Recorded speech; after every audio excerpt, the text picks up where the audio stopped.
as female infanticide at the rate of 30,000, I think, a week. It's relative.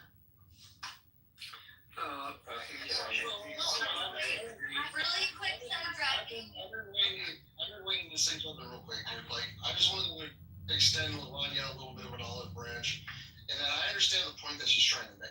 I'm not personally against the existence of guns, but I also don't own one. You know, and I think that people who are in favor of, guns and the Second Amendment need to. I feel like they spin a lot of wheels, because like really what it comes down to is like, yes, you can kill somebody with anything. It doesn't have to be a gun. You can kill somebody with a pencil. You can kill somebody with. If you're creative enough, you can kill people with a lot of things, right? But at the end of the day, a gun is a tool that was specifically designed to be an instrument of death, and there's really no way to kind of like deny that. So, and like I said, I'm not against guns, but call it what it is. You know what I mean? It's an instrument of death. Yeah, everybody knows that. Yeah. Everybody knows that. Two things. Andre, your point is well taken. But Obama, under his administration, and I'm saying this to you too, Serendipity, it is self-reported, but his numbers vary between 500,000 crimes are prevented every year to 1.5 million. And as Serendipity said, that the 750 is underestimated. So given that, I don't think saying 1 million crimes per year are prevented by guns is an unreasonable figure to rely upon, based on a crazy leftist Obama's trying to show how bad guns are and how useless they are, and yet his administration came up with that figure. So and that's significant. That means, okay, we had a school shooting 2 days ago.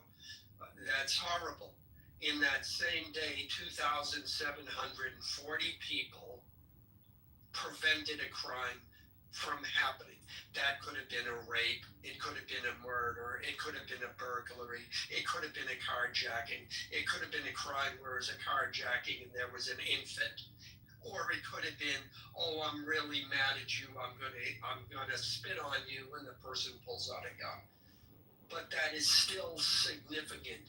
The proportion between the number of people who are injured and the number of people who are saved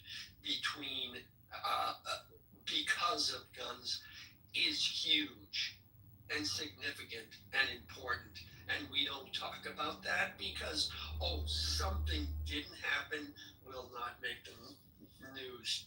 As far as the First Amendment, the point of this First Amendment is so you know where the crazies are.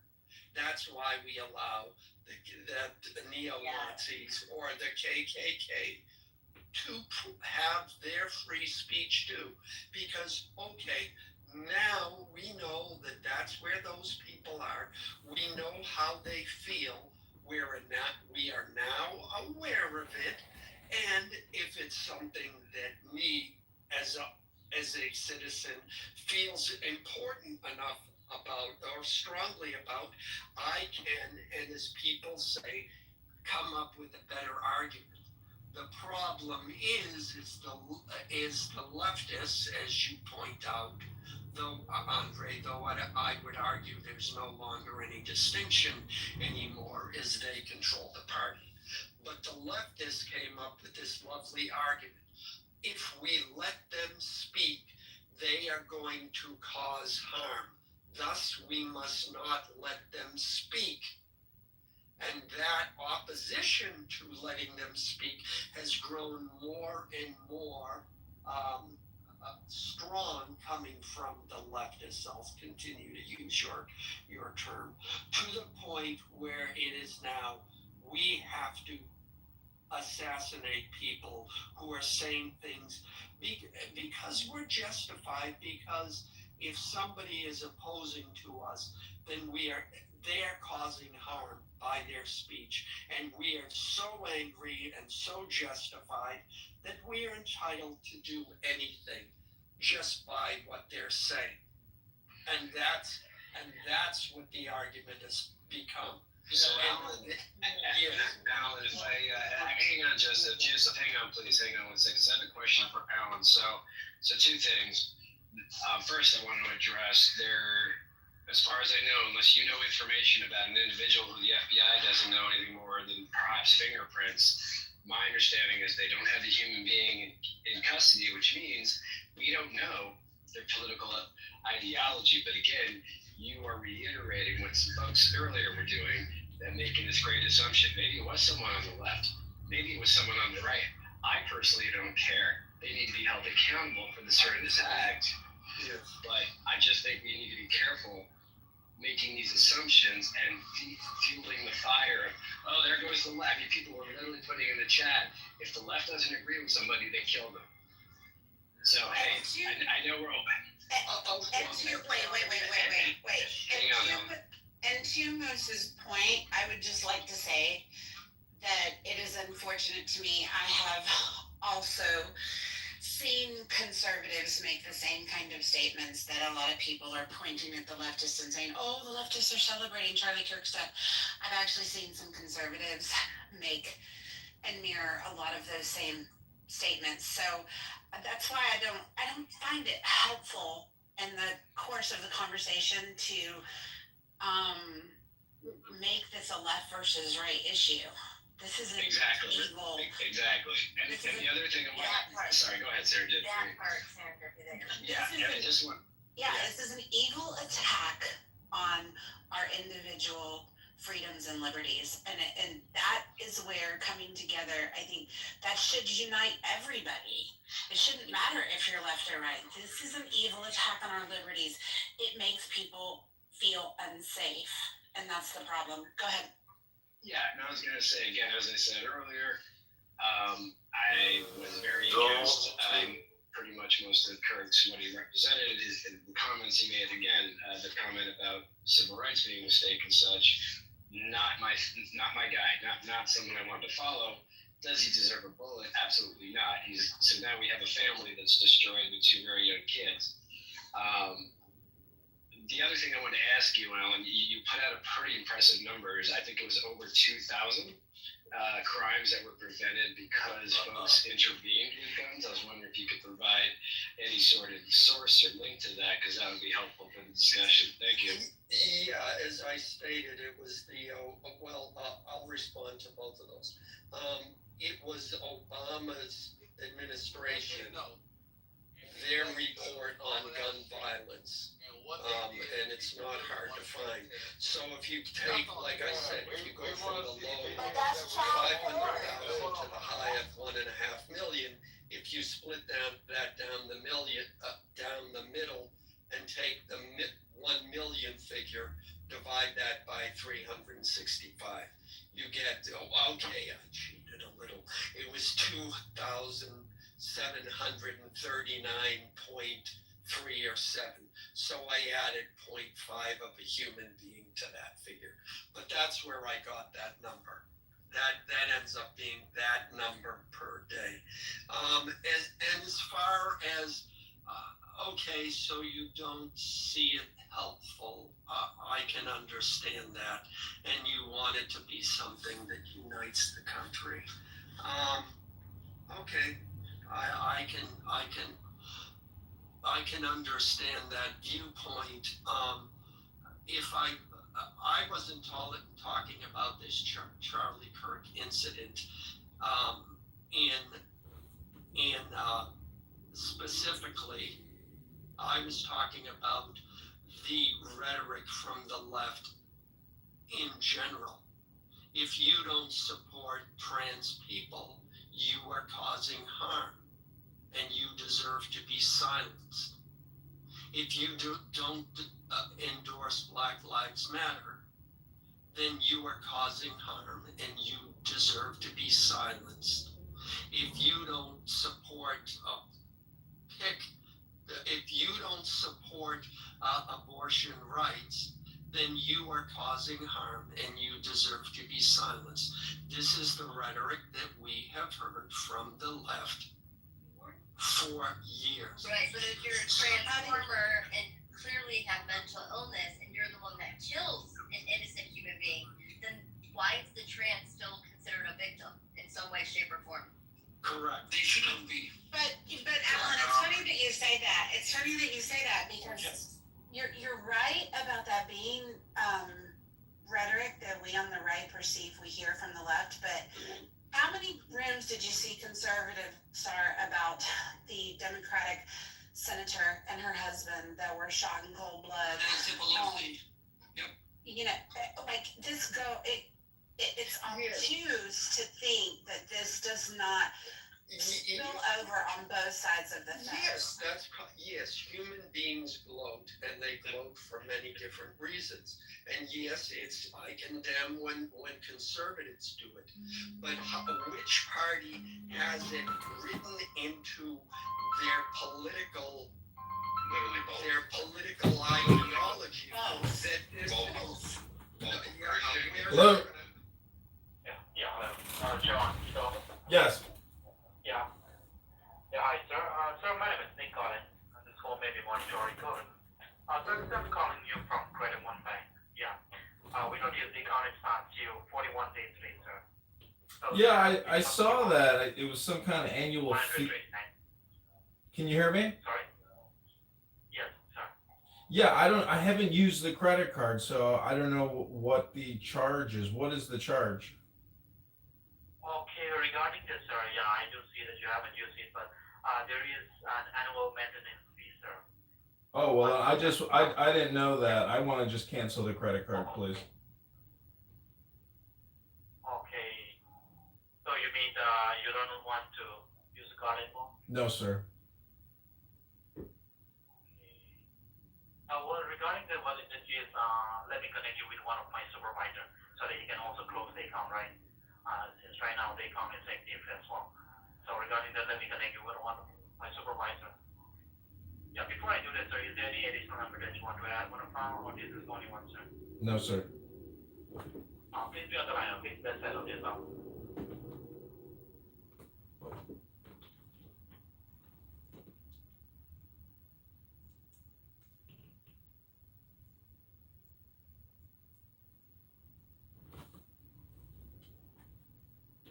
Thanks for holding the line. I'm speaking John Kitover. Yes. John, this is Ben. I'm one of the manager with Credit One Bank. Recently I came online because my rep informed me they want us to go ahead and close the card right now. Yes, sir. I'm sorry to hear that you want to close the card with us today, although we'd like to give you as a valued customer. Well, you want to close the card because of the annual fee, is that right? Yes, sir. Okay. So, I'm going to place your request to close the account. As requested, we will close your account. Any pending transactions will still be processed. Any fees will continue to bill if there is a balance, and a monthly billing statement will still be sent with a minimum payment due. A refund will be sent within 30 days if there is a credit balance on the account. For any recurring charges, please contact the merchant to arrange an alternative method of payment. So you authorize Credit One Bank to close your card, right? Yes, sir. Right. As per your request, sir, your card has been closed. Just give me a moment. Yes, so currently, sir, the balance is reflecting on the account because when you open the card on June 20, 2025, after that the card was activated on July 2nd, 2025, sir. And as per the terms and conditions that you have with the bank, once the card will be activated, there will be an annual fee that will charge to the card, sir. Or maybe you're under the impression that you did not use the card and you missed your payment for August and September. So the late fee got charged along with the interest. That's why your balance is reflecting as $168.39. Would you like to go ahead and take care of this balance so we can go ahead and bring this account zero, sir? No, sir. I had no idea there was an annual fee. I never saw that in the terms and conditions. It wasn't explicitly called out or stated. So I'm requesting that you remove the balance from the card and close the account, please. I've already closed the account as per the request, sir, and I will be more than happy to go and work with you, but we cannot go ahead and remove the annual fee from our side. If you want to place the request for the removal of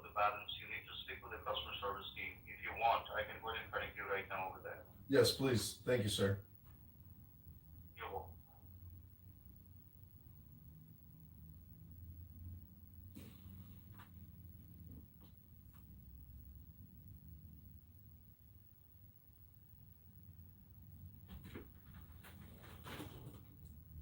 St. Gillibrand was threatened. A number of other Democrats have been threatened throughout Mays. Others, Jasmine Crockett was recently threatened by fucking people. So this idea that it's only the Republicans and conservatives is not accurate.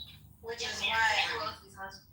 yeah, which is why, like I said, in order to move past this and not encourage like more tension, more civil war rhetoric, more us versus them, I think that the one thing collectively we should be able to agree on is that this political violence is not okay. And everybody on both sides of the spectrum are partaking in it.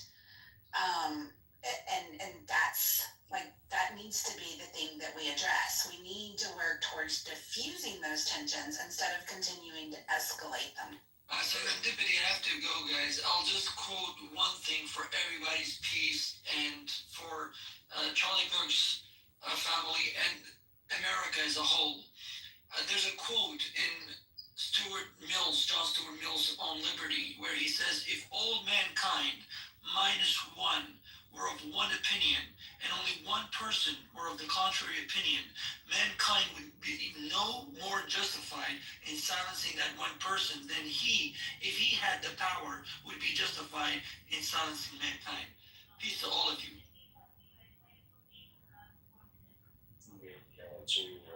Most of the because that's not what I was saying as well. It's really going to be respectful whether you're left, conservative, right, liberal. This man died, and I think it's the First Amendment, the ability to speak your mind, speak your thought, say what you have to say. And that's what I think we should focus on. And This here's, man was a sacrifice to free speech. yeah, exactly. I agree with you. And here is the most recent update from an ATF memo. The suspect fired one shot from an elevated position on a rooftop in an adjacent building on the campus. Surveillance videos show the suspect jumping off and fleeing the area on foot. ATF and other law enforcement located an older model imported, I'm probably going to say this wrong, Mauser .30-06 caliber bolt action rifle wrapped in a towel in a wooded area near the campus. The location of the firearm appears to match the suspect's route of travel. The spent cartridge was still chambered in addition to 3 unspent rounds at the top-fed magazine. All cartridges have engraved wording on them expressing transgender and anti-fascist ideology. The firearm is being disassembled for more information on where it was obtained. So that's the latest So news an release. anti-trans, that would be someone who has mental illness. Someone that thinks that they're a woman but they really have a dick. So like, to me, why does a person like that thinks that they're a whole ass woman when they have a penis in between their legs, they have a gun and they're gonna shoot somebody? Yeah, or the other way around, man. It could be. Well, yeah, Here's the what thing. all this boils down to is like Brad says day in and day out, like when, okay, we don't like, as a society, we don't like to talk about that. We like to talk about the oppression of it every day because it's like spicy and it's like, oh, like there's something new every day and someone's got some truly like funny shit to say or offensive things and people are attracted to that more. People don't want to talk about bills and like passing legislation and stuff like that. It's boring. But like, to what extent do we want to have fun? Or like listening to boring politics and actually like make a difference? We need to stop attending the oppression Olympics, and I promise everything will be fine. So, How much? The mic should be passed. One at a time, y'all. One at a time. Okay. Can you put that link in the chat where you read that? Yes. Derisive, you can go, and then I think I saw Homer and Brad. Did you come off mute? yes, I wonder Okay, so wanna know- Derisive, Homer, and Brad. how much engraving can you actually put on a bullet? It doesn't seem like it would be that much. So why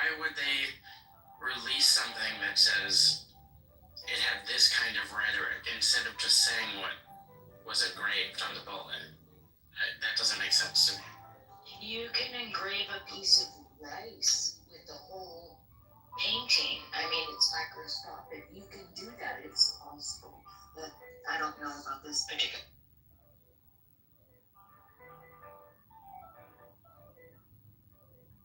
There are plenty of people who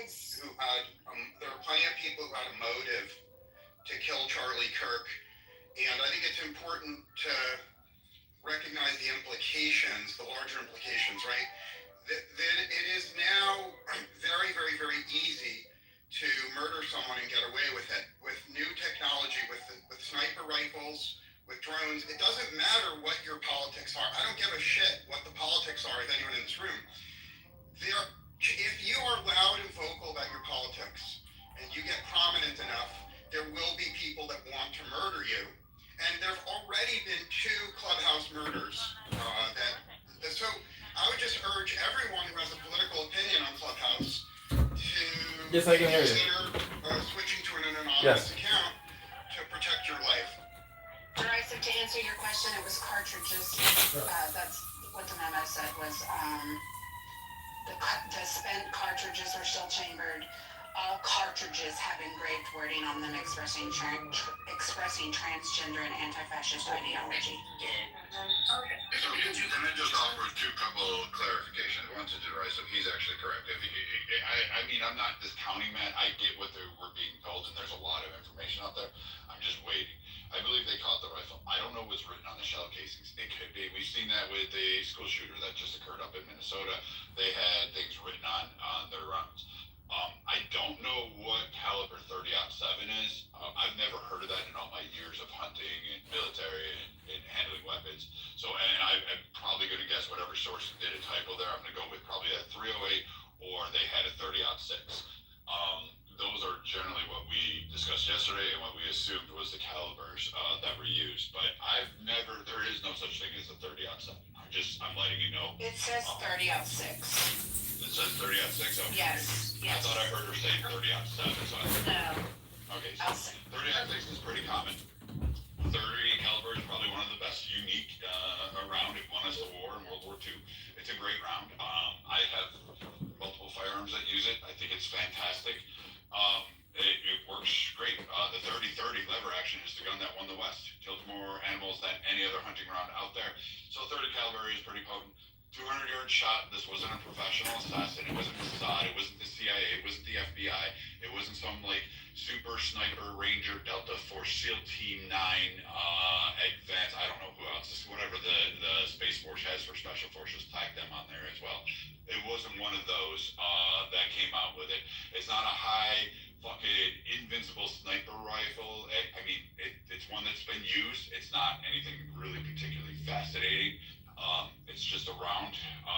The rifle itself, the images look like it's one that you can buy at a regular hunting store. Any scope you can buy at the counter. Bushnell is common. You can go to Gandermont and buy it.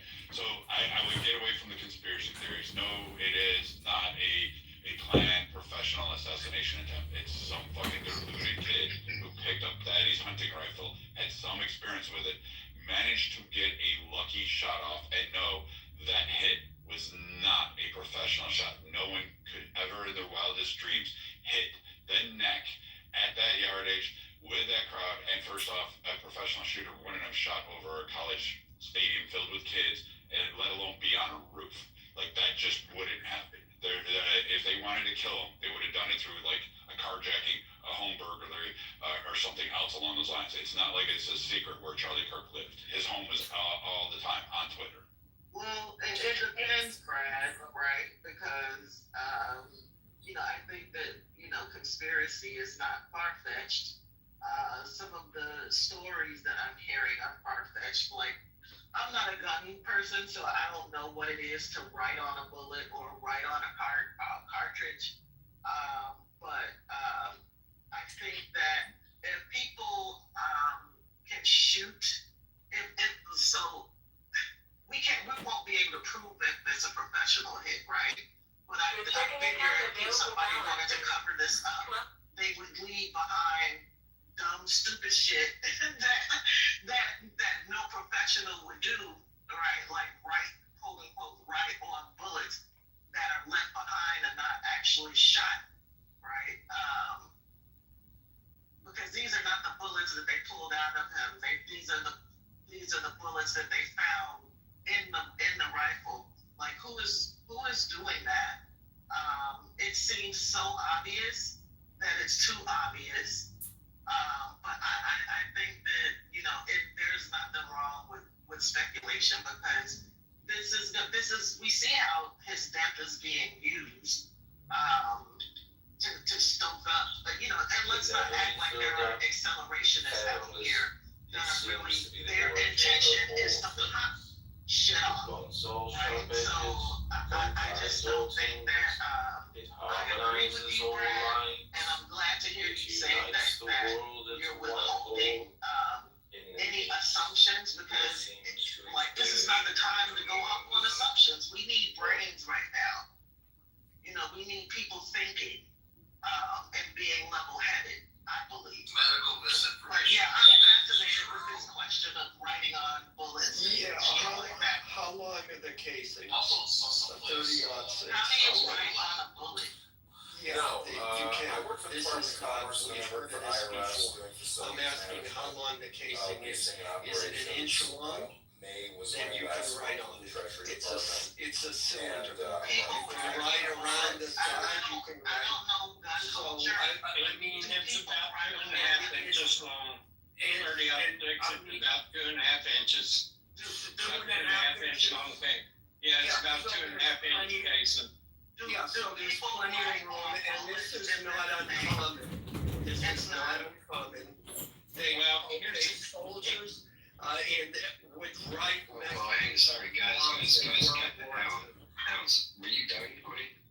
Yeah, I just want to know. I want to know if this is really a thing because I've never heard nor could imagine how one would write on a bullet. Like, It was not a bullet, it was cartridges. So It was the cartridges so that like were written on. paint. Yes. So paint or something. Correct. And what did it say? If I Range doesn't go down range. You guys respectfully, Ailman was answering her question. And then I don't know how we got here about. I think it's so obvious that what was trans written on it. Like this is it's. Okay, go ahead, Ailman. Thank you. Well, look, they probably didn't want to release the exact text for whatever reason, but they said they found the casing that was used. That's the outside of the bullet.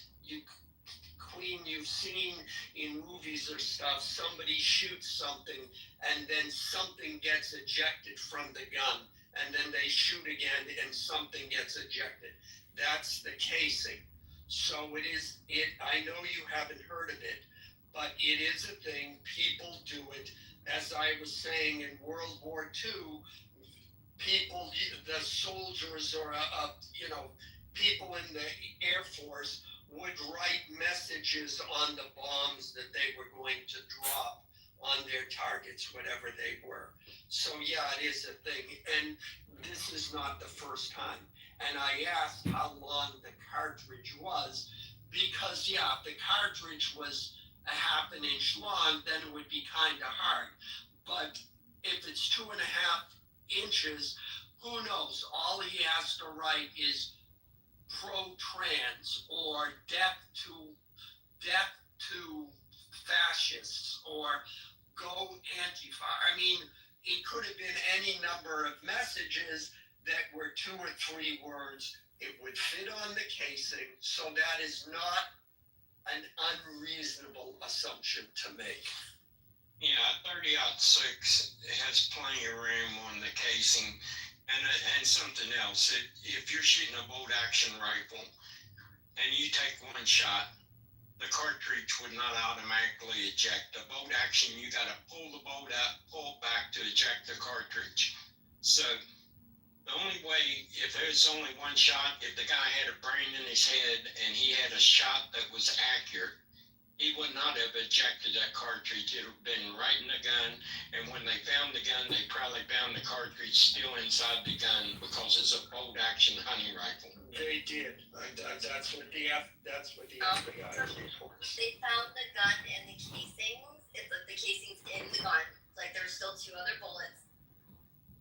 Yeah, I mean, that There's was, a that would be, magazine in those rounds, so he was probably using a 700 Remington or something akin to that, maybe a Mossberg, the old style ones. Again, nothing really fancy, nothing elaborate, nothing costly, and basically, yeah, you can load the magazine in there, and the bolt will come back, and you can slide it up, and some of them have them, some of them are just you got to feed it one at a time. This is as I look it up more and more, and as people tell me, it's more and more. It's a hunting rifle. It's literally a hunting rifle. It's nothing out of the ordinary, especially out west. There's less forest. Most of the people on the East Coast are used to hunters with shotguns because you have your biggest shot is 50 yards. Out in the West, they have these things called prairies and mountains and shit.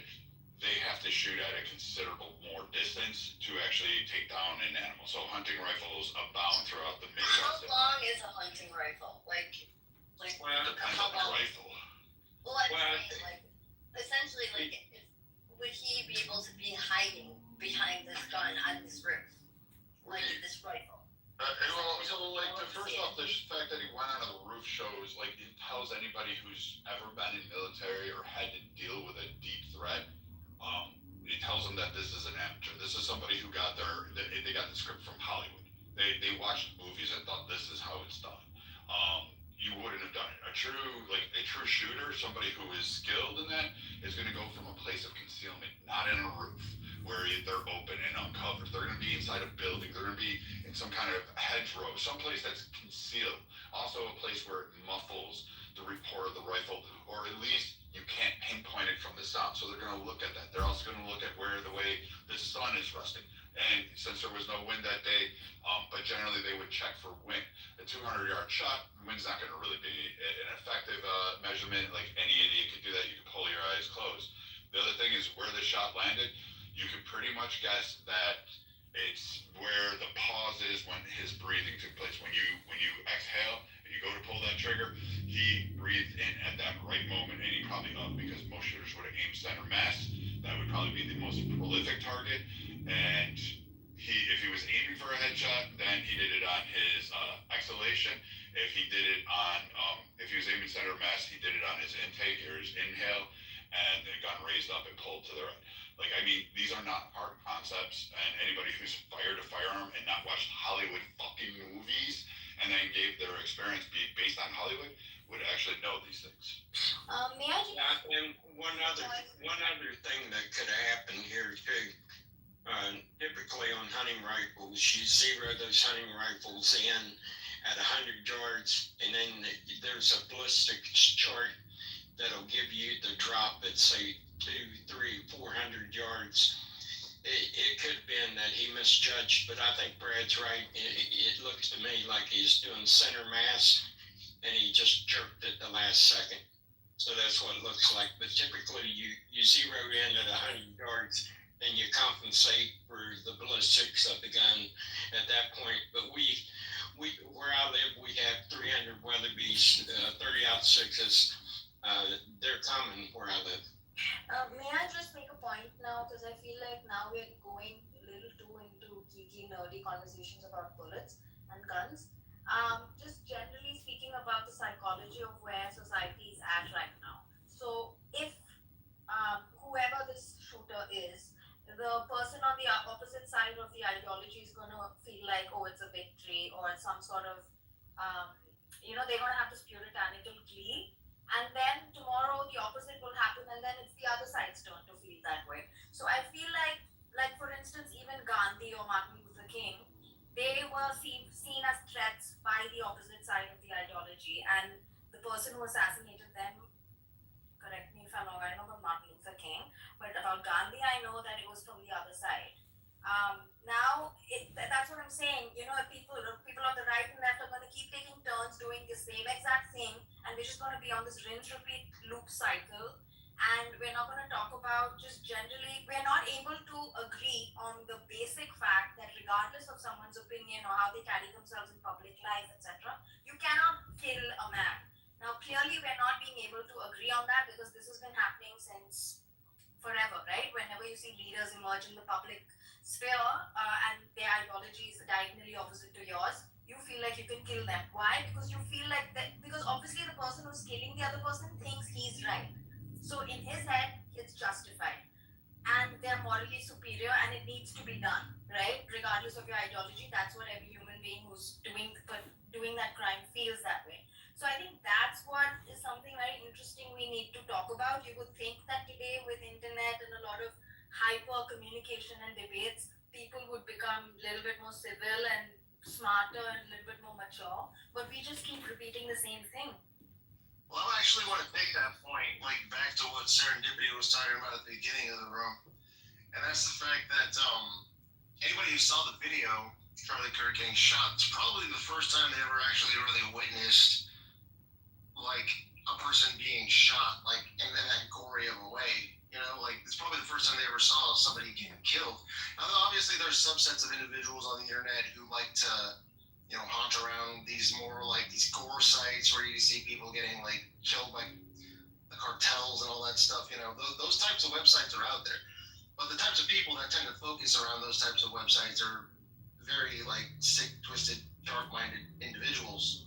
You know, and but most people like they try to avoid being exposed to that kind of stuff. You know, so to the point that I think that Serendipity was trying to make, I think it's gonna fucking jolt a lot of people out of, you know, that tendency, like, you know, the space that gets created between them and other people, like empathically within the web space, you know, because it's like, you know, violence in real life, it's not the same as it is in movies, you know, it's really fucking ugly, you know, and it's like, and it's not romantic, you know, it's like to watch a person just go limp like a sack of potatoes, it can cause like a shock within other people's spirit. You would hope that humanity comes through all of the other bullshit, you know, that we're caught up in. Wait, why are you cutting him off? I don't really give a fuck about India or your perspective from India, what the U.S. should be, but why would you cut him off while he was talking? Well, I was actually responding to what she was saying. I didn't mind that she cut me off, dude. So, like, at ease, soldier. Anyway, the point that I was trying to make is that this has the potential. This moment in our history has the potential to fucking go both ways. You know, either people are gonna fucking use this as a way of because I feel like the people that are really leading the charge in this country right now are the moderates and the centrists. Okay. We just don't know it because we don't have there's nobody fucking, people aren't looking for nuance right now, man. What they're looking for is this like extreme, like it's like this pathological, like twisted kind of like I love the word that you use, Lavanya, this puritanical glee, you know, that people, it's like they want their side to win and they're viewing like this political back and forth like it's a fucking sports ball game. You know what I mean? And they're like, it's all about tit for tat. It's all about scoring fucking points. I'm gonna have to. Sorry, my bad. The people leading the country right now are the moderates. I believe that the moderates are some majority of the country. Oh my but God, I speaking don't of John feel like the Kitover, look who's moderates here, are John the ones Kitover. that have the voices in the political offices right now at all. John, what do you think about this airplane that turned its radar off? Joseph, is that the moderates are the Yeah, I don't know. I think everybody's investigating and trying to find as much evidence as possible to, you know, Laura Loomer is a dynamite stick. You know, she has brought down countless people. And so, you know, this is the thing is if somebody carries out a terrorist act like that, there's a lot of individuals who are so good at scouring the internet that this young man will be found. And the FBI just released photos of him. Wait, the shooter? Yeah. What's up, man? PTR.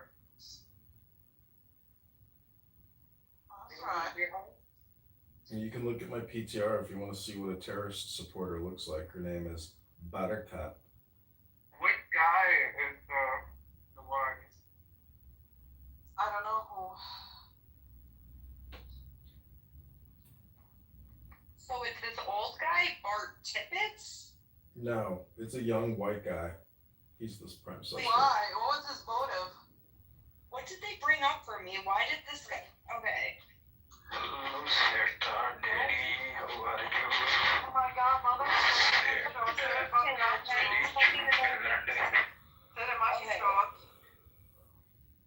You understand Hindi? Sorry, why did you I'm happy for you. Good Hindi. Good Hindi. Okay. Kick him! Daddy, good day. Take my dick, Daddy. Damn virgin. Daddy, baby, I am single and I am virgin. Maybe sort your people out. Come on, Santa baby, I am alone. Kick him! Daddy, I know. Oh, no. Very much, Daddy. Terjera.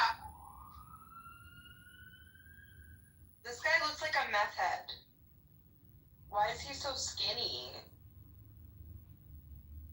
Maybe it's just that you're. Wait, I wanna know. Wait, which guy is the one? Looks like he's on like methamphetamines. Damn. The way that his mouth, it's like. Yeah. Hi. Hello, hello. Hey, Floor, what's up? Yo, what's good? I'm making ice cream.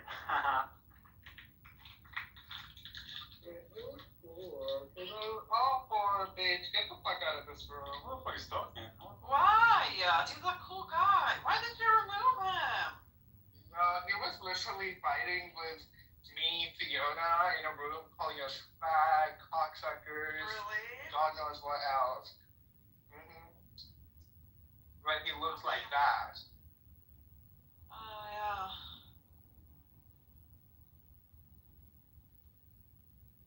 And it's so surprising because sometimes you girls are friends with all these men, and then you don't even realize they're actually homophobes because when they come to you, they're like all nice and chill. I'm a The homophobe moment you too. guys leave, you're this guy. Okay, Stevie. Sahi, my Hello. love. Hey, Sahi. Oh my god, this is gonna jerk off to you now. It's like, Gigi was fucking me before. I'm not jealous, I'm just devastated. That's disgusting. Yeah, you can masturbate too if you want. No, I'm okay. Can we get rid of this guy?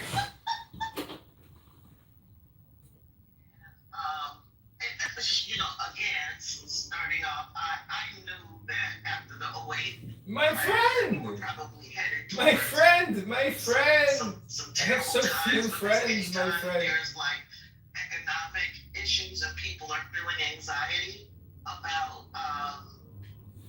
money, like Lavanya said, they start to turn on each other. They start to look for each other's to scapegoat because they know that they can't do anything or they can't even confront the people who are really sitting in the seats of power.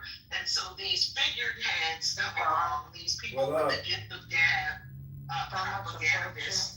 Nothing, that's not really you in your PTR, is it? Say, I can. What's up? Damn, you're hot, girl. Thanks. Where do you live? John for Congress, for real. You're running for Congress. Yep.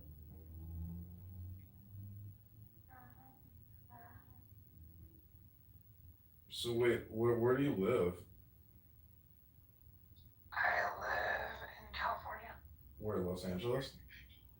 No, Orange County. Oh. So what are you doing? You just created a room, you're just chilling out? I didn't even notice I created one.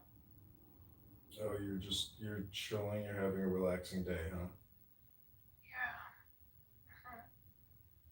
Yeah. Nice. What about you? I am also having a relaxing day, icing my foot down, and I'm recording clubhouse rooms as people make assholes of themselves. Okay, cool. My friend down there also thinks you're rather beautiful. I removed him. I didn't know who that was. Who, my friend? Oh, you kicked him? Oh, too bad. Oopsie! Yeah. Doesn't sound like you're doing that well. I'm laying down. Oh, Please help me. you're chillaxing. Chillaxing, for real. Do you have Instagram? I do have Instagram. Let me add you. No. Why not? I have a boyfriend. Oh, you got a boyfriend? I do. Well, I got a pet goldfish. Let's talk about shit that doesn't matter. The fuck? I'm just saying, is your boyfriend like the Holy Spirit? Because I don't see him anywhere. John, you have the whitest jokes ever. I can't. They're dad jokes. Yeah, they're dad jokes for real. All right, well, I hope you have a great day, and health, wealth, love, peace of mind, happiness, and strength. You're funny as fuck. Million followers. It was either on X or social media combined. Does Trump even have that many followers? Does anybody else, any other political figures have that kind of following? That's how influential he was. And he appealed to young kids. This was a political assassination. And the second point, and I'll make it quick, where is he left? This idea John, shut up. that coming to a conclusion and being able to see both sides. He does to me. I understand the rationale for that. But in a political discussion, when your opposition refuses to do the same and is more than willing to come to definitive conclusions such as trans women are real women and abortion are health care for women, etc., etc. Yeah, I can hear you. All the slogans. This hesitancy of seeing in rooms for the people who lean right to make any kind of conclusion is maddening. It's giving your everything right. I'm done. Yeah. I'm done. Thank you. I almost lost the train of thought with me. So to be fair to King, she is correct that there's on both sides there are accelerations. There, people like Yarvin who are true Christian nationalists, what was referencing, I think Brett was referencing to. And on the left there are people who are looking for some sort of socialist or communist utopia at the end of their rainbow. And they're looking to, both of them are Hegelian in nature, meaning that they use dialectical process of conflict theory to expedite the future. So what it means that basically they create a conflict when, two oppositions, they collide, they create a new synthesis, the new conflict arises, the new opposition arises, they conflict them together, and they progress the history towards their goal in this matter. So that's absolutely true. It happens, and there's this ideology, very kind of deep ideology that goes into it. Where I disagree with King is that he was not grassroots. He was absolutely grassroots. I think that's how he started his movement. His intention was to provide community for conservative students on campuses and create a network, which he utilized for obviously political purposes, to create support for the candidates that they would promote. They did not promote, and also, that's very important to understand, like he gets labeled as a Christian nationalist. He's not. Most of the candidates, if you look at the list of who they promoted, they were pretty mainstream, maybe right-wing, maybe right-leaning, but definitely not Christian nationalist figures in the Republican Party. It's a mixed bag in terms of his success. I think in some cases they were successful in installing people that they promoted. In some cases they were not, but he was a very prominent political figure, and I agree that it was definitely a political assassination.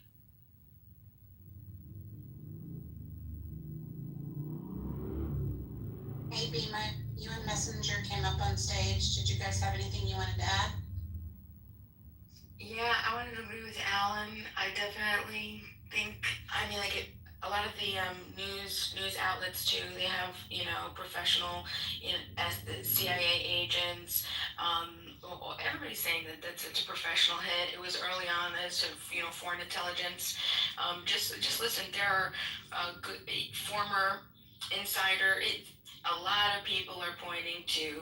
I mean, like Alan summed it up perfectly. Nobody else had a captive audience in this country that Charlie Kirk did, and he did an excellent job. 3,500, multiple chapters, 800 chapters. That's huge. That's as big as, or getting onto like political party size state. You know what I'm saying? And this is the youngest minds, high school and college. And look at his followers. Look at how many followers he had over multiple social media. Nobody was compared. Nobody's even comparable to Charlie Kirk. Nobody. Absolutely nobody. You cannot come from millions and millions of us. Are you kidding me? The views, the reach. He had a YouTube. He had a radio show. He had all of these things. Insane. Alan was. I agree with Alan, and I also agree with the multiple professionals who are saying that it's professionals. They're not. They're not. Have you watched the latest news briefings? Because Brad made some pretty compelling arguments earlier about why this did not mark up as a professional hit, and the latest news releases have been that this person had transgender and anti-fascist writings written on the cartridge clip things. And they have narrowed down, like, this is a 20-something-year-old college kid, at least if the person in the pictures is accurate. So I think that a lot of the evidence that's coming to light says that it's anything but a professional hit. Yeah, but it could be this too. It may not be professional, but it could be someone that grew up in a family of hunters that shot long distances, that was familiar with the type of ballistics and the kind of weapon that would be needed. So you could have someone that wanted to probe but was around people that had shot all their life. Where I live, people start shooting at a real young age. They know people that hunt constantly.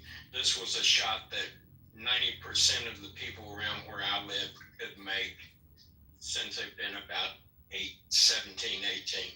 Right, If you're in a community. I think by professional hit, Bima's implying foreign entities. Right. But I'm just saying there's two things that tell me this guy probably grew up around someone that either done this or knew something about it. Number one, the type of weapon. If you're going to shoot and you want to be accurate, unlike the guy in Pennsylvania that used 223. No, you're going to go for a larger cartridge, 308, 30-06 caliber. Yeah, that would have really hurt his hole in his neck, so we know it wasn't that. Gotta put a huge. Well, you don't know. You don't. The memo says that the gun that was found was a 30-06. So yeah, you don't know because a 30-06, the cavity you're going to produce with the 30-06, it depends on the tissue where it entered and the cavity. A 30-06 has a lot of energy. If you hit someone in the neck, I don't know if you've ever killed anything with a 30-06. Well, I'm gonna shoot you myself, right? Wait, guys. Well, it depends on where it hits. One of the things I want to say too is that the bullet, he was not shot in the neck. He was shot in the chest, but he had protective armor on and it ricocheted up. So that's gonna. Well, I tell you this, he hit the artery because the amount of blood coming out had to be his neck. That was the blood gush. Of course, yeah. Confirm that? Was that I would be cautious on a lot of the vests. Like a lot of people have this, they don't have an idea of like what levels of vests there are out there. There are some vests, and just to dumb it down for like the baseline people that get their information from Hollywood.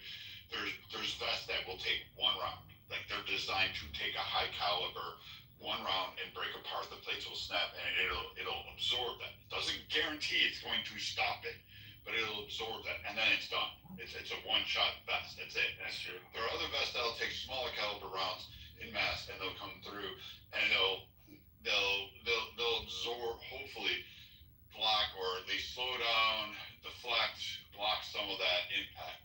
Unless you have steel plates in there, and even then, steel plates will be a little different category. So the vest don't necessarily. Watching the video, it does not. I do not get the impression that the impact originally was targeted to the chest. It looks like it hit directly into the neck. I don't see that impact point on the chest. Serendipity, he would have had a different reaction with his body in terms of that. It would have knocked it back, and he would have went inward.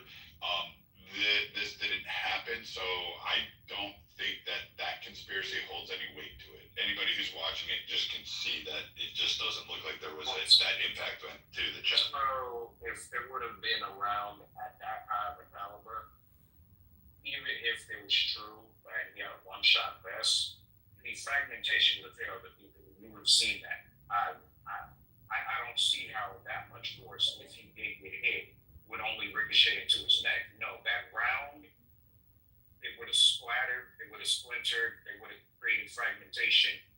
And if it would have ricocheted or any fragmentation, you would have seen that, and other people would have gotten hit as well. There's bullets. Not only that, a 30-06, the amount of energy on the impact a 30-06 has, if a 30-06 round hits you in the chest, your chest is going to move. You're not just going to sit there. You got a lot in your chest. Yeah, you got a lot of energy from a 30-06. I shot a deer one time with a 30-06, hit it kind of high, took the deer off its feet. So let me tell you, you're not going to get hit in the chest with a 30-06 and your chest not move. The fact is, that didn't happen. Plain and simple. Anyone's ever shot that gun? So you think it was a direct hit to the neck? Yeah, it was a direct hit. Yeah, you're not going to take a 30. Like I say, I shot a deer with a 30-06. I caught him kind of high on the chest, above the chest cavity, up towards the back of the deer. It blew the deer off his feet, and you're telling me that Charlie Kirk? Yeah, it went through, but the point is, it delivered enough energy high enough on the deer, and probably the deer wasn't standing on all four legs when I hit him. He's probably a little off balance, but it blew him off his feet. You're not going to get hit with a 30-06 round in the chest, and your chest not move. It ain't happening. Well, let me throw this point out too, because I actually did go through, because a 30-06, I don't know the percentage, but I'll say 80% of the time it's going through because it has that much force.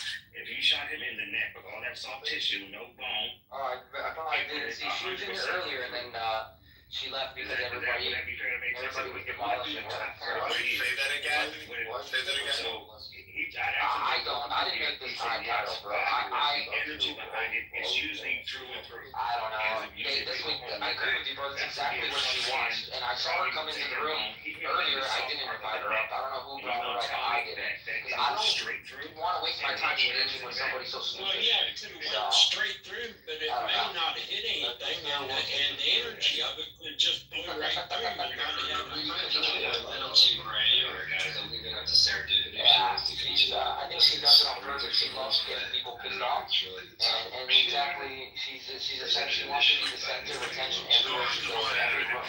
That's how she is, bro. So she did a very good job of doing that. Conspiracies. I mean, you're just. I mean, what, you're talking 1,500 yards is I think the record for a shot with a 30-06, and that was from World War II. So I mean, Charlie Kirk is not sitting at 200 yards and just sitting there calmly, still in the chair. Like, he's not going to be standing there or sitting there after that impact if it hit the chest. Like, it's just not going to happen. And more than likely, it wouldn't have gone up into his neck with that. It's going to absorb it and really ricochet it off like that. To be honest with you. Okay. Well, that's good to know because, yeah, they've got like slow-mo videos out there. showing, and it does look like there's, it makes sense to me that like if there had been chest impact, there would have been damage from said impact if there was a ricochet as far as like even a hole in his shirt. And there's slow-mo video that actually you see the chest protection literally rise up. This is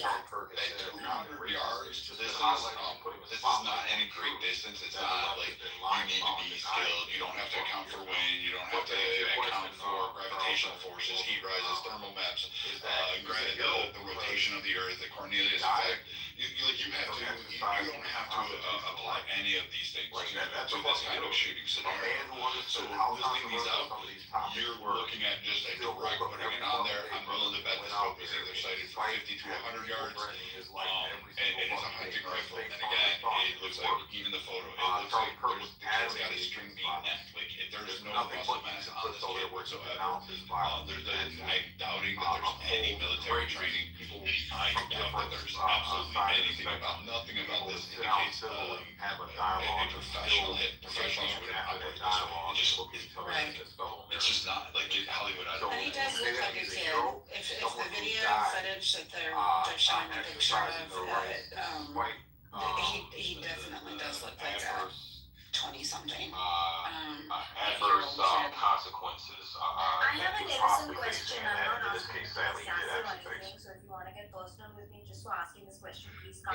Also, I'm just wondering. on that, people saying a lot of dumb shit like he's pro-gun, so he is. I want to get out by a gun or some stupid shit. But shouldn't there be Being like pro-gun is not pro-death or pro-murder. things that you're Just two talking distinct about, the kind things. of gun it It's not was, the the same. fact that he wasn't a professional shooter? He was not. Shouldn't there?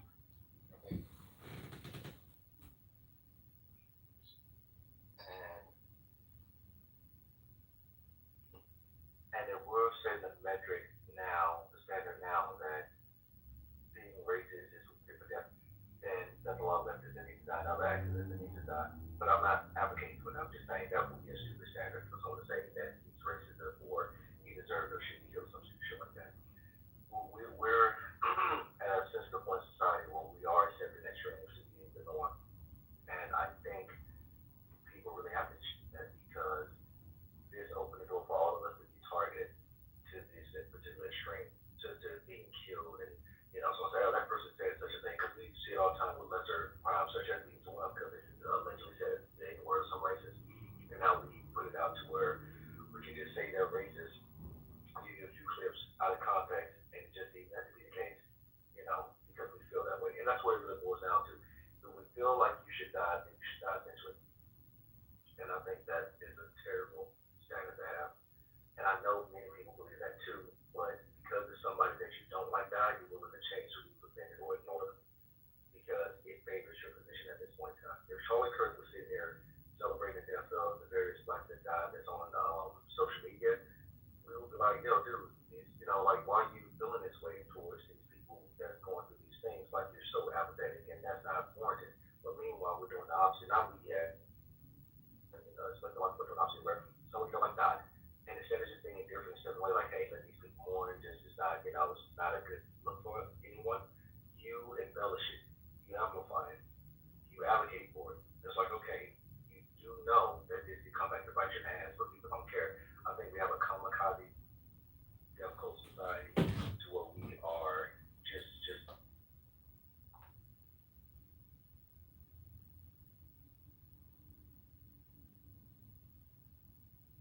Oh, were you done for or did you cut off, bro?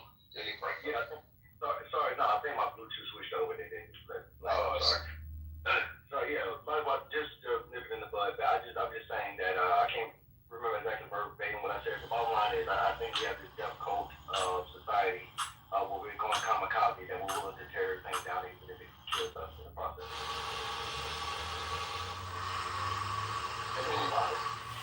Long time ago. I'm sorry.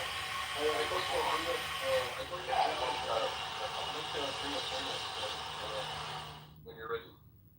Yeah, go ahead, Reinhardt. You got it. I know John, Quan, and Dira joined too, so yeah, you guys can go on after Reinhardt if you guys want to chime in. But Reinhardt, you got it. Thank you for your time. So yesterday, broke out. The news actually broke out a month ago that sources leaked to Harrison Smith from Infowars that that Charlie Kirk was fearing his life against Israel. That Israel might kill him if he started to turn against him. And Charlie Kirk, he actually was criticizing Israel a lot these last few months. And I put all the tweet, I put it in the comments. It's a bunch of links. He talked about Epstein being a Mossad agent, which is crazy. He said, yeah, Epstein has ties to Israel and Mossad, and was doing blackmail operations on our politicians and shit. That's crazy for Charlie Kirk to say. And like, yeah, that got stuck under the rug. He said that. He also said that Jew leftist organizations are the ones facilitating mass immigration into white countries, and they're anti-white. And they're making, so that's very significant. Reinhardt, I spoke to you about 3 o'clock East Coast time. We're not going to do that. No. What? I told you about 3 o'clock this morning, East Coast time. Explaining to do, a lot of decoupling to do, because Jewish donors have been the number one funding mechanism of radical, open-border, neoliberal, quasi-Marxist politics, cultural institutions, and nonprofits. This is a beast created by secular Jews. And now it's coming for Jews, and they're like, what on earth happened? And it's not just colleges, it's the nonprofits, it's the movies, it's Hollywood, all of it. It's like, time for you guys to wake up and say no more. And then you sit down and figure out whether you believe it or not. This is the man didn't say 100% that the Jews did it. He didn't say. He's just saying that he came across earlier. He was 100%. Hold on, Sarah. Let KP respond, Sarah. 1 second. Go ahead, KP. Sorry. And Sig and I, we can hash this out. No, he came on and said earlier that Jews were 100% behind it. And I stopped him earlier, about 3 o'clock, 4 o'clock this morning, in a room. I said, hey, if you have solid proof that they did something, then say it. We don't know who did it or why they did it. So I don't want this stuff to be out there of hypotheticals, because no detective sat down and got the truth yet. Good news. Oh yeah. So let's we pulled back the ban on gain of function research. Really? So now it's legal for us to modify viruses and make them more deadly. We don't want to speculate. We know that whatever they tell us. You want to round say. Yeah, I wasn't there for the 3 o'clock morning discussion, but as far as right now, what's going on now on this team, that doesn't come off as my word. Just asking for a moment of prayer. I've come across the link. Here's some information to take a look at. That's what I'm But yeah, well, I'll give everybody. I wanted to make video. As you guys have been watching the news, there's conflicting reports all around the globe. Literally all around the globe. Israeli. We gotta right to share whatever information, and we gotta be smart enough to be able to discern what Jewish communities have been pushing the exact kind of hatred against whites that they Jewish communities have been pushing the exact behavior by a lot, both privately and publicly, are pushing people like you and me away. Not like we're gonna be pro-Hamas, not like we're gonna, but we're like, honestly, the way you are treating me is so repulsive. I have text messages, Megan, calling me an anti-Semite. I am learning biblical Hebrew and writing a book on the Shabbat. I honor the Shabbat, literally the Jewish Sabbath. I visit Israel and fight for it. There's another article on the Times of Israel today. I could read it on air. I was just reading before I got on. Charlie, what? That video with Megan Kelly, and like he was like, what are you doing? Like, why are you? What am I doing? I'm sorry. I think it's crazy. I think it's plausible. Like his audience was turning against Israel. He did a whole video, like a focus group with his Turning Point captains and shit, and they're all against Israel, and he had to like soothe their worries and stuff. Like, yeah, we'll work on these things with Israel. You know, it doesn't have to be exactly this way. Well, I just saw a baby No, I think that's why they killed her.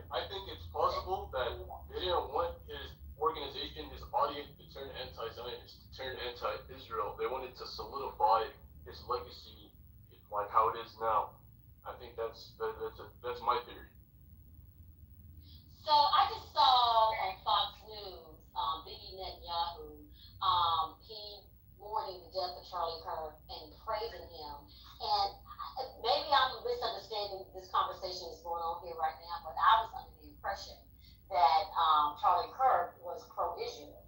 But are you trying to say that that's not true? Yeah, he was pro-Israel in here, but the last few weeks, there's a bunch of clips you can find out because they're starting to really circulate.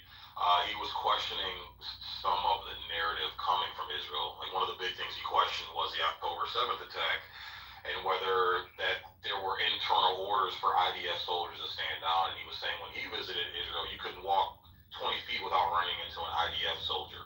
And everything was surveillance, everything was locked down.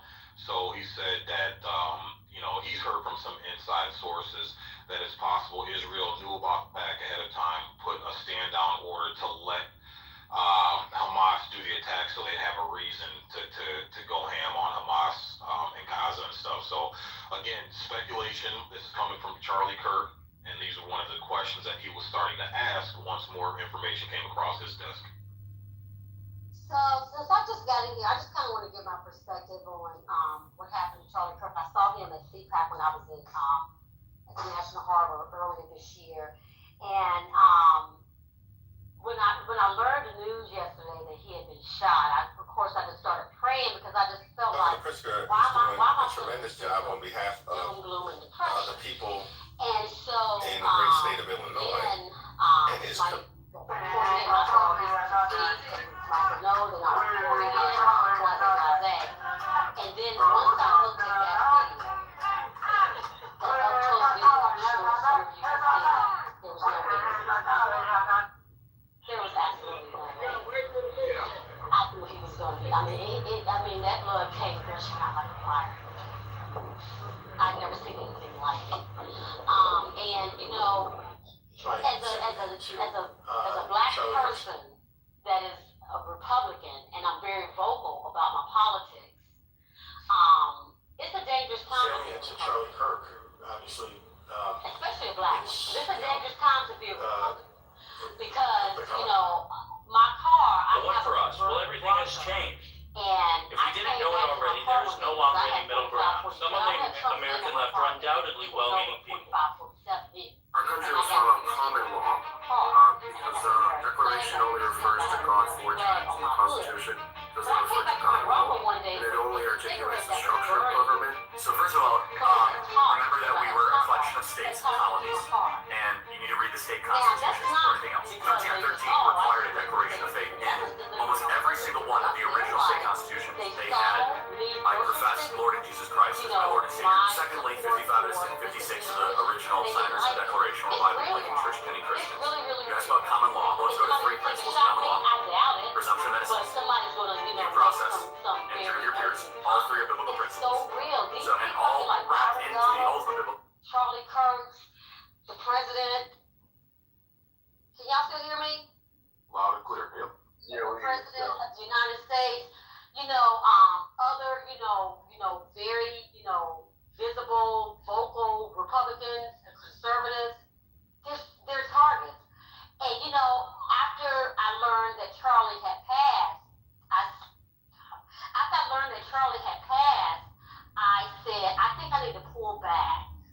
I need to pull back on how I talk on Facebook in spaces like this. But I decided, no, I'm not, because that's what they want. I'm not doing it. That's all I want to say. Thank you for holding this room, Steve. Can I say that? Yeah, let the professor. Yeah, real quick. I know the professor was real quick. Yeah, hold on one second. The professor, you got the mic now. Yeah, it was on Washington Post that was saying that there were phrases related to cultural issues on the rifle that he had. And I believe it's Matt said it was Fox News that said they are saying it's related to transgender, military, all that stuff. I don't know. I mean, people can think or say whatever they want. I'm talking. I don't know who's opening their mic. I haven't finished. People, you're right. We can say whatever. Like, people can think whatever. I get all of that. But this dude was absolutely not anti-Israel. Israel doesn't hunt people down for criticizing them.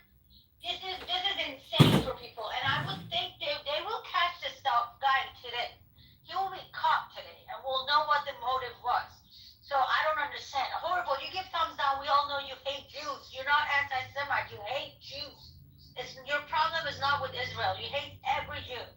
You just call me No, Arab. Israel I'm not doesn't Arab. hunt down people who You criticize them. just That's called me hilarious. Arab in the chat. That is hilarious. I'm telling you because I'm telling you, wait for it to come out. But Hold on 1 second. Guys, let Sarah finish her point. You guys can rebut it. Go ahead, Sarah.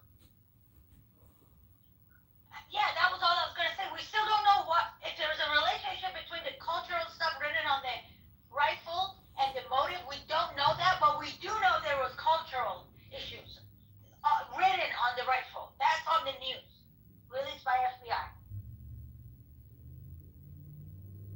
All right, Red Man, what's going on? Welcome to the stage. What were you gonna say? Yeah, he was questioning Israel. He was. That's a fact. And to question Israel doesn't mean you're anti-Jew. That's bull. I'm not gonna hear that no more. You can't use that no more. That logic doesn't fly.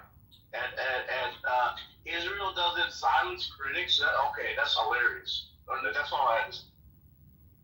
Hey mods, this is John. I'd like to be put in the queue. Yeah, John, what's going on? Yeah.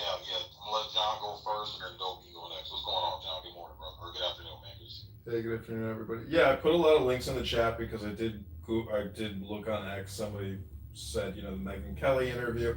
So he's blaming liberal, Democrat, Marxist, socialist, communist Jews in this country for our open borders and all these NGO nonprofit scams. He's not attacking Israel. Israel's rather conservative compared to America.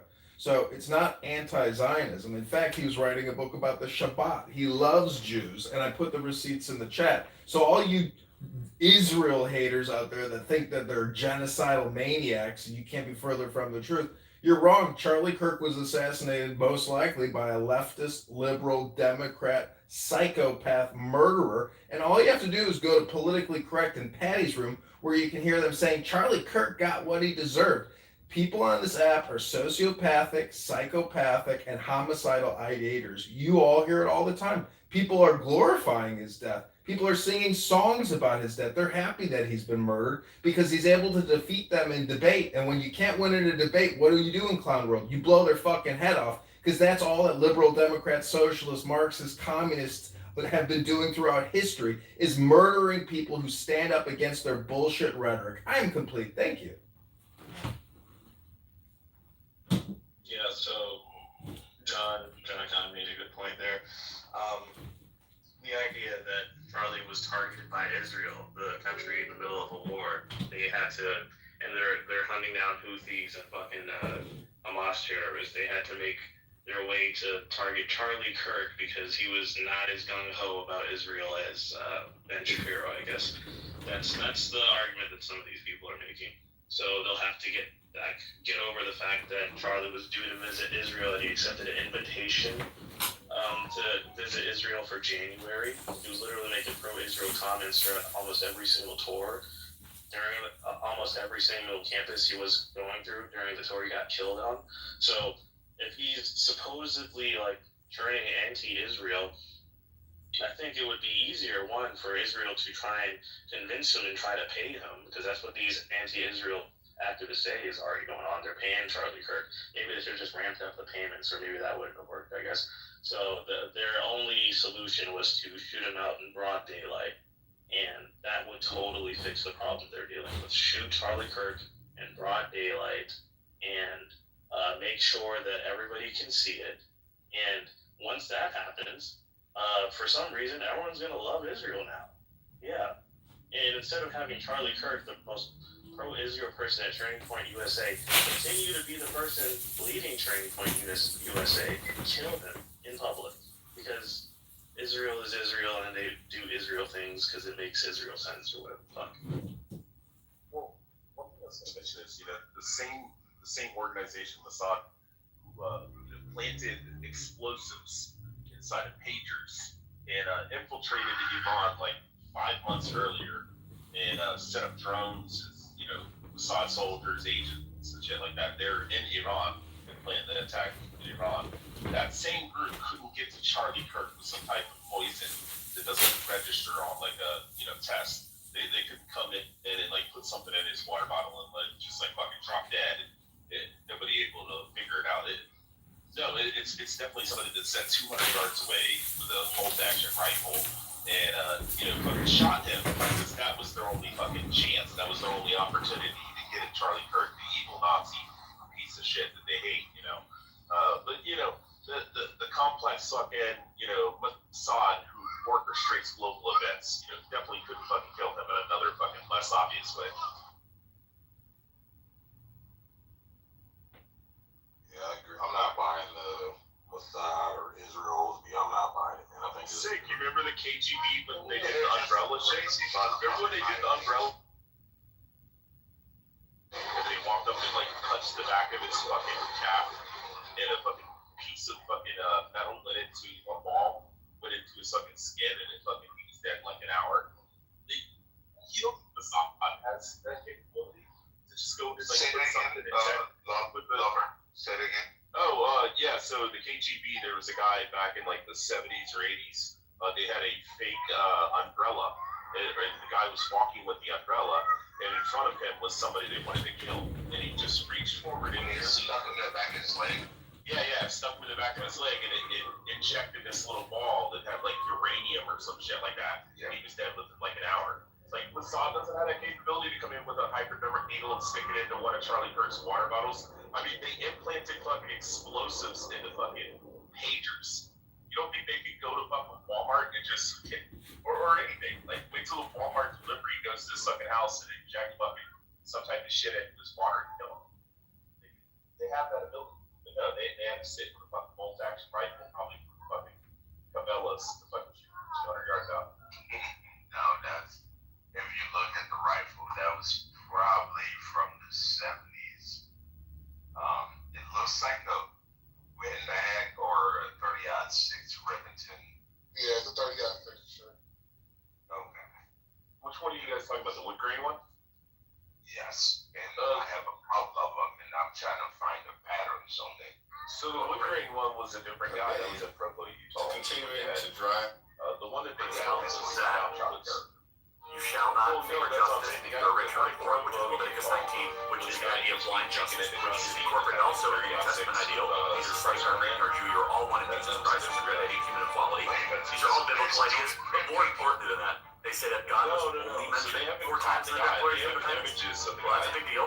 John Adams famously said the Constitution was only written for a moral, religious people. It was only inadequate for people of any other. But the bottom politic of America was so Christian that our form and structure of government was built for the people that believe in Christ our Lord. One of the reasons we're living through a constitutional crisis is that we no longer have a Christian nation, but we have a Christian form of government, and they're incompatible. So you cannot have liberty if you do not have a Christian population.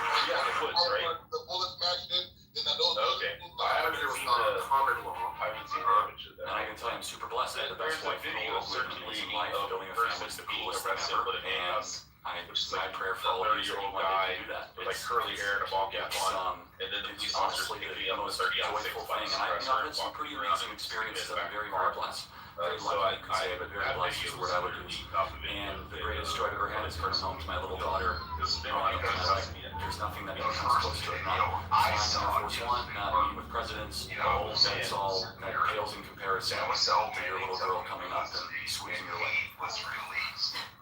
And I can tell you I'm super blessed. I have the best life in the world. We have an amazing life. Building a family is the coolest thing ever. And they sound like a subsonic rap. Okay, everybody, the South Park episode just dropped, and honestly, it is hilarious. I mean, part of it is kind of like whatever, but it was hilarious. Just watch this little snippet of our Prove Me Wrongs, our viral cultural domination on prime time on Comedy Central. So important, so impactful that South Park is highlighting. Watch. They have an image of the guy who's in the stairwell. If anyone around here is going to be a master debater, it's me. So let's go. Who wants to debate the But he's got a very distinct American I know they flag desperately t-shirt want Trump gone, with an image on I it, know that they which should be desperately want traced it back. Once they figure out what that image is, it's an American flag. that Trump cannot run Looks like a bald eagle or some shit like that, but it's got like a very distinct image. Like I'm just flesh and bone, but more importantly, I'm be able to run it through some like image search soul figure out what the image is on his shirt. Unbelievable. And then once they do that, then they can reverse search and find out who else that shirt is. Such a young bought a shirt in the last crazy. year or two. Been all across the world. You're looking for the photo. Yeah, I got it too. Yeah. Because when I saw that shot, I said, he's dead. Oh yeah, my wife said the same thing. She said, before he hit the ground, he was dead. The way he clenched up and everything, all that Kool-Aid was coming out. I said, he's done. But they had to wait to, talk to family and all that stuff before it's released to the press. That's not me. That's not me. We're talking at the same time. It's not me. You're just jealous that I'm on TV, you big stupid dummy. John, we're having a conversation. I'm sorry. I thought Point was interrupting you. Thank you. So when the Utah governor said it, then 15 minutes later, our president came out and said he's gone. Like, shit, we already knew he was gone. Yeah, I mean, seeing this person left the rifle in the woods, and there's an image of him. There's footprints. There's also palm prints, all this kind of shit. I mean, he's definitely gonna get fucking caught. It wasn't some fucking secret fucking pro-Mossad agent. Because they would have disappeared. We would have never heard anything about it, and it would have just went away. Yeah, you're gonna be cooked. You got footprints. Of course, they're gonna find your shoes. You got fingerprints on the rifle. You're done. Yeah. Now we just need to know why. That's it. Why? You wanna guess on why? I thought they said Charlie Kirk is a Nazi and a piece I of thought shit. they said that there was engravings on or messages about LGBTQ on the grass that they found with the gun. Yeah, I don't know about that. Casings. It was on the case. That's what they were Right over that. There were political messages on around, and that they found out with the 30-06 that was wrapped in cloth. I heard anti-fascism and trans. That's what your message is, whatever it was. That's exactly on the bullets. That's right. Yeah, we said. The bottom line is this is a time that all the narratives should come together and feel and mourn what happened. Violence which affects so many different people, so many different political persuasions. Transgender and anti-fascist. I just don't even know why there aren't uprisings all over the country. Maybe there will be. The case of the Kitover rifle, the one that was used to assassinate Charlie Kirk. So they found that. They found 3 rounds inside of the magazine. It was an old Mauser, 30-06. For those of you who don't know, 30-06 is a big fucking round. Oh yeah. Big fucking round. White-tailed duck. White-tailed duck. They're taking away fundamental rights. I want to tell you, Gorsuch, I want to tell you, Kavanaugh, you have released the whirlwind. I'll be honest. I want to tell you, Gorsuch, I want to tell you, Kavanaugh. It's a World War II rifle, and most of the time they're just shooting with iron sights. You have released the whirlwind, and you. I love your generation. I like the Call of Duty. I'm like, we used to do that. I think it's like the 30-06 or 30-30. Like, that's like, you ever play Call of Duty? No, bro. This is the World War II version of the 30-06. It's just an old ass sniper rifle. Technically missed though, because he barely hit his neck. No, he didn't actually hit that. The Spalding hit the Kevlar vest, and then it went up and it's sprayed up. It went up in its dash from the Kevlar. If you kill somebody and you aim, like say you're aiming for the neck and you hit the neck, if you miss high, you hit the head. If you miss low, This is why Kevlar vest. This is why you buy pictures. You buy the anti-Spalding. So it was about something. Can't make it. I mean, take your Benjamin Crump passes and find another rallying point because this one's not going to get it. I need to add a bit of nuance to this. So, Sarah and Sarah and we don't really get anything from you guys anyway. Yeah, right. Good morning, Brad. Having my first coffee here. Hey, yeah. So, but here's the thing, Serendipity. Like, if a white person does something horrible, it does look better if you're like, fuck yeah, this person's horrible. I don't like people like that, right? Right. What I'm talking about is this, right? It's much better. It's much better to do that, right?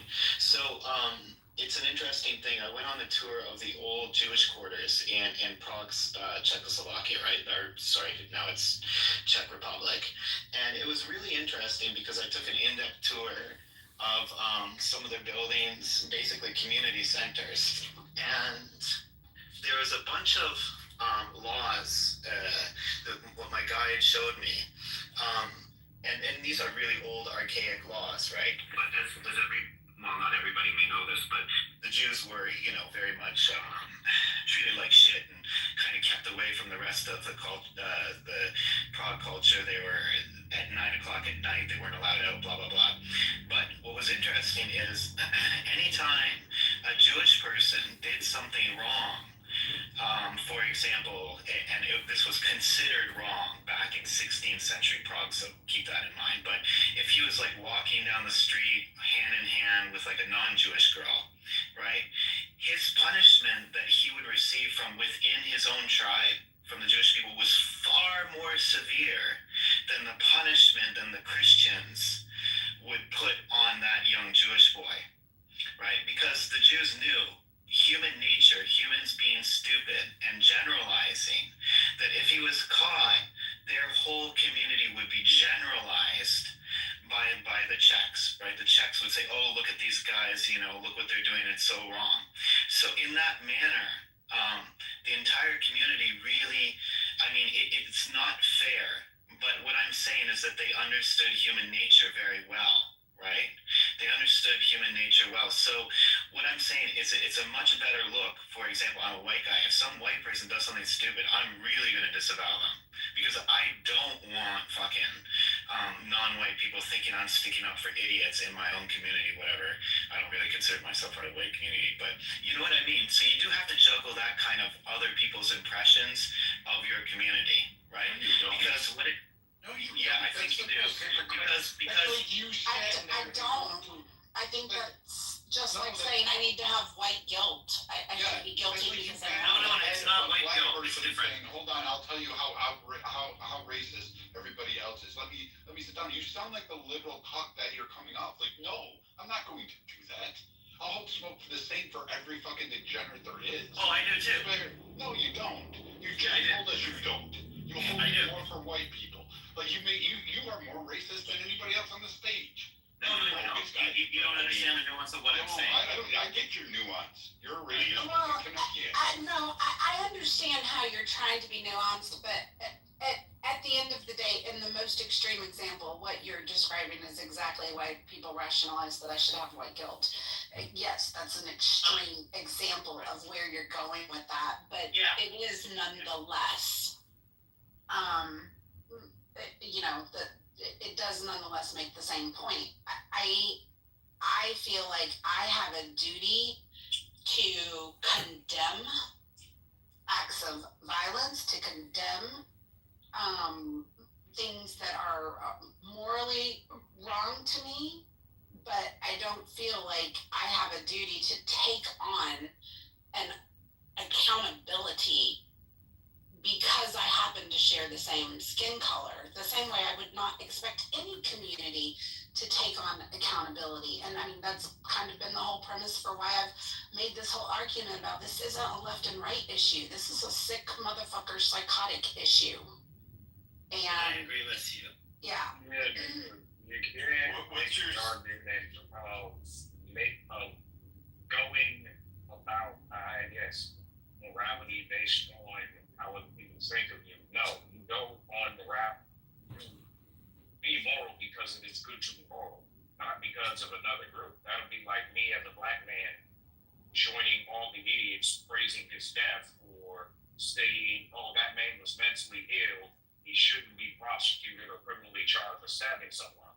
No, both of these acts are immoral. Both So this is considered by many to be the greatest French clock ever made by the greatest eboniste to ever live in Swallowwood. He first conceived of this idea of the design in 1890 and spent 10 years making this clock. It debuted at the 1900 World Fair. This World Fair in particular was super important, not just for France, but all the world. It was marking a new century. You know, we aren't in the past, we're new. And you see that in every element of this design. He was taking, Louis XV was really in his training, but he was putting Art Nouveau spin on it. It is so elaborate. It was exceptionally expensive to make. It was like 22,900 francs to make, which would be 8 years of an average laborer's people are irrational, and we understand that. just to and we make it. generalize. So this is So considered by when many we to be the disavow greatest people from within French our own clock ever community made and by really the make it very greatest clear trucks with that their this sirens person on doesn't them, represent not us, stunning. then it makes our community look a lot better. That's what I'm saying. I'm not saying it's logical. I'm not saying feelings of guilt, like feeling like, oh, I have to be responsible for everyone. But it is kind of a smart social thing to do. And then, you know what I mean? I know what you mean, but if you think that it's not clear in another person's mind that one is only responsible for their own personal actions and not that of We have breaking news. whatever Conservative activist Charlie. stereotypical Let me group ask they you. may belong to. You're assuming that guilt upon yourself in a fabricated way. No, but what it is you're just taking in. I'm not assuming their particular guilt. I'm assuming that human beings are irrational and they do generalize things.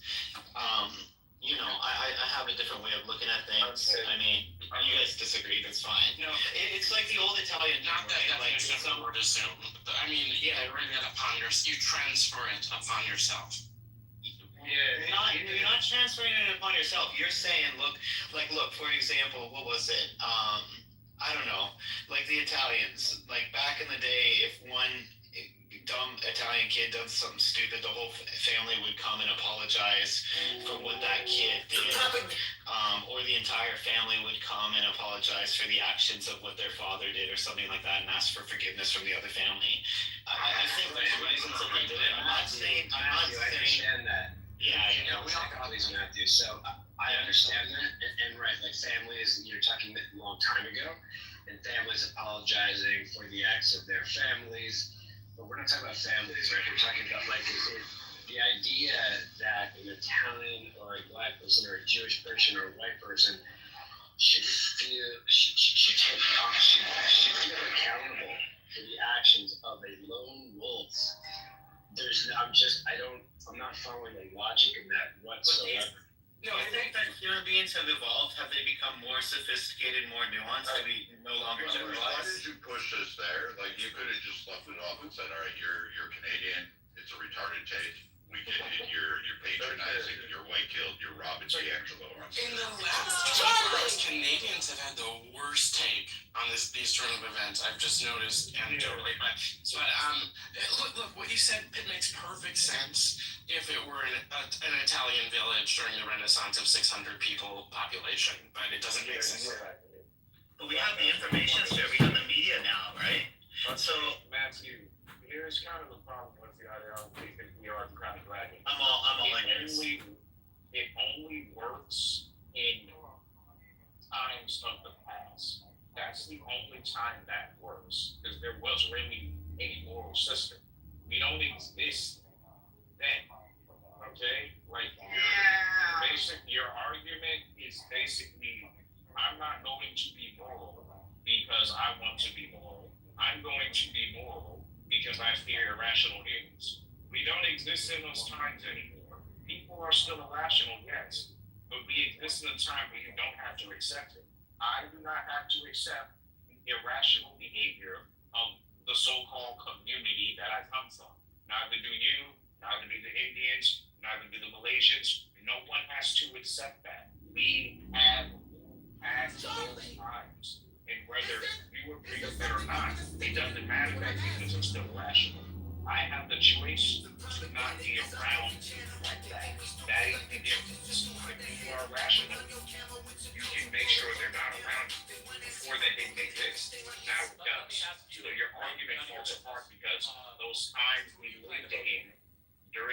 ancestors, those times are gone.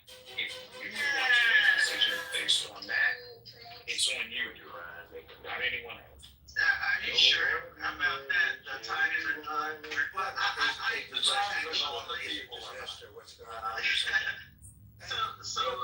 just think that one of the things that I try to do is not assign special otherness to myself in response or reactions to other people's generalizations or what have you.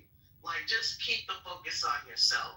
You know, if you are a person who wants to be, I'll say walk in the light, quote unquote, if you want to respect people as for who they are and not think that they're somehow a world different from you because they are not classified racially in the same way as you, which again, these racial classifications, they change depending on where you are in the world. So I think that,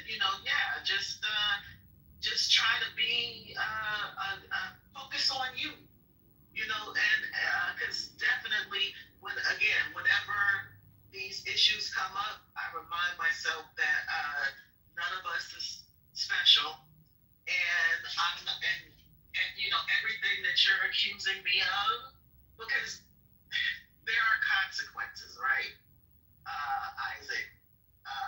There are consequences, and people still feel those consequences. I think that it's not by happenstance that these groups are taking situations like this as a signal to resume the position that they had. It's like somebody pushed the pause button in 1965, and these different groups have somehow said, okay, let's play. Let's push play now. We're going to resume exactly where we stopped off. Let's go to a black neighborhood and march. Or let's go to, calling a bomb threat to a HBCU or whatever the case may be. Like, it's just kind of what it is. But we can't, I don't look at myself and say, I deserve that because there's crime in the world. I don't say that I deserve for my city to be invaded because there's crime in the world, as if there's not crime every place else. I just feel like people gotta stop assigning this specialness and remember that you are the fucking same. All of these issues you experience, and stop wanting to assign it to a person's skin, because we can have allyship regardless of what we're classified as racially. We can still live in the same communities. Oftentimes we do it. We get on the internet behind this anonymity and talk all kind of crazy. But moving around every day with people who look different than us, hopefully. Although I know that a lot of people live in very segregated environments. But so the point I was making wasn't really to speak about black people. The point I was making was just to further what I was saying, which is I am not going to act based on the irrationality of other people. I've never done that. I have always acted on what I believe was rational. And if I was wrong, I went back. We made sure that I recommended that. That's how I've always done things. And it wouldn't matter if I'm black, Asian, white, Latino. That's who I am as a person. There's this saying to Matthew's point about other people are rational. That is not my problem. That is their problem. I choose to be, or at least to adhere towards what should be general rationality. Whether it's correct or not, whether I perform it well or not, that is my problem. That is my choice. If other people don't want to make that choice, I got nothing to do with that. You are responsible for yourself the moment you become an adult. And I think people are starting to get that. Your actions are your choices, not others. Yeah, that's the ideal, Isaac Rowan, and I don't want to be mistaken for being some kind of crazy leftist. I actually enjoy this gentleman's talks. I used to watch him quite a bit, and he tore up those crazy purple hair, very, very, very left young people. I watch his shows, and I'm very much an independent thinker. Maybe you don't know me too well yet, but if you've ever heard me speak, I am a very, very much an independent thinker. I think most people who know me. I mean, I agree. That's the ideal. We should all view others as individuals, not belonging to a group. I think the only reason I made that statement is because I don't think we're there yet. I think we're constantly fighting against the media and sensationalism grouping us up as members of groups. I think the media generalizes things. It hypes things up. It gets people thinking very irrationally, more with emotion. I think we still tend to generalize, and in this particular world, I do think the sort of disavowing idiots within our quote-unquote perceived in-group, I think it's a good tactic to sort of, clear the air in a way. I really have no idea what to do. But that's just my opinion, it is. It just melted again. I'm curious what people think too about just the overall impact of seeing what we saw yesterday First U.S. presidential on video. election in 17. As far as what, serendipity? Very different. As the up close and personal view of him being shot and bleeding out. Like, There was no campaign. I don't know. I just think that's something that most Americans generally don't witness and would ordinarily never witness, and that's got to have a profound impact on people. I said it I hope it does. I said it earlier, but for the people that are just coming in, to me, I saw the best representation of the person that they get shot in the yesterday. Exactly. Well, I think she's out there on the side of the aisle. That's a problem. Okay, idea. I think she's asking us, people are getting shot every goddamn day in this country. Okay. That's the problem. Yeah, but I think, if I gather correctly, she's asking specifically about seeing that display of gore in that spectacular fashion. So I saw a lot of commentary, and it resonated with me, saying that why, when there have been other instances like this, is it always blurred or blocked or obscured on television and social media? And for some reason, this was out there in spectacular display. No doubt, children seeing, a man get assassinated as if he were a video game character or something horrific like that. It's, it affected me profoundly, full-grown man. And I don't know, there was something very odd about that. It may have been something as simple as the media was in such a frenzy to be the first to report on this. It didn't go through its normal sort of channels of editing or whatever. They were just all so desperate to be the first one to get the details on the story. But it was horrifying. But right, so that's why I asked people if they have children in this conversation, because the fact of the matter is the children have seen it. Like these, the children are having mass shooter drills in their school. Just a couple of weeks ago in Seattle, a man drew a handgun, and shot a guy in a wheelchair in a huge stolen valor, and there were families around, and the kids knew exactly what to fucking do.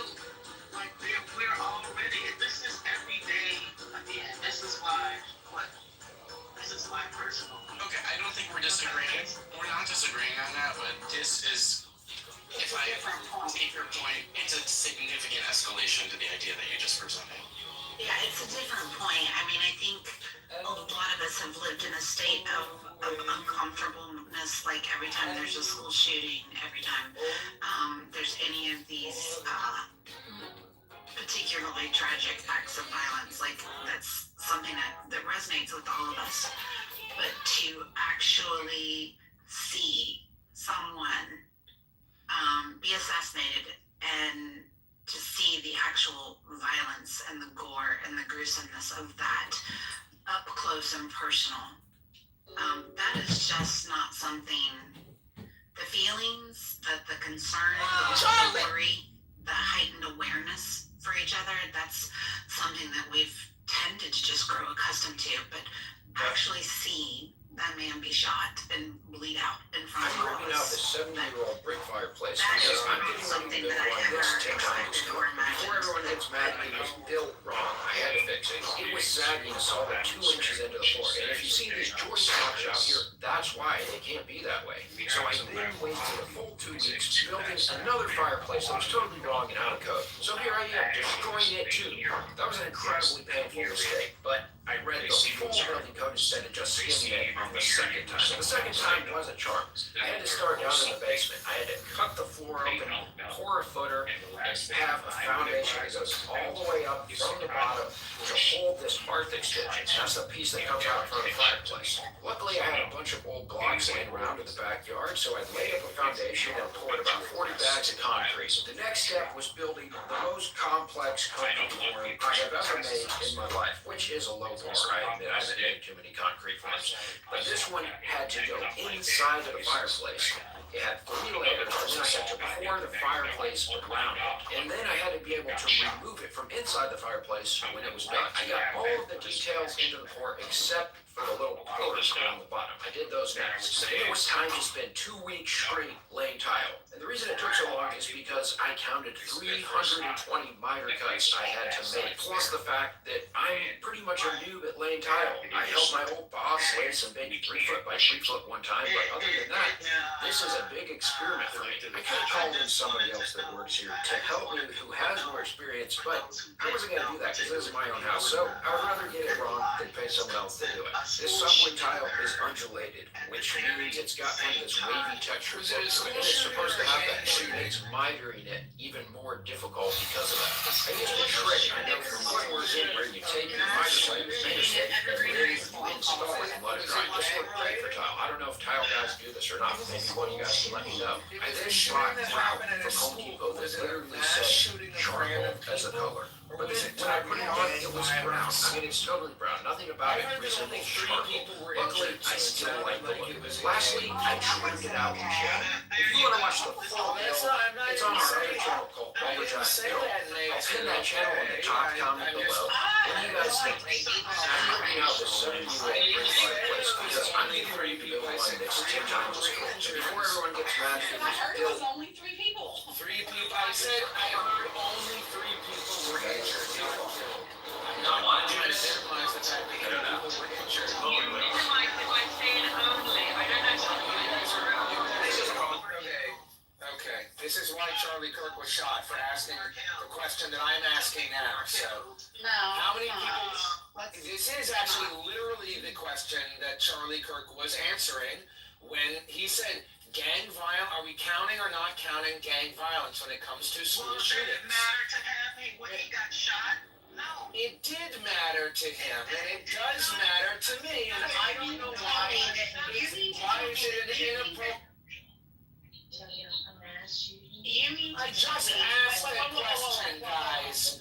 You need to I tell me that you simply think asked. that okay, let me ask you a question. Ask away. You mean to tell me that a shooter that was at least 200 yards away from Charlie Kirk chose that specific question to pull the trigger and put a bullet through his neck? No. Sorry, no, I'm not buying that. So the fact that that was the question that he was being asked, I'm still talking. I'm still talking. But I didn't. But you're putting words in my mouth, and you're And I'm going to give you an misrepresenting what I. opportunity to respond. But the question that he was asking, answering at the time that he was shot is not relevant to the fact that he was shot. You're playing this whole. I didn't say I just that. asked a gang question, and now I'm being persecuted, just like Charlie. You're It's a little misrepresenting me in a dishonest and manipulative way. And Okay, so put that. Represent yourself. Somebody said was a school shooting, and I asked if it was a mass shooting or a gang shooting. I understand there was a shooting that happened at a school. I was wondering if it was a mass shooting like Columbine, or if it was a gang shooting like a couple of kids shot guns at each other because Why they does had a it matter? gang Why conflict. does it matter, bro? It's all bad. I think, of course I would agree with that sweeping statement that it's all bad. Gang But I think shootings that- never happen in schools, do they? Excuse me, okay, excuse me, I was asked a question of math. Fine, then I'll just go ahead and mute up then, go ahead and keep. Yes, He's please. answering his question. I would like to hear his answer. Oh, that's okay, he actually, Matthew asked me a question and then he told me to go ahead and mute up, so I'm gonna listen to the second Okay, thing that he last said. episode, Matthew got told me a to- green bean. Matthew got Okay. a green bean, and I told you, if you want to, you said that I disengaged. I think that there is a significant difference between mass shootings where random people are targeted by a crazed loner and gang shootings where people bring guns to school and shoot their gang rivals. A lot of gang shootings are classified, mass shootings and gang shootings are classified together under the category of school shootings. And I think it's ironic that you're trying to say, somebody said, hey, did you know there was also a school shooting the other day? I did know there was a school shooting. I was simply asking, was it a mass shooting or was it a gang shooting? So Columbine was a gang I'm shooting. still talking. I'm still talking. Don't mute me like Charlie Kirk.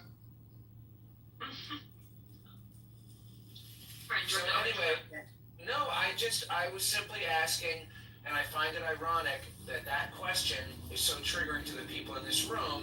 I wasn't saying anything about Charlie Kirk's death or that he was shot at that particular time. But coincidentally, Declaration only that refers was to the God exact four times in question. the Constitution. Doesn't refer to God at all. I'm assuming that you will. I'm just letting these people that are coming off mute know I'm going to respond first. Sorry, no, I think it's important to differentiate between mass shootings where random people are targeted. Okay, we got that. Shootings. We made that point. Yeah. Okay. Yeah, we heard that point, and I would just like to say, I don't think anybody was triggered by the fact that you asked the question for the distinction. I think people are irritated that you felt like in that reference a distinction needed to be made. That's all. And I would like to know, do you have any inclination that this particular shooting was a gang shooting, or are you just throwing that out there? Yes, I do have actually. There are a couple of clues. Okay, so What are the clues? Yeah, share what's the Didn't know we had Bruce Wayne here. Hilarious.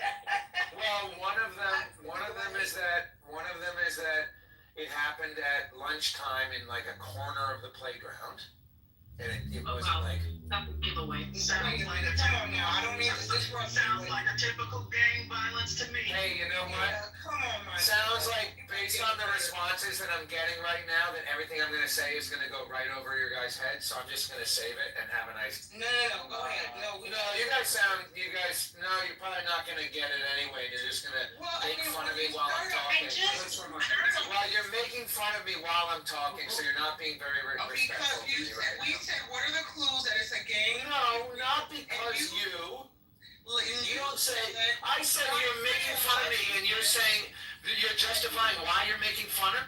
I said, let me finish. What do you mean, let me finish? You didn't let me finish. You're not letting me finish. What? I have to let you finish interrupting me? I have to let you finish while you're not letting me finish? Get the fuck over yourself. One mic. If you're not gonna let me finish, I'm not gonna let you. I mean, are you unwell? Are you on the spectrum? Do you need medication? Are you effing kidding me? We asked you to give examples of gang violence and you said a corner of a playground. As if children, teenagers, all sorts of individuals at high school or grade school or middle school hang out on the playground. That was your first example? Yeah, we're gonna make fun of you because you started off sounding stupid as fuck. I think the fact that it's just like obviously kind of it's like you it would not like be a crazy thing if they did bring a gun down to the corner of the school and didn't display it right in the center before carrying it out to other parts of school. That's like such a retarded point to make. They're already doing sketchy shit from the get-go. And I guess I just don't understand the distinction of even trying to categorize, make the distinction between a school shooting and or is it gang violence, because either way, neither are good. Like what is the point in that It's a gang violence shouldn't be classified? Rationalize it because he thinks these children are criminals or something, and they're guilty or not guilty of some shit. It's just the most retardedest thing I've ever heard in my life. Horatio, did you have something? Just derailing the conversation he was. I know it's because I do it myself. Shantae? Yes. Can you? Did you have? I saw you come off mute. Yeah. Can you all hear me? Okay. Yeah. Okay. I'm in my car, so bear with me. So I wanted to speak to. First, I wanted to just express that Charlie Kirk. Oh, can you hear me? Okay. Yeah, we can. You cut out for just a second. Okay. I wanted to express my condolences to Charlie Kirk. I mean, she's obviously not in this space, but I just wanted to express my condolences for that loss. I experienced a tragic loss myself. My brother passed away last year. He was 26. So I know what it's like to lose a young life, and not from the perspective of a wife or child, but my brother and I were incredibly close. So she's going to have a long journey ahead of her. I think when it comes to, it was interesting that he mentioned, the gentleman mentioned gang, because I was actually going to bring that up in this conversation. When people say, like, not many of us have seen someone be shot. Actually, there are people in marginalized communities every day that see people shot and murdered right in front of them, whether it be a friend. Not everybody that sees murder in the quote-unquote hood is in a gang. There are kids that are walking home from school that will see people murdered. And I think that I'm really against trivial, polarizing, or making distinctions across what murder is. I actually think it's a shock to people who live in affluent and upper echelon communities. Particularly, I'm not saying this part of Utah is this, because I don't know about Utah, no disrespect to Utah, but it's a shock to them, I think, but this is an everyday occurrence for a lot of people. And we have really normalized this sort of violence in our society. So people say this is not America. I'm like, what part of America are you referencing? Because it seemed very much in line. It seemed like the underbelly of America to me, if you ask me. And the last point I want to make is that this is really catastrophic in that it was likely the first assassination that maybe millennials and definitely Gen Z have seen on our soil. But this is not new, because you had RFK, you had Medgar Evers, you had Malcolm X, you had Martin Luther King Jr., and you had JFK, with the exception of Medgar Evers, that were all televised or photographs taken soon after their assassination. I think it's very jarring for us and our generation in this time, because it's so televised. And I truly am just really heartbroken by this whole situation. I thought about it as soon as I woke up this morning. I just really feel horrible that this man lost his wife. I'm sorry, that a wife lost her husband. And I think it's really, I want to make this last note. It's really interesting to me because Charlie Kirk said very disparaging things about MLK. I mean, really disparaging things. And I think it's incumbent upon, not that she has to do this, but I think the one person that's going to give solace and comfort to his wife is MLK. Can we have silence while I'm now constrained to play, please? Thank you. She lost the father in the almost identical manner in which Charlie Kirk lost his life. Shot in the neck. My name is Shantae, and I'm going to speak. Thanks, Shantae. I appreciate that. Scipio or something? Yeah, hello everyone. Can call it Scipio or Scipio. Anyways, it's a nickname after all. So I just want to make some comments about what happened, with Kirk. I'm not from the US.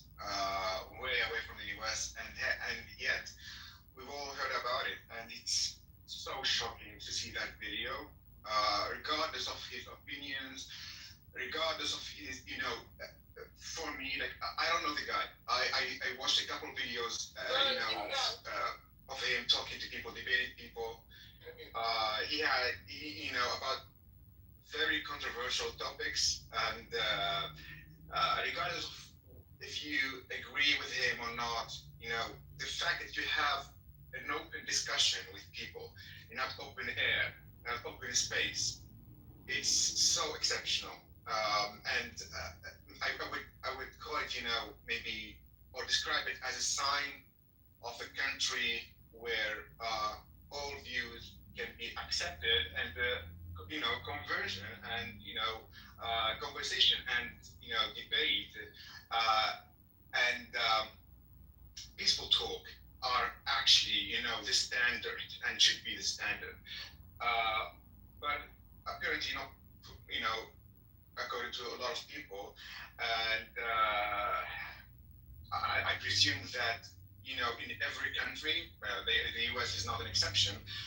You'll find people who are against the freedom of speech and basic human rights. Personally, like, as a foreigner, someone, following news from about other countries, okay, when I watch the news about the US, apparently in the couple 2 years, first an attempted assassination of presidential candidate, then this shooting, it should be really, worry people. It's really disturbing and worrisome. Like, mainly it should raise the question about firearms policy in the US, because I'm not guilty about it, but when I think about when it's happening, when I see that there is like now a rising crisis of this so-called free firearms, weapons that cannot be traceable, and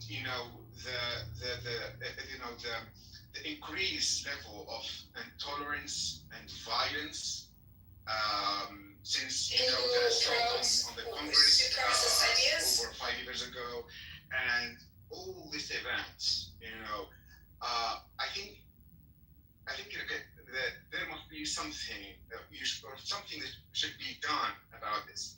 It's not just, if we can talk here, okay, who killed Kirk, okay, who was responsible? We can get into a lot of hypotheses, you might, blame people who disagree with him. You might, go into the At the core of the left, at the core of a liberal, how can I say this? is someone that would use the sword they have. They are very violent people. They always have been. Sorry? They can't debate. They can't have conversation. So they'll Well, here's the thing. these tactics. They're gonna do everything they possibly can to try to murder this.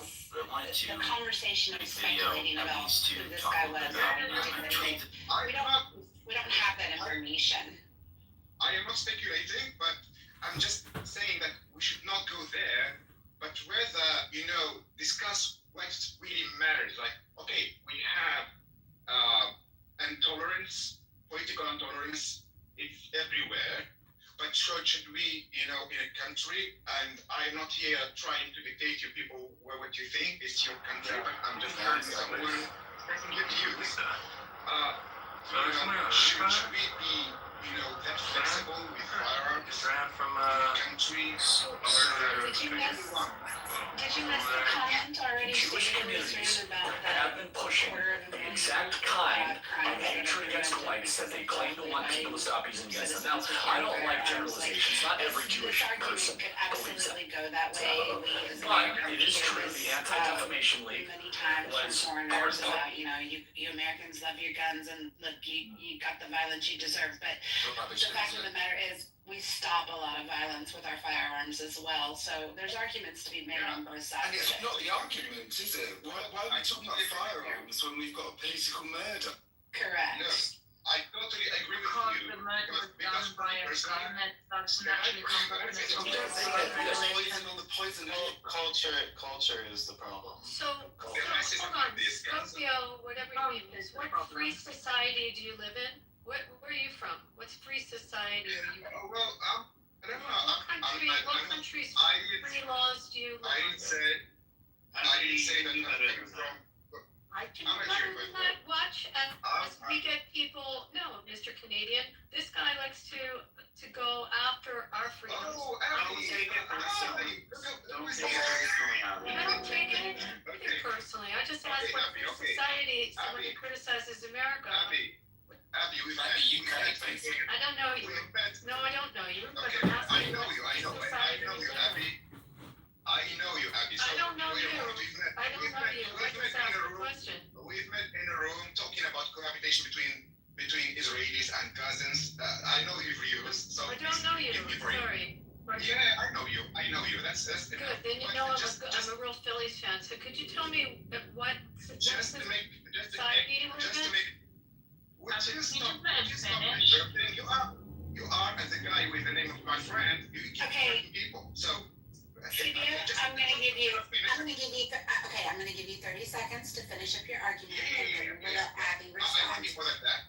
Again, I'm not against firearms in the U.S. I believe that a lot of people, it's really great to have a firearm in your house, defend your family when you are threatened. You should not wait for the police to come to your place, because by that time it might be late. I really do, agree with that. But the policy should be definitely revised. You cannot let firearms in the hands of everyone. That's my point. So I don't just against totally no, but revise the policy. That's my Scipio, that sounds like a great policy for your country. So my point is making in the chat is in Japan, where you cannot freely just go get a gun, Prime Minister Abe was assassinated by a 3D handmade gun. So if someone wants to assassinate, they're going to make a gun, they're going to get a gun, and changing the gun laws so that people who rightfully want to protect their homes or have shooting as a sport and hunt or live in states where there are needs for guns for their particular business, if they work on a range or they're protecting cattle, is just it's an absolute right in our country. But if you want to shoot someone, look at what happened in Japan when they took away all guns. They assassinated the prime minister. They assassinated Shinzo Abe, one of the most revered leaders in Japan. How many people were shot that year in Japan? I'm talking about an assassination. Yeah. I can remind you, because I did part of the time. Okay, one mic, guys. One mic, can't hear everybody. You can make a gun. That's what they did in Japan. Can I build on what Abby said? Yes, I'm gonna, whoa. Matthew, mute up, okay? One mic, I cannot hear anybody when you're all talking over everybody else. We're gonna go to double, and then I think I saw Aisha come off mute, and maybe Horatio, and then Matthew. Okay. But please don't interrupt. Y'all keep your shares brief enough that you're not spelling out 500 points that nobody's ever going to remember. And don't interrupt each other. Let's hear what everybody has to say. All right. Abby, were you? Yeah, you were. I was just making the point with an assassination that one occurred where there were strict gun laws. That was perfect. Aisha, you're next. Oh, I thought you said double, but that's... Oh, double. I'm sorry. I did. Oh, yeah. Just to build, I have two very quick points. I'll be succinct. To build on what Abby said, I think we should also really, I wouldn't normally say this about an assassin, but that guy who killed Abe, as revered, as amazing as he was, as Abe was, the assassin, I think just from a technical level, we really have to admire his skill there. Building a fake, he invented a whole new mechanism for how to fire a bullet with some electronic ignition thing. if you look into it, it was extremely impressive. It shows the ingenuity and the amazing engineering abilities of Japanese people. But the second point I quickly wanted to. Right, Double? What's that say again? The same people that invented the Walkman. They're very Yes. good. Very good camera, everything. But secondly, just on this point, this whole gun control debate, this ship has so long sailed. It's great in Europe. I think it works great in Europe. It does work great in Japan in general. But you know, you're not gonna just because you know these people.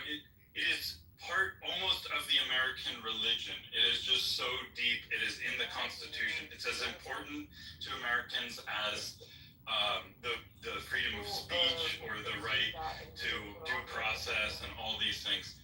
You are not going to get what you hope for with gun control in any way. It's only, and people now on the left, leftist people, are some for their various reasons. Some think the fascistic government's coming for them. Some think whatever, but they're starting to get armed. They're starting to think about forming militias. Like, this is not, you're never gonna, in our lifetimes, in your grandchildren's lifetimes, you're not gonna get rid of the right to bear arms in America. It would be a bit like banning prostitution in the Netherlands. Exactly. Yeah, so, actually, want to go more? Yeah, I think I was after her. Did anybody mention a ban? Why are we talking about bans? And why does prevention have to be Charlie Kirk shot, and naturally after someone is shot, the question of gun control typically comes up.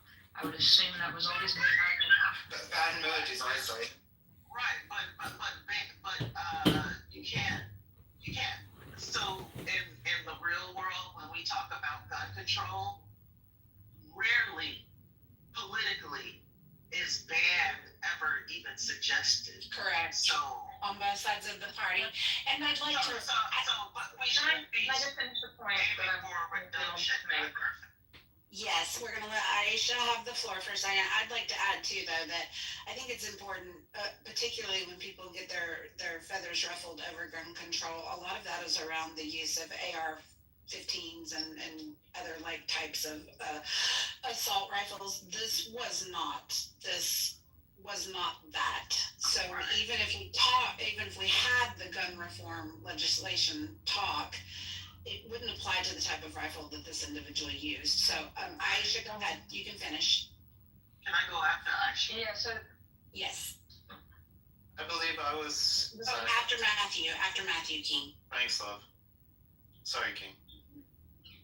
So the point I was trying to make is that, like, in general with gun control, I think Americans, when you hear the word gun control, you panic and think everyone thinks take away your rights.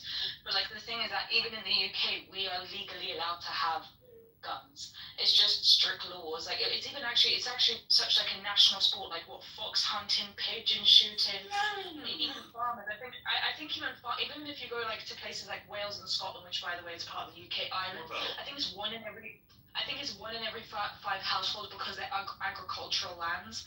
So typically, like all those farmers, like it's so common over there for them to have rifles and things like that.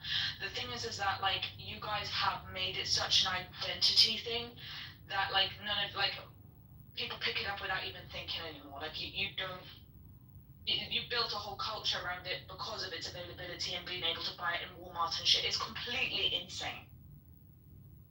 You do need to regulate it. It is out of control, whether you like it or not. No one's saying get rid of them because you have fucking bears in your country. Good, have guns. No one's worried about that. But the way that you can just go walk up and buy them in Walmart is retarded. And you have to face that. Agreed. May I speak? Yep, go ahead, Matthew. Well, I lived in Japan for 10 years and I go every year and it's different. It's not perfect. First thing, guns are not banned in Japan. Almost every farmer has a gun. They just have to be locked away and it's stricter. And I just looked it up. Over the last 10 years in the United States, there were 467,000 gun-related deaths, 500,000 over the past 10 years. and that is suicide, accidental shootings, and murders. So that's all of them. And in Japan, over the last 10 years, there was 67. So you have on one side, both countries, guns are allowed. Japan, 10 years, 67 people killed by guns, whether they're murders or suicides or accident. And then in the United States, 400, almost 500,000. So the problem is not just with guns. The problem is a combination of a kind of, I would say, machismo type culture in combination with gun, with a very readily access to gun violence.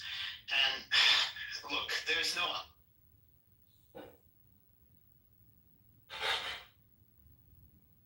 Did he get cut off? What happened? I don't know. Dawn intervenes. I know. I'm sitting here and thinking, let's talk about the $750,000 every year that are saved. And Don't we care about the murderous intent? I don't understand why everyone's talking about the means and not the motive. Both is important. But the fact that you're negating one half of the conversation is a part of the problem. Because he could have killed him a different way. That's not correct. It would be really hard to then have a fucking scope from a different. You can tell that you're not crazy. Criminals can get guns anywhere. We need one right now. we really need one right I was going after Matthew, and no ratio. The point is not this one individual, right? Again, this is again my personal belief. After I saw the complacency after Sandy Hook, I knew it was a wrap for this country.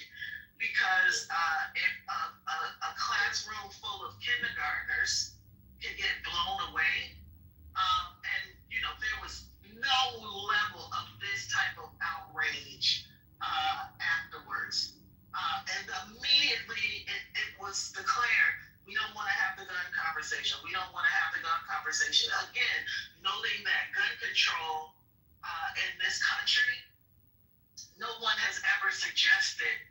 In seriousness, people say it out their mouth because people generalize and are not precise, but no one has ever advocated for gun bans. And what we're aiming for, because this is how systems work, there is no perfection. You're not going to eliminate murder. You're not going to eliminate drug use. However, when I go to the goddamn drugstore, I have to give them my ID to buy Claritin.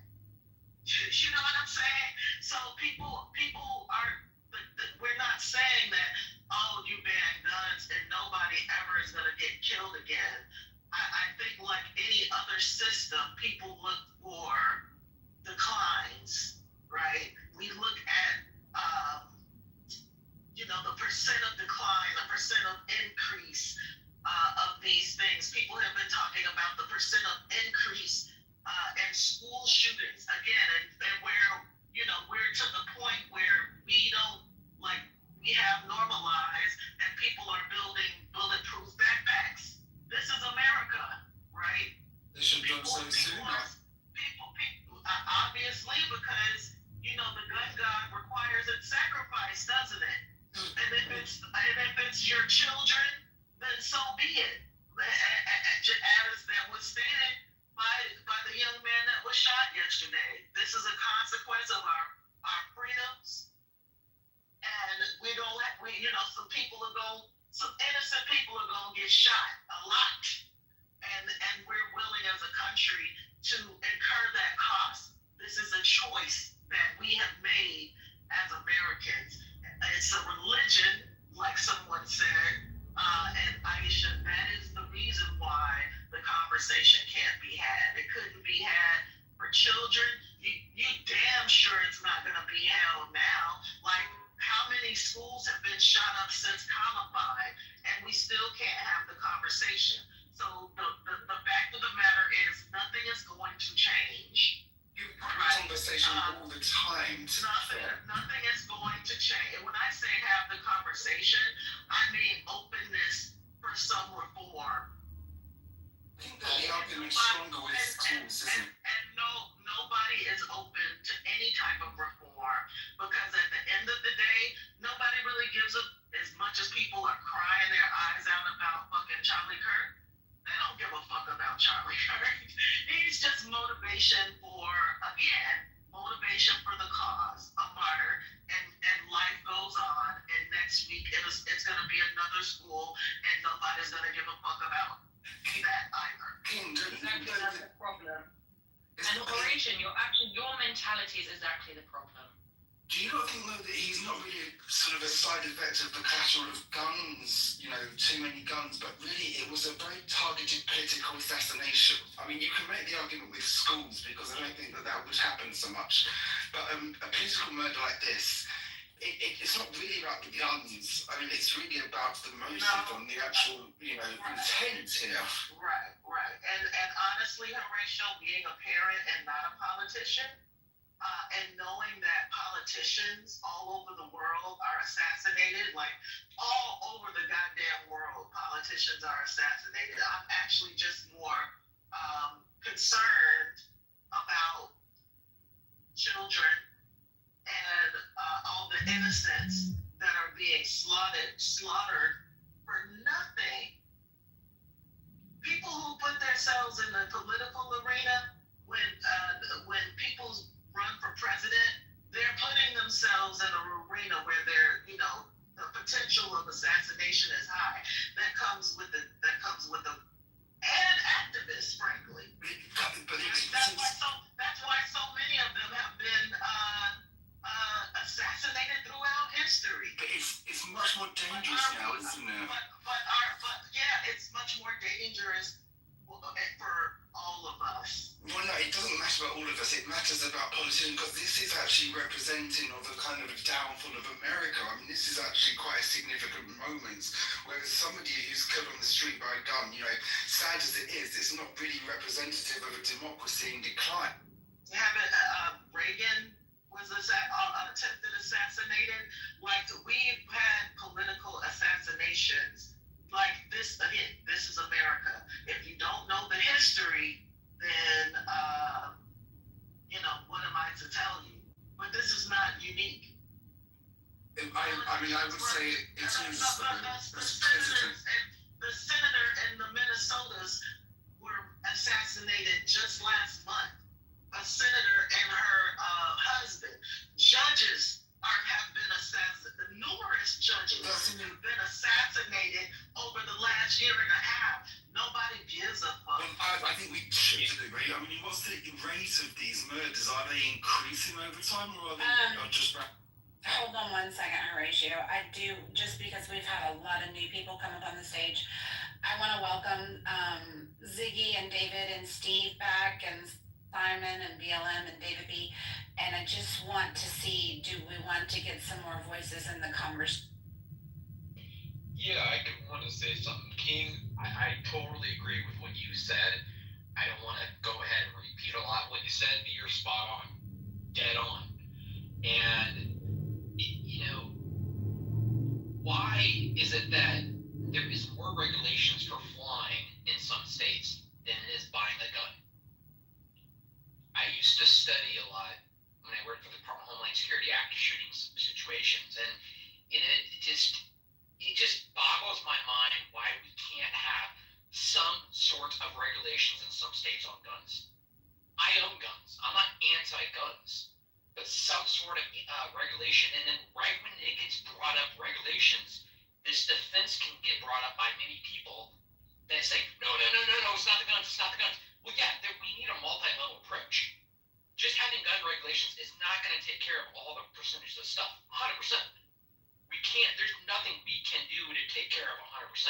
We need a multi-level approach. Regulations on gun, proper mental health, proper community support for people. I mean, the list goes on of what we need to do to tackle the situation.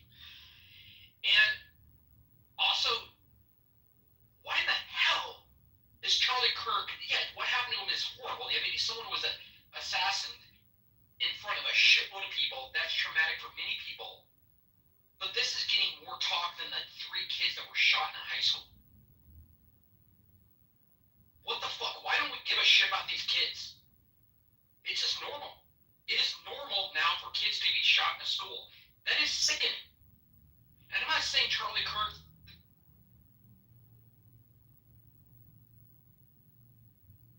Where did he go? Did he fall into the matrix? David, we can't hear you.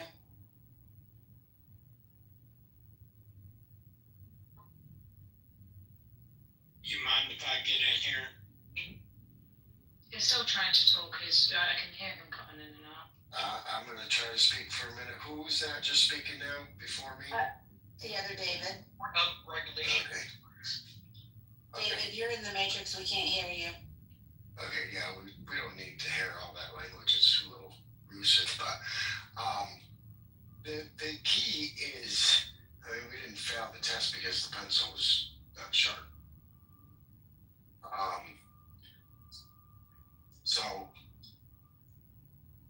it's not like, you know, the gun did just go ahead and grab itself and take itself and go do something. The gun didn't do it.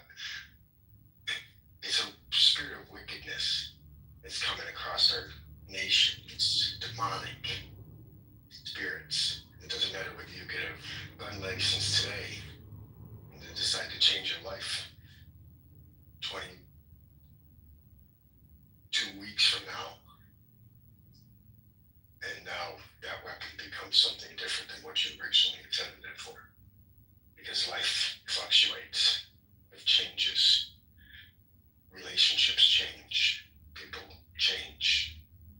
So it's not the gun's fault. It's a mindset in your mind. They control you by your thoughts, your action, your minds. We have to pull down the strongholds.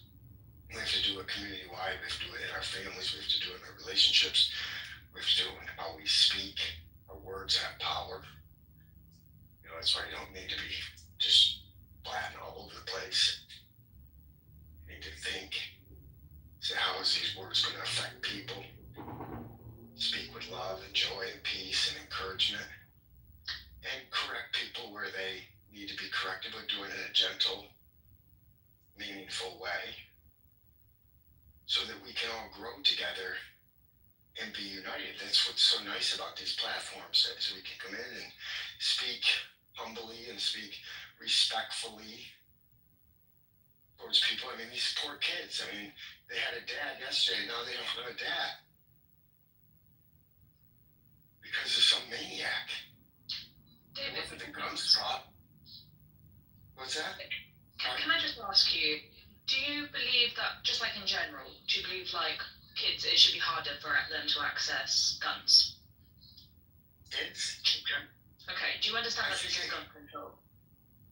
I think it comes down to an education. It comes down to having the right, No, but do you understand that this is literally gun control? The topic that you're too afraid to talk about? I'm not too afraid to talk about it. I'm telling you that it's not the guns. I'm telling you, if you believe that a gun is going to go off and just kill somebody without somebody actually being activated to do that. But no one here is anti-gun. Okay, so what do you want? What's the question that you're asking for? I'm wondering why I believe in gun regulations, which a lot of Americans get offended by immediately because they don't understand the actual meaning. Like, gun regulations is as simple as making it harder for children to get a hold of. That would be how I would say it would be that we make it more in alignment that when they get the gun, that they understand, that they know how to use it appropriately. And why would a child need to get a hold of a gun, point blank, full stop? Because they ricochet, kill themselves by accident in any shape or form. Doesn't matter if they know how to professionally use it. Why the hell would they do that below the age of 16? Like, why would that even be a thing? I've got a quick question. I started hunting when I was 14 years old. It's not unusual. It's not People go out and hunt all the time. I worked in agricultural part of the UK. I had guns growing up, and I think it was incredibly stupid and irresponsible because those things can things can go wrong with guns, and it could have been dangerous, and I could have died from it. Simple. And I don't believe that it justifies anything. Well, not if you guys want that. It doesn't matter whether you're a child or if you're an adult. It doesn't matter. The gun could go off and things could happen. I mean, it doesn't matter. It doesn't matter what age you are. Accidents happen. You go out for a car drive and things happen. And you go out and get on an airplane and things happen. It's 9/11. Somebody just got shot. I understand the topic. But however, the way that you're addressing it isn't 100% appropriate, is what I'm saying. Now, if you say To you. Could I ask a different question? we don't want children to have guns, we do not want children to have guns. I'm not arguing with you. What I said, That was my whole point. No, I said the But that was my remember how I point. said So one word. Okay, back to one mic. We can only have a conversation when one person is talking at a time. Yeah, and I know that. I was speaking until she stepped in and interrupted the question. I'm going to And I'll give address you, that now. I'm going to give you 30 seconds to wrap it up, and then we're going to go to Steve, and then Jane, and then if Ziggy or BLM or Simon want to chime in, we will hit them next. Okay, so yes, it is through gentleness is how you get the proper things done. So as I expressed, our words have power, so we want to use our words appropriately. So I'm saying it's how you're addressing it that's wrong. So yes, nobody wants children to have guns unless they are being supervised with somebody that also knows how to use the weapon properly and according to the present laws and under the right conditions. Because kids do go to want to do adventurous things. We still want our kids to do adventurous things. So they may go off into a camp, a summer camp, and have an opportunity to take a shooting class. And we want them to be able to do that with the appropriate supervision. Beyond pellets, what's the point? Wait, Aisha, hold on. We've got several people in the queue. I want them to be able to do. I want them to be able to do it, and I want them to be able to do it without too much red tape if that's what their parents want them to do. And that's all I have to say about the children with the weapons at this time. Thank you very much. All right, Steve, you're up next. Yeah, I think one of the things that kind of got out of focus here is no one's saying that someone that gets shot in a school is less important than what's going on with Charlie Kirk. That's not a thing. What it is, though, and what's the significance of this is we've reached such a fractured political point in this country that the social compact that we've made with each other on how we're going to live our lives together as Americans has become very unstable. And so when you get someone either on the left or the right that's articulating a position in a fractured political environment that gets taken out in this way, it becomes like one side's not playing fair here. And that's the danger of this whole thing as it's going down. If you don't agree with me, that's fine. I don't care if you agree with my political point of view. But if I don't agree with your political point of view, for me to get a gun and take you out so you can't talk anymore becomes a very dangerous thing. And the more fractured we become, the more volatile these kind of incidents become. It adds greater gravity to it. Not that people aren't concerned that children is getting killed by guns. Of course, any rational human being would be. But it doesn't have the societal political weight in the environment that we're in right now and the repercussions that could come from it. That's the point. Steve, can I ask you one question? David, you weren't next, though. Serendipity gave us a little cue. Yep. Am I right? Yep, and I'll open it up popcorn after we get through the queue, but we got lots of people that want to get their 2 cents in. So Jane, I think you are next. Thank you. Wait, Serendipity, did you add BLM to the queue? Did I add who? BLM? He noted in the chat that he wanted to. Put your name in the chat if you want to be in the queue, maybe. Okay, yeah, no, I didn't see him on stage. I'm just addressing the mic flashes that I'm seeing on stage. Yeah, add BLM to the queue too, please.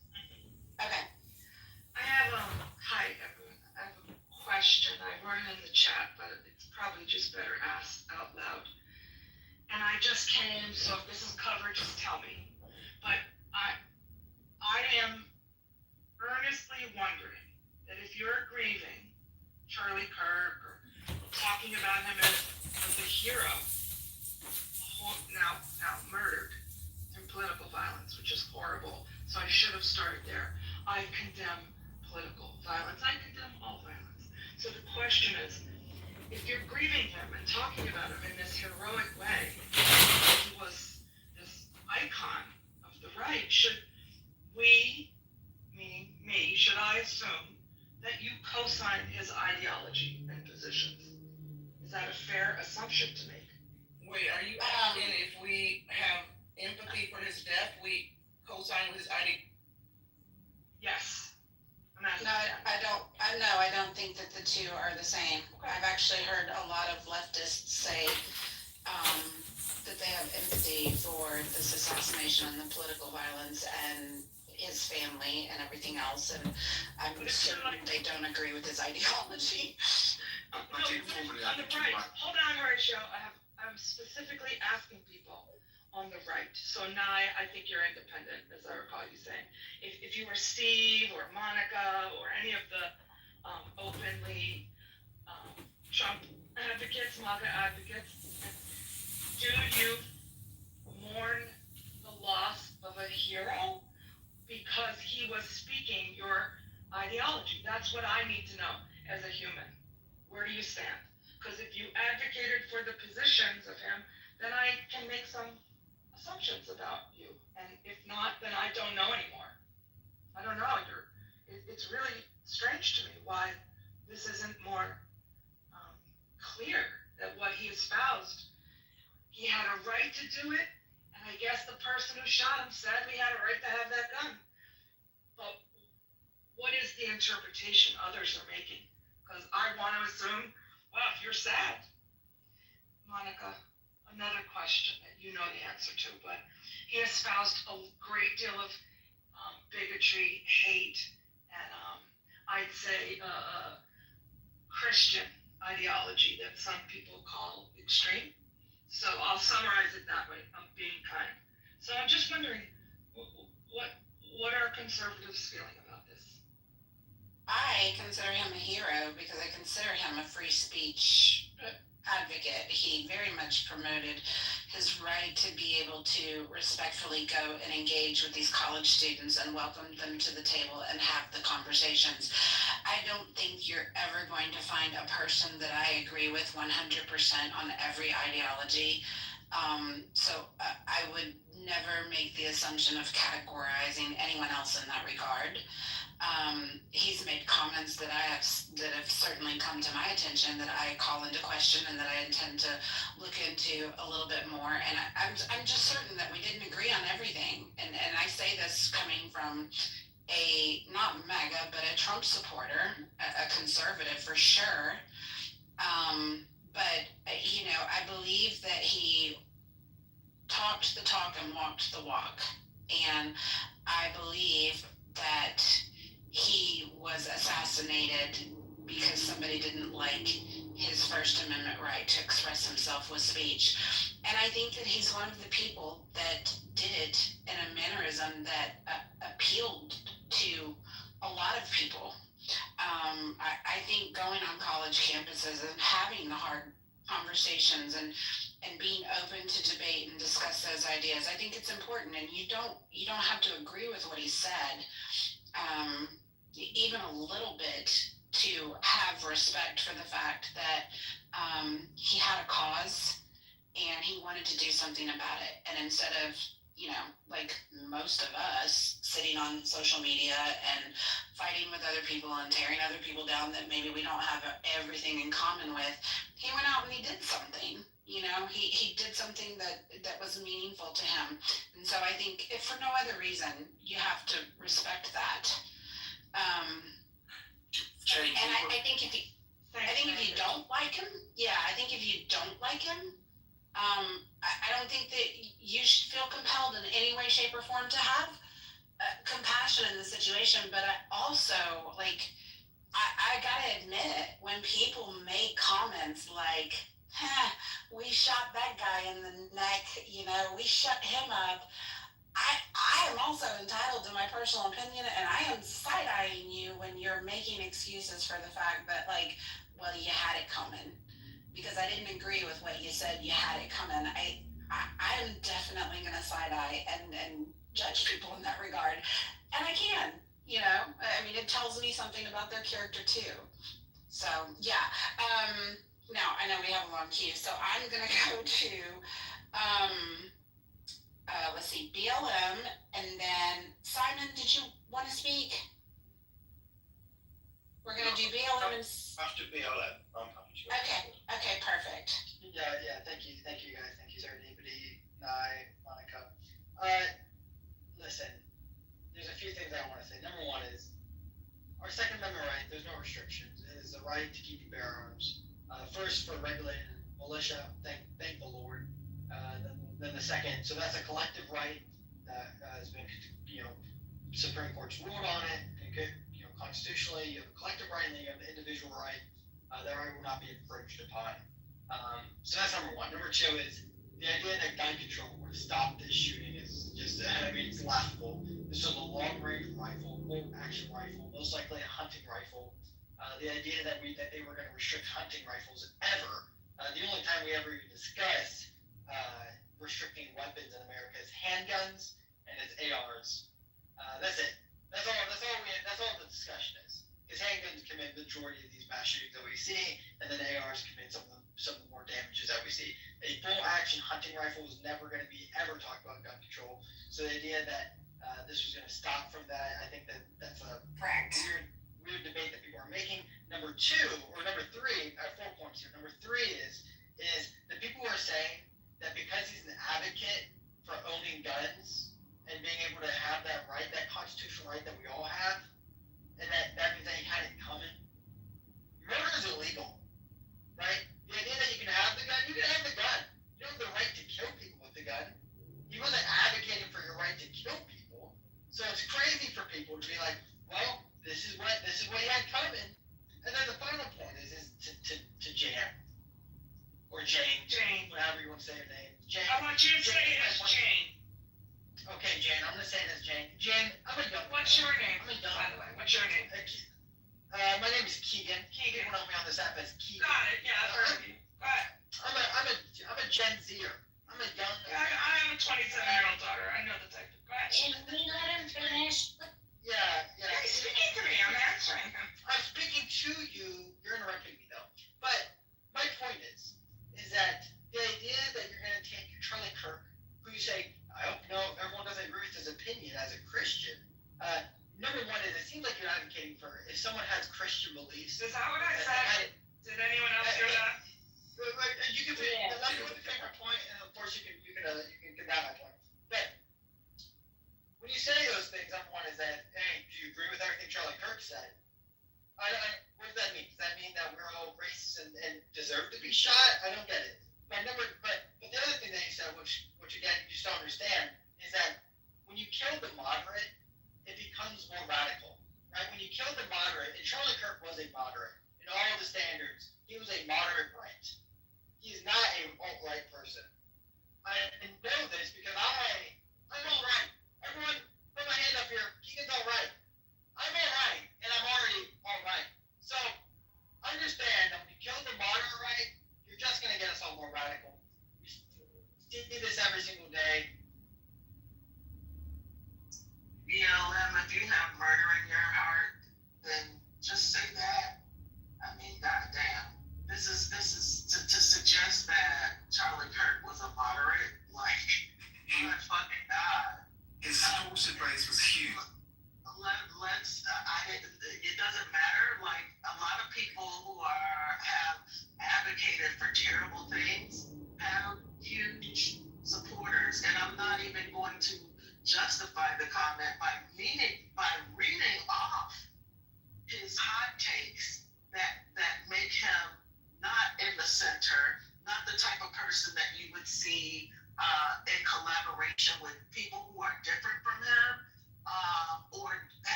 assassination of your hero to put that there, right? It was already there, and I think you should probably get some help That with is that. such gaslighting. I can't believe it. Okay. Seriously. Okay, we're gonna go to Simon now. Simon? Hi, thank you very much. Yes. I always find the conversation about the Second Amendment and gun control is very evocative for Americans, and with respect, I probably understand why that is. Yeah. So I don't want to really go down that road. What I would like to say is that I worry when everybody's talking in terms of the guy's politics and it being a political assassination, because that then embraces the fact that there may be a justification. What's his politics? What relevance has that to the fact he was murdered and it was a criminal act? I just think it should be that simple. I don't really think it should be about his politics at all. He's entitled to we all agree he's entitled to his opinions. He expresses his opinions, as other politicians will do. End of. This was not a political assassination. It was a criminal act. That simple.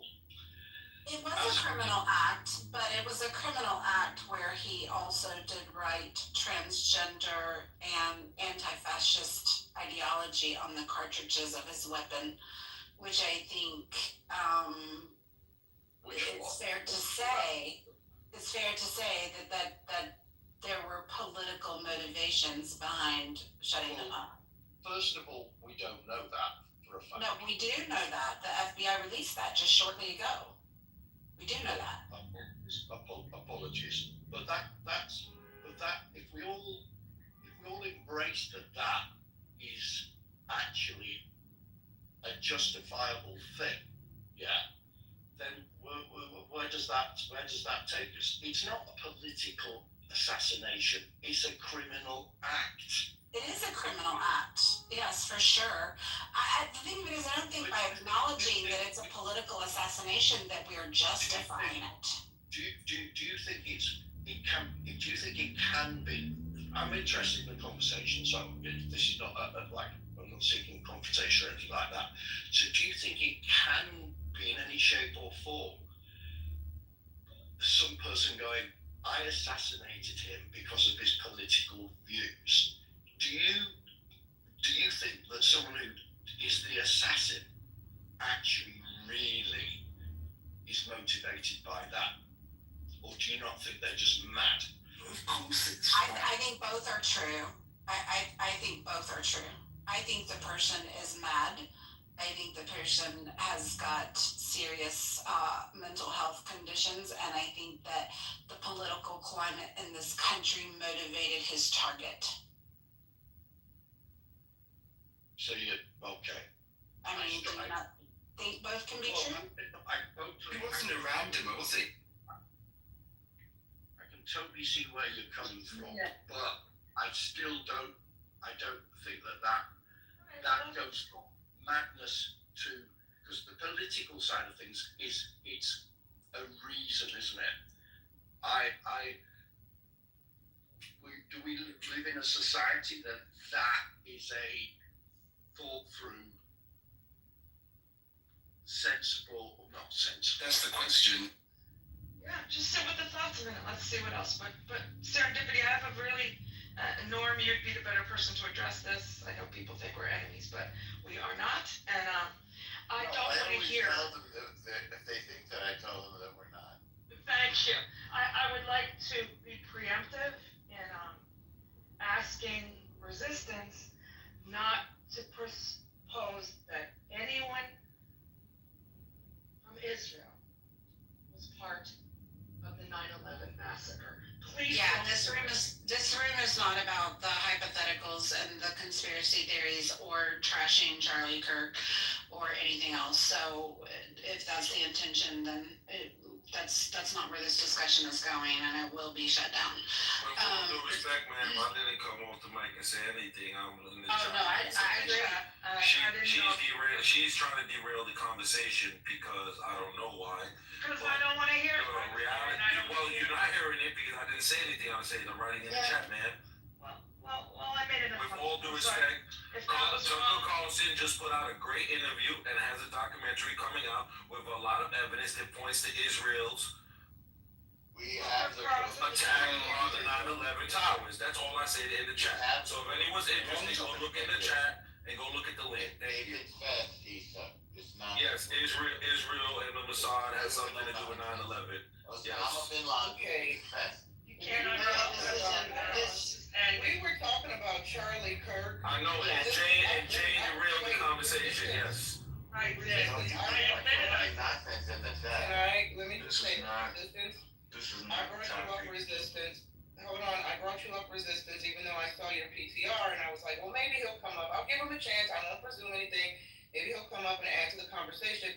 But Serendipity has made it already clear, out of respect to Top Mod, we're not going to make this conversation about race, and we're not going to do any anti-Jew, Jew hate rhetoric while we're talking about this. So, Resistance, do you have anything to say about the Charlie Kirk shooting without centering Jew? With all due respect, man, you're centering them because I didn't mention anything about Jews.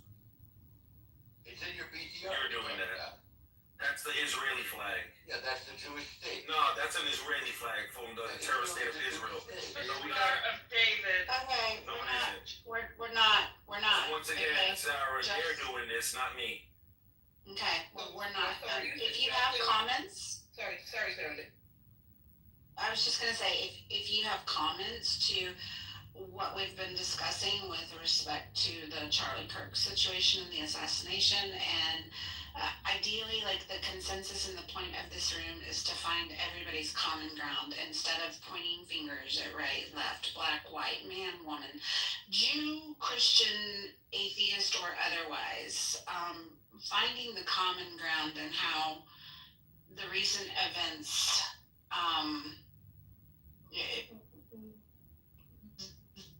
things that we all agree on. The fact that political assassination is not okay. Well, I don't agree. And what can we do as American citizens to...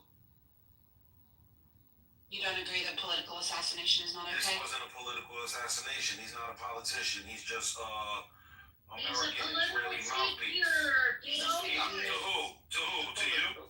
He's a political figure. What office did he run for? What office did he run for? MLK was also a political activist, and we consider him a... Yeah, exactly. He was doing political activism consider for people who were being oppressed. No, he was not. Charlie Kirkland was involved with propaganda and hate speech. His name is not Kirkland. His name is Kirk. Kirk McGurk.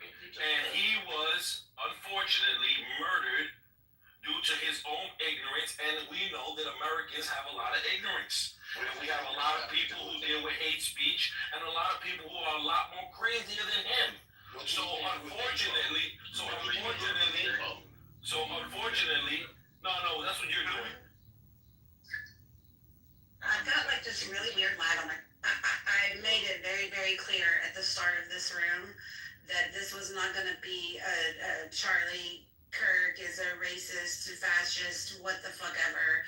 That's not the point of this room. I'm aware that people have opinions, and you know what? There's 50 other rooms out in the hallway where you can go and bash Charlie Kirk until the cows come home. It's also not a praise Charlie Kirk for who he was and what he stood for room. This is more a room about agreeing on the things that we agree about. I'm just not here for it. Like, if you want to go fight with people, go fight with people. You can do that, but this isn't the space for it. This is not what this room is about. Equals on the left. I just want to tell you guys, the man who does books, his real name is Issa Edgelot. Norm, we're not going to do doxing. He's dangerous. He assaults people. He's been arrested for it. He's dangerous. He's a dangerous person, so just be careful. That's all I'm telling you. Okay, meet up. Jason? Jason, Yeah. give you the floor. Yeah, I was gonna say the assignment because he seems to be like he can't believe that someone could do this like politically motivated.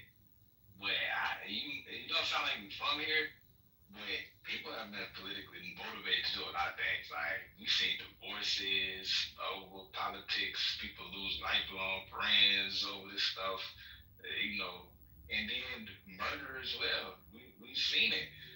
I mean, I don't know where you're from. I can't parse out your accent all the way. But if you was over here, you would see that the political climate in this country, you never know what you're gonna get out of political disagreements over here these days. I'm from the UK, but yeah. I'm listening.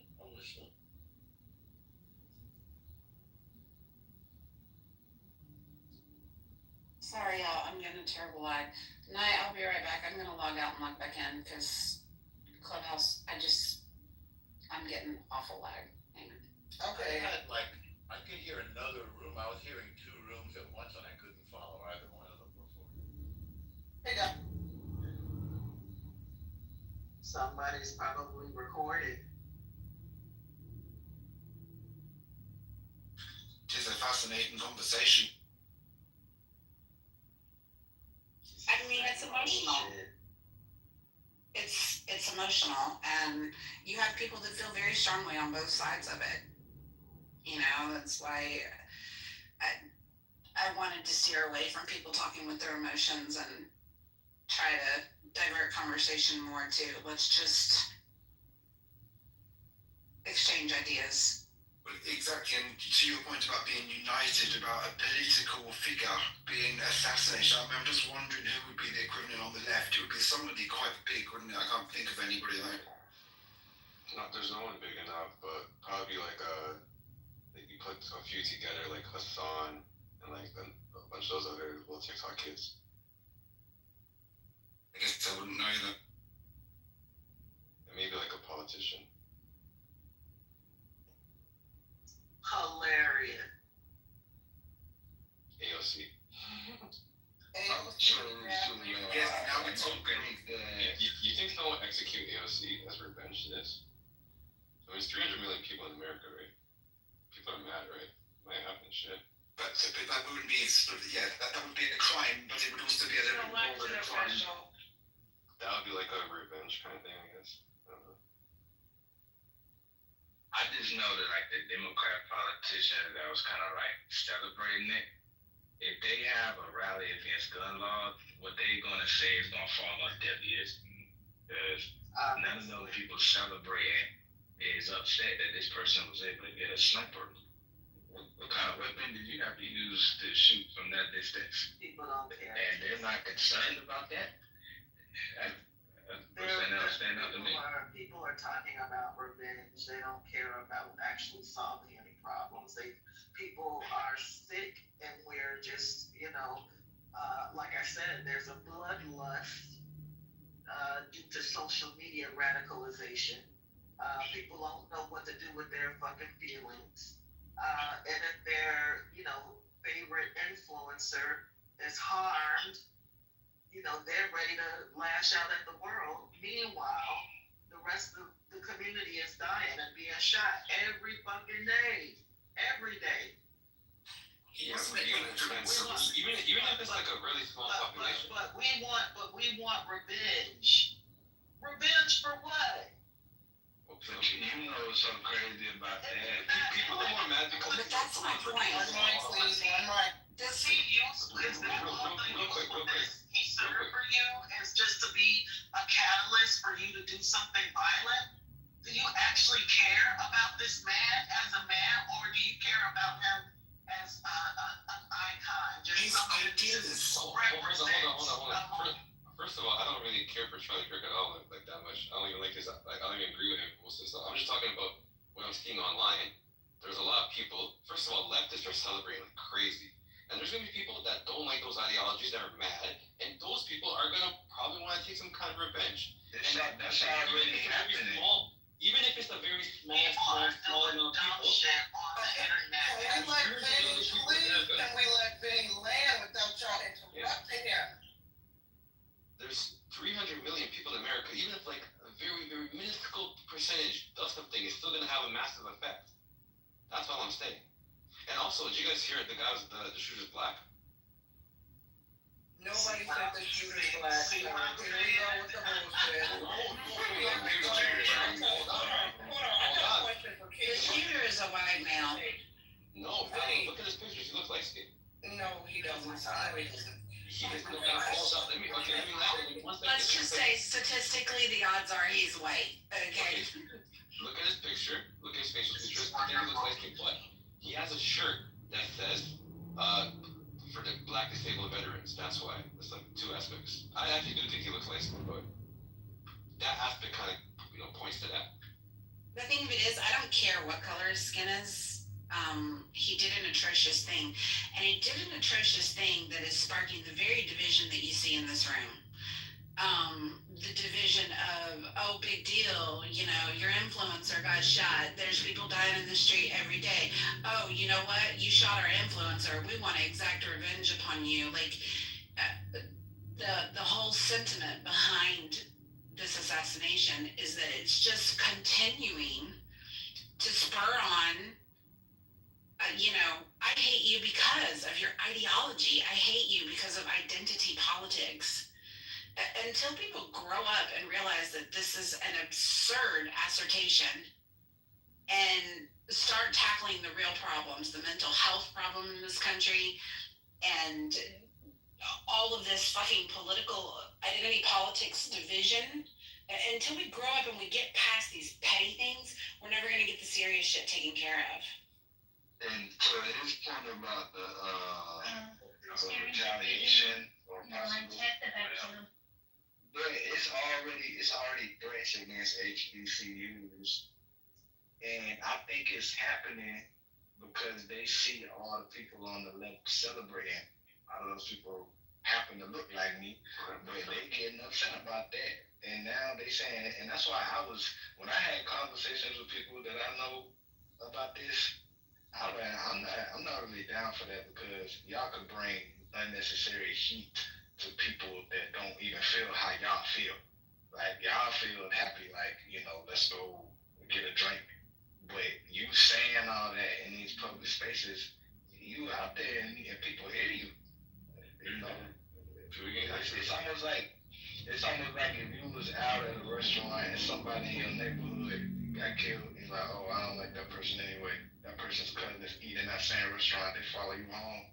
You're not even like that to defend yourself. You don't care, never carry the weapon, cut a whole one if you want to, but you out here talking about praising somebody getting a bullet. That's crazy. And then, the right's gonna have the same reaction and be like, fuck y'all anyway. Like, if they kill like a son or someone. Well, a Democratic senator already was murdered. Yeah, but no one knows that person though. No one knows that. It doesn't matter. It does matter though. They have to be a known person. Like, people know Charlie Kirk. Somebody knew these motherfuckers. Somebody, but not the vast majority of people didn't know that. This guy's like, everyone knows. Everyone either hates him, loves him, or is indifferent to him. But they know who this guy is. They watch his videos. Everyone's seen it on YouTube. Like, this is different. Yeah, but it's just a guy like you. It doesn't matter though. And you've seen how he got killed, like on video, close up, like that is like it's different. It's different than those senators that no one even heard about. AOC would be someone that's known, right? That would be something like that. Like people that are known is big. There's a big difference. That's those nobodies, Those nobodies. There's nobodies in I want to society. something That's just how we feel about the children too. Hold on. I want to address something that Jason said. Jason, you noted that, I didn't hear about this yet, that the HBCUs are, campuses are being threatened or receiving death threats. Yeah, they're locking down. Yeah, listen, I'm not saying it's okay, but what do we expect is going to happen when black folks have been celebrating this man's death since it was confirmed that he died? Black folks? Our dear brother Tariq King, can I just get a sentence or two out, please, before you interrupt? Please, because I try not to interrupt you. And you don't tell me, you don't police my language, queen or king. I'm going to say what I want to say, and then you can respond. I don't interrupt you, okay? So let's show some respect. Now, black folks, not exclusively black folks, have been celebrating this man's death since it was confirmed that he died. Our good brother Tariq Nasheed hosted a Twitter space last night, had 6,000 people in there. The title was Should Black People Show Empathy? 99.9% of the people that he let speak, black of course, because most of the speakers were black and most participants and listeners were black, all came off the mic and said, no, we shouldn't show sympathy. Yes, he deserved to die. JB hosted a room last night where I expressed my sadness over his death for many reasons, even though I wasn't the biggest fan, but I noted what his death symbolizes for me. Caught heat from black people for showing sympathy that this man, somebody's father, brother, son, was killed seemingly over his political views. Now, of course, we don't know the motives behind the shooter yet, and until they apprehend this person and he speaks and shares his motives, we don't know. But we can assume that Charlie Kirk's rhetoric made him a target and what got him killed. And I noted that that's scary. The symbol, what's the message we're sending as a nation here in America that someone with polarizing views deserves to die? I've been in rooms all day hosted by black people, dominated by black people, conversations where they're saying, yes, he deserved to die. Somebody came on the app earlier today and said, F Charlie Kirk, a black man, a gay black man, not that it mattered, but I only say gay because he said because of what Charlie Kirk said about gays and trans, he deserved to die. So I say all that to note, Jason, if HBCUs are being locked down because of this, I'm not surprised. Exactly. On one hand, black folks are saying, not our problem, we should stay out of it. But on the other hand, they're celebrating his death. And let me be clear, we know it's not all black folks. And now, they're surprised that the HBCUs are being threatened and on lockdown? Yeah. Okay. Yeah, they stay waiting on a reason to do something to us, and they like, boom, there it is. We celebrating somebody that we love. Now we got them. This is what I'm saying, Jason. People don't need a fucking reason.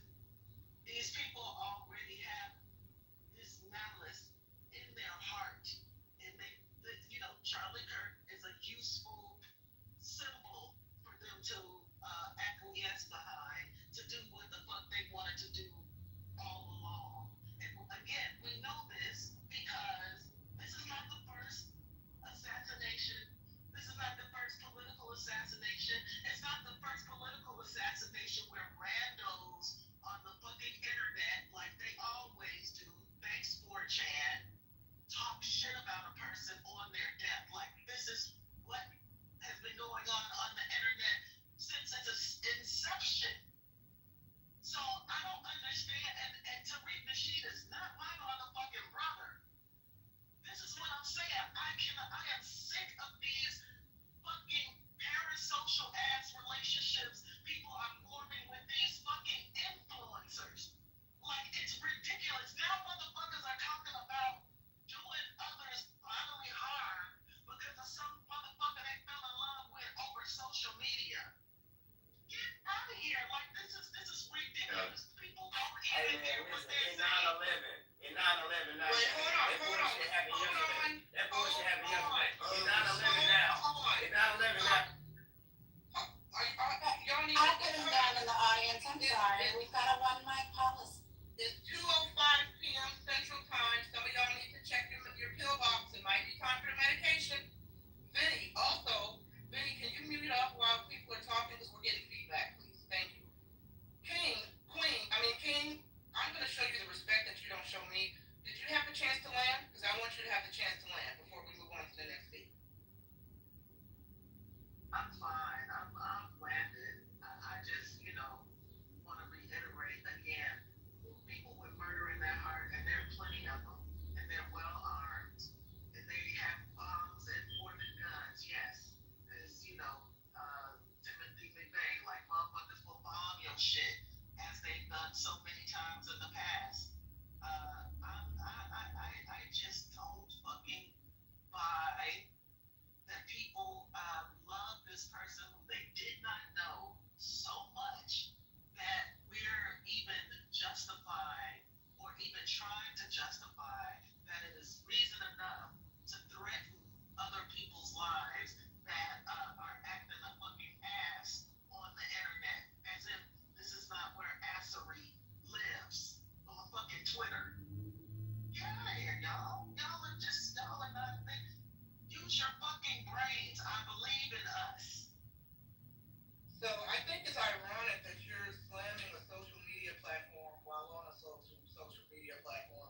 to share your Blaming views the and stuff. people. Quite ironic. But anyway, let's open it. Blaming the people and how they act. Okay, we had a couple people come up on stage. Mr. Ans, would you like to comment? Yeah, so I'm just eating food now. But yeah, it's like a two-way thing. Cause like in some countries, yeah, you got governments censoring people to keep quiet. Yeah, keep quiet. And when you see governments in some countries, yeah, censoring people to keep quiet, then I'm not saying that's an invitation, but that is sort of encouraging people. You know what? If government is punishing people for putting things online and imprison people for saying things online, then some individuals say, you know what? Oh, well, the government's doing that. So I like certain person saying this or certain person saying that. You know what? I'm gonna silence him. So any day, again, I'm not saying it's a correlation between what the government's doing and what happened yesterday or today, whatever time it was. Yeah, but the bottom line is we're living in a world now where even government is silencing people, trying to silence people. So that's not, so in some respect that's encouraging people to also silence other people. Not everywhere in the UK, you know. Yeah, I mean by force. Yes, that's silencing people by force. So it's like an invitation. So I know in the UK, right, even some person put some tweet out and the person got imprisoned, blah blah blah. So when you see governments doing that, willing to silence people quickly, and even for example, I'll give example about silencing. There was an old guy, yeah, very old guy, pensioner, was 80 years old, yeah, and he there was a guy from some, I think he's an immigrant apparently, yeah. So the guy was speaking to this old guy, and I think the old guy said to the guy, I don't understand, speak properly. Yeah, speak properly. Yeah. The police came. The police arrived. The police said to him, well, we got reports that what you said could be a hate speech. Hate speech. Yeah? Right? So he said to the old man, well, what I said to the guy, to the old man explained to the police officer, what I said to the guy is that I couldn't understand what he's saying.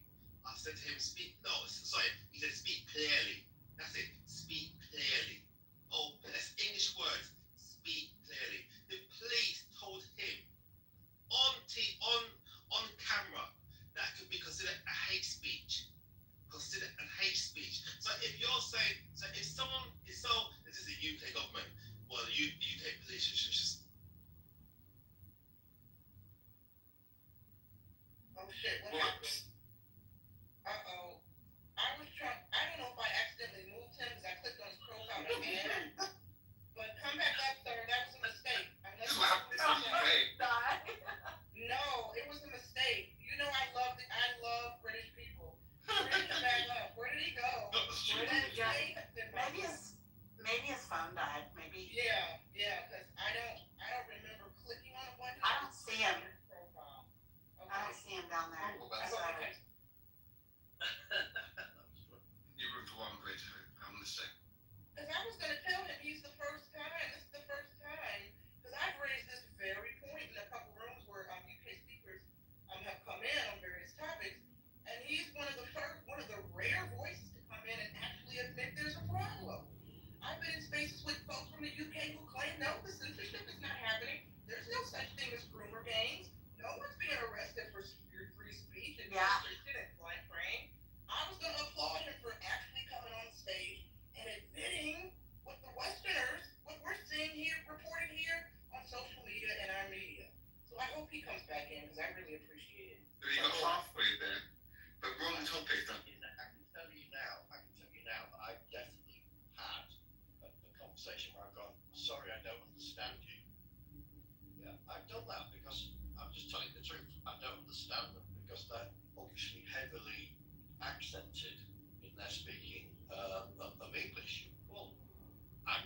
live in, yeah, if I can't understand someone because of their heavily accented English, I can tell them, and I'm not afraid of doing that because it's not hate, it's just the reality. Sorry, I can't understand what you're saying. I don't understand. Yeah, so from my point of view, that is, you can make individual instances more significant, yeah, as they are. They shouldn't happen. The police, if that's true, yeah, that shouldn't happen. Police should just be a bit reasonable and go, okay, well, he didn't understand him, and all he was saying is, can you speak more clearly? So, hey, come on, this is part of the problem of the world we live in.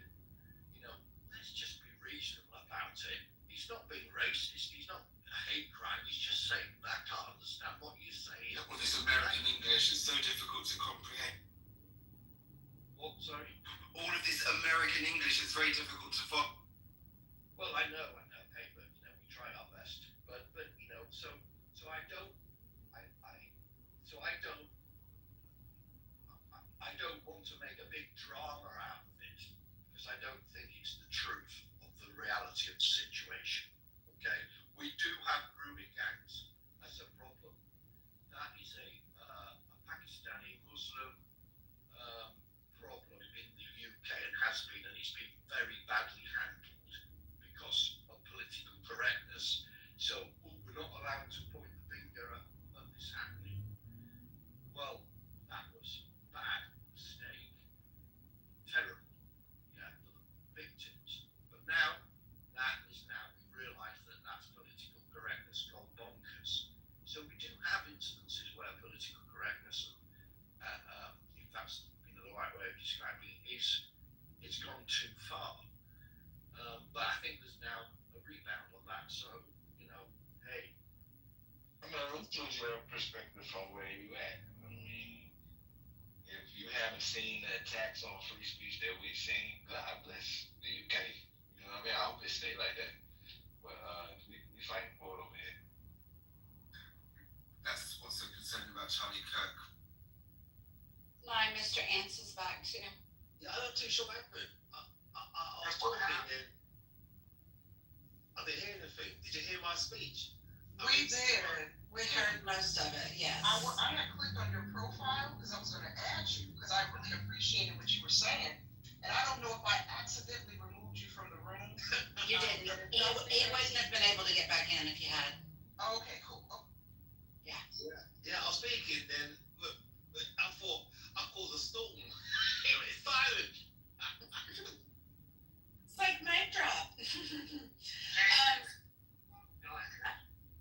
Go ahead, King, because I was going to do a slight diversion because Anne's got a song that just came out that she wanted to play, but go ahead and get your comment out. I just wanted to, Jason, to expound on how we're fighting for the First Amendment in this country.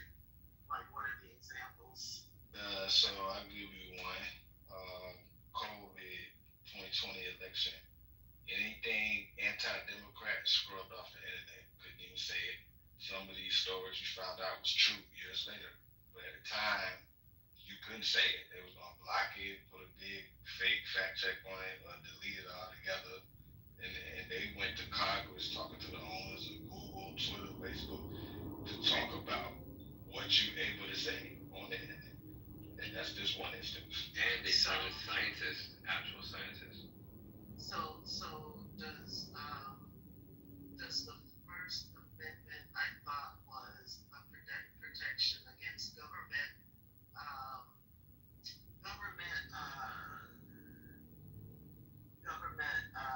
oppression or government, like the state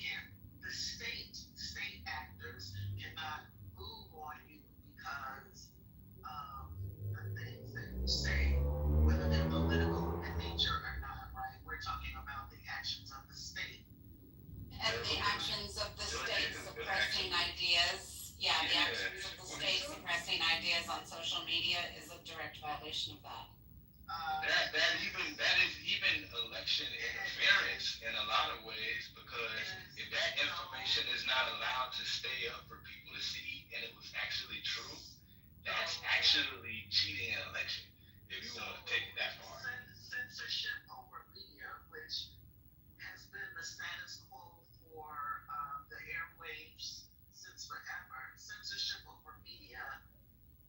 versus state sanction or state consequences imposed, like jail time, like loss of your job, like all of the, like these types of things. Censorship.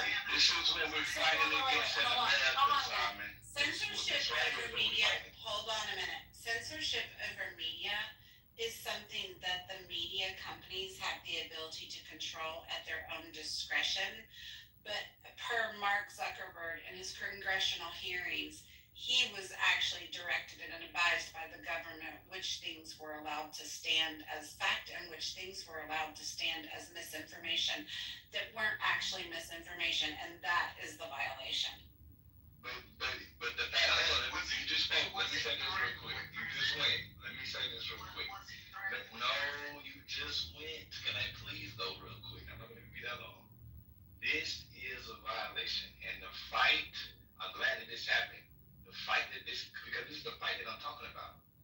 We're having to say, wait a minute, that don't seem right. I should be able to do that. I should be able to say that. And you have people in America, your next door neighbor, that will tell you to your face that no, that's not a violation of your speech. No, that's fine for them to do.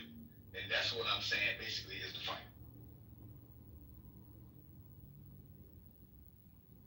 I just want to add to serendipity what she said about like social media and Zuckerberg is they are using the public platform to say they're not a news agency when they're starting to throttle people. That's where the discrepancy came up with freedom of speech, as it was a pseudo public, even though it was his Facebook platform or Twitter or whatever. And what was the consequence? Was he threatened with some type of consequence, like a state reprimand? That's not the only way you can violate free speech, though. Why are you kind of pigeonholing it to that? Like, as long as you don't get thrown in jail, your free speech wasn't violated. He was threatened with losing his everything in the individualism. Constitution is in relation to the state and how the state governs over its people. So you couldn't criticize the king, or else you would be hanged. But they criticize Trump every day. Nobody gets censored for that. That's because He gets the king. First Amendment right. This is what I'm talking about. But it wasn't. You have the right to criticize political apparatus. You have the right to criticize the state, and the state doesn't have the right to issue any type of sanctions on you. A private company definitely has a right on how information is disseminated. Government sanctioned private company? Facebook is private, it's not government sanctioned. They had government. What did you just say? What's your name? Serendipity? Yeah. Can you say it again? Because you're going to say it better than me. Yes, based on Zuckerberg's testimony to the House Judiciary Committee, he indicated that the Biden administration, including many officials from the White House, repeatedly pressured his teams for months to censor COVID content and 2020 election content, the Hunter Biden laptop story content. It was deemed to be weaponization of the federal government against the First Amendment. So, yeah, the problem, censorship's Facebook, Meta, like they all have the ability as private companies to create whatever censorship quota that they want. But when the federal government applies direct pressure on what stories can and should be allowed to stand and versus removed for misinformation, that is a direct violation of the First Amendment right. Because that wasn't the company's decision, that was applied pressure from the federal government. That you don't see that distinction, there is a very definitive distinction. That's why there was a judicial committee set up in the first place. Right. But again, that's the fight. You have people in government, and like I said, your next door neighbor that will sit in your face and tell you that ain't no violation. So I hope y'all can see.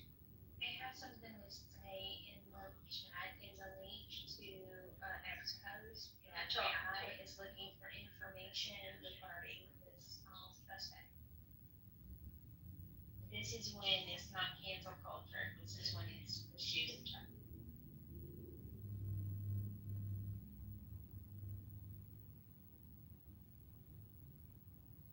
Okay, can I play this song? Yes, Anne, go ahead. I think now would be a good time. Yeah. You want to give a little background on this? Yeah, so Tom McDonald just posted a song called Charlie. It's 2 minutes. I thought it was pretty good. Let's see, I'm gonna change my audio quality. Alright.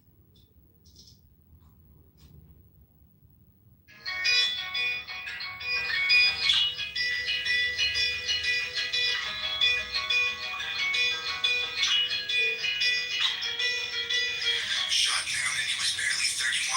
Another bold coward took a life with a gun. He left behind a wife and a daughter and a son. All he did was try to speak for all of us.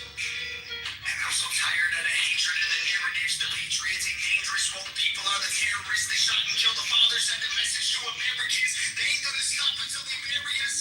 Dear Charlie, I don't know if you can see us now, but if heaven has a window, I sure hope you're looking down. Cause we ain't going quiet, we gon' scream your name loud. And you're gone, but I swear to God that we gon' make you proud. We ain't backing off or giving up, I'll preach what you taught me. They may have killed a soldier, but that man had an army. This is far more deep than some political parties. And you can't kill freedom, so this one is for Charlie. This ain't the America that all our parents love. A good man tried to keep making it great. Pray that God will take care of us. The system is failing us. We're good men die for the things that they say. And I can't just be quiet. So I gotta be brave, cause this is America. Lately it's scaring us. But one good man can change it all in a day. Killed in cold blood for having a discussion. And liberals are celebrating murder like it's justice. You didn't kill a villain or the evil that it comes with. You killed a father and a husband. And I'm so tired of the left and all the wokery. We can't get along if you just kill us when we don't agree. Sniper rifle fire from a liberal that no one sees. Scared I might be next to die when I'm just buying grocery breeze. Charlie, well, make sure your children know that defending all our freedom is why you aren't coming home. I hope heaven has a window you can watch your children grow and hear your message echo from below. And we ain't backing off or giving up, I'll preach what you taught me. You may have killed a soldier, but that man had an army. This is far more deep than some political parties. And you can't kill freedom, so this one is for Charlie. This ain't the America that all our parents love. A good man tried to keep making it great. Pray that God will take care of us. The system is failing us. We're good men die for the things that they say. And I can't just be quiet. So I gotta be brave, cause this is America. Lately it's scaring us. But one good man can change it all in a day.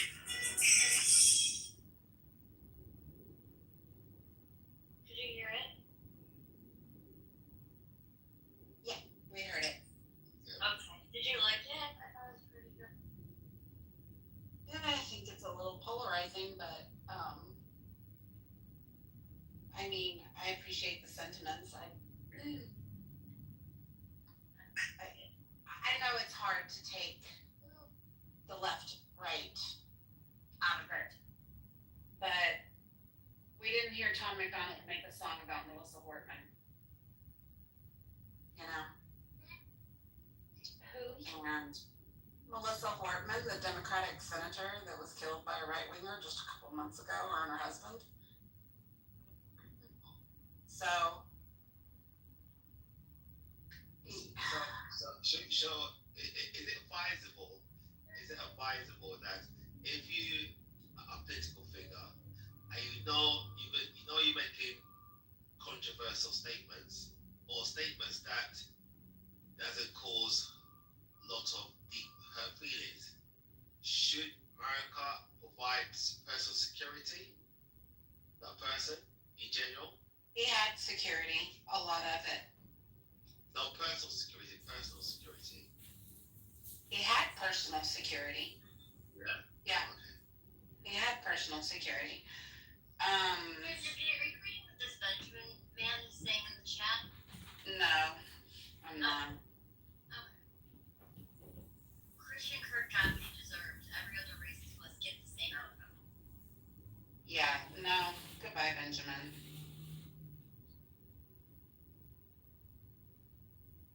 It's a situation in life, yeah. Life is changing, and even in France, when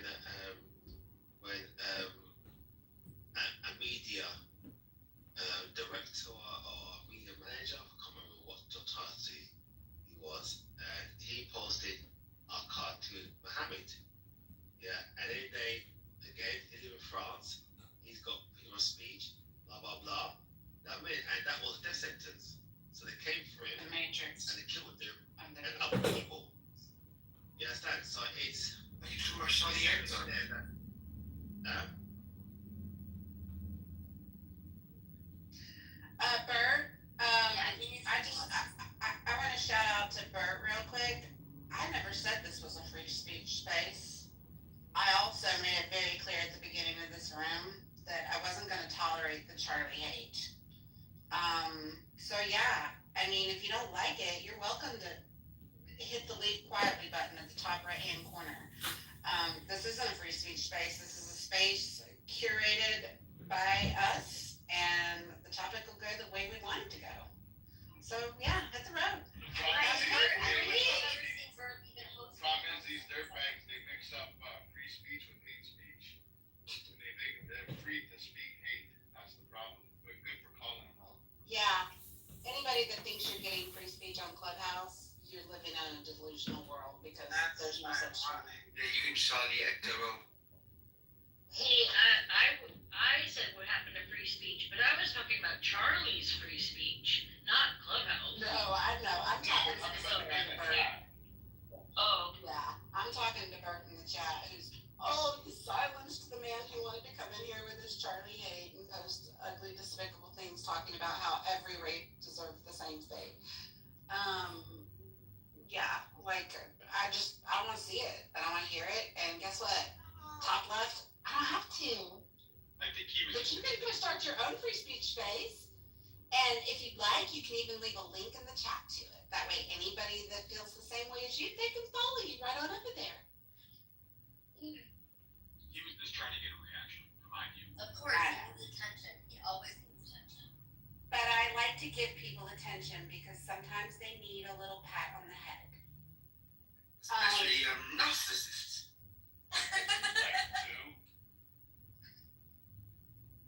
I like to give BB attention too. I like BB. Free speech is my PTR. That's free speech. I didn't even say that. Real Housewives. The thing is, Oh my gosh, BB. with free speech comes responsibility, and that's what is usually massively missing. It's when I talk about responsibility And discipline. It can be, and I'm not lying. Responsibility not to murder. But obviously, in the world that we live in, that is a big problem, isn't it?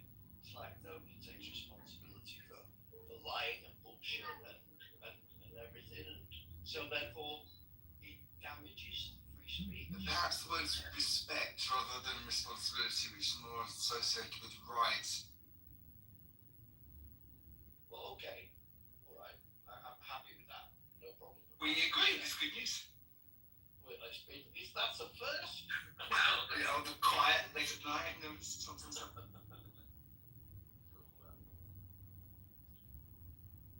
I bring up kind of on this? Sure. One thing it just definitely annoys the shit out of me is whenever there's any type of assassination, whether it was the Nancy Pelosi's husband getting attacked, the Minnesota lawmakers getting assassinated, whoever it is, the bullshit conspiracy theories that come out right after people just spewing shit, and it does so much harm, I believe.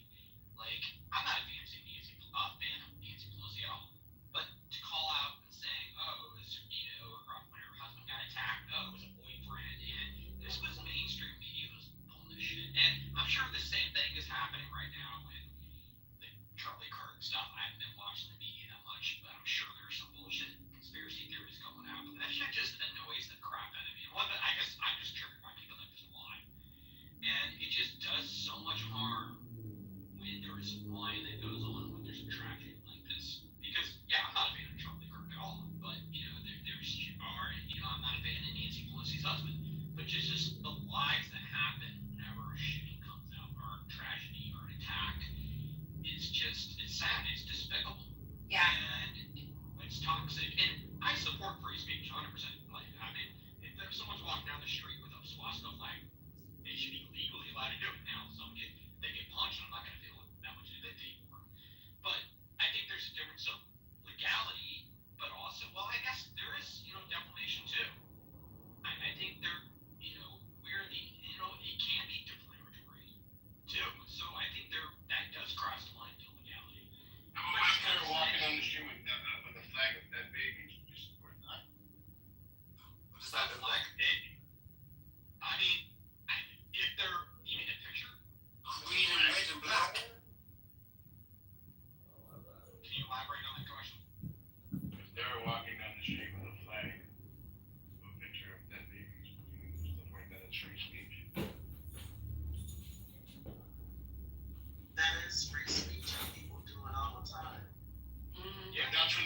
responsibility comes in hand, where you should be responsible and disciplined, and like walking down the street with a swastika flag.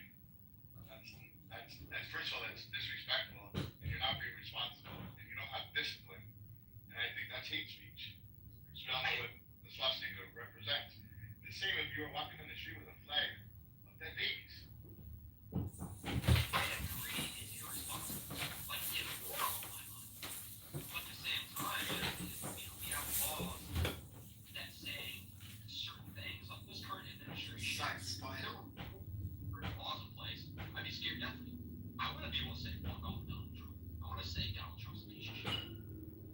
I want to be able to say that. And at the same time, is if there were laws against other people doing things that I disagree with, like swastika flags, it'd be so easy for this current administration to put me in jail for saying Donald Trump's a fucking piece of shit. No, but where's the fine line though? There's a huge difference between Donald Trump's fuck off as opposed to walking the thing. I think that's the problem. People are recognizing the difference. There is such a kill the entire minority of people. There is no Yeah. free speech. Individuals don't adjudicate free speech. Individuals will punch you in your fucking face if you say hello the wrong way. This is like, again, we're talking about the state. Because there are places, many places still in this world where the state will have But what's that that unmuted instead of future? Who said that? Shoshone.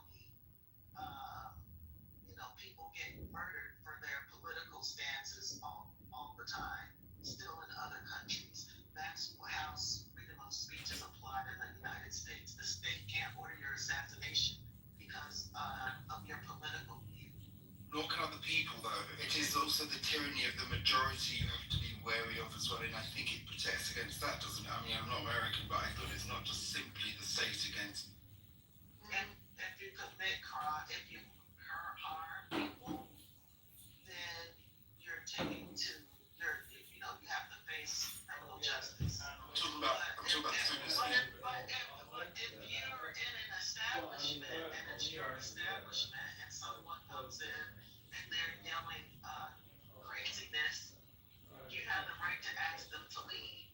Like if I had a restaurant, somebody wanted to come in to my establishment with a fucking Nazi flag or a flag of dead babies, I have the right to tell them to get the fuck out of my place of business. But that's not freedom of speech.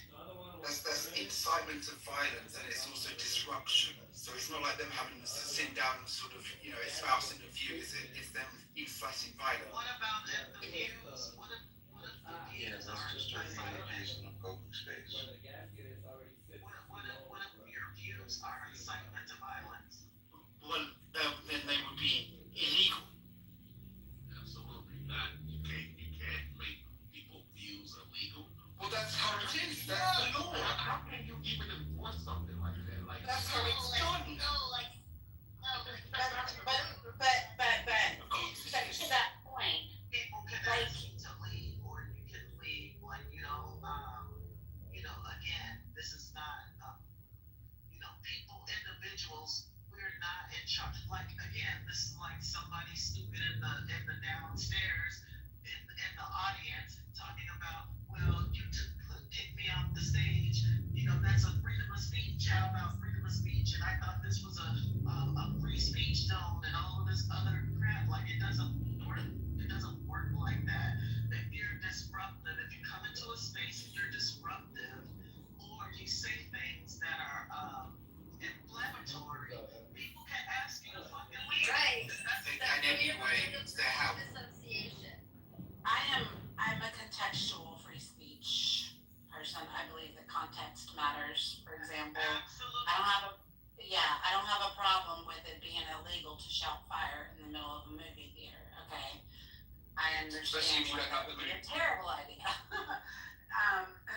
So I believe that context matters. The one thing I wanted to say though is I don't think ideologies in and of themselves advocate to incite violence. Like there are a lot of bad ideologies, but the fact that they exist is not, that's not what incites people. What incites people is calls to action. And that's where you walk that very fine line of, is this freedom of speech, or is this hate speech, and you're trying to incite some form of negative action. I think there's a distinction there. Yeah, there's a distinction there, though, because people can have wackadoo crazy ideas all day long. You know, clearly we have Nazis, we have white supremacists. You know, people can have wackadoo ideologies all day long, and that's part of what, unfortunately, that free speech protection allows for. Even in BB's example of somebody walking down the street with a flag with a picture of dead babies on it, it's horrific. I am definitely judging you. If it specifies the baby that you're meant to kill, then it's not localized enough. It's wholly inappropriate, you know. I mean, it's the same thing with the dead animals that it beacons, pictures that they put up. Not localized. I mean, you know, there's that too. Like I said, they have, I feel like if within the confines of the right contextuality, like they have the right to do that, and I can hate it, I can abhor it, but that right is protected. And so if my right to be Christian, to be conservative, to be whatever I choose to be, if my rights are protected, then I have to, unfortunately, understand that theirs are as well. No, but yours is a quiet kind of way of being, isn't it? It's not disrupting anyone, so it's fine. It's fine.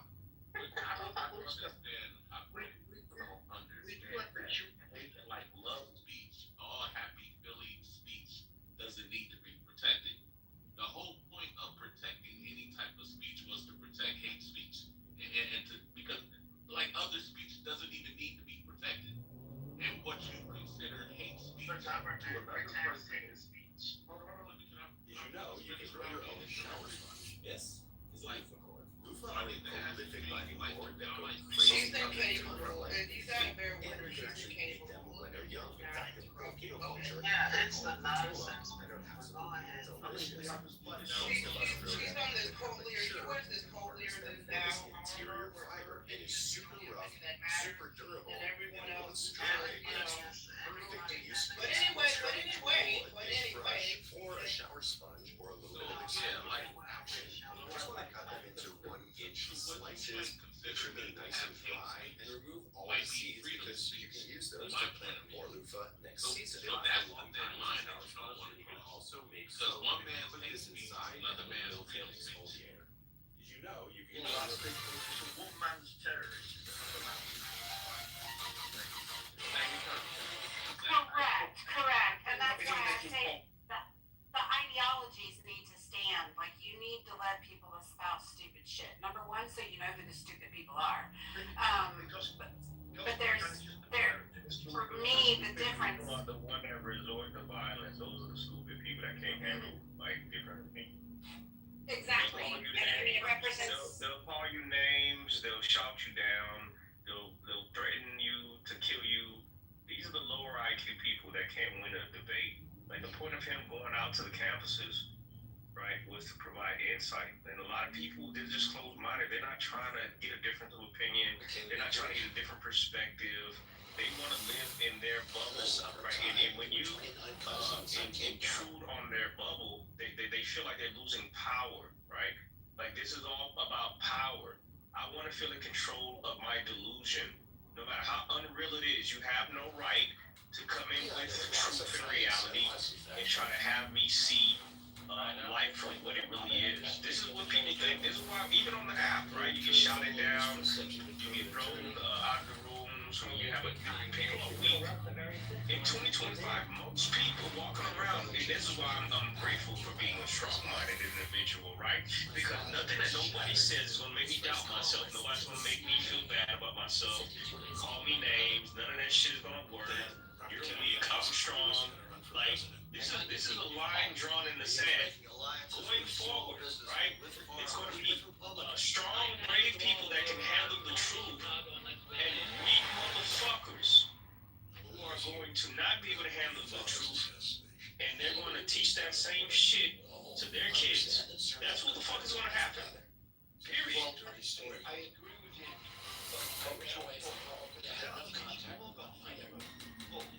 Just a guy walks down my street with those like dead babies. I'm one guy working in that church. He's not going to trigger me if he was a man like himself. You know, this is how he became around your baby. Yes, correct. Freedom of speech is hate speech and fucked up speech. Freedom of speech, you don't really pick and choose. This is kind of like police, we're not involved. These issues that we're talking about are not freedom of speech issues. This is not an issue of the state. This is an issue of We have this contract to destroy each other. What we need in the United States is not division. We have to find a peaceful light of empathy, of compassion. I don't know if there's a curse. We're supposed to know the outcomes of God's sentence. Wait, no, we're talking about somebody getting killed because of their freedom of speech. Yeah, you had a mentally unwell person who did not like the things that he heard coming from another individual, and because of either that mental illness, because of his insecurity in his own ideologies and his own ideals and values, because of a plethora of other things, he felt compelled to go and end a life and make a statement. Well, we don't know if they're mentally ill, though. We don't know. That's it, right there. You gotta be mentally ill to kill somebody because of something they said. No, Sarah, I don't mean that statement yet. Literally, bro. This nation is not for you. You need to go to another.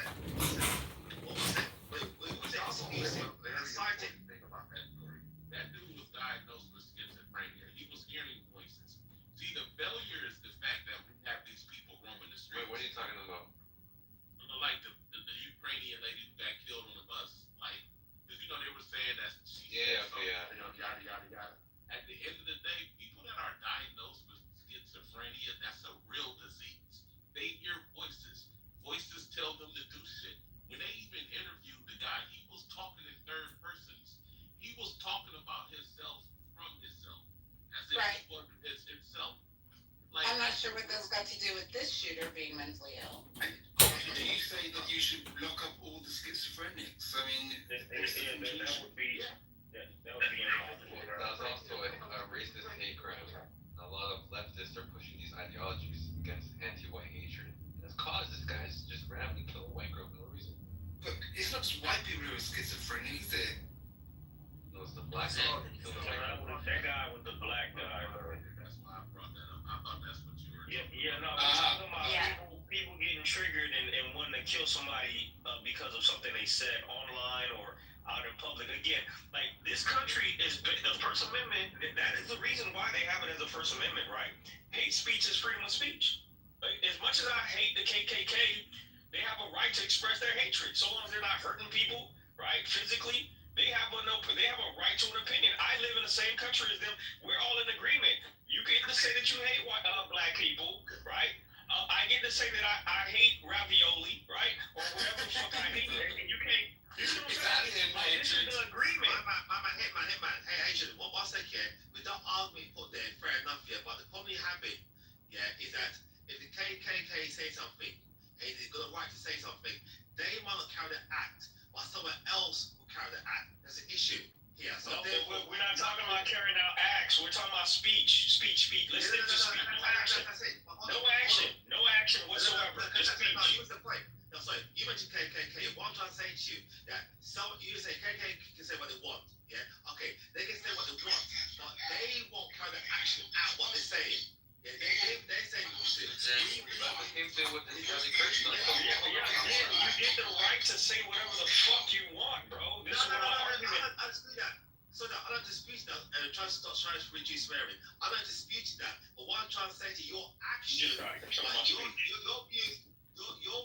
your views fine. You won't carry the violence, but your words will encourage other people to carry violence. So what? That's what It happens. doesn't matter, bro. It doesn't matter. My speech is my speech. If I don't like ravioli, and then somebody wants to go shoot up a damn ravioli restaurant, what the fuck? I can't say that. See, because the thing is, the people who built this country, right, America, they understood the importance of coexistence. They formed two parties. They put number one priority, freedom of speech. They knew what they were doing. They were studiers of human nature. Without freedom of speech, everything falls apart. For this reason, they added the Second Amendment as the very Second Amendment to protect. I dare you to come stop me from saying what I want to say. The Second Amendment. And if you don't want freedom of speech, they knew what they were doing. Hold on. If you don't want freedom of speech, the first thing that's going to happen is every leftist, period, any kind of left ideology, slightly, is going to be banned completely. You'll go to jail for talking in America because currently the administration is Republican. And honestly, I don't think any left Democrats ever going to win again for a long time. Well, yes, it's true. I mean, just go back in history about 10 or 20 years, and the lack of freedom of speech was definitely being espoused from the right. So I don't think left or right, brother. Left or right is wrong. Censorship is wrong. Whether whoever, no, like you have a right to say that you don't like something. What the fuck, like? Moderators, I would like to get in the queue, please. All right, Bryant, you can go ahead and go. The floor is yours. I just want to say hey to everybody in the room. I right now, I can't believe what was it. And it hurts because Charlie Kirk was a really good dude, and for him to get brutally murdered like that in front of everybody, and for you people to laugh about what happened to this guy. This guy had a beautiful family. This guy wasn't aggressive. He wasn't violent or anything like that. You might disagree with a couple things he said. That doesn't mean that when somebody dies, you guys just, most people didn't even know about this guy until he got killed. You should be ashamed of yourselves. And a lot of people really show their true colors. And they show exactly who they are. Animals. I just want to keep my prayers out for them because I'm almost tearing up right now. It was a horrible thing what I see, man. This world is crazy. Yeah, R.I.P. to Charlie Kirk, man. And what I'm saying is, without freedom of speech, that same human nature that we see show up when somebody gets killed like that, it's gonna always surface, right? Like you must have freedom of speech, man. Hate speech is free. I'm black as shit. A white man has the right to say that he doesn't like me because I'm black, man. He has that right. This is right, bro. Like, what the fuck is hard to understand about that? I mean, it's very simple. I have the right to say if I don't like something. On that note, then, You know, they died for that, bro. No, okay. Let me comment here, hypocrite to go. Let me challenge on that point, yeah. If you're saying to me that white person has the right to say you're like you because it's got skin, that means if we talk true freedom of speech, true freedom of speech, that anyone can say the N-word. Anyone can say the N-word. Yes. Because they can. Please, we have one right on the speaker. Y'all stop interrupting whoever's speaking. No, he asked a question. And we heard you say yes multiple times. We got it the first time. We got it. He could have a speech impediment and stutter. That's true. You're right. My bad. I could be full blown retarded or some shit. You're but yes, so the right. answer I is. apologize. I have to take What's up, bro? How you doing? What's up? I'm good, the Haitian. We're all good. But yeah, I guess he was trying to make me go behind the wall and say, no, he can't say the N-word. Listen, brother, freedom of speech has no fucking restrictions. It's freedom of speech, bro. Now there's consequences. He wasn't say that. Yeah, racism. yeah. He can say, listen. He can say fuck my mother. He can say, listen. If I decide to kill him because no. But what I'm saying is, if he says that fuck my mother, and I kill him because he said that, I go to jail. Exactly. But there's laws in place. Like this is a civilized society. This is not a savage. Like we're not in Haiti, okay? We're not in Haiti. Okay? You don't get to just to do whatever the fuck you want, but like freedom of speech, there are consequences.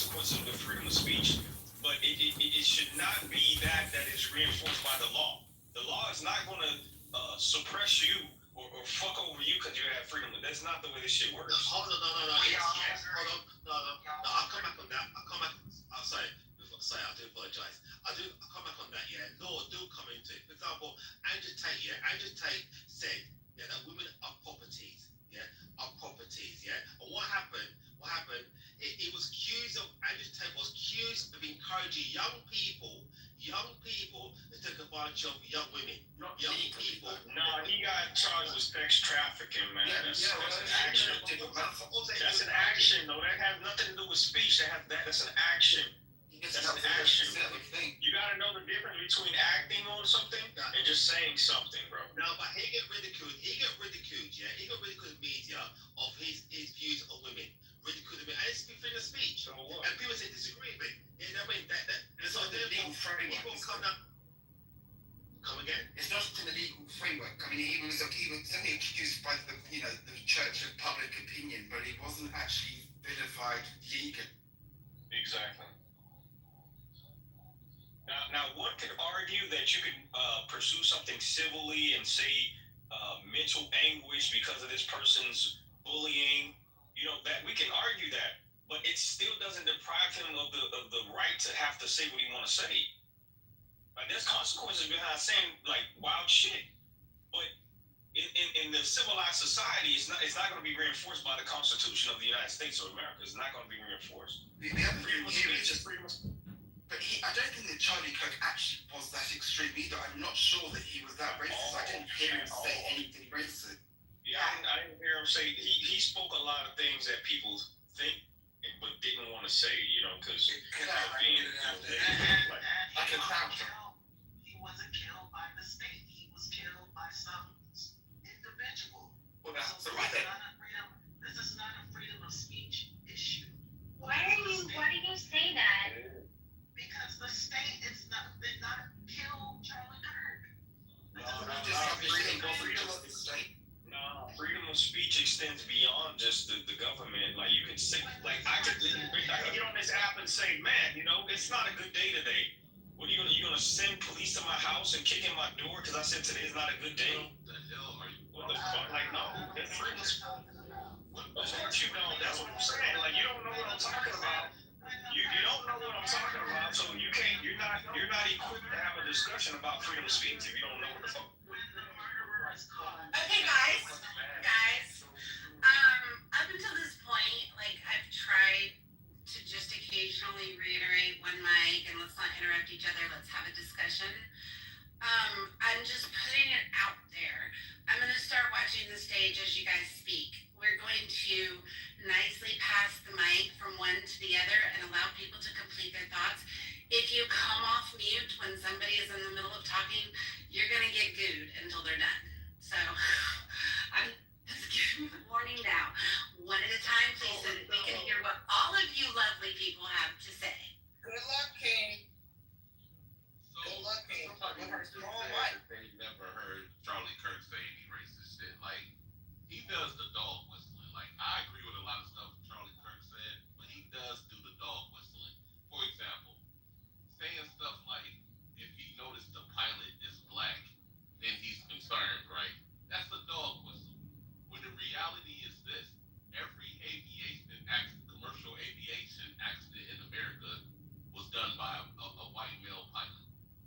So why when you see a black pilot, you have to question their ability and if they're a DEI hire? When again, every last aviation accident in this country was done by a white male.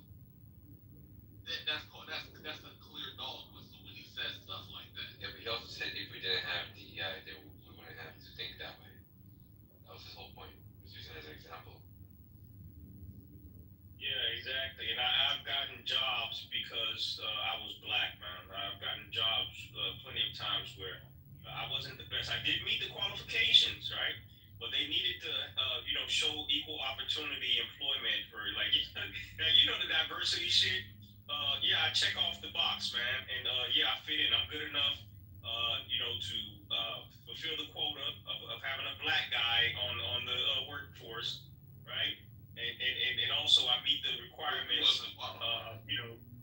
No, I was qualified. That's what I'm telling you. Wasn't at the game. But at was the fact that I was black and qualified. So I got it over the because I was literally told by the attorney. Yeah, I was literally told, I'm gonna hire you because you're black. Straight up. Like literally, I was told that. I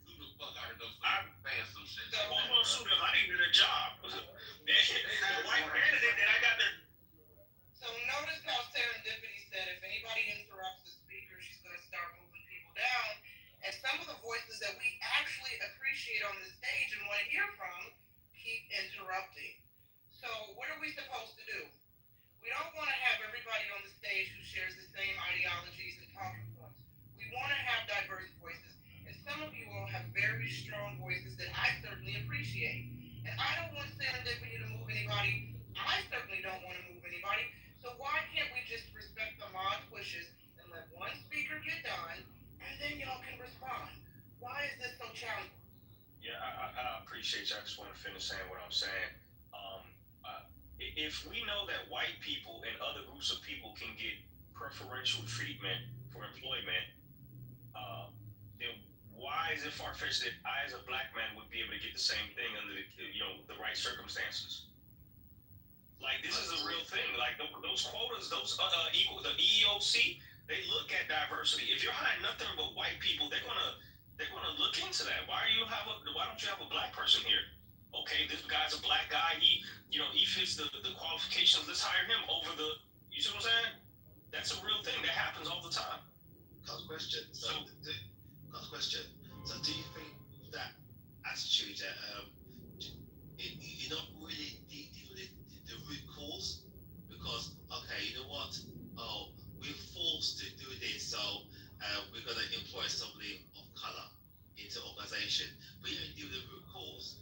Because why should we need to come to a state, reach a point where we have to force do something against our will? So I'll just say to you, the bottom line is it is discrimination at the bottom. Yeah, the root cause is discrimination. Yeah, and so that's not going away. So what we're doing to cover it up, we like you said, the DI, what it's called, we're going to employ people of color to meet the numbers. But no, we need to have a society which is free, totally free.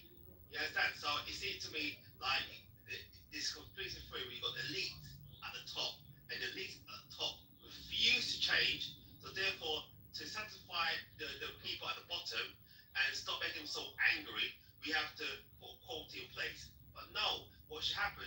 It should be no quota. Technically, it should be free. It should be totally free with no discrimination. But see, the thing is, then the people at the top, they would never reach down and get, somebody like me that's coming from the bottom. So DEI is actually a pretty beneficial thing, right? It's pretty beneficial to somebody like me coming from the very bottom. It gives me an opportunity to rise, right? I'm not against DEI. Trust me, I have no problem getting a job because I'm black. Like, you know what I mean? but to act like it doesn't exist, yeah, the white people might be mad about it, right?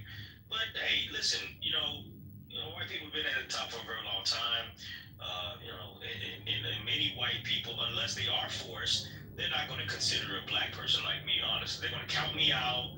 They're not really going to give me a chance without something like a DI. This is reality, man. I mean, we can think about what in a fairy tale land would be. Reality is reality. It is what it is. Here's some situations when you have a disproportionate number of white people who want to be pilots, but you have the percentage different for, let's say, black applicants. So let's say this CEO of a major airline said, we're going to hire 50% minority, right, code for black. Let's just say black. So then, let's say you have 85 people out of 100 who are white and 15 who are black. Okay, let's say the normal threshold is the top 10%. Okay, so you'll get what, 8.5, 8 or 9 white people, and you'll get what, about 1 or 2 black people. And so the rest of the people are below the standard.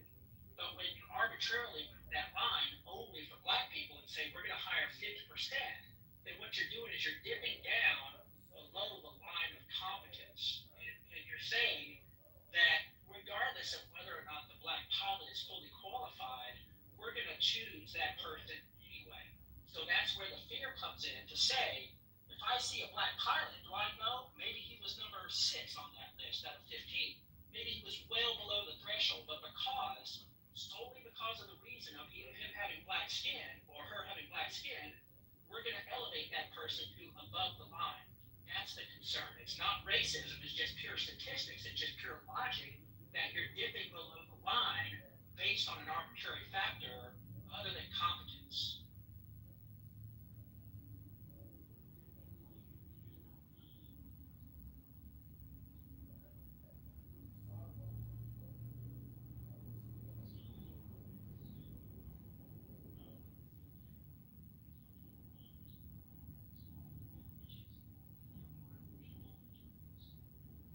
Oh, now everybody gets quiet. Right? Is it quiet? Is it me? Oh, I thought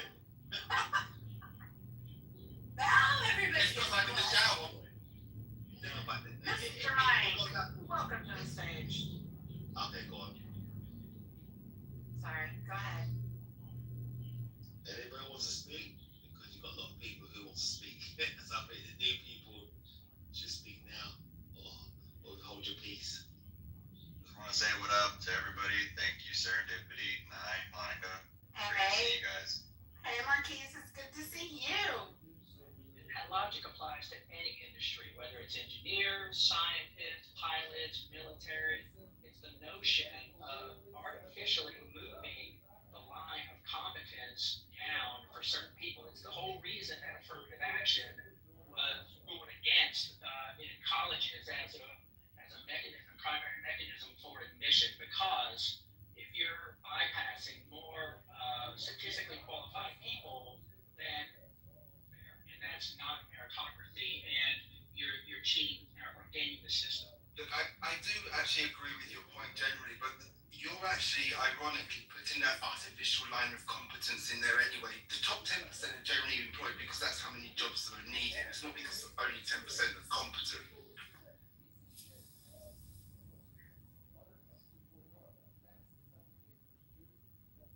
At the point when the CEO of that, I can't remember if it was United or Delta or American, whoever it was, but he came out and said, United, right? So he came out and said, we're going to hire X percent. I want to say 50%. It was years ago. I can't remember the exact number, but it was it did well below the line of normal qualification or competence. So it was clear, just statistically speaking, that there's no way you could say, oh, all of a sudden, now we have 50% of minorities who are all of a sudden competent, right? If that was the case, then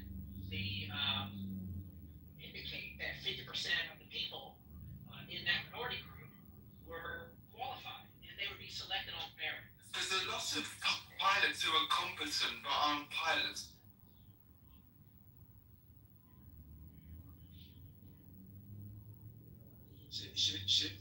Should like some companies operate a blind interview?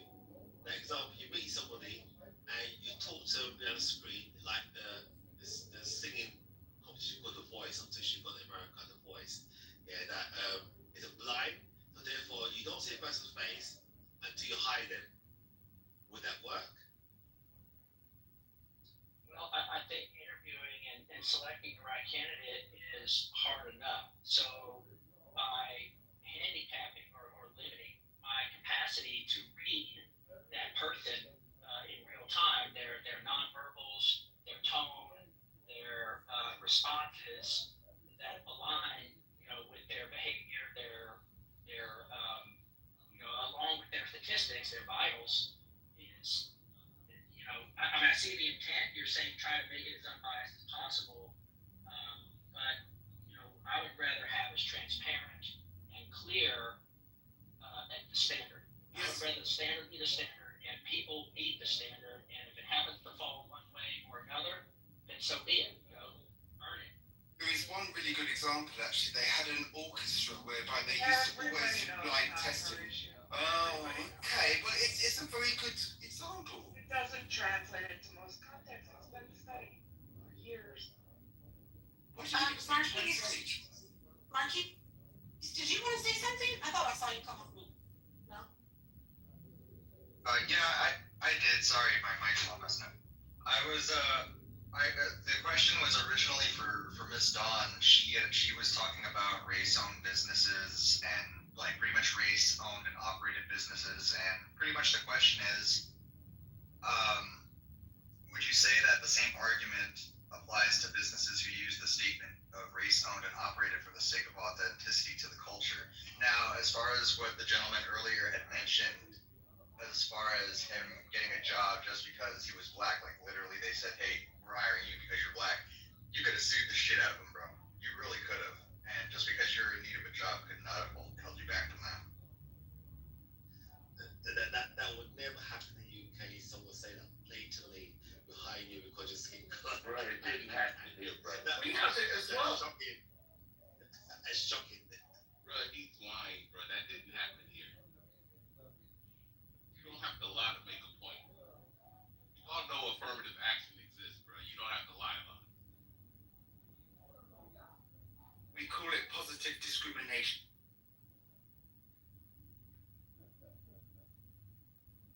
And by the way, DEI So- and affirmative action are two different things. So, to be honest, I don't think anyone should be discriminated upon. I believe that, and in my businesses, I'm there based on merit, experience, all of those things. And that's it. Because it doesn't matter what your skin color is. If you have experience, gone to school, do this, you know what you're doing, that's going to help me in my business.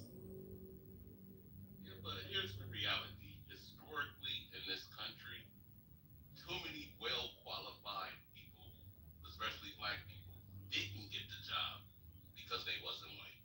Right. So these policies are a response to just how things have happened systematically in this country. You know, sometimes, here's what I need white people to understand. And I mean this with love. Don't complain about a fire that you started. Because at the end of the day, you started this fire. So I understand what you're saying, DJ, right? I appreciate that. And you have to understand, I didn't start this fire. I don't hold that mindset, you know? And people in my family don't hold that mindset. So it's like, yeah, I'm looked at as if I do. You know what I mean? White people ended the fire. White people, in Britain in particular, in America, were put out the fire. The problem you have in company, society, yeah, you go. I know I never refer to skin color because people come from somewhere, and most people, what you call white in America, the Europeans, they say African Americans, Africa. That's my view, yeah, right. But the bottom line is that things can change. Things can change, but the problem is people won't speak up. People know you've been in boardroom. You know for a fact you're in a boardroom. It's either, say example, you're in a boardroom and you got directors, managers, blah blah blah, and it's 10 people in the boardroom. Yeah, and unless all of them are just that way inclined, they insist that we have to make it European look-alike only. Fair enough, yeah. But the people in boardrooms can speak up. They won't speak up because you know what? Because their job is on the line. Their promotion, they get good promotion, they get good bonuses. Companies can change, but people will not speak up at the top. That's the issue. They won't speak up. So it's an everlasting, rotten cycle. We get for centuries and centuries. Unless it be another 100 or 200 years when people die off, and you got new type of generation that say, you know what, enough is enough. But things can change, but people won't speak up. Sorry to interrupt. I was going to ask, do you call black people African? All black people African? No. I said in Africa, America. I said America itself, America. I said because the bottom line, when it comes down to it, because the debate that no debate. I don't want to change the subject too much yet. But in America, it's European descent. Primarily, the beginning before it took over, is European descent and African American descent.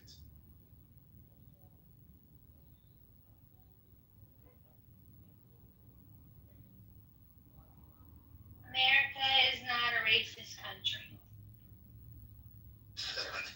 Well, It's measurably true.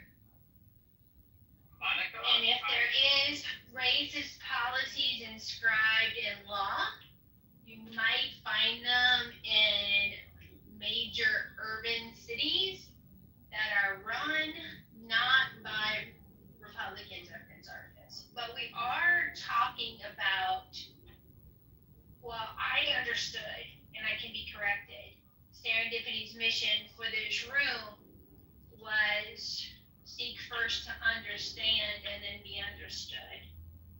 And we are kind of far away from a different conversation. You know, And Monica, you've been so well behaved as well.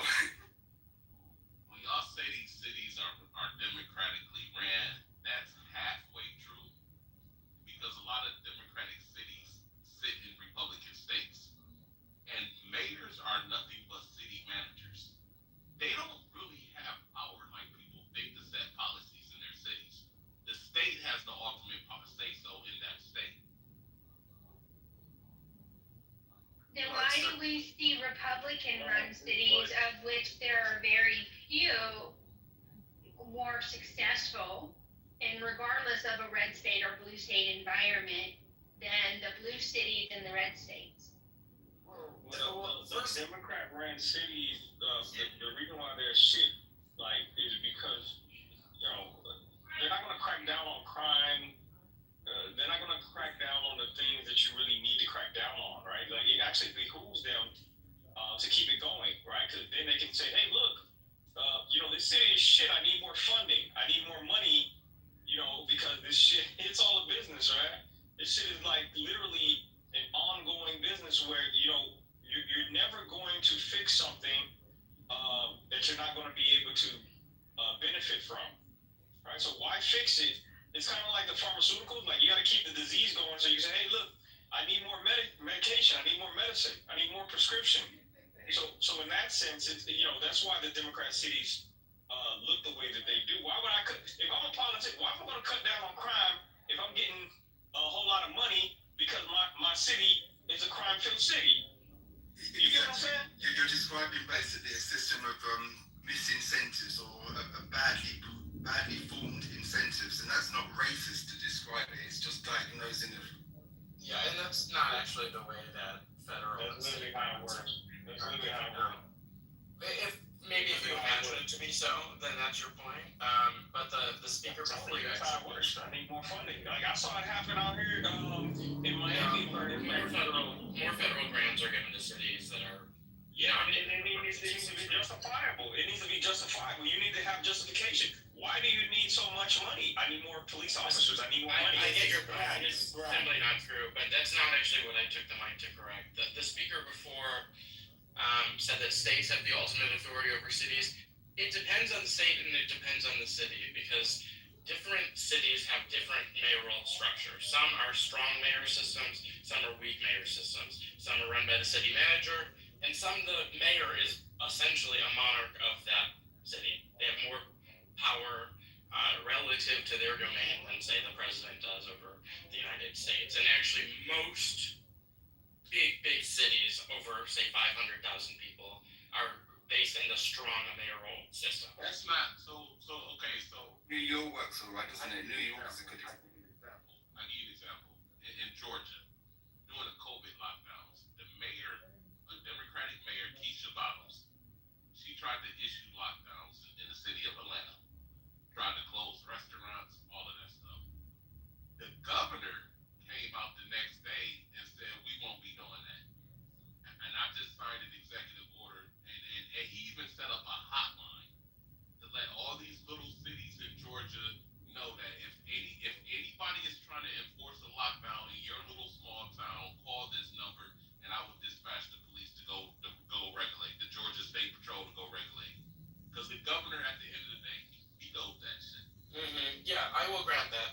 governors attempted to expand the power of the executive branch in their state significantly during the COVID era.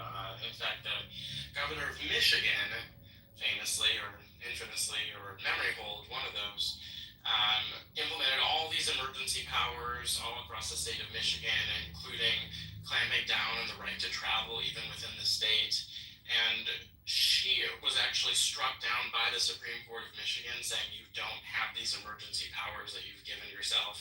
And then she simply flouted the Supreme Court's ruling and just continued to act as a tyrant herself. So it was an unprecedented era without a doubt, and I can't believe she's not held accountable to this day for it, and she's still looked at as a darling of her party, whatever. Anyway, I take her.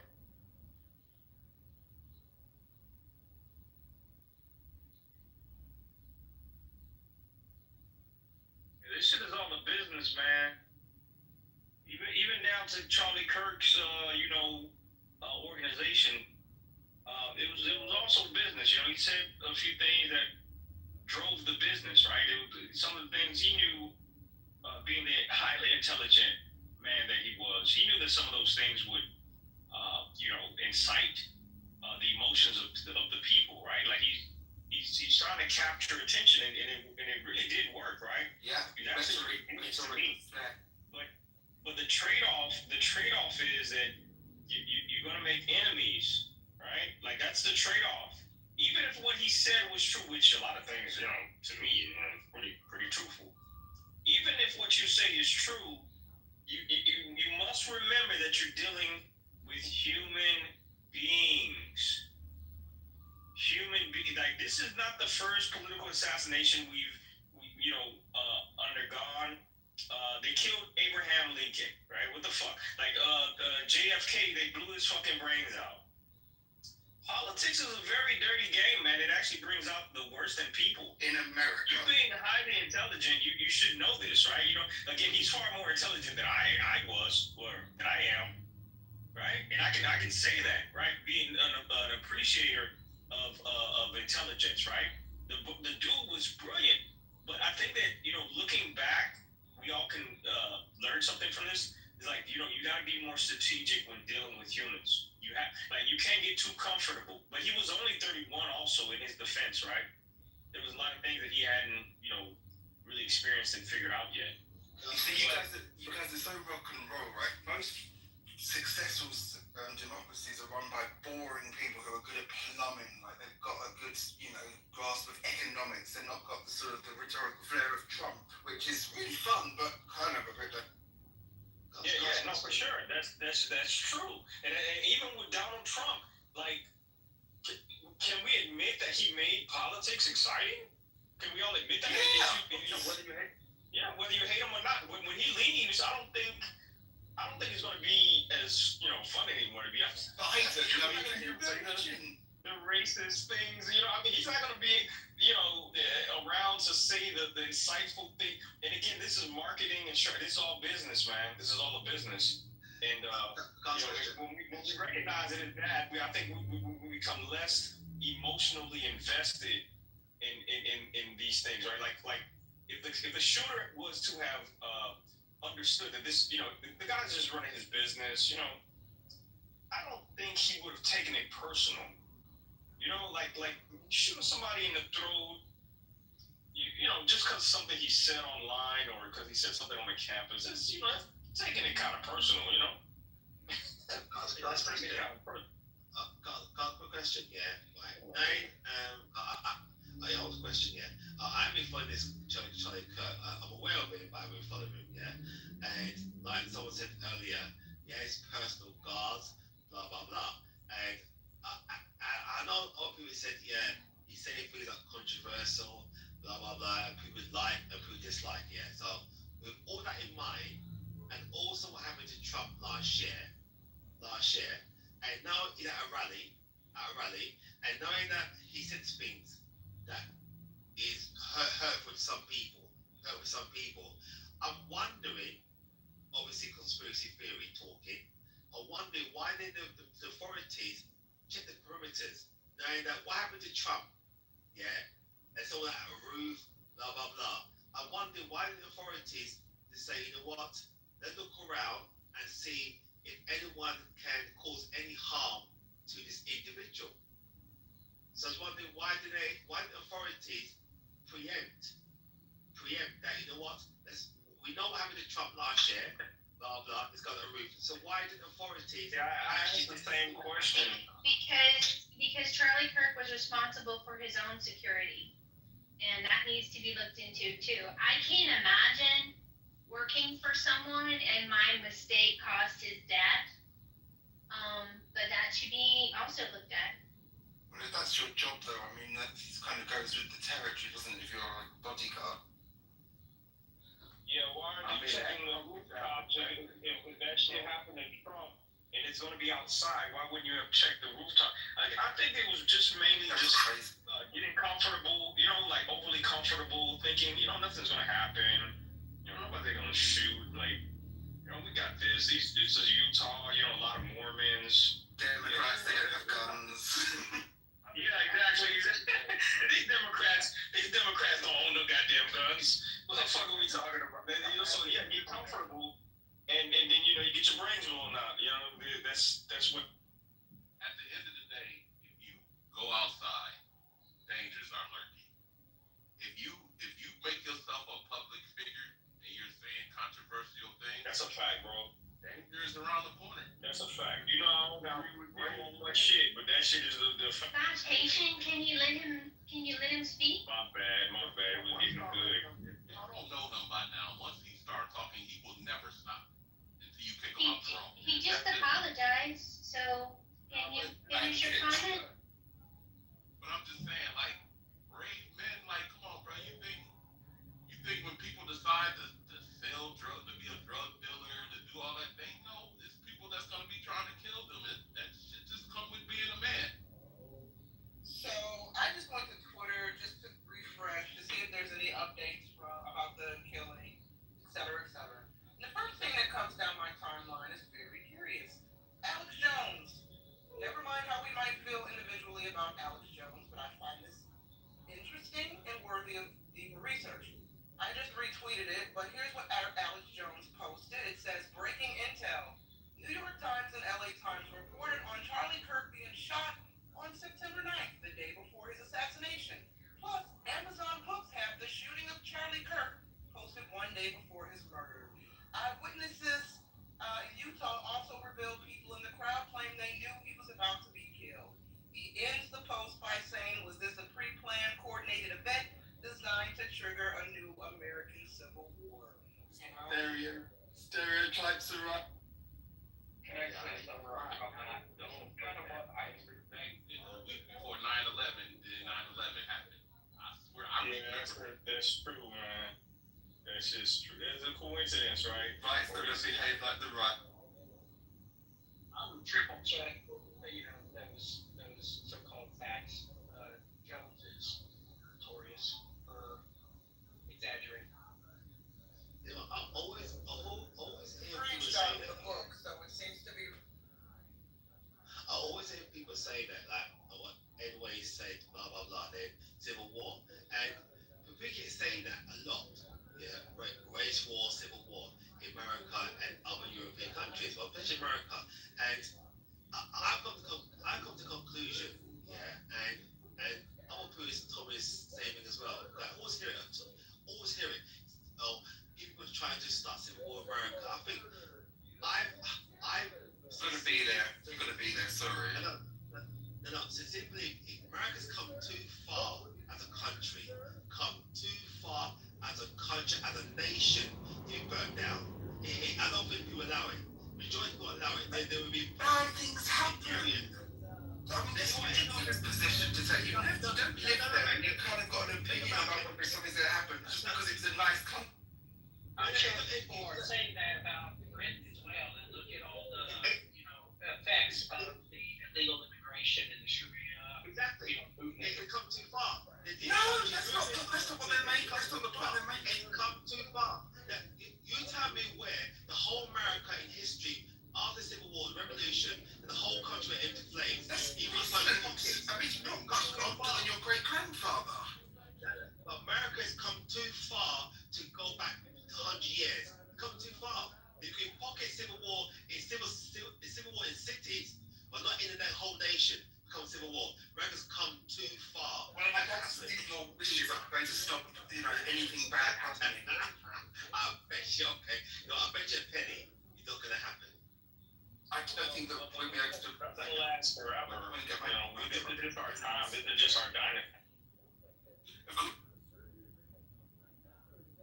You're seeing the decline of it already. It's really scary, actually, because it's represents. And I think you really do need to be there, Mister, because we can guess, but I think. Decline and go where? Go where? 40% of Americans have a passport to travel. So I don't. No, we've got to go there. No, we can go there. But all the people I've been to America myself. You know what I mean? And there was an incident, but I've been told not to help certain people because I might get sued. But that's another story. Yeah, but what I see in America is it's come too far as a nation. I don't see it happening in my lifetime. That America is going to civil war. Did you see it happening? We were around in the days of I can't remember those 2022 or 2020, but that was pretty rough. Just looking at the footage, that did not look like a country harmonious. Protesting. Are you talking about protesting? Well, not protesting. It's not the same thing. Rioting. It's not the same thing. It's not the same thing. It was in multiple cities all across the US for weeks. But it's not the whole nation. The people come too far. But okay, think about it. Where else are you gonna go? All the people are rushing to Europe or UK and USA. You believe the people in America and the UK and other countries is gonna allow the country to go civil war? It's not gonna happen. Well, they'll stop it then. They'll make a law against it. That'll be fine then. That'll stop. I guarantee you that. I'm not saying you'll be safe from not getting shot in America or violent. I'm not saying that at all. But as a nation, America's come too far and built so much things to go back 200 years. No way. Did you hear about the Roman Empire by any chance? You hear about history. And the Ottoman Empire and the Persian Empire and in fact, isn't the American Empire. British Empire, your own empire isn't doing so great either, is it, at the moment? But they were imperial power and they stretched themselves too thin. It's a different situation. It's not like America's trying to conquer Ukraine or have countries in Africa or Iraq or anything. It's not like you're actually spending more on your debt repayments than you are on your military. Yeah, economically we're headed in a dangerous path. That's true, but generally doesn't spell good times for the military either, does it? If you haven't got any. Well, I believe we are headed for some turmoil. I don't know when. I don't know what will be the flashpoint or the catalyst. I suspect that the Chinese will be involved when they suspect that we are economically, militarily, socially vulnerable. I think that's their goal. I think that's what they're working for. They're trying to do it through economics and poisoning our culture and our society with drugs and different things. But I think as long as we have people in government and society working to call it out and resist, I think it'll be okay. Well, inflation is a huge contributor to the downfall of America, and they've gone as far as to consider certain things such as removing property taxes completely. Texas is looking into this, and they've been mentioning potentially Florida as well. So they recognize that the inflation and all of these things, right? These things are main contributors to the downfall of any large-scale civilization. Or like you guys mentioned, the Roman Empire, right? Like once you start getting a lot of people in one place, the demands become more, the resources become very scarce. Something's got to give, So I don't think America's going to be around forever, but it'll probably around for another good, 8 years. Yeah, my lifetime, hopefully. That's how long I need it to be around. Yeah, exactly. The Roman Empire was 1,200 years, by the way. I said, oh, quick question, AJ. You mentioned, you said about, let's not always sound like America. You mentioned the property taxes and decline. How is it correlated that? I'm not too sure. So we have property taxes here in America where even after you own your home, from your mortgage, you still are obligated to pay, the government. Right? So what they were talking about doing over in Texas was just removing that. The housing, you pay one-time tax, and that would be the end of it. It wouldn't be like something that you would have to, pay every single year. It wouldn't be annual. So, that's something that, would help preserve the country a little bit longer. Although, again, I don't foresee America being around forever. Likely, everything will shift over to China, but we'll see changes in languages. Well, we won't see it, we'll be dead. But there'll be changes in languages, just like, with the Roman Empire, there were, Latin and languages. Latin became an extinct language, and you had French arise, and Portuguese, and Italian and Spanish. You get what I'm trying to say. Things will happen slowly but surely. Migration, right? You'll see larger. We won't see it again. We'll be dead. But the people who will come after us will document the large migration from America to the African terrain. It's very likely going to happen, man.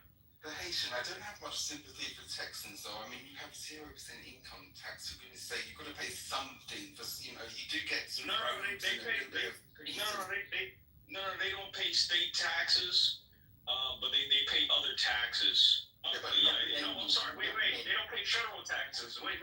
Is that no? What am I saying? They don't pay state taxes. It's the state taxes. It's the same thing in Florida. We don't pay state taxes for our property. Florida, Tennessee, Idaho, there are I think about half of the states that have no state income tax, but they pay other taxes. You're going to pay it. Yeah, right. They'll pay other taxes. All pay taxes, right? Even the left, if they were, corners. But you've got to pay a little bit. Well, again, it just needs to be implemented in in another way, like perhaps a car tax. Maybe that would be something more conducive to having society last a little bit longer. But you don't drive, do you?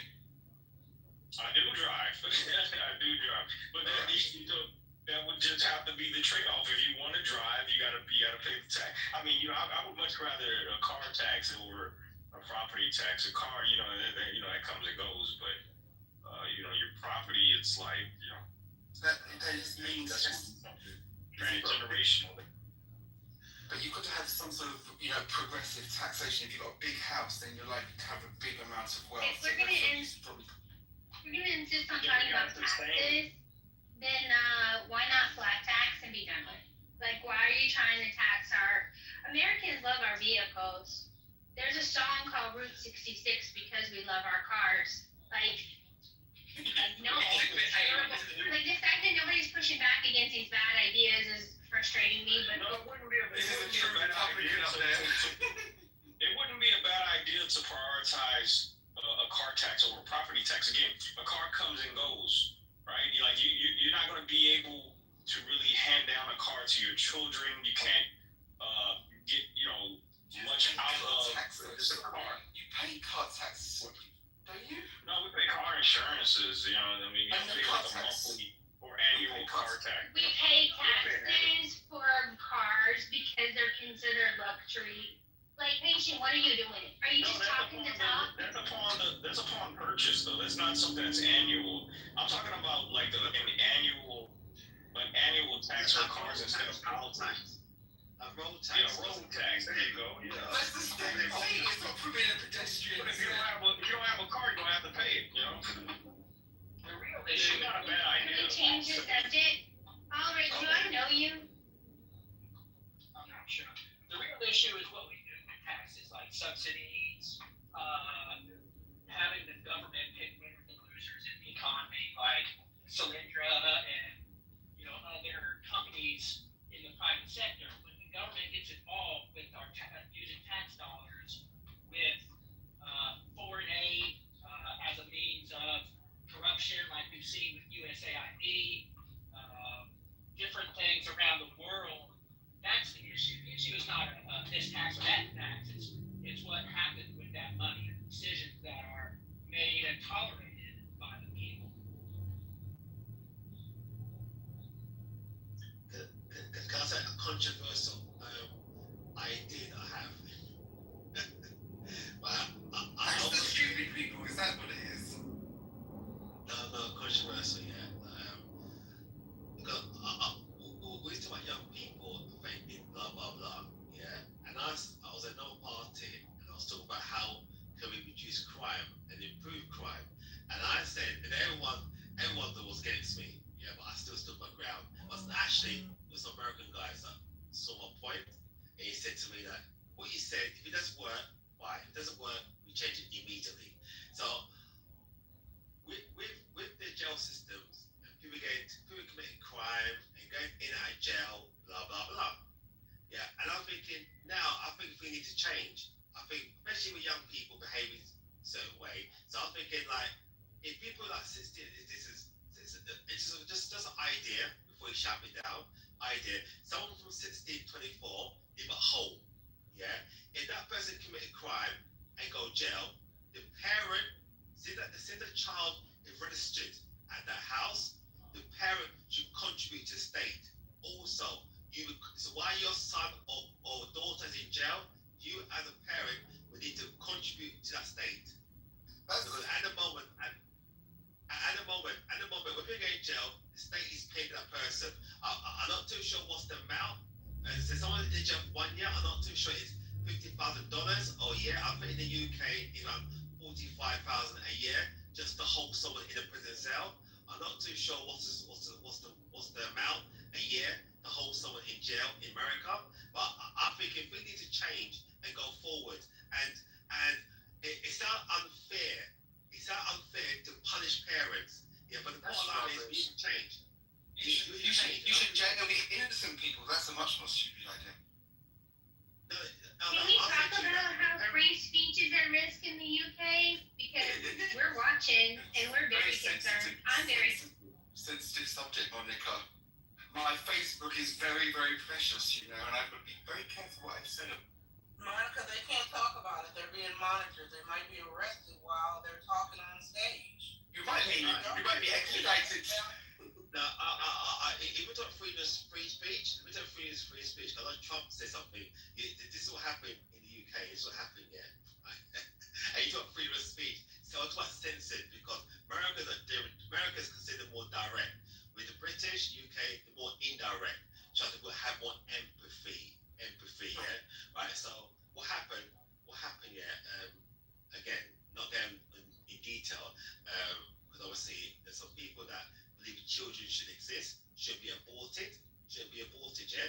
So what happened? There's a woman protesting and saying to the ladies, don't go to abortion, your child have the right to live, blah, blah, blah. So she was silent, said, you can't say anything. Yeah, okay, fair enough. And there was an injunction taken out against her to stay away from stay certain amount of meters away from the abortion clinic. Yeah, certain meters. So she stood away. What she did, she started praying silently. The police said, what are you doing? Police said to him, please ask the woman, what are you doing? No, over here in the UK. I mean, she said, I've been praying. No, I feel, and she was praying in silence. She prayed silently, and she got arrested.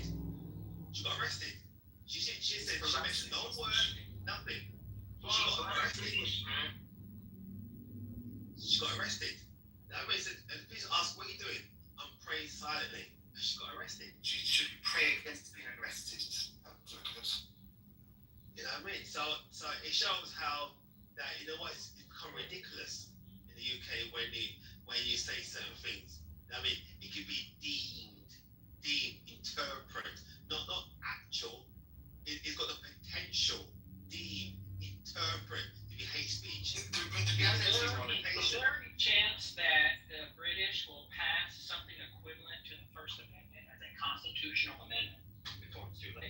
better chance of that happening. So do you think it might be beneficial to have some of us being quiet for a time, though? I mean, let's be honest. I don't know that the actual laws between the two countries are actually that much different. And you're just right, Howard. It's the constitutional First Amendment, which we do not have, which is, I don't know quite what the creep is right now, which is legal, rather than it's perhaps more soft institutional kind of direction to police, which are just doing non-crime events, which are basically the same thing as a crime. I'm not sure what the legality is, which has changed. I'm wondering if there's a chance for an amendment to be passed at a national level, something strong and equivalent to our First Amendment. It only would have to have happened in the inception of the country. It's not going to happen now. It's already established. But they don't have an amendment process or some kind of. But freedom of speech, though, it's not one of those things that you could just amend like that. You know, it's like Sure, it's more like patient. It's more like that's a God-given right. You are not patient. Not I'm getting silent. I'm getting silent. It's like dignity. It's a human right. Free speech. I must be able to talk. The talking app. I mean, for God's sake. Isn't it, right? I mean, got to kill every way you can talk. I'm trying to talk on Instagram. It ain't working.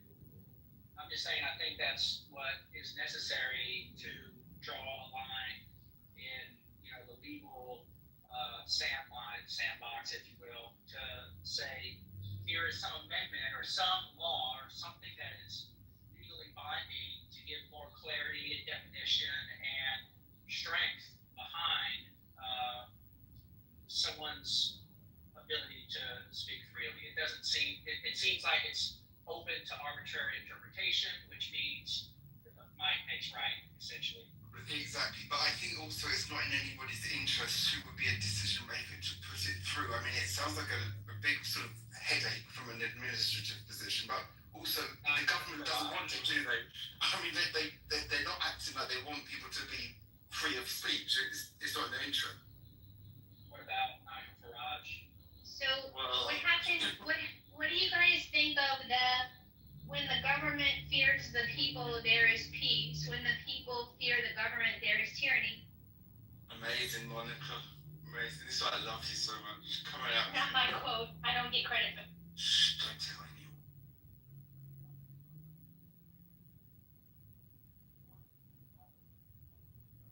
You'll be welcome here when the Civil War over there, though. Don't worry.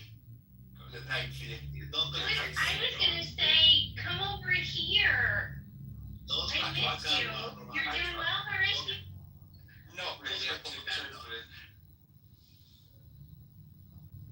We just saw the first asylum seeker, that comedian, I forget his name, but didn't somebody within the last week claim asylum in America because he was being persecuted for making jokes about, I want to say Islam.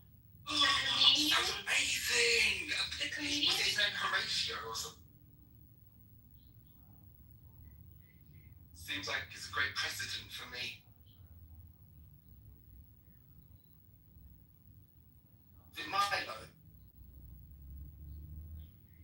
No, it was started with a B, I forget his name. Some comedian. He wore a placard to the airport when they took 6 officers to arrest him. Yeah, Meanwhile, he was wearing one of those signs. It had words on both sides, and he was, I think, trying to be provocative to make a point. I don't know the current status. So he broke the law when he was just getting off the aeroplane. That's not a good start, is it? Yeah, I think that was his intention. he's a British citizen. But he got asylum for it. That's quite good, isn't it? It seems to work. It was really good at the southern border, actually. That used to be a really good winning strategy.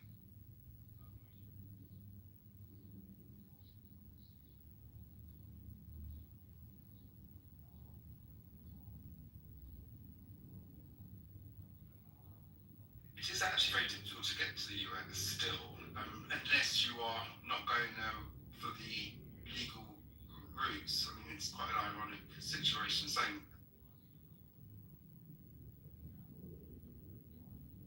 But I remember Trump said he could build his wall.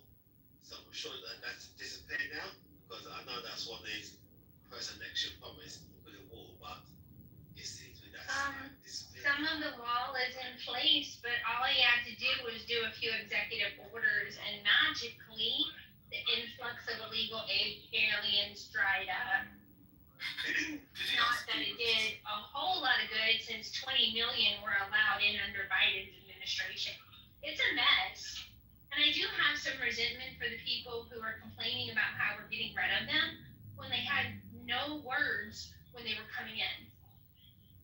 See, this difference between the US and the UK, yeah, you never ever find a journalist or a politician say these legal aliens.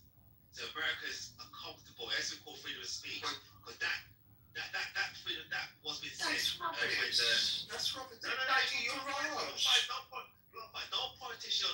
No, you might find someone like the Farage. Yeah, he's different. But I'm talking the main political parties would never use any words like that to say these illegal aliens. Yeah, not the exact wording, but I mean, we definitely have the conversation, and it's definitely being spoken about. Yeah, Douglas Murray. No, you won't find any. You've got the main parties, Conservative Party and Labour Party in the UK, two main ones. You won't find any of those politicians, be that Americans, on the Republic, saying what they say, illegal aliens. But the leader of the Conservative Party, what's her name? Kemi Badenoch. She's talking about all the time. No, not legal alien.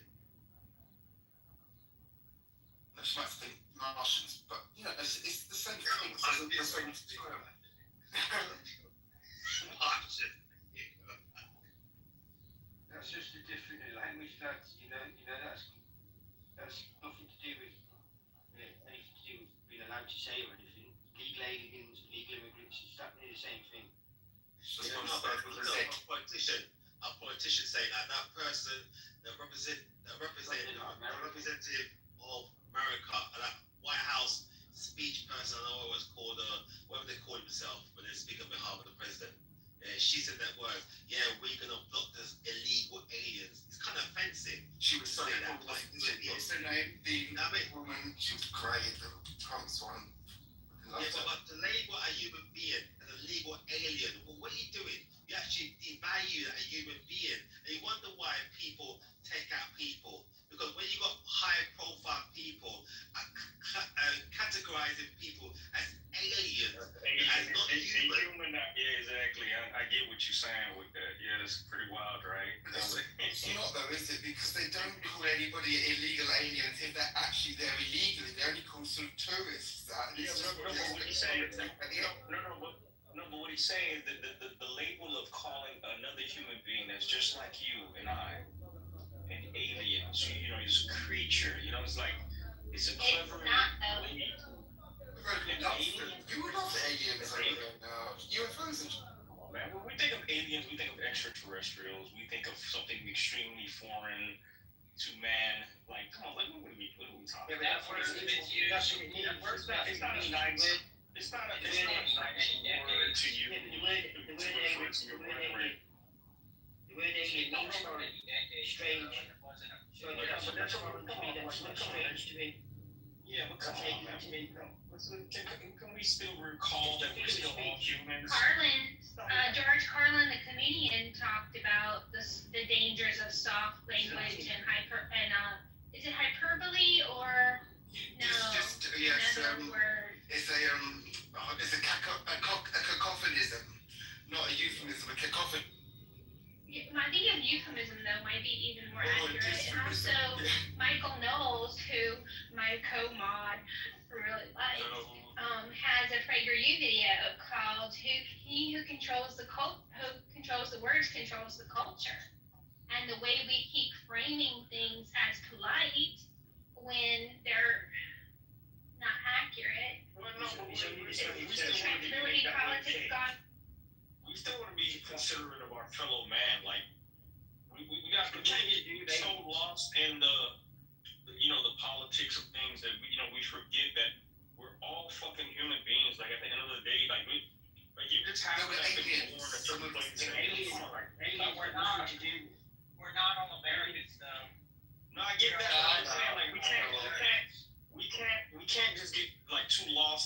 identity of being an American. So we know that someone who is foreign can they can become naturalized and become an American, or they can have children and they become American. So I think that we don't need to like gatekeep the American identity so much. Like what are people who are naturalized American citizens called? Americans. Or straight or black or Ding white. ding. White supremacists like you want to go. Yeah, exactly my point. Ding ding. So why were they ever referred to as aliens? That's what I'm saying. So they're all of a sudden not an alien anymore.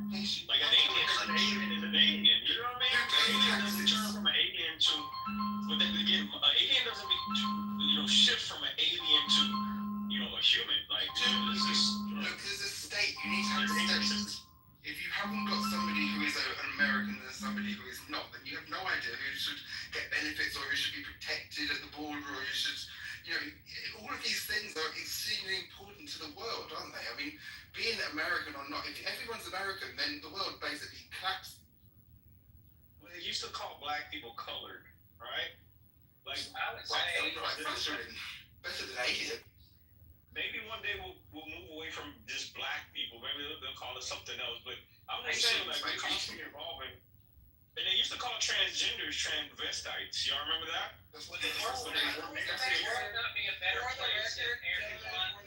don't identify as black. I identify as a time lord. Just call me Dr. Who. Thank you. Black, Negro, or African American. Ooh. You got TARDIS coming in. It's great. Of course, absolutely. Absolutely. You can be my moderator. Oh, great moderator of that TARDIS. So Wouldn't Nye make a great doctor? Nye would make an epic doctor. I would watch again Doctor Who if Nye was the doctor. And they have 3 doctors. No, I'm obsessed with Doctor Who, but continue, Horatio. I didn't mean to derail the conversation. Go ahead. Oh my God! Did you like Billy Piper and David Tennant? David Tennant is my favorite. I actually got the chance to interview him 2 years ago. He's my favorite of all the doctors. Yeah, me too. And I thought Billy Piper was actually really good as the right-hand woman. Yeah, and you know what? Lastly, I'll say this. A couple months ago, I got to interview the black doctor, the first black male doctor, Shakute Gakwa. I interviewed him. You should share the link in the chat, Nye. It's the one I didn't know. It's still on. Well, the second season, they rebranded the second season when BBC collaborated with Disney. I mean, for those who are fans, we know Doctor Who's been multiple seasons since the 60s, but the second season ended this spring, and it's still questionable if another season is coming back because BBC and Disney are fighting over the IP. So, it's a strange collaboration. I wouldn't have seen that. I guess they're both similarly politically minded, but a giant in a state propped up book. Yeah, they came with because here in America, Doctor Who aired on BBC America, and then BBC, UK BBC teamed with Disney to stream it. So it moved from BBC America to Disney to stream last season and the season that just ended. And so Disney now wants creative control going forward.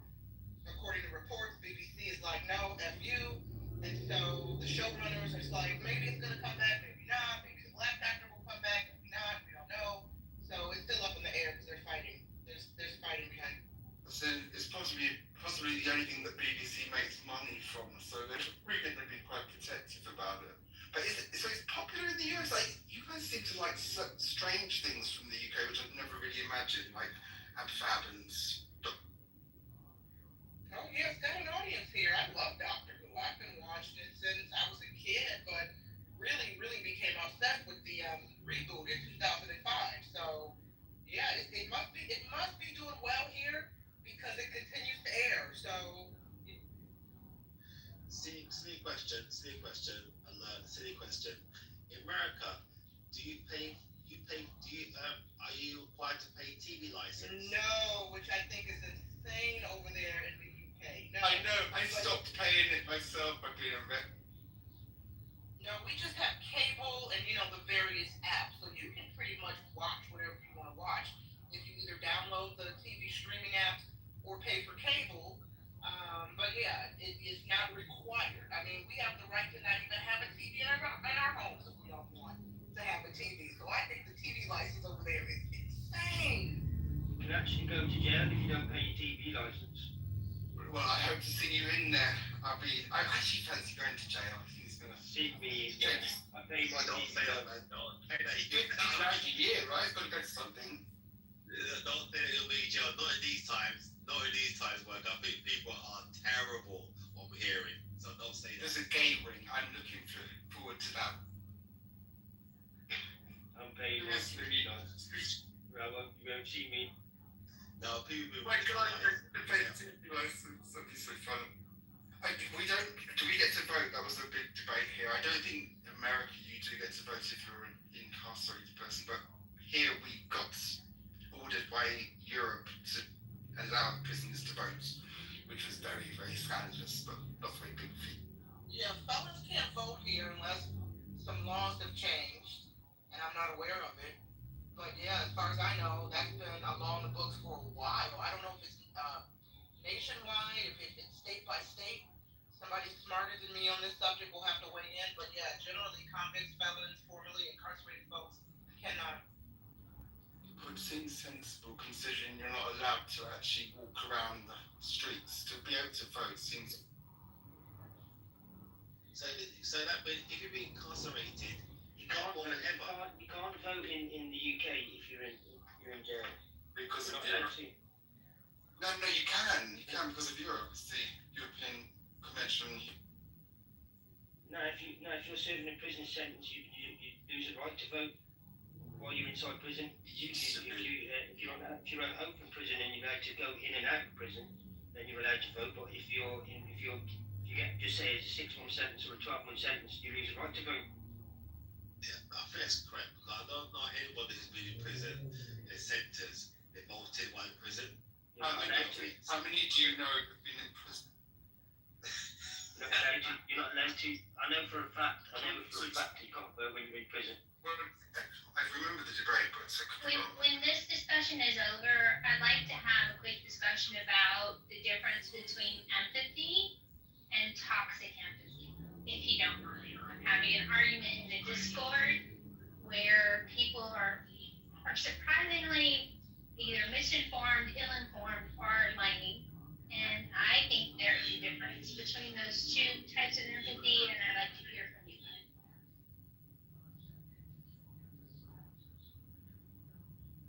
as in performative empathy, Monica. Can I just quickly say, Michael knows isn't so hot, but that's just back to the other conversation. What was the other empathy? No, now you started something. Get him nice. I missed what he said. What did But he said hate speech on our stage. We might have to do him, but I can't remember what it was. Something. I do. Let me say. Michael knows it's not that hot. No, I said he's really hot. I said he's really. Oh, okay. Michael knows makes my heart beat. Yeah, me too. I don't think he swings this way. I gotta be honest, but. No, I don't think so. He's a married man. I think he. I apologize, Horatio. I apologize sincerely. I heard not that instead of there. I got taste in anyway, but unfortunately he would definitely be not very winnable. I just definitely worth the go. He's so brilliant. He has such a beautiful. Before, if you want to go to Monica question, it's just like occurred to me, just be my inquisitive mind. Yeah. I did look on the internet, but not too much. Would Americans vote somebody who is single, or do you have to have a partner to be a president? I mean, the optics just wouldn't look right if you didn't have a partner. Yeah. No, you don't have to have a partner to be president. You don't have to have a partner. You have to be Christian as well, in reality, but not right. So okay.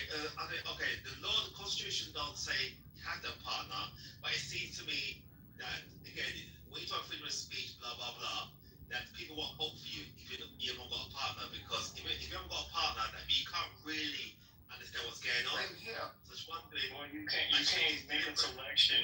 You can't make a of selection to find anyone, to build a life with. So how can you be entrusted to make the decisions to build a nation, build up a nation?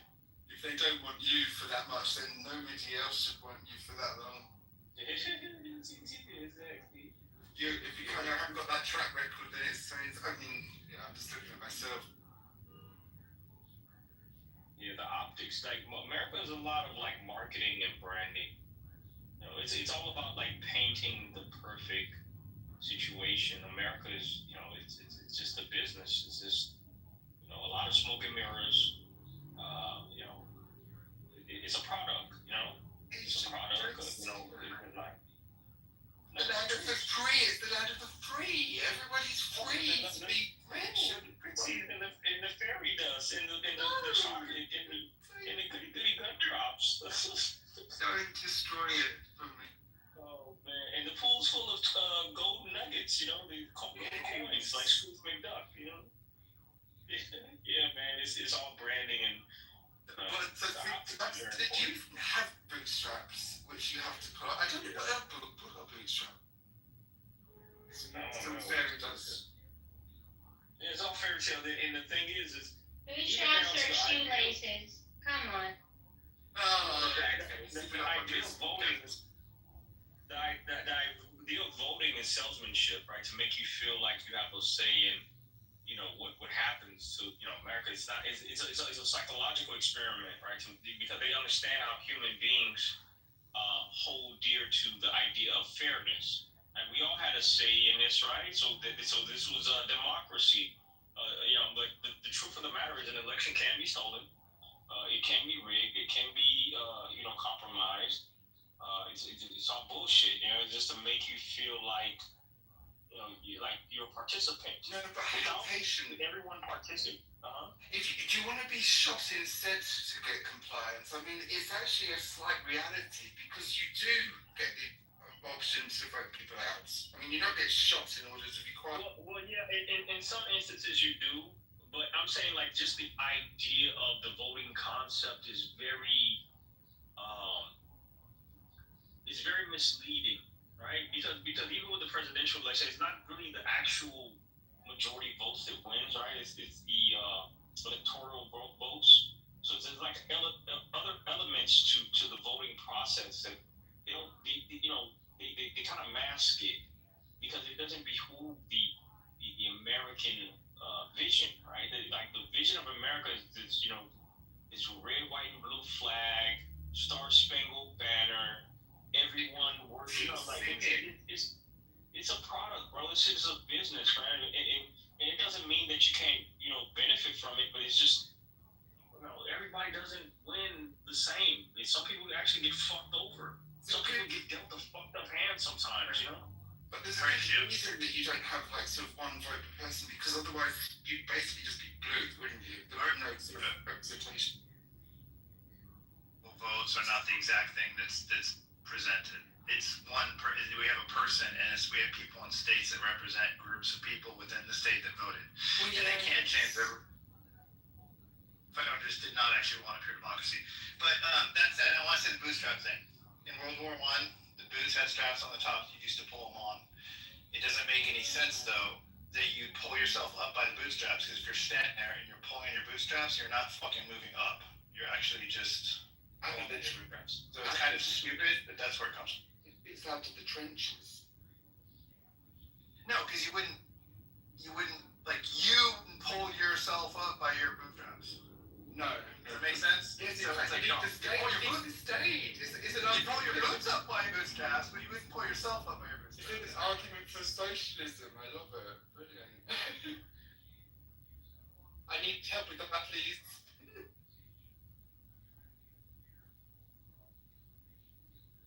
Mike, that's probably one of the best things I've heard all day. I think I've been a tormented conservative.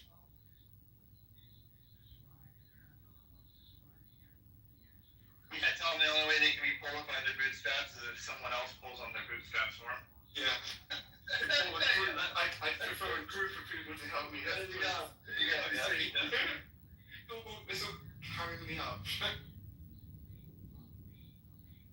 No, actually really cool. I think I know the boots, kind of cool boots. Big conservative.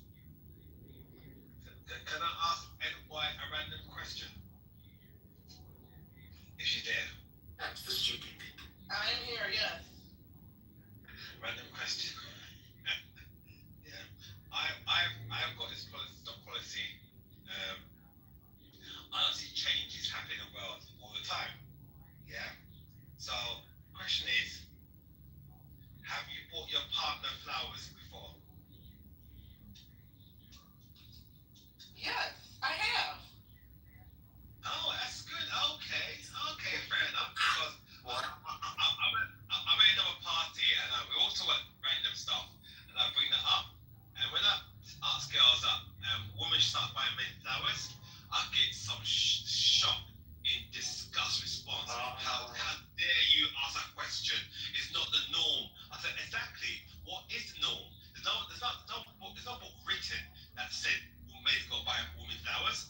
You know what I mean? So I say to you You still have to pay for dinner, don't you? Feminism doesn't extend to... Some women say, well, men don't like flowers, but how do you know that? Well, I know my man, but how do you know it's about do something unexpected, do something different. And some ladies, another app, and some ladies I get shocked, but no way. And you get the other few people at NY saying yes, why not? But I thought I should ask a random question. Well, I need to be clear though. I did so because I knew he would be receptive. And I'm aware that not all guys are receptive to receiving flowers. This gentleman just happens to be a very, and I say this respectfully, sensitive Virgo male. Very tapped into his emotions. And so he doesn't trip out about the whole, oh, this is masculine, it's alpha, men don't get flowers. He's just very, he's kind of different. He's sometimes a little delicate flower. Racism makes him cry. I was like, a nightmare. How do you keep with him? I mean, seriously, you'd eat him for breakfast. Sneeze and he's dead. So I knew he would be receptive to flowers. You know what I mean? After you had a conversation and he kind of went into a depression. He really is like he's one of those empath kind of folks. He does. Like certain energies make him kind of depressed. It's My friends, I just want to salute you. Pleasure to work with you here as always. And I want to begin what I'm trying to have brief remarks with a quote from a great theologian who's in Yale today, Miroslav Volf. And he wrote a very celebrated book called Exclusionary Embrace. It's from former Yugoslavia. You're no stranger to ethnic conflict and alienation, just general racial cultural strife. In that book, he says, forgiveness flounders because I exclude the enemy from the community of humans, even as I exclude myself from the community of sinners. He said again, forgiveness flounders because I exclude the enemy from the community of humans, even as I exclude myself from the community of sinners. And you can say the inverse is true, that alienation and hatred flourishes and misunderstanding and partisanship and tribalism. When I do the same thing, when I exclude the other or my adversary or people in the party from the community of humans, even as I exclude myself from the community. So, I just preface it with that. So a couple things. I think one of the reasons that, it's the whole division, the idea that, you contrast this with Kennedy. And it's a much different reaction. We shared much more in common in the 60s, right? First off, the early 1960s was a high point for religious observers in this country. A lot of people think it was sometime in the colonies or the 19th century. It was not. We were the most religiously observant in the 20th in the mid-20th century, early 60s was the climax. So that's not to say, this is not some apology for religion. Or to say that, hey, everything's terrible because we're less religious. That's just news to say, I think that we have more of a common culture. We have less in common today, right? We just do. We're more divided. And as you point out, Gary, around partisanship and mistrust, we are famously, people now are much more comfortable with somebody marrying someone outside of their race than someone outside of their political party. I've done lots of research on this. Now, that may say something very positive for race relations, but certainly says something very concerning about political affiliation and partisanship. If you were making Look Who's Coming to Dinner Now, it would not be racial. It would be someone with a MAGA hat or somebody that's, quote unquote woke or something, that is not a Trump supporter. That's the big family arresting presence, right? The thing that would cause animus, surprise, anxiety. That being said, it's interesting also that I did hear people on the left, I read many people saying, look, whatever my disputes with Charlie Kirk, there's no excuse. He didn't deserve this. Many things like that. Not everything. I mean, people I heard tragically, and it sickens me, but people were celebrating this in Clubhouse. Some people, not many, but some people. And the MSNBC host was fired for comments he made about it that were seen as incendiary. It comes here. I listened to an NPR interview this morning with someone on the right who knew Charlie Kirk, and he was condemning violence on the left and saying this was all on the left. And the NPR interviewer said, well, it's interesting that President Trump didn't condemn the Minnesota lawmakers and their spouses' killings. He didn't say anything about Josh Shapiro. And then this guy went apoplectic and just reacted, I thought, inappropriately to her. And he tried to shame her and then said, this is why you people are defunding. I'm glad. So, but it's an interesting point. President Trump did say some moving things last night, I thought. And Kirk was an important public figure. The guy, he had told a reporter from the New York Times I interviewed today who covered Kirk. He asked him not to mention this, but he said he thinks it's okay now that he's passed. Trump said he's the most important person in him being president again. And Turning Point USA, this is a massive public figure.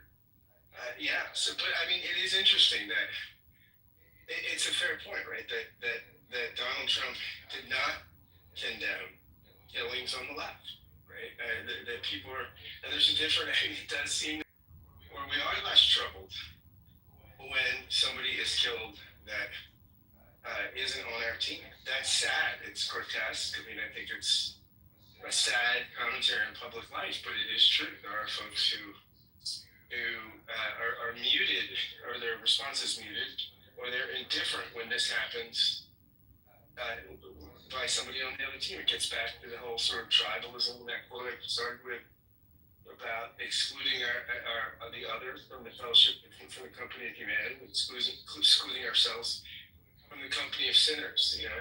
When we forget to see our own flaws, our own foibles, when we're always the righteous ones, and the people on the other team, on the other tribe, the other party are responsible for all of the terrible things in the culture. This kind of happens, right? It gets easier to demonize people, and we're in a time and a culture moment where it's become quite easy to demonize people. I think that's. I will say one thing too that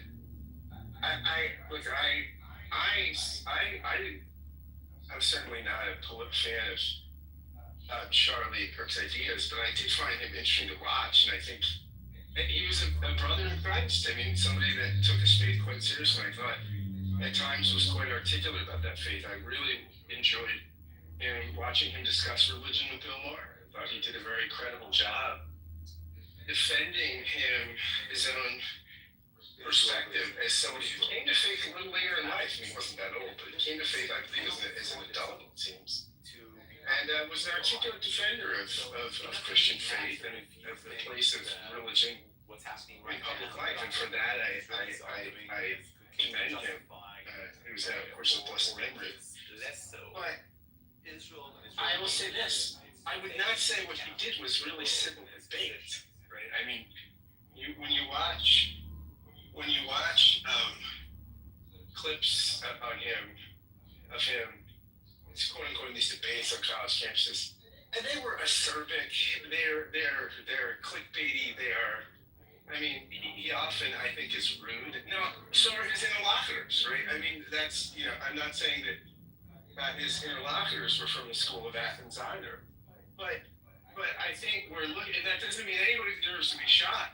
And this is awful and tragic, and anybody with any moral rectitude ought to be totally disgusted by actions like this, no matter who was responsible. But, to say that this was Socrates or Cicero, or that this was somebody that was, a major contributor to public life as far as the quality of debate, and that just screams any credibility. He was not that guy. He was a partisan sort of rhetorical firebrand. And not that that's a bad, lots of people are that, right? But I don't think the guy contributed to a richer public discourse. Not David Brooks or somebody like that, or he's not somebody that dialed down the rhetoric that helped mutual understanding. He was a partisan, at times, very confrontational, and could be polarizing. Again, these are things that, we're in a tribal, polarized age, so, that is probably part of the course. But let's not now, because of this tragedy, look at him as if he were Socrates or Mark Twain or some sort of great orator or great public healer. He was none of those things. Certainly a contributor to public life, but not a contributor to richer and deeper public discourse. Thanks. Thank you, Scott, and we'll go to Howard. He was quoted saying that... Hey, Gary. Hey, Scott. Well stated. Hello, Alan. Hope everyone's having as good of a Thursday as possible. No doubt, this is clearly tragedy. Nerves are definitely frayed. So to answer the question, Gary, in terms of why is this dividing us more than uniting us, and it's ironic because here we are on 9/11, and we know going through that tragedy and the post 9/11, how that did rally people together and unify the country, and now here we are 24 years later, and I think a big piece of it is just a contributing factor, but it's amplified by social media and also this need that people need instant gratification. I did spend the day this morning just listening to different rooms on Clubhouse just to get a pulse. And to Scott's point about tribalism, it definitely was out there. All different perspectives, all different opinions, and people jumping to conclusions. And I guess that's one of the things that is just more and more challenging than I'm finding for all of us is jumping to conclusions without facts and just assuming that because it's a different point of view that I have, it must be then the other side that caused this pain, this tragedy, when the facts aren't there yet to support it. This morning, waking up to even the President of the United States, using the term radical left, that certainly didn't help things. And it just reminded me of, from a leadership point of view, when you don't have someone in a leadership position that's really truly trying to unite, it just reminds me of a quote that maybe Tiger would talk more about, but there is a old saying that a fish rots from the head, and sad but true, and I'll leave it there, Gary. Thanks. Well, it is true that in years past, when there are tragedies like this, the president of the United States is supposed to become not the commander-in-chief at that moment, but the healer-in-chief. That's part of his job. I believe it to be part of his job. It's not ingrained in the Constitution, but I think many people believe that that's part of the job of the president. And we should be urging pause and caution, and if we're going to pray for anything beyond thoughts and prayers, which seems to be the default in this nation when there's a tragedy for the victim and the victim's family, how about praying that the law enforcement folks are successful and that in their pursuit of justice, they get it right. That's what I want to hear from the president. Rather than jumping to conclusions, he should actually be telling us we ought not to be jumping to conclusions, in my opinion. Other people are going to disagree, but I would want you to underscore what you just said, Howard. Hey, Gary, one more thing if I can add, because as I said, I was hopping through different rooms, and again, I heard a lot of different perspectives, but it very much discussed definition of tribalism. It definitely was in action, but just kind of a life hack, and I even reminded myself, and I know she's on stage, and I think I also saw Barbara come in, but Dr. Francine and Barbara host a room, Karma Club. It's every Thursdays, 11:30 Pacific time right now. It was such a positive room today, and I only caught the end of it, but it's just a reminder to at least myself to say, we also have a responsibility how we wire our brain and our thoughts. And after hearing all the negativity and finger pointing this morning, it was just a fresh breath air, a fresh air, I should say. And it's just a reminder that, you know what, we don't have to always just go down the rabbit hole and get so caught up in all the noise. Sometimes we got to come up and really enrich our mind, and the positive influences definitely can help you cope a little bit better too. And I'll leave it there. Thank you. I also want to thank you for mentioning 9/11 on this day, this 24th anniversary. And I will remind us, those of you who were not here, I will tell you that was a unifying moment. Sadly, it was a terrible tragedy, but it unified the nation. And the symbolism of that was when the President of the United States came to ground zero and went on the mound with the firefighters and the police officers and was roundly cheered, not just by the firefighters and the police officers. I've related this before. When he did that, I had taken a break from being down there covering this for hours on end. And I decided to head up to Midtown just to get away from it. And I'm walking and I find myself in Times Square, and here is the president, and he is on the big jumbotron in Times Square. Times Square, the crossroads of the world. There are, thousands and thousands of people. And they're standing there chanting USA, USA. Now, this is New York City, which is clearly not a Republican bastion. But nobody cared about the partisanship of anything at that moment. And I don't know why that's changed so much. But that abstract that I wrote gives me a little bit of insight into it. Thank you, Howard. Dave. Yes, Gary. Not that I wrote the abstract that I read. I just realized I used the wrong word, obviously. Go ahead, Dave.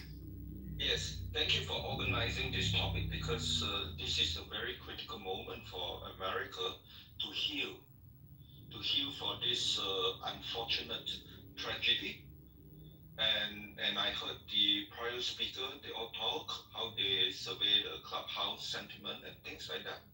I think it's important for both sides to be able to come in a quite neutral platform like here, that having an uninterrupted voice to heal, and hopefully through healing that can overcome the challenge of uniting rather than to be divided. So the question now is, based on the evidence so far, who is this person?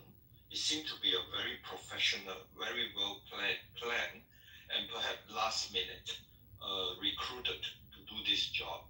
And so and the timing of shooting and the timing of after answering question, right? You can get all this analysis from ChatGPT, right? I would like to proceed with a thesis that this is not internal American politics. This is more external exploitation, adding oil to fire, right? The fire is the fracture politics in US, bipartisan, right? So I urge that both sides look beyond, this bipartisan, these two sides look toward unity as Gary hoped for, that is not to succumb to exploitation externally, right? And the question is, what are the two objectives? Could it be to remind people of September 11, or to respond to September 9 when Israel attacked Gaza, right? So when you look at it, there's a lot of things spin off from September 11. And I tend to look at the thesis from external exploitation, the enemy of US, adding oil to fire, right? And unfortunately, Charlie Kirk is the scapegoat, right? They look at the list. What option do we have on September 10? And then we have Charlie Kirk giving the speech, and then they get a very professional to come 30 minutes before the speech, just come, do everything very quick and very clean, left the scene. That is the analysis I get from FBI so far. So again, and then the good thing about looking into this is that I found an author. Her name is called Martha Nussman. She written a book called Monarchy of Fear. I asked ChatGPT, what is the root of this problem? And then her book came out, right? From her book, fear is the way to divide the population. Fear is the way to, in many forms, that is the fundamental why every time we come to Gary's room, we are shouting at each other, we were like on both, either side and things like that. But in the end, like Gary's title, we must look for unity. Then the question is, what solution suggested by Martha Nussman to reach for unity? And she quoted, replace anger with peace, with hope, replace justice, replace, so I can't remember everything, but go for her book. So she came up with a list of solutions, and from this solution, I become now very hopeful. I have a concrete way to fight division, to fight any infiltration of the United States or Europe, to promote division. And from this book, I came up with some concrete idea how to promote unity, how to fight all the factors contribute to division into unity. So I stop here. So I would agree with the vast majority of what you said, but I want to suggest that we have to be very careful not to presuppose that this guy is a professional and that he's part of some kind of an organization or controlled by some foreign entity, which it may turn out that he was, but we don't know that. And everybody is suggesting, it seems, that this guy has to be like to make a shot like that. Well, I've heard that so much. I have a friend who lives in a small town in Pennsylvania, and what President Obama said about Pennsylvanians certainly applies to this friend of mine. He does clutch his Bible and his guns, and I am not a gun aficionado, and I am clearly not an expert in weaponry, but he is, because because he is self-trained in that. I've been to visit him. I've been to the range with him. I've been to the outdoor range with him. I've shot automatic weapons legally that he has put into my hands.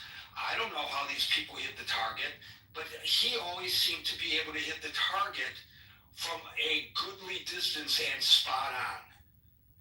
A distance not dissimilar to the distance from that parking garage to where Charlie Kirk was. This guy is not militarily trained.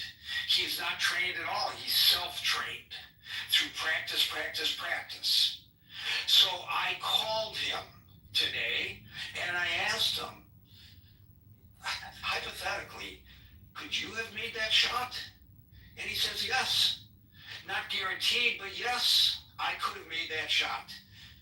So I don't know whether he could or he couldn't, but I can tell you from my observations of him being able to shoot a can off a rock at the outdoor range from not quite the length, I guess, of a football field, but pretty darn close to the length of a football field. I've got to believe that there are people in this country, there are a lot of people with guns, we know this, who probably have the skill set to be able to do that, who are not necessarily quote-unquote trained snipers. Now, I know Steve, who is an expert in these matters, is way down in the queue and is probably chomping at the bit to respond to what I am having to say. So stick around until you hear from Steve, if nothing else. And he'll either affirm or dispel what I'm saying. But I'm just suggesting once again that we don't know. You know, and until we know, we should be cautious not to say affirmatively, oh, well, it's obviously this or it's obviously that. Thank you, Dave. And now we go to the aforementioned Dr. Francine. Okay, first of all, I'm going to start by saying that I've been to a driving range and I've hit targets with a gun, and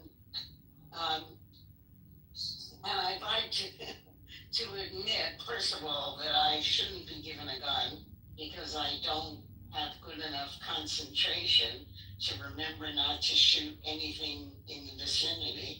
But I could make that shot.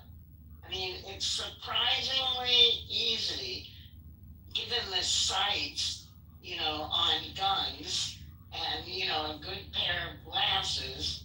It's surprisingly easy to hit a target with a gun. But that's certainly not what I wanted to talk about. What I wanted to talk about was that when I saw Charlie Kirk get shot yesterday, and I did because I happened to be watching the appearance that he made in Utah, and he was actually in the middle of talking about mass shootings when he got shot. I had the same feeling about him that I had when I saw that Kennedy had gotten shot. And, you know, you've got to know that I don't share Charlie Kirk's beliefs. But that didn't matter. I mean, I saw that shot.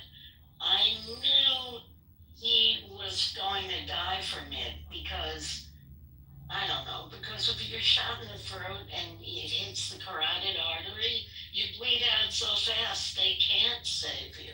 So I had that feeling, and the feeling is, oh my God, this is so terrible, really terrible. And that's how I felt when Kennedy was shot. And it didn't, there were a lot of reasons why it didn't tear the United States apart. One of them was the obvious lack of social media and the internet, and like the Kennedy assassination was controlled for us. Our access to the information was controlled for us, and we were, sort of guided about how to feel by Walter Cronkite and by the people on the big three news networks. Well, we now have a media audience that is so fragmented that people can be watching anything on any platform. And that's part of the problem. The other part of the problem is we don't have an education system where everyone who goes to a public school gets the same curriculum and learns the same shit. And I say shit advisedly because I know now that a lot of it was, lies and propaganda. But we all had the same framework, the same lies and propaganda about the United States. And we don't have that anymore because we have much more access to historical information. So that's another reason why it's different. And the third thing that I want to say is that I'm not sure at this moment, Gary, that it really is different. It could be that it maybe is going to pull us together. I mean, I certainly am trying for that, and that's why I held my room today.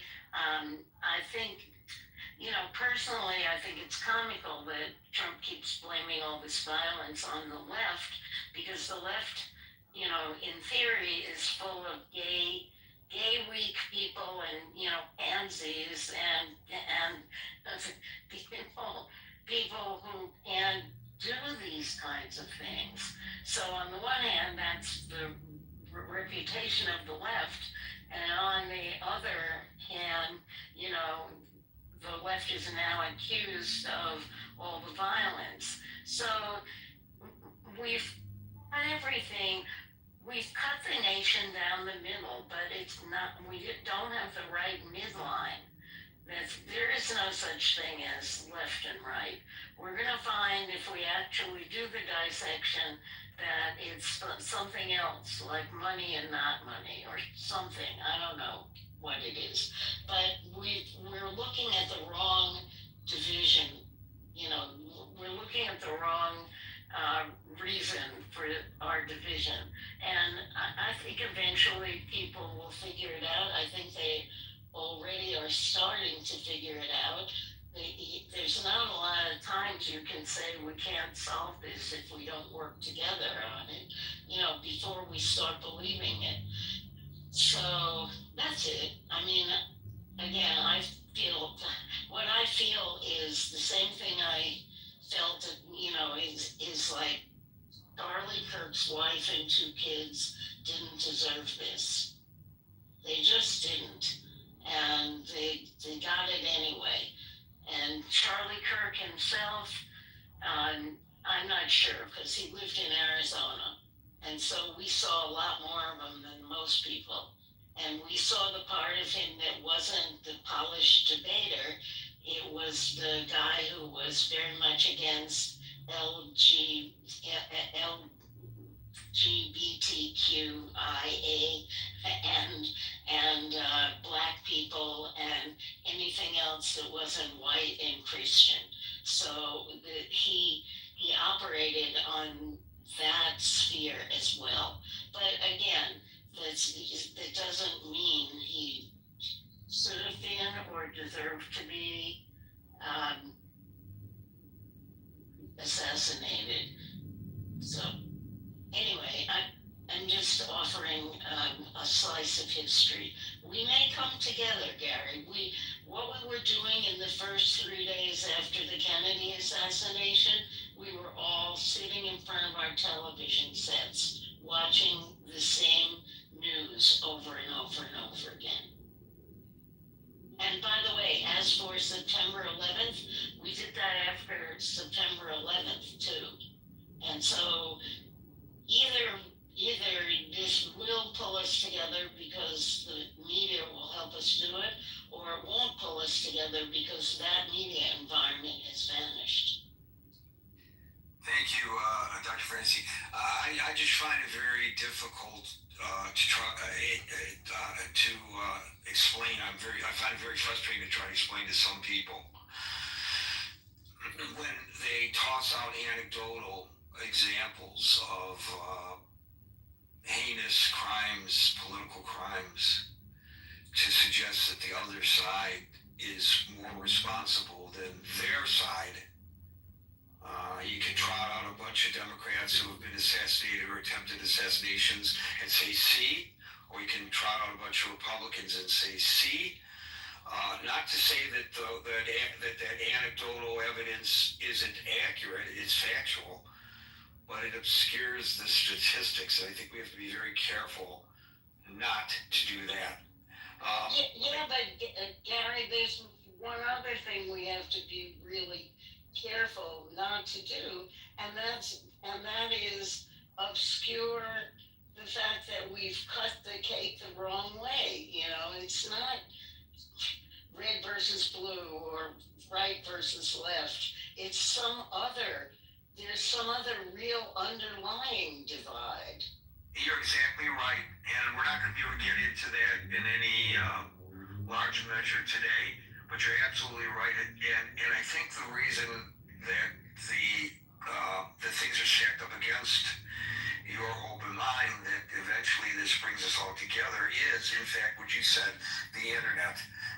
And again, I don't want to get into great detail about that because there are a lot of people who are in line. Thank you, Dr. Francine. John? Yeah, I want to point everybody in the room's attention to my PTR. This is a tweet from Charlie Kirk where he writes, assassination culture is spreading to the left. 48% of liberals say it would be at least somewhat justified to murder Elon Musk. 55% said the same about Donald Trump. In California, activists are naming ballot measures after Luigi Mangione. The left is being whipped into a violent frenzy. Any setback, whether losing an election or losing a court case, justifies a maximally violent response. This is the natural outgrowth of left-wing protest culture, tolerating violence and mayhem for years on end. The cowardice of local prosecutors and school officials have turned the left into a ticking time bomb. If you go to Blue Sky, which is a leftist X platform, people are saying, do Ben Shapiro next, do Donald Trump next, do Elon Musk next, do Matt Walsh next, to kill all these people that they don't agree with. So I think we're living in very dangerous times. This assassination shows what can happen with mass media and the power of everybody's hands. It's extremely polarizing. And a lot of these people who are calling for the deaths or celebrating these people are being documented and they're being doxxed. Their businesses will go under, their professional careers will end. There's people in the military even celebrating this and posting on social media platforms. So there's a saying, you see that fish on that wall there? You know how it got there? It opened its mouth. So, Charlie Kirk, in many ways, died the death of a martyr in the same way that Jesus died. And I think a lot of these people are saying, Whoa. I'm not a Christian, but I think if I was a Christian, I would find that offensive. I don't know, but I think I probably would. Well, he's a very,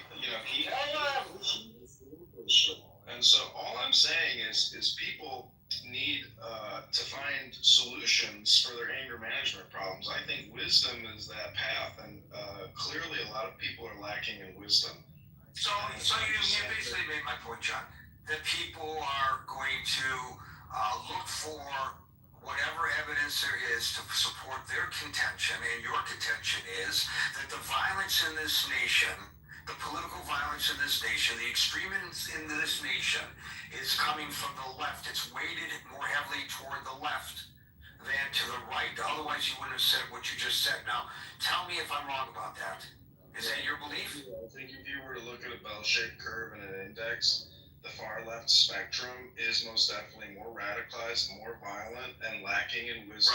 Right. So you think, but do the statistics support your contention? I'd have to ask Brock or do maybe you should check the statistics and come back with actual facts rather than opinions. Your opinions and the late Mr. Kirk's opinions may very well be accurate reflective. But do the stats really show what you just said? And I want to challenge you to check the statistics. And if in fact you are wrong about it, come back and tell, no matter what the topic may be on that day, I will give you the forum to explain to us that you were wrong in your assertions based on anecdotal evidence. And I'm not suggesting that the evidence that you presented is inaccurate, but you were wrong to suggest that that evidence is reflective of anything. Sure thing. The last thing I want to say is a quote by Marcus Aurelius where he says, "Life is opinion, the universe is transformation." Oh, well, then that's life. L'chaim. Tiger. All right, Gary, I'll be careful. I don't think the event is dividing America, so to speak. I think the event is merely reflecting the fault lines that has already been existing for a while. I don't see a lot of people advocating for more assassinations, right? People pretty much, at least on Clubhouse, the rooms that I've been to, universally condemns the act of violence, and in particular political assassinations. But well, the guy who just spoke said that he had heard people talking about that. And let me just say, because there are some new people on this stage, that in the Critical Thinking Forum, we speak one at a time. We endeavor not to interrupt one another. And I get to people in the order in which I see them on the stage, which may not coincide with the order in which you see yourself. So please hang in there. I'm going to try to get to everyone. Tiger, continue. Yeah, I saw basically there are two topics for heated debate in the aftermath, right? The first one is that certain members of the Black community were saying that they don't feel sad for Charlie. And I can relate to that because this is the existing division about racism. And once you identify somebody as a racist, I mean, how can the death of a racist make you feel together with the other people, right? I understand that there's among some people who have lack of sympathy for Charlie because I would not have any sympathy for anybody who's racist toward me. So that's not gonna, the death of Charlie is not gonna bring the nation together in that debate. The other debate that I've seen is the debate about gun control, right? And in the aftermath of Charlie's death, unfortunately, the two people, again, they already are very fast into action defending or, arguing against gun control. I've seen arguments about how, Abe was assassinated in Japan and just banning guns or controlling guns won't stop assassinations. Sure. But, for me, first of all, that's not a very good argument. Secondly, this, again, is a very existing false lamp that's in American politics. And to people in different states with different needs for firearms, of course, this, again, is not an event, I don't necessarily disagree with you, Tiger, but that is off topic because we're not discussing specifically gun control or mental health or any of that kind of thing, or cashless bail or transsexuality, which may come out in part of this debate as well. We're discussing how it is dividing, not uniting us, and if you could address the topic at hand, that would be great. I'm just addressing it as you were interrupting me, right? I was saying that this event is not going to bring the nation together. So when you look at it broadly, like, why do these divisions exist apart from historical reasons? I think after so many years of observing these things happening, especially when internet is prevalent, as you have pointed out, I have a hunch that this is an inevitable outcome of the design of the political system, right? I think the the two-party system to begin with, in many ways is somewhat inevitable, considering that's what it takes to organize and mobilize to win elections. And the loyalty of the people who are partisan, right, are actually reinforced by having heated debates along the fault lines like this.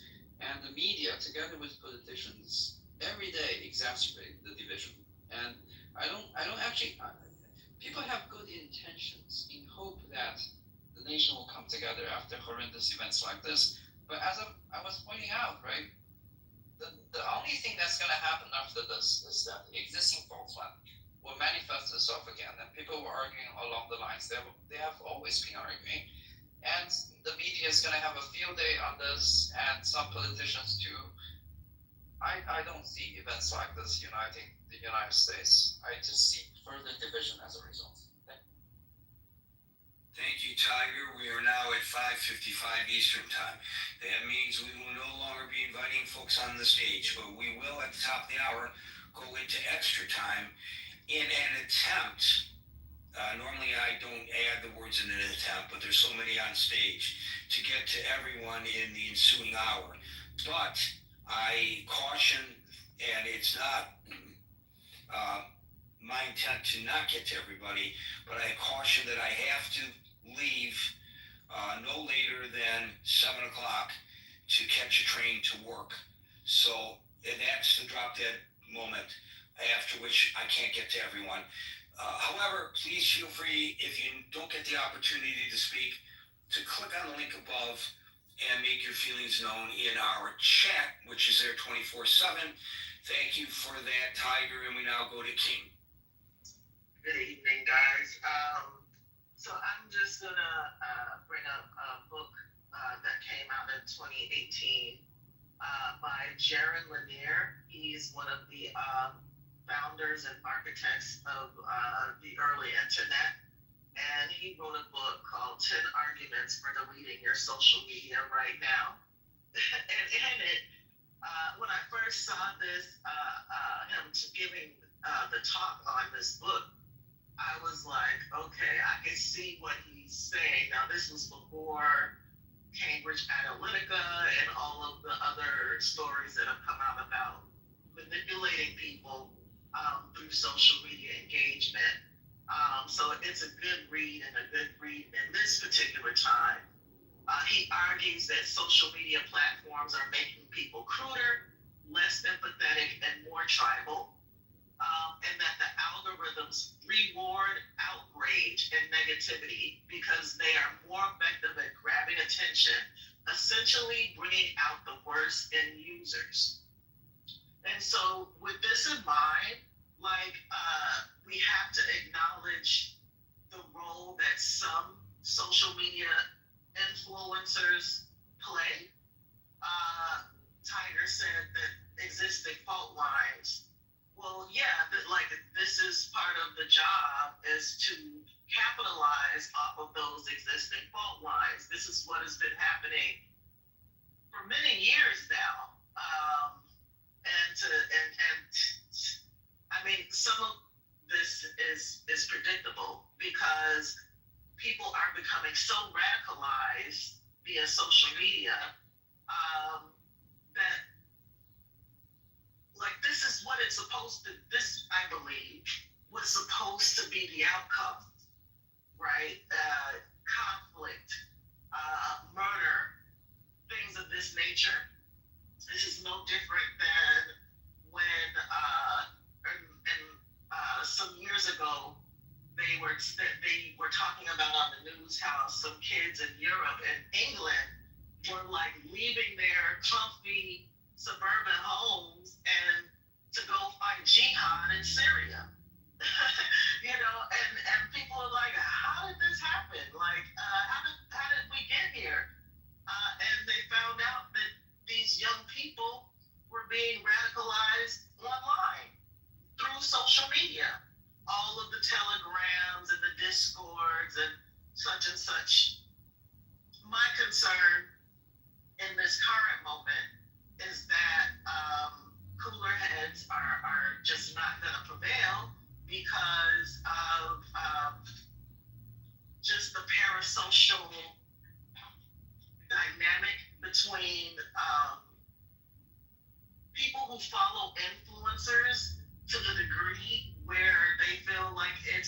to either worship them or kill them. It's quite intense.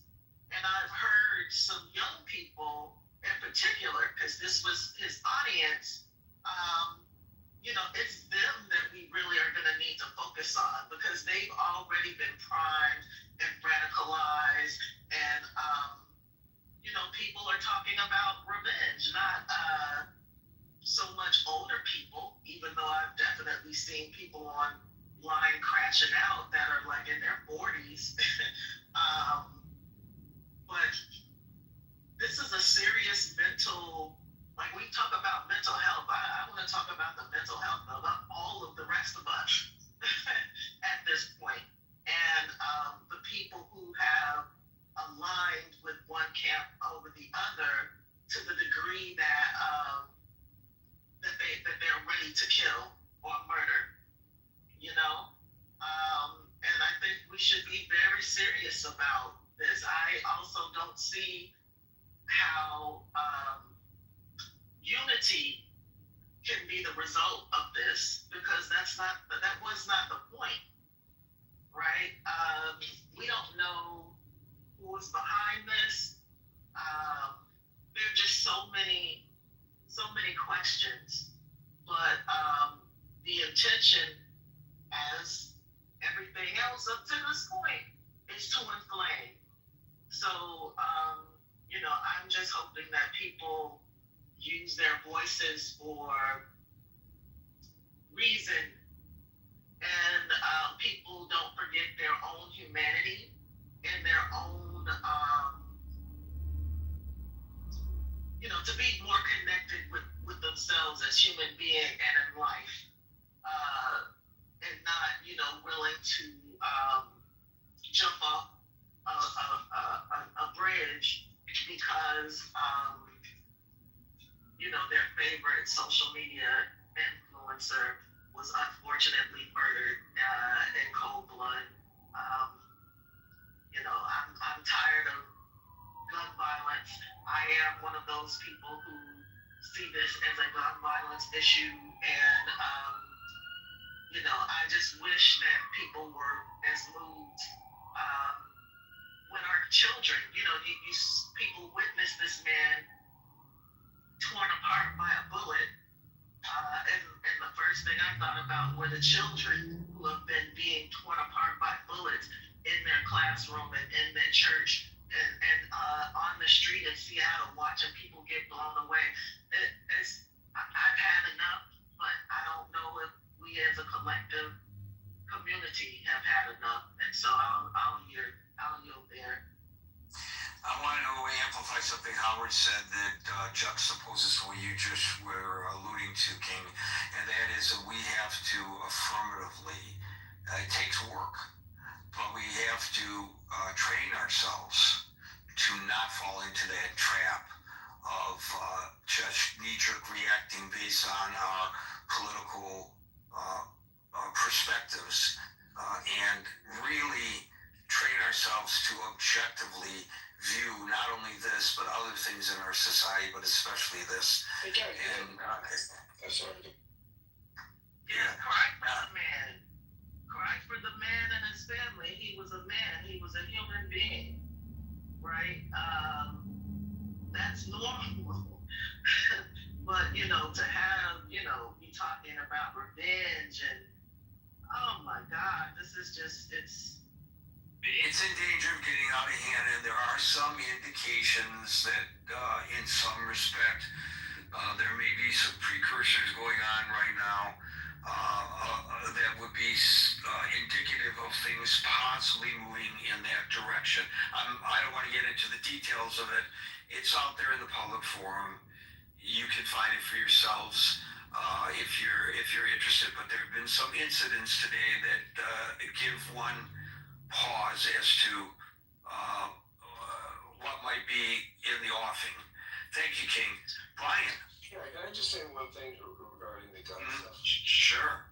And I don't say this at all. Say that there's no implication that Kirk had it coming, or this. No one deserves this, so don't take this at all like this. But he did say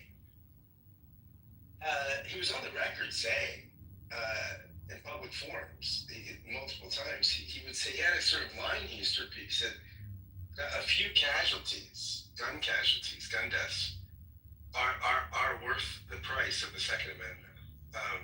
I know. I saw that, and I find it tragically ironic.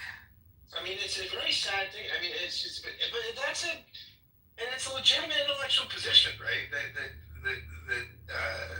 as you say, it's tragically ironic. I mean, Thank you, Scott. Brian.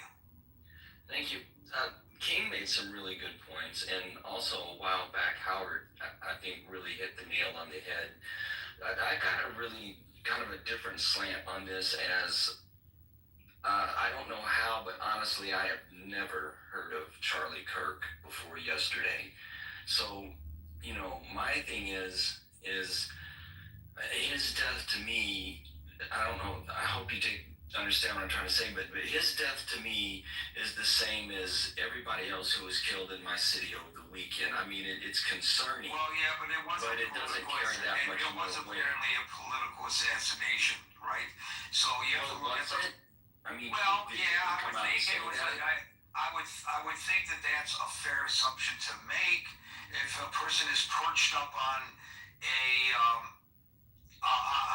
in a parking structure with line of sight with a bolt action rifle and shoots the guy in the carotid artery for instantaneous death and what amounts to a rally in support of a political ideology, I don't think it's a leap to come to the conclusion that this was some kind of a political assassination, not necessarily partisan, but political in nature. You know, like Salman Rushdie. That was a political assassination attempt. They had to have some reason to shoot him, just like... Yes, but it's not like in your neighborhood somebody getting killed in a dispute over a girl, or killed in a robbery or something like that. Well, I don't understand that. If anything, that's even worse, because it was senseless. All of these killings are senseless. So in that respect, right. I am with you. All of them are senseless. But the thing is I mean, your question was, why is it dividing everyone? Okay, so I didn't know who this guy was, but almost simultaneously, the governor of Utah comes on and starts talking about the same thing you said, that it was a political hit, and blamed it on liberals. And, no, I don't think he blamed it on liberals, did he? For the quotes that I saw, was that he said it was a political hit. Okay. All right, so like the state senator in Minnesota, that was a political hit. Walz came out and said almost immediately, this is a political hit, but he didn't blame the Republicans for it. And she was a Democrat, and he's a Democrat. So we have to be a little nuanced in our understanding of what's being said. Well, where I'm getting at is with this is the reason that we're divided is swirling the elephant in the room, which is Donald J. Trump. He made an art out of dividing the people, and he still divided people, and he did not mince words in laying the blame on Democrats. You are correct that he did not mince those words, and it's very disappointing. And I don't know whether he divided the country or he is taking advantage of a division. This is a chicken and egg situation for which there may be no actual answer to the debate. I mean, well, that would be an interesting question, because I think the country's kind of underground lost its shit when President Obama was elected. At least part of it did. A big, But then when Trump came on the scene, then as things started to surface, he took advantage of it, and I think that's where the main riff happened. And in my opinion, that's where it happened, and that's where it still happens, and he's still taking advantage of it. I'm going to show you right now the facts that show that this bullshit, this political assassination desire bullshit is on both sides of the aisle. Okay, I'm not going to say this is an example that the Democrats are the bad guys and just suggest that. And I'm not going to say this is an example that the Republicans are the bad guys. I'm going to just point out, since you mentioned Obama, that there was an unprecedented number of death threats against Barack Obama as compared to any of his predecessors, causing alarm among the Secret Service. And I will also point out to you that today, as a result of the assassination of Charlie Kirk, the security of President Trump, who we already know was a target of 2 assassination attempts already, has been increased. The bullshit, to use your terminology, or you use the term lost its shit, is on both sides of the extreme political spectrum. I use this analogy when it comes to anti-Semitism, but it goes to political extremism as well. If you are a quarterback in American football and you are only looking to the left as where you might be tackled, and you forget about the right, you're going to get tackled from the right. And if you look to the right and not pay attention to the left, you're going to get sacked from the left. And that is I love my own analogy, and that's why I repeat it. Because that's exactly what's happening in this country. And for every example that somebody could throw at me, where the Republicans or the conservatives are the boogeymen, I could throw an example where the Democrats are, and vice versa. So who is your example of being as vile as Trump is in public and with his terminology and his derogatory? But the discussion is not just about Trump. Well, you this asked goes the way, reason why it this is goes way, this goes way beyond Trump, and today is not the day, in my opinion, you can mention it, but to focus on Trump. Are you going to argue that Trump is the cause of Charlie Kirk's death? No, but you hesitated. You hesitated on your no. But you asked. Well, I had to think about it. But you asked about why we're divided, and I am not a Democrat or a Republican. I've been accused of being ultra conservative in the chat, so. That's where I'm at. I try to be as objective as possible, and I'm telling you, my reason that we're divided is Donald Trump. You may not want to talk about Trump, but that you ask, and that's my answer. Okay, thank you, Brian. We'll move on now, and let's do it rapidly because it's 6:12, and you can see how many people are waiting, folks. And I'm not pointing this finger directly at you, Les. I'm just making that observation. Les, you're up. We don't want to end up in a situation like 1920s Germany with both left and right violence and just making violence be the power of politics. And as Gary said, everybody needs to unite, hope that the murderer is caught soon, is given a fair trial, and is treated as harshly as the law allows, or at least in a way that discourages other people. And in particular, I hope they don't mention his name, and I hope that he gets at least thrown in jail and never heard from again. At least, right. Actually, yes. And the other thing is, I think you probably have an opinion on this too. Breaking news is terrible in terms of reliability, and it's a function of the news people don't have time to, get it right. Well, we don't have time to digest it or get all the information. So yesterday was a great example. It was reported that custody. They got him. Then they didn't have him. Then they got him. Then they didn't have him. Then they got him. In fact, at one news conference, they both had him and they didn't have him. Now, they don't have him. Is that because the news media got it wrong?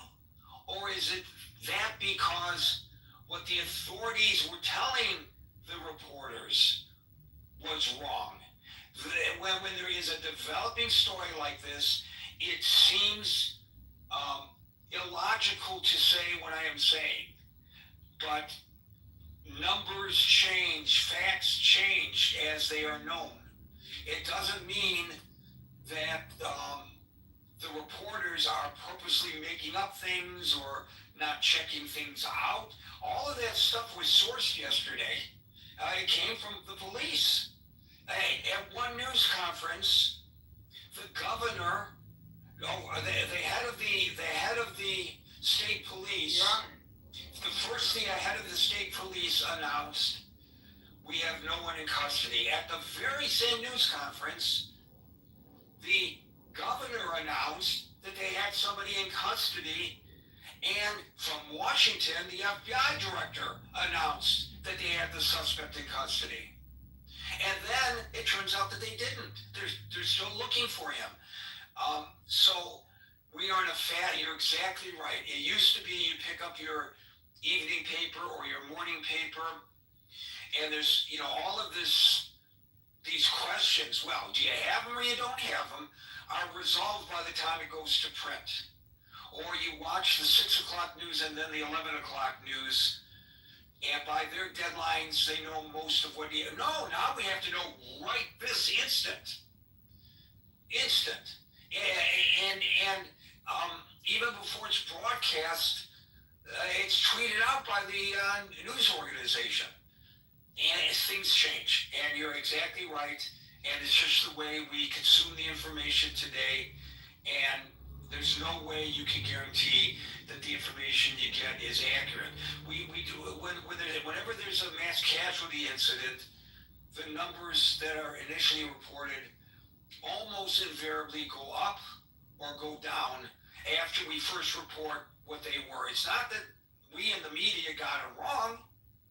It means that that's what the officials reported based on what they believed at that moment was accurate. So I'm glad you pointed that out. Thank you, sir. Any final comment? Sorry, Les, but I want to let you continue. I'm going to interrupt if you don't mind, Gary, to your room. I know I'm down at the bottom of the room, and I know you've got a plan for everyone to speak. You're running out of time, and maybe others are as well. I just have an idea. You're going to have to wait. You're going to have to wait. This is how we run the room. We don't interrupt them. When we interrupt, that ensures that somebody else is not going to have an opportunity. Let's go ahead and finish. And finally, here's a comment, and it's not related to anyone in this forum that anyone said, but the other thing I would recommend is ignore big claims made without a big evidence from a multiple reliable sources. And in my personal case, I spend my valuable time paying attention to other people going forward rather than the people making claims without evidence.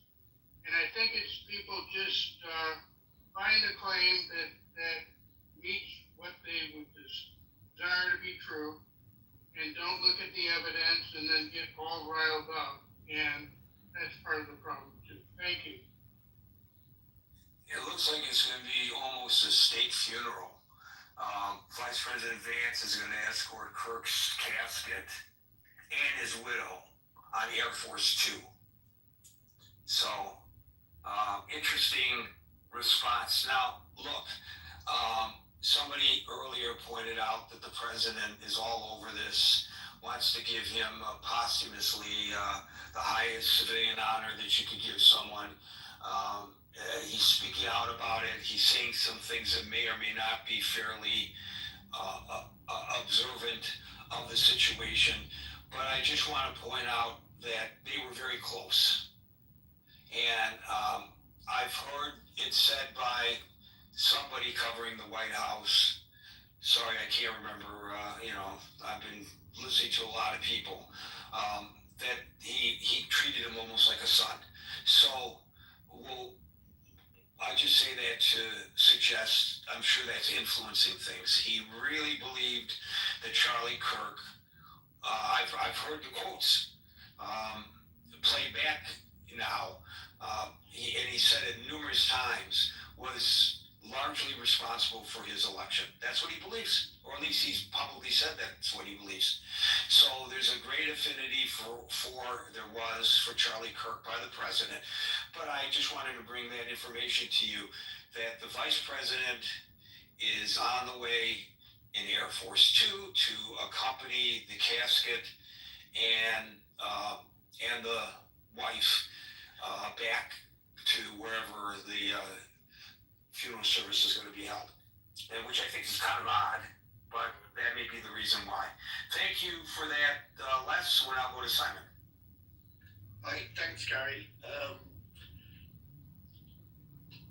Like most of the Western countries, I think the reason why you are divided and not uniting behind this, it's a cultural crisis. And what I mean by that is a culture represents things that you share, a way of life, beliefs, values, and they're like the roots of a tree. So when there's a hurricane, it's how deep are your roots that stop the tree from falling over.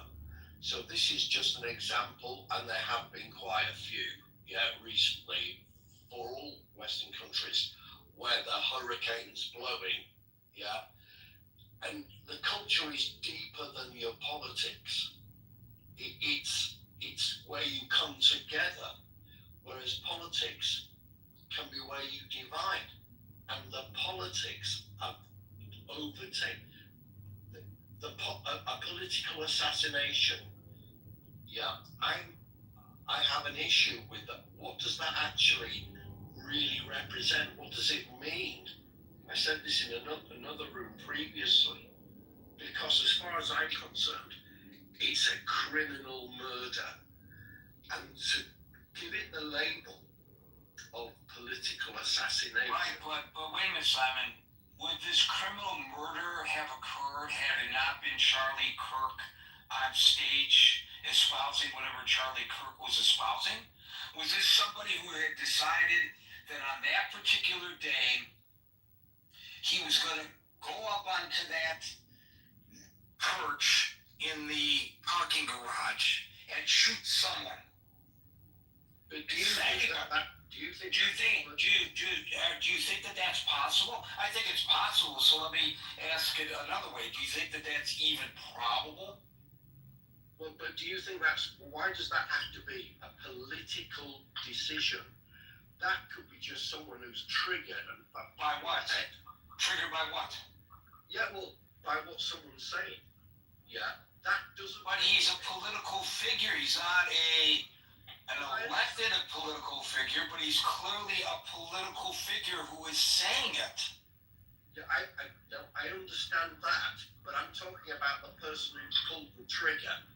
Yeah, is that necessarily politics, or is that someone who's triggered by what the guy said?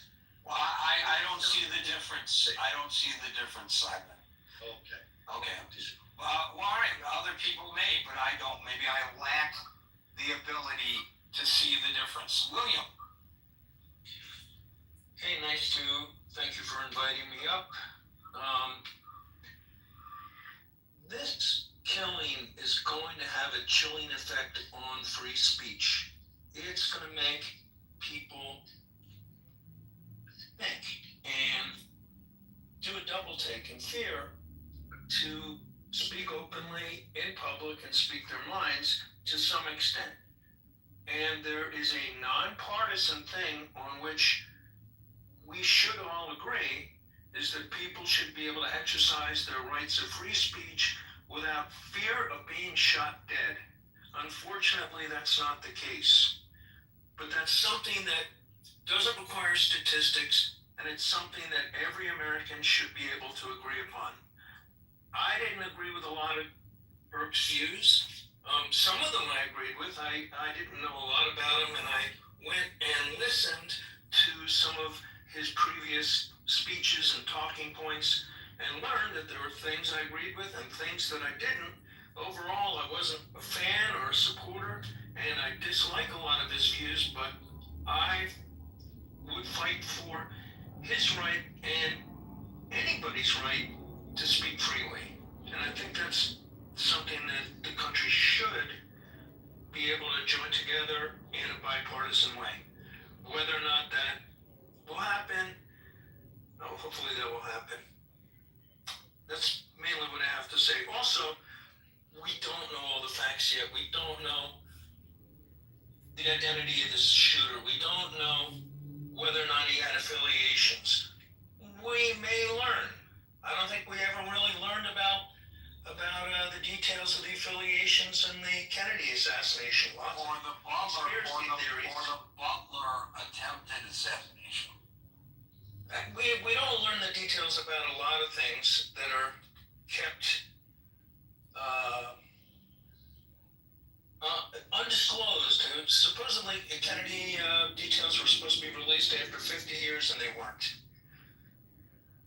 So, we'll see, but I hope we do learn some details about who this man was, what his ideals and affiliations were that motivated the murder. And murder is a conclusion that needs to be reached by a court after the man is apprehended and gets due process and a fair trial. But it looks like from the known parameters, it looks like a political assassination, and I agree with that preliminary conclusion. Thanks. Thank you, William. I hope he makes it to trial, because, he might go out in a blaze of glory. You don't know. He might go out like Lee Harvey Oswald. Who knows? Right. Well, that wasn't a blaze of glory. That was a hit. But I mean, he might, shoot the cops as they approach, or shoot at the cops, and they would, of course, then return fire. And maybe some of these answers, if that were the case, if he dies, would die with him. By the way, it's not just it's not just fear of assassination. I don't know if you know this, William, but the State Department today issued a warning, and it didn't say, by the way, to all illegal migrants. It said to all foreigners in the United States, you better not celebrate Charlie Kirk's death. Now, I happen to agree that Charlie Kirk's death ought not to be celebrated. I happen to agree that it's reprehensible, but I think it's kind of odd that the State Department would the subtext of that is you'll get expelled from the country if you do. I don't know, maybe they have the right and responsibility to say something like that. I've never heard anything like that before. That seems way out of line. That seems like... Yeah, all right, I agree.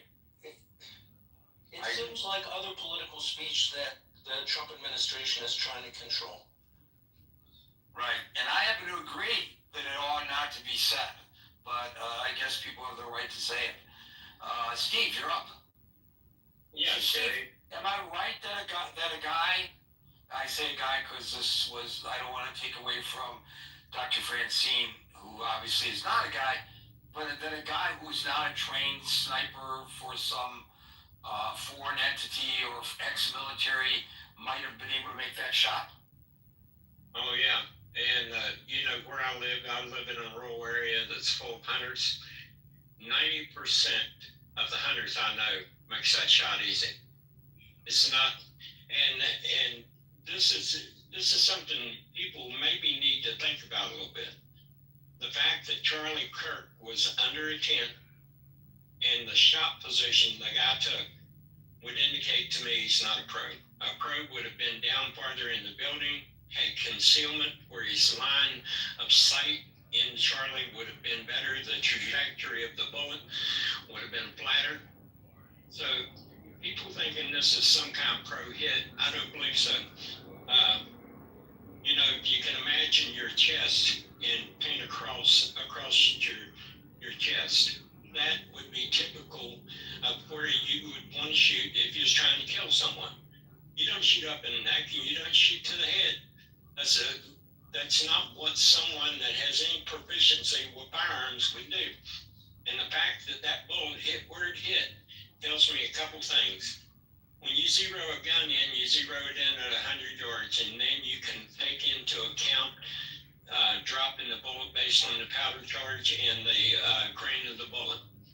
Now, I think what we have here is probably someone that has a family out west. You shoot long shots all the time. You got big game out there. He's probably someone that has a family that was avid hunters that would possess something like this, because this is the exact same gun I own for deer hunting. Only it's not a Mauser, I own this Remington 700. So it's a very common gun to do big game hunting. And the fact he hit him where he hit, there's two things that could have happened there.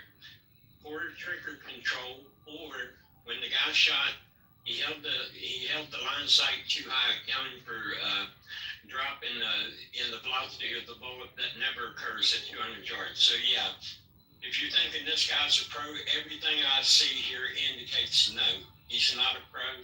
He's probably just someone that's been around guns, has had the ability to shoot guns, and would become fairly proficient. But yeah, you're exactly right, Gary. But to the point of the room, I think what we're seeing here, and people talk about Obama or Trump and stuff like that, our political compact as a group of people started to fracture before Barack Obama. I don't know how many people's old enough to remember Rush Limbaugh or the Tea Party and stuff like that. This was kind of the genesis of this fracture that started occurring. And I think what we're seeing now is the fracture is so deep between left and right. There's no agreement on basic things. That is just winner take all now. And I think that's why we see the type of rhetoric from the left and the right. I would agree it's on both sides. That we see this kind of trying to demonize the other side into obscurity. So we got a real big issue, because when a group of people come together, if they can't agree on a certain set of common values that they're going to live their life under, you have no government. In reality, you might have a functioning bureaucracy, but you don't have a government of agreed upon values that people's going to live and strive to make better. So we're in a very dangerous place. And, the idea that Charlie Kirk was like anybody else, and I'm not mitigating anybody's death. I've seen this stuff up close and personal too many times. It's horrific when you see it. But he was a manifestation of a political point of view that people felt like the things they believe, maybe not completely. I'm like some other people. Some of Charlie's views I agree with, some I didn't. But he was a manifestation of that political point of view. And when you go out and do something like this, I think the interpretation is, you're not playing fair. Now you're trying to take down one of ours through a method that is not the rules of the game. And the possibility you get here is, okay, you want to play that way? I'll play that way. That's a danger. God help us that it don't happen. And the one thing that I'd be very concerned about right now is some of our enemies abroad, seeing this tension in the country, would send somebody in to do this on the left, to someone on the left, a foreign government. Say Russia gets us fighting with each other and we're so wound up we can't pay attention to the Russian war with Ukraine. Well, that's a win for Vladimir Putin, isn't it? So there's a lot of dangerous elements. And I'm not saying that can happen. I'm just saying these are some of the possibilities in a fractured environment that could manifest themselves. So I hope cooler heads prevail. I think we need to be very careful how we address each other, and just pray that this thing passes, Gary. And I pledge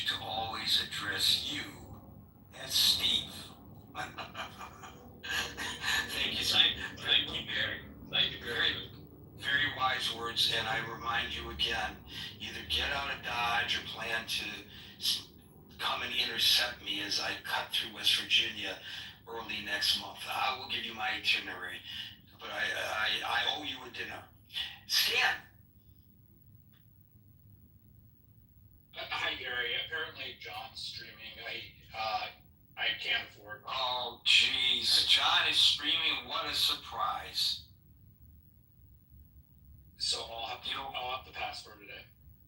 Okay, Stan. Meryl. Hi, Gary. I agreed with everything you said in the very beginning, and I can take from some other people, some other speakers, and I agree with them. With Dr. Francine, I am Dr. Francine. I was watching, and my first reaction was to want to cry. And I don't like practically anything about Charlie Kirk's or the way he projects himself. And I'm sorry, I just looked at that and thought, this is awful. And when I saw that he had a child with him, one of his children with him, that made it even worse. And I watched, it had that effect on me. I do believe that we don't kill the people that are, quote, we think of as our political enemies. We just shouldn't be doing that. That shouldn't enter our mind. However, that is a problem about free speech. People exercise free speech, and they might exercise it in a way that has an emotional effect on somebody's lives. Somebody else has a life that is affected by that. And so these are personal. When you're going to take out somebody and go on a shoot at somebody, that's personal. They've been hurt, or something has happened in their lives that makes them want to get rid of that person, that politician, or whatever. I also would like to point out that 2 days before Melissa Horton was killed, she was the 61st head of Republican House in Minnesota. 2 days before she was killed, her last interview, she said she was hopeful. She thought there was a chance that people will start to come together. And she was shot. She was killed 2 days later. It was a political point that was being made. And that bothers me, that troubles me. The other thing that I will point out is we can't just always, we should depend on the person that is taking care of us, the person that is trying to unite us, rather than he shouldn't be not uniting us. And you gave a good reason, Gary, why Mr. Curtis is going to get a very special funeral. He's going to have flags that have masks. Melissa Horton didn't even get recognized by that. She was told, it was pointed out that she was a bad person, all the awful things, and the governor wasn't given the courtesy of a call, and there's no flag at half mast for her, and that offends people. So when you make it political, and I just somehow think that we also need to expect and want the people that are leading our country, we should be demanding of them, not just free speech, not just to protect free speech, but to protect the unity that we should have in this country. So I feel very strongly about that. And I thank Dr. Francine because I felt the exact same way.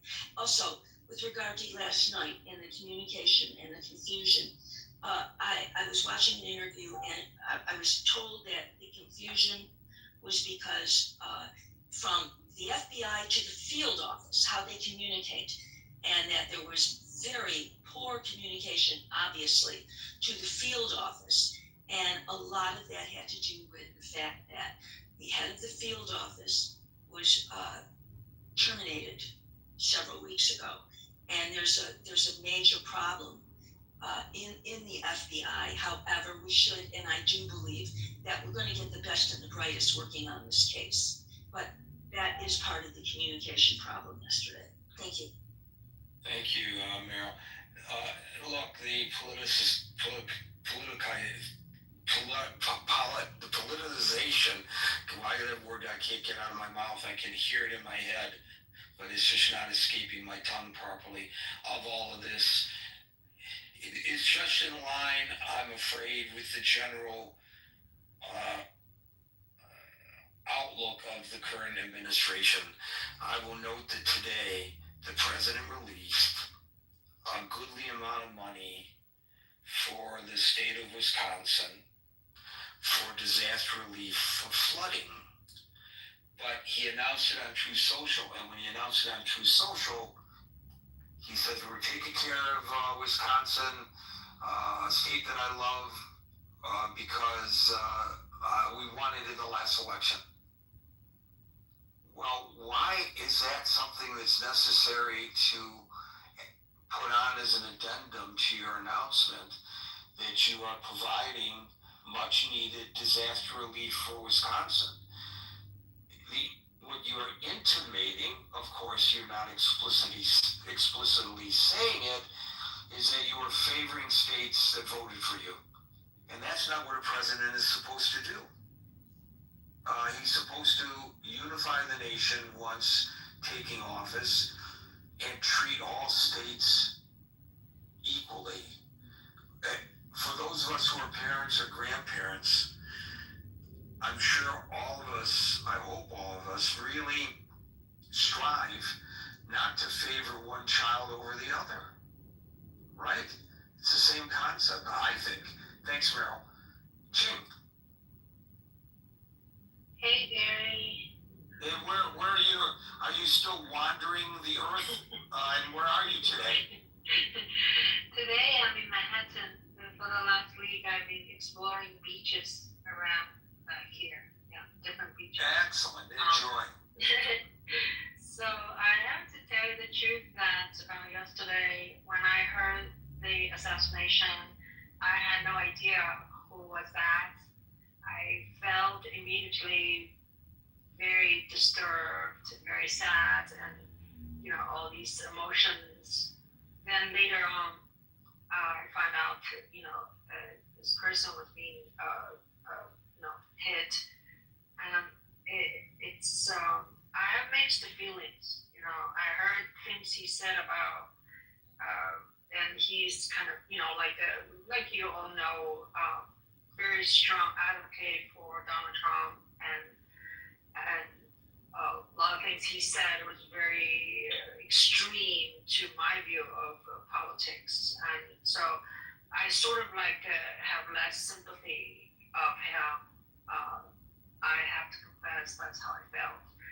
But overall, I think the gun control, I know you don't want to talk about gun control, but gun control is out of control, and I have to say, I was born in China, and in China, no one can have a gun. So there is no such thing of assassination or kill people on the streets or any of those kind. It's a very strict policy, and no one, zero gun. So we need to think about that. I guess it's a huge topic, and it's not going to solve, overnight. And also, I agree several of the speakers earlier said about dividing this country. Donald Trump is the one who is dividing country, speaking of dividing. So the leader, the father, the grandfather, the whatever, we're supposed to follow and set really poor examples for all of us. So how we're going to unite, I have no idea. This is going to be definitely not going to unite us. It's going to have more divisions. That's it. Thank you so much. Thank you, Ching. Justin.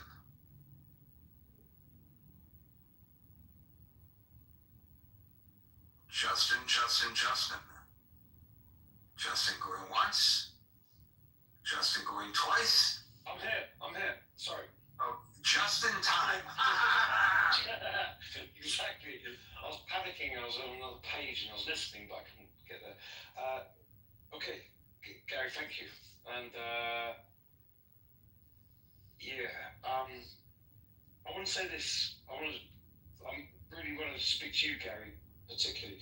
It's like I really appreciate your room, and you heard me try to interrupt you a little while ago when there was a group of people waiting to say something, and you let us know that you're leaving soon. And I know Clubhouse.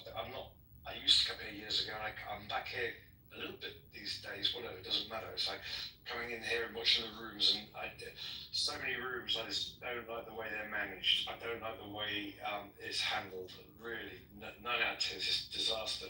And I wanted to say, I came into the room because I wanted to say something about Charlie Kirk, actually, but maybe I won't because of time, and maybe it's not necessary. But what I want to say is this: is like you literally said, no, everyone has a turn. And I was like, yeah, we hear this in other rooms, and it's like everyone goes all over the place. But you've really let everybody have their turn, and you've come down to me. When I interrupted, it was just my silly idea. I was saying, because I thought you were short on time. So why not let everyone have 1 minute or something? It was just my idea. It's your room, not mine. I was like, let everyone have 1 minute. I'll do 1 minute, and let everyone do 1 minute, and then maybe everyone can talk after. It's just that's why I wanted to interrupt, just in case, because I thought it'd be bad if it got into a bad debate of this, that, the other, and I'm going to conclude it roughly there, almost in honor of Charlie Kirk. Right, wrong. I can talk more about lefty, righty, and all the rest of the shit. And it's like, but in honor of Charlie Kirk, what he did well, no matter what you think about him, he really let people speak, and he really listened, and he really let everyone have their say, right or wrong, and debated and everything. And I just want to say, Gary, what I can see, we might not agree on everything, but I don't think we'd be far off on left and right, Kirk or not. I believe you're doing it, from what I'm witnessing here tonight, you're doing a good job of letting everyone speak. And so I want to change what I wanted to say to thank you for that. Over to you. I thank you for that. Ironically, I received an email today from somebody who's highly critical of the way I run the room, so it's nice to hear occasionally somebody saying something positive like this, so I appreciate that. But people don't have to do that, just show up. That's the way to show that you're in support of what we're doing here. Thank you, Justin, and we'll go to Dismal. Thank you, Gary. I'm going to be brief because I see that there are other people who haven't spoken. But I think what this assassination really demonstrates is a grim milestone in America's political saga, where fiery debates are now turning into violence and could even end in gunfire. And I would just say this, like, your Second Amendment shouldn't defeat my First Amendment, and no amount of gunfire can silence free speech. It's unfortunate. I don't agree with this person. I had not heard of this person, to be quite frank, but I looked into him, and he definitely had kind of a mix of troll-like bravado and sharp rhetoric, and he was basically awarded within this sort of polarized climate, which is unfortunate. I think we have seen since 2016, especially with Trump's sort of bomb-throwing style and aggressive rhetoric, that we have a more toxic atmosphere. And I heard discussions on behaviors like this happening on both sides, but actually, when you look at the statistics, I think 75% of the violent activities that we have seen, like political violence, has been on the right. And there are data to back that up. It's just unfortunate that social media, as I think a former speaker mentioned, has really rewarded bad behavior. We saw that with Elon Musk and the repetition on a American presidential debate stage. They're eating the dogs, and then a town in Ohio had to pay more than $1 million to protect individuals from vigilantes that decided to show up with guns for what? for a lie that was initiated on social media. So I think we do have a more divided country, unfortunately, but it's because the voices of the extremists on the right or the left have an outsized following and outsized perspective, and they're rewarded for it. And it's unfortunate because I think the vast majority of Americans just want to have good neighbors. They want to go on with life and just have civil discourse. And I think on social media, if your only view of the United States is social media, you have probably very bad view of what our country looks like. I think, as you know, as somebody who's worked in the media, bad news gets more coverage than positive news. So that's also a factor. Thank you, Dismal. I think we may get through everyone. This is terrific. Odie and Ware, and then Barbie. Odie. Thank you very much, Gary. So I told about my milestones of America's decline, right? It's ticking. I've ticked more things. Armed political violence caused by Trump.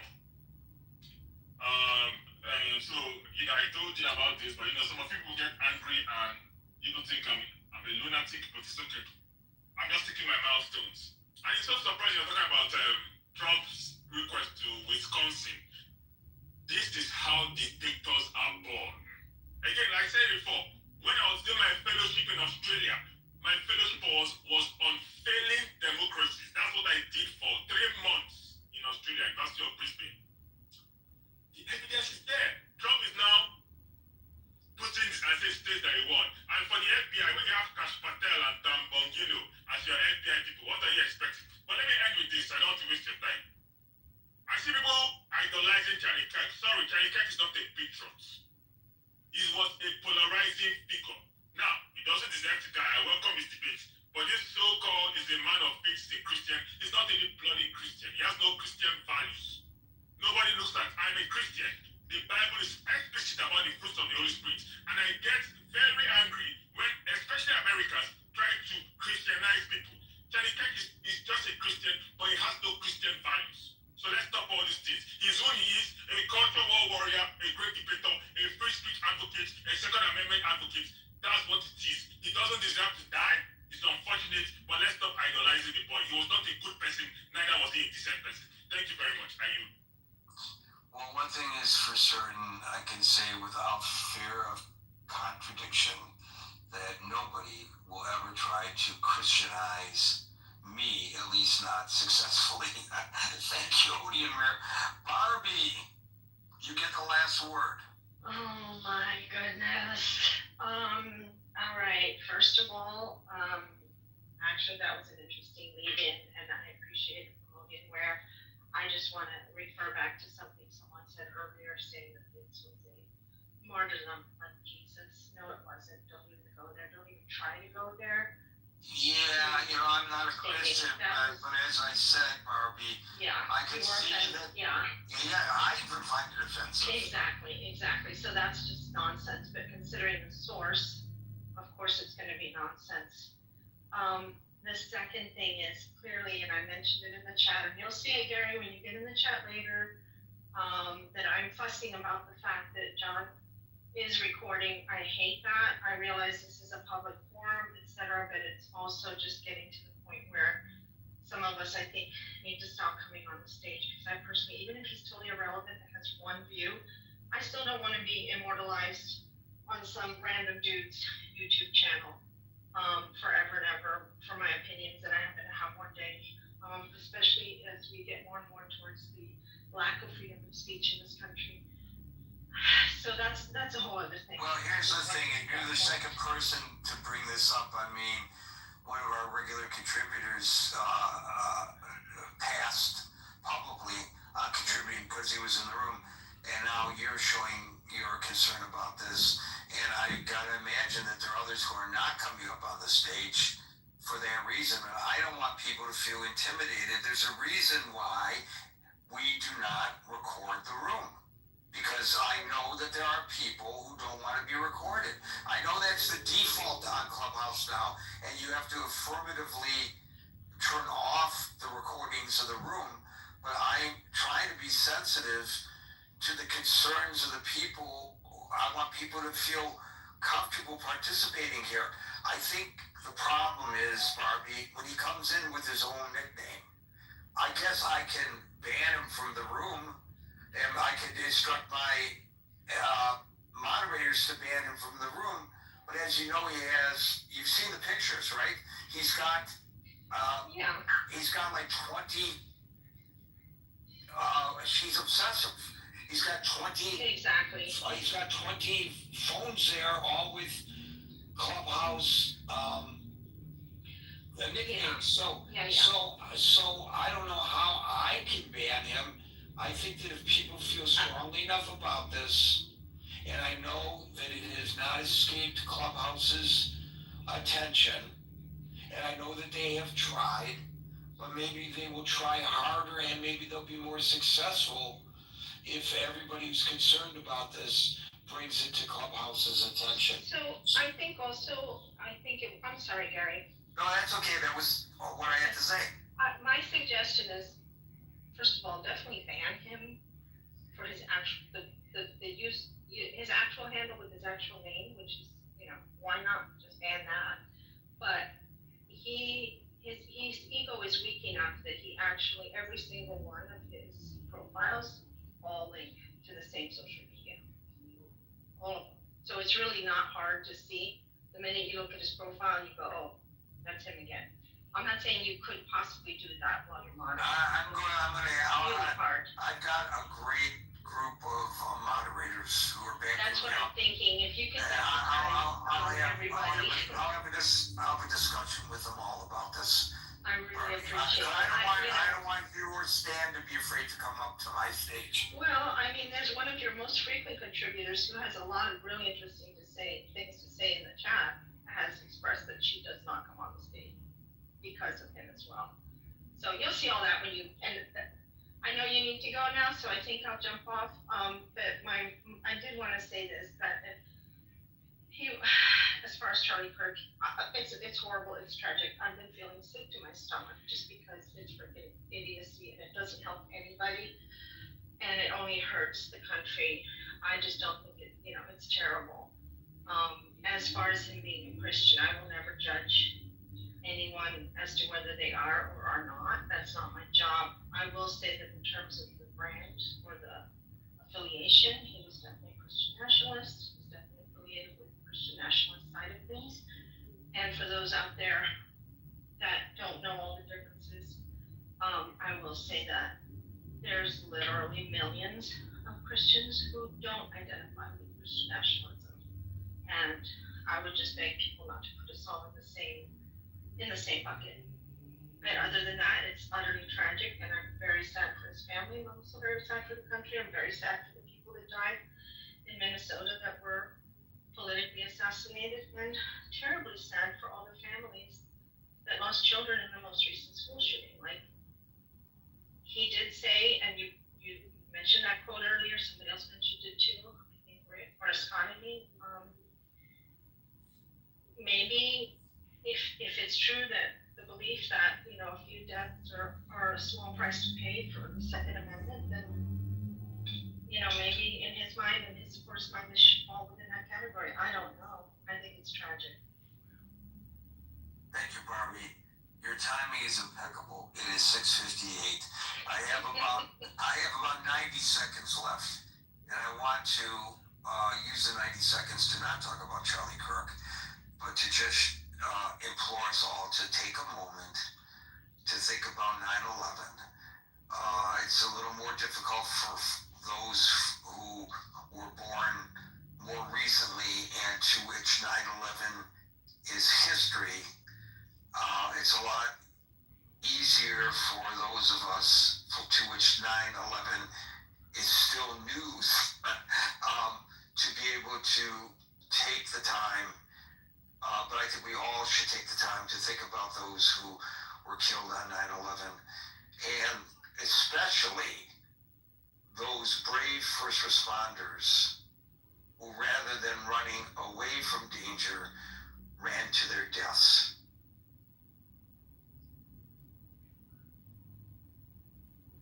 Thank you. Excuse me, thank you. Folks, we're here Monday through Friday from 5 p.m. to 6 p.m. New York time. So until 5 p.m. New York time tomorrow. For the next edition of the Critical Thinking Forum, everybody be safe, be well, and peace out. And you did that in a way where you failed. Like if you would have killed the negotiation heads, like Khalid Mashad and Haya, like maybe there could have been a discussion, but at this point you just ended up killing a bunch of civilians and violating the sovereign state and putting America in a very embarrassing position.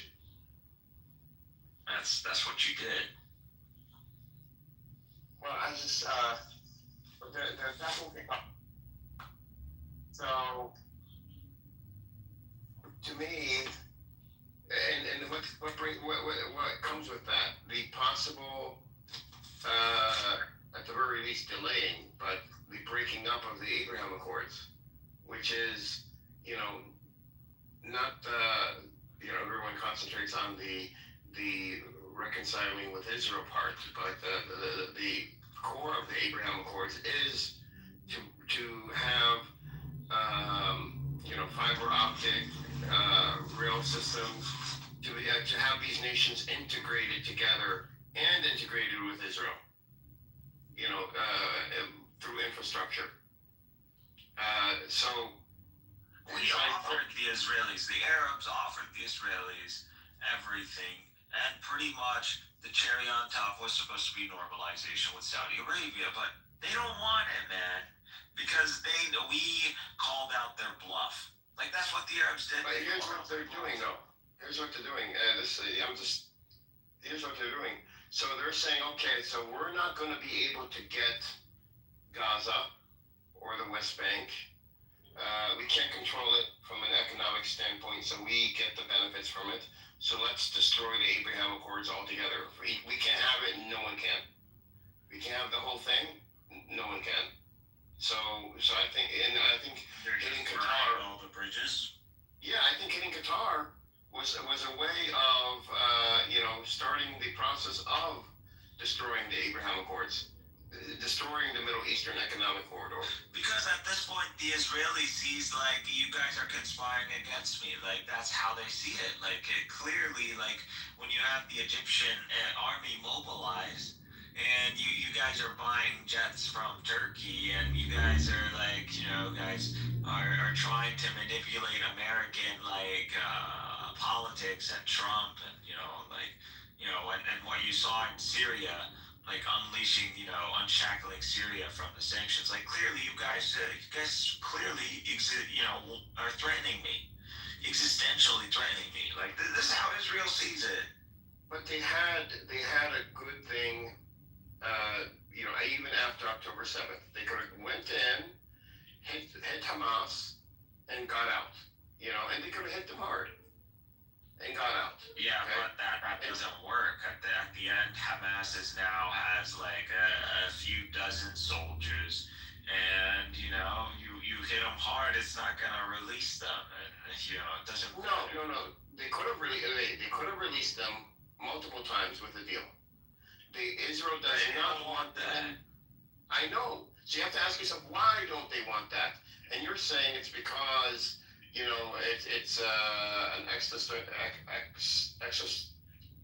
a threat against Israel, right? And I could see that, but also at the same time, I could see. I'm with you. Israel overreacted after October 7th. Like, at the end of the day, like, Netanyahu, you're going to take your L. You got fucked. And take your L. Release the thousands of Palestinian prisoners into Gaza. Engage in an aerial campaign of assassination and fuck you, where you kill thousands of Hamas and perhaps in, like, aerial bombardment. Call it a day and just step down and just go, face judgment in Israeli courts. Like, that would have been the logical behavior, and just continue the plan as usual, but that's not what they did. because you got Bill Rafir, you got Smotrich, and you got Netanyahu. Doesn't want to lose the spotlight. Doesn't want to go down in history as a If you think loser. there's an existential threat, you don't go out and make more threats. The thing is, that's the calculation of Hamas is like they were counting on Netanyahu to on his ego. They're counting on it. They're counting that this guy doesn't want to go down in history as like a loser. He doesn't want to go down as someone whose political career ended because Hamas caught him with his pants down. And you have to ask yourself, why would you attack Qatar? Like what? And I can't see the military or strategic value of attacking Qatar. Terrorism, dude. That's all it is. But attacking those that the world is going to see. No, they're going to see that you are trying to kill those that are negotiating for the end of this war. So the world is going to know that you don't want an end to the war, and you're attacking a sovereign nation. And you're attacking a Gulf nation on top of that, which is, not allowed. Gulf nations are off limits to everybody. This has been the case since the petrodollar was put into place. Off limits. That was the deal, and everyone in the world lived by that deal. So when you attack Qatar, you're attacking the American dollar. So you would go through all this just to get some Hamas figures? It doesn't make sense. To me, it has to be. It was a threat. Like at the end of the day, America's complicit in this. Like whether we like it or not, there's no way no one can sit here and deny that. Like there's no jet that takes off in the Middle East, and America doesn't have it on radar. Like that's just. I'm sure this is how it works.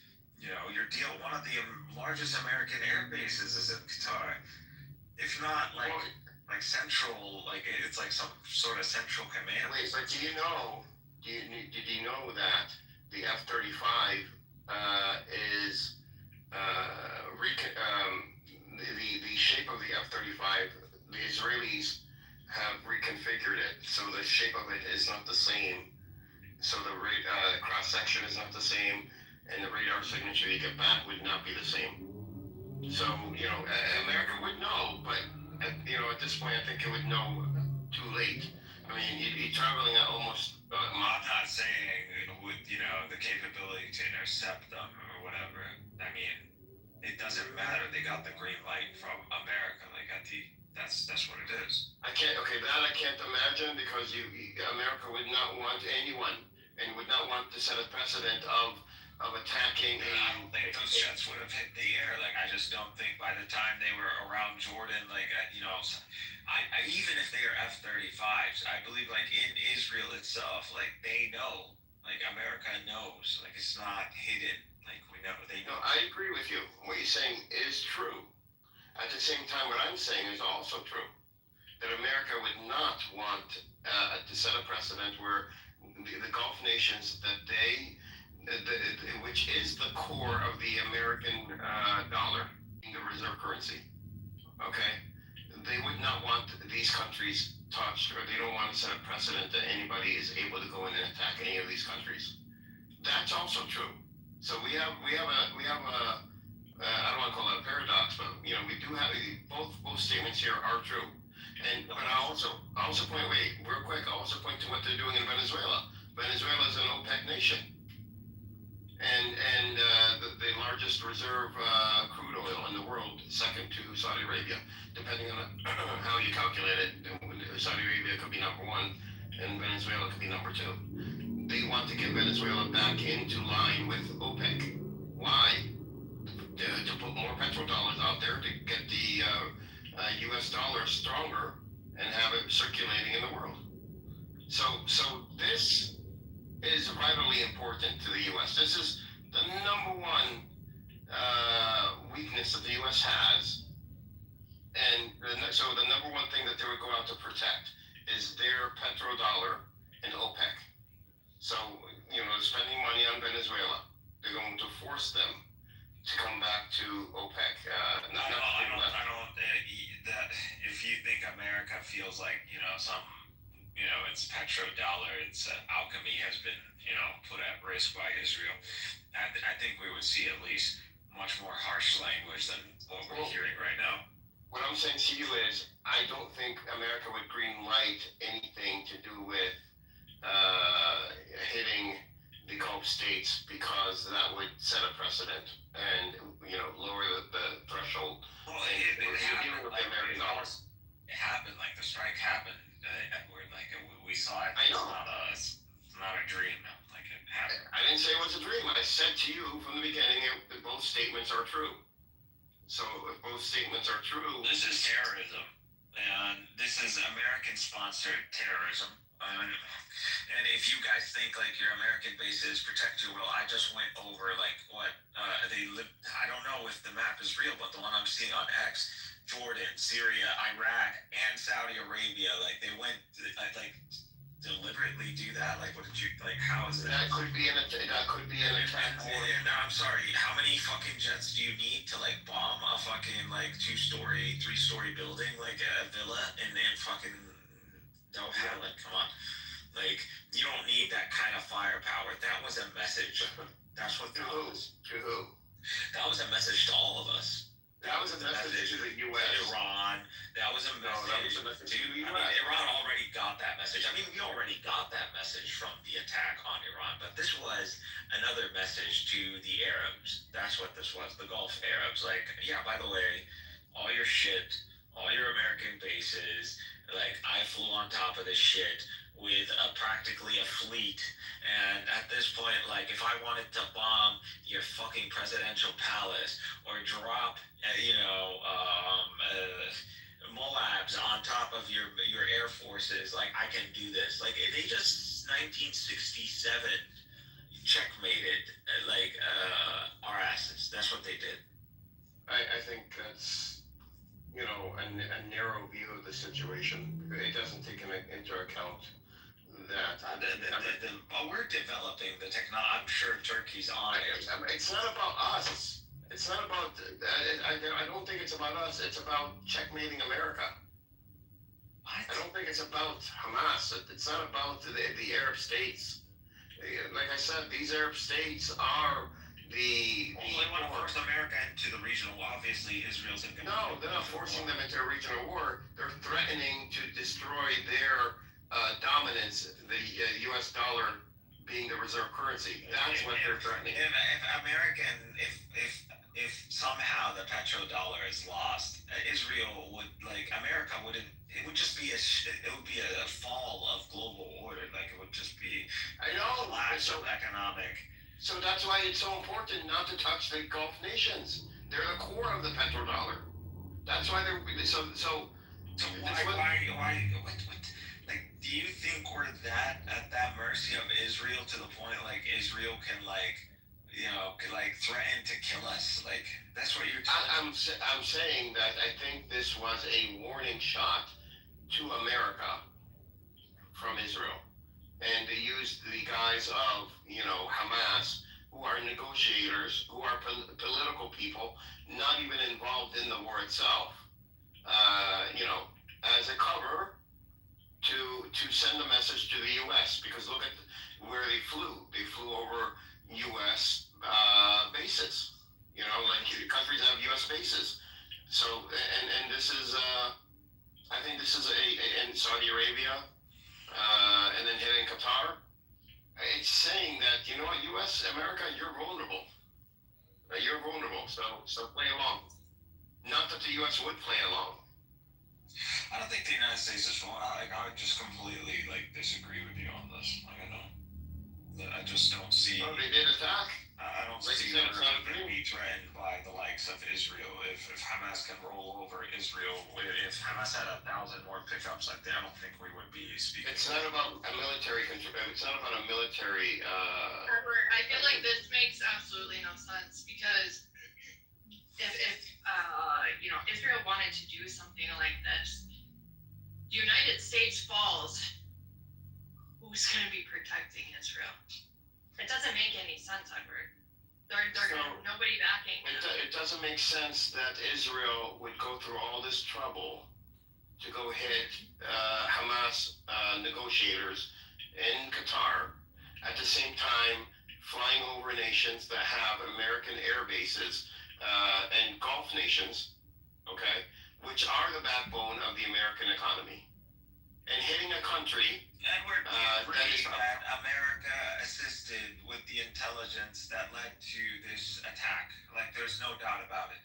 Like, Washington is the one, the negotiator. I don't agree with this. Witkoff is the one who requested the change in location.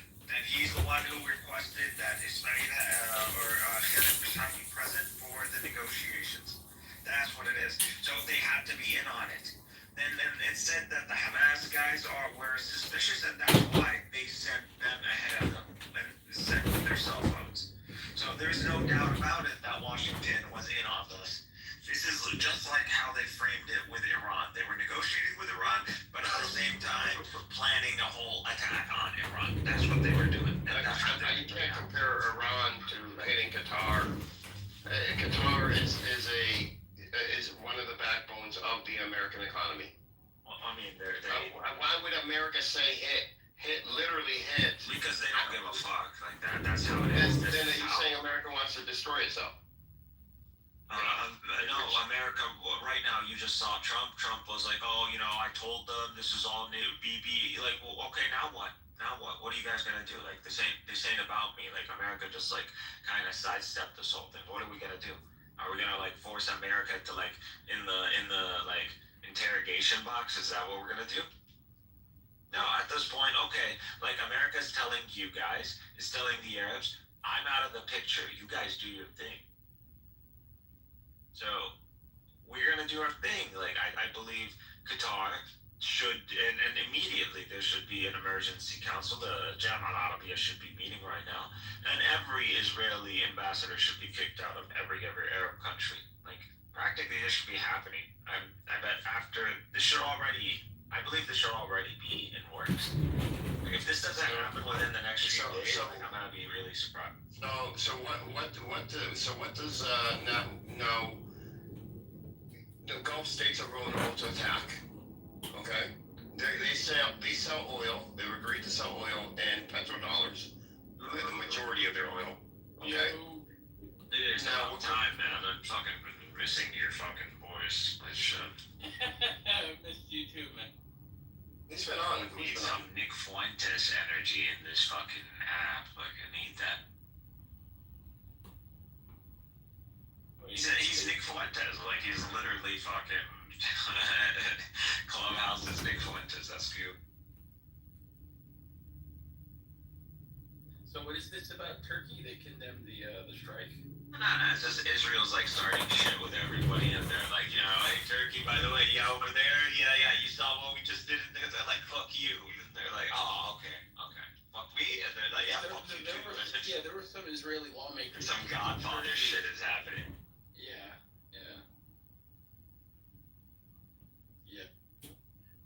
I think there's more than what we think is happening when it came down to attacking Qatar. I just think there's more to it. I'm telling you, Israel's trying to keep the war going. They want a global war. They want the region to light up. They want to involve America into a war before the administration ends and it shifts to blue. And with the current demographics, it looks like, money, it looks like, socialism is coming into America. You think America would go and attack the Gulf states? I think Israel wants to antagonize the region. I think Israel wants to start shit, and if it means starting shit with the Arab Gulf, then they don't care. Okay, so you think America would be fine with Israel starting shit with the American Gulf states, which hold up the American economy? Which it's been since 1972, part of like the world order.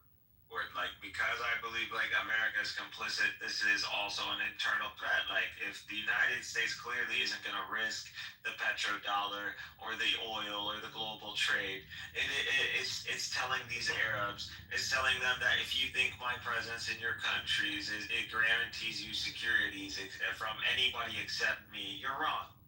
And so that's what it is. Israel can also threaten you if it believes that even though we are harboring these people, this envoy, these diplomats, at the request of the United States, at the behalf of negotiating on the behalf of Israel, that they can still assassinate, and they don't respect your sovereignty, nor do they respect that the United States is involved in the very process. So they don't respect that. That's the message that we got. So America gave Israel the green light on this. Israel completely ran with it, and now we're left like, okay, so what is the value? Oh, he left. Oh, you're there. Okay. Yeah, So what is I got kicked off, and then I had to come back on. I heard you though. like? What is the value of having this American military presence, and what's the value of buying all the shit? So it's telling the Gulf states that there is no value. Well, exactly. So now I believe what we're going to see is an arms race. Like I would arm up at this. Wait, hold on. If it's telling them that there's no value, then why are they a part of the petrodollar system then? Why not move on to the petro yuan, which has been created? No. See, I don't believe the leaders in these countries have enough power to just do that. They don't have, nor are they. Their wealth is set up for them to be able to do something like that. Just like a lot of their wealth is based on dollars. So what happens if the Gulf states are no longer safe and can be attacked? Okay, how is that going to? Dude, this is terrorism. I'm not meaning like an invasion or something. This is meaning the United States, Israel. You could think of regime changes. You could think of assassinations. That's all. That's pretty much it. It's that kind of. It's the case that everyone knows that eventually it is in their interest to move away from the U.S. petrodollar and the U.S. sphere of influence. But it's like I forget this economics term, but the one where we have 50 mice. They all know that to protect themselves they need to put a bell on the cat. But no one wants to be the mouse to do it. Exactly. Everyone is scared to be the one who jumps ship while everyone else remains on the ship, and the U.S. just comes and fucks them. You see, though, Pastor, my issue is or the Palestinians, or that player. We're not. Yeah, the Palestinians, you're already in the jaws of the cat, so there's no. We always are. That's in any scenario. We always are. The thing is, though, Pastor. If the petrodollar is what props up the U.S. economy through America being able to have reserve currency, why would America then go and antagonize that system? If anything, they would try to make sure that it is fully protected and set up. That's the thing. I don't think America or even American leadership necessarily wants this. That's why we always hear conflicting reports from the White House. One moment, Trump is angry about what Israel is doing. Another moment, no, he's okay with what Israel is doing, right? Where there's smoke, there's fire. Clearly, there are people in the American government who are extremely unhappy with these decisions and correctly identify them as uniquely destructive towards America. But how much influence those people have in comparison to the others in Jewish and Zionist lobbies is debatable. And it seems with each stroke Netanyahu pushes, every button he pushes, he seems to prove that, at least in his eyes, the Jewish lobby is stronger than the naysayers. I'll buy that. So you're saying that America knows that, going after the Gulf nations would be against American interests because it would be against the petrodollar scenario that they have set up. But at the same time, those people that know this are not the ones in charge and have the power. Yeah. Okay, that makes sense. That I would buy. That makes sense. I think some of the ones in charge and have the power know this, but they also, know that they're in a sort of catch-22. Either they're in a catch-22 where they feel they can't actually jump ship, or they're in a catch-22 of where do their loyalties really lie? Israel first or America first? Because the thing is, the straightforward solution for America is just to pull the plug on Israel and say, okay, you can bomb whoever you want, but we just don't care. Well, I think they say you can bomb whoever you want, except these countries right here. Which would make sense to me.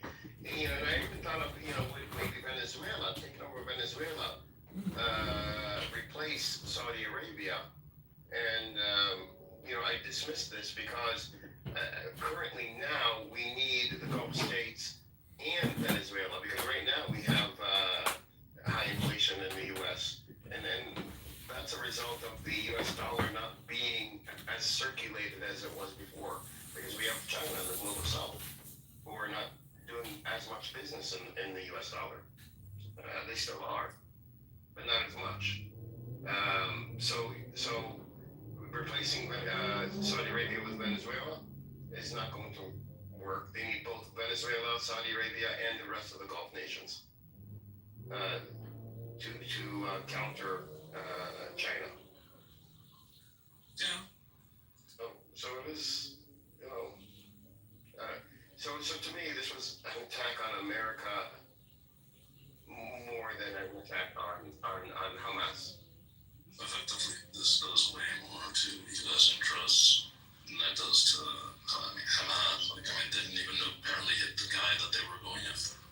No. Right.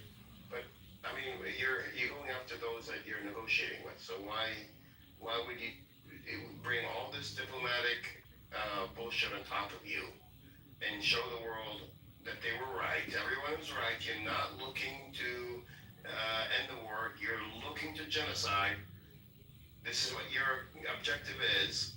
Why would you make it so black and white for everyone? Because they don't care. Their survival depends on American involvement. So the Israelis are ironically also in a very big catch-22. They have no realistic objective from this war other than just to bomb because they're angry. The only way it ends up well for them is if the U.S. institutes regime change in certain countries that they deem hostile or otherwise balkanize and bring them up. That's what you could do. I think Donald Trump Turkey. Mikhail did the network certain people. I think you don't want to attack Turkey. Yeah, and they're calling them dogs. Somebody should do something. It's far I got it. What? The dog should do something. Is this what? Somebody was just calling me. I was just saying the Hasbara trolls on Twitter. I put a link in the chat. They're blaming Turkey and Qatar for Charlie Kirk's system. Really? And they're just bots, clearly, but it's still funny that they're putting forth this narrative. Yeah. And That was That was a professional job, though. I mean, there's no doubt that was a professional people initially thought that it was like a bullet that ricocheted off his chest into his neck, but he wasn't wearing a vest. And if you rewatch the video, as graphic as it is, it's a straight shot entry into his neck. I mean, the blood wouldn't have spurted out that way. It seems like there's a balance. There's like a balance where he gets the shock wave, double right? impact. I don't know. They said it was the shock wave from the blood. I mean, regardless, whatever, man. That's not a survivable wound. He's dead, bro. I mean, that's a shot. I mean, it's not that hard of a shot. It's like 200 meters. Like, it's not even that long. Well, you do need to be at least proficient as a sniper. This much, I wouldn't have made that shot. Fuck, man. Dude, you can't even 30 or 40 feet away aiming. If you were not, a Marine could, like maybe 50 feet away, you could make that shot. But it if you needs to be got a sniper. rifle, it wouldn't take you 2 weeks if you practice, make something like that. From an elevation, from a high position, looking down, to shoot somebody in the neck. I mean, I want to bet you on this. You have military training. To shoot somebody in the neck. I think it's I don't know, and it happened the day after or the day. It's a good shot. The guy's good. He's clearly. I mean, it's not that hard of a shot. There's no wind resistance. It's not that long of a shot. It's just like a close range. you at an elevation, like it's, in a campus, like it's contained. There is no wind, like it's all contained. So it's not a bad shot at all. I mean, but still, What they say, go about you don't need to be what is his name, like hitman. You don't need to be hitman to make that shot. You don't need to be John. The guy that called the right guy. Wait, the guy have the a suspect. yeah. The right guy does something on the phone and it's some verification. Wait, who is the suspect? Goo, what is he like? Or I don't know if they caught him yet or not, but they have $100,000 reward for anyone. He's like some weirdo, like skinny. It's really hard to tell. Like, Actually, videotaped of the guy getting arrested. I think there's any convincing evidence besides them telling us they caught the right guy. I don't know. well, they caught the old camera guy that first, looks and they caught a that- second guy, and they released them both because Yeah. they weren't the perpetrators. And looks now desperate. there's this new guy that they have. They're trying to make up a narrative now. I think they're profiling at this point. So what is it? What's this new guy's name? Is he a white guy? They have They the don't name, have but they haven't released it yet. They're saying they How are they offering $100,000, reward for anyone leading to any information about this guy when they're not releasing any information about him? They told me if you find him, then it's unlimited Taco Bell. Listen, we're not going to go down that road again. We agreed that that's not. It didn't happen. $1,000 is enough. Like, especially with something like that. That's like you could easily get hit with like co-conspirator or accessory to which would be considered terrorism because campuses are no firearm zone. $100,000, Yeah, but I don't know. they're not That's releasing. a big move. They're not releasing anything about the person that they want, but yet they're releasing a reward. I'm saying the reward I don't think is enough. Well, I think the FBI is desperate at this point. I think the FBI is desperate. I think the FBI has switched to like profiling and this guy because he's wearing some sort of American flag thing. They're like, maybe we got some dirt. Well, they had to have followed him, like through surveillance. Well, that's true. The first two, they were probably following from some sort of like the first thing I would have picked up is the university campus, like cameras. They clearly they have cameras, obviously. No. They have cameras. So this guy though, do we have a picture of him? Yeah, there's a picture Yeah, they of him. posted on X. It's going. Oh, we do. Okay. Now, that's why I was asking. His hat, wearing a sweater with an American flag. Nigga, who's we? Fuck the FBI. It's a false flag. Is he a white guy? What is he? Looks like a white guy, Yeah, it's definitely. He's Italian, right? He's Ashkenazi. Yeah, maybe. Who knows? Looks like an Ashkenazi. But apparently, 4chan. I don't know if you heard about this, Ed. Yeah. They conducted like their own little investigation. Of course they did. Yeah, and apparently it's like some like fucking like weirdo tranny. The ATF agents did say that they found like anti-fascist, like pro-trans, like inscriptions like on the ammunition or something to that effect. Really? Yeah. Wow. And honestly, it wouldn't really surprise me. I mean, these fucking freaks. And it's funny that like, and I'm not denigrating Charlie Kirk. I mean, the guy's dead, but like, it's like really Charlie Kirk. I mean, he's pretty moderate. I mean, he's not really as radical as they make him out to be, like a Nazi. Really, they think Charlie Kirk is a fucking Nazi, a fucking Zionist evangelical. What are we doing? But he was becoming like he was turning, dude. He was turning. He was critical of Israel. He was getting. He was talking about Epstein and Mossad. He was even having like a lot of anti-Zionist voices speak at TPUSA. So he was getting like a little cozy. Now, like I wouldn't put it past Israel to like take out one of their own. To be honest, they've done it before. Look at Robert Maxwell. What's like explanation? Yeah. But the thing is, it happened happened the day after Qatar, right? I mean, yeah, that's a huge fucking coincidence to me. I don't know. I'm not saying it's the biggest right-wing organization that has the most influence on the youth. Starts to do a 180. I mean, come on. Oh, I don't know anything about Charlie Kirk. I tell you what, there is a representative who talked to Charlie Kirk about a new contract or a new talking points, new section. They realize they're trying to deviate from talking points, and they're like, you know what? Let's pull up another Hollywood JFK thing, and we're just going to blame it either on the Muslims or we're going to blame it on the liberals and cause like chaos in America. That's what I think happened. And apparently all this money is all. I was confused. I was confused because he, they say he's an Islamist or anti-Muslim, right? Islamophobic, I should say. Definitely. And he says anti-Semitic things too. And I'm like, what the hell is this guy? He's a sucker for Israel. He eats the ass. He said comments. He said comments. Yeah, listen, I would not put it past Israel to do something like this. I mean, I don't have any proof that this is the case. I mean, we were only working with the information that we have. But it wouldn't surprise me, though, if the breadcrumb trail leads back to that. He was literally I'm saying I believe that he probably wants to jump on the Epstein file to do game what Israel like Nick Fuentes because he realized he sounds boring, just spin out mainstream talking points. But when it comes to Israel, this guy was not, can you also say he's anti-Semitic? No, because he's loyal to them, because he's fucking scared of them. He was a coward till the day he died. And if he said something even edgy about Israel, it was like on a tight leash. So he was a fucker for Israel till the day. Yeah, look, and this is not in defense of like any of the Zionist crap that Charlie Kirk used to spew, but I mean, he was until he died. Really? That's shocking.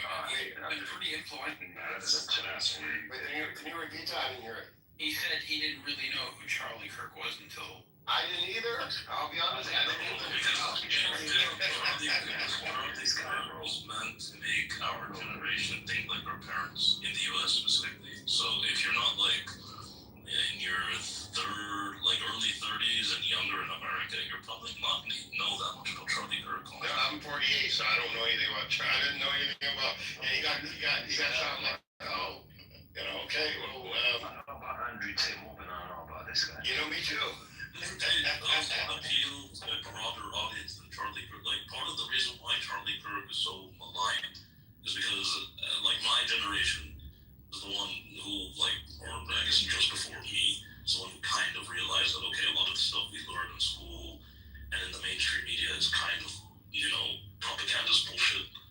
Charlie Kirk, given his worldviews, embodies all the propagandist bullshit that, people despise. Right, like Pepe is actually the one who kind of broke this down about why a lot of people on the right, forget people on the left, but people on the right despise Charlie Kirk because they view him as just like a shield of the mainstream, Zionist establishment. That's how you know that these leftists who call him a Nazi are completely fucking out of touch with right-wing politics, because the far right that they paint as the enemy actually hated Charlie Kirk.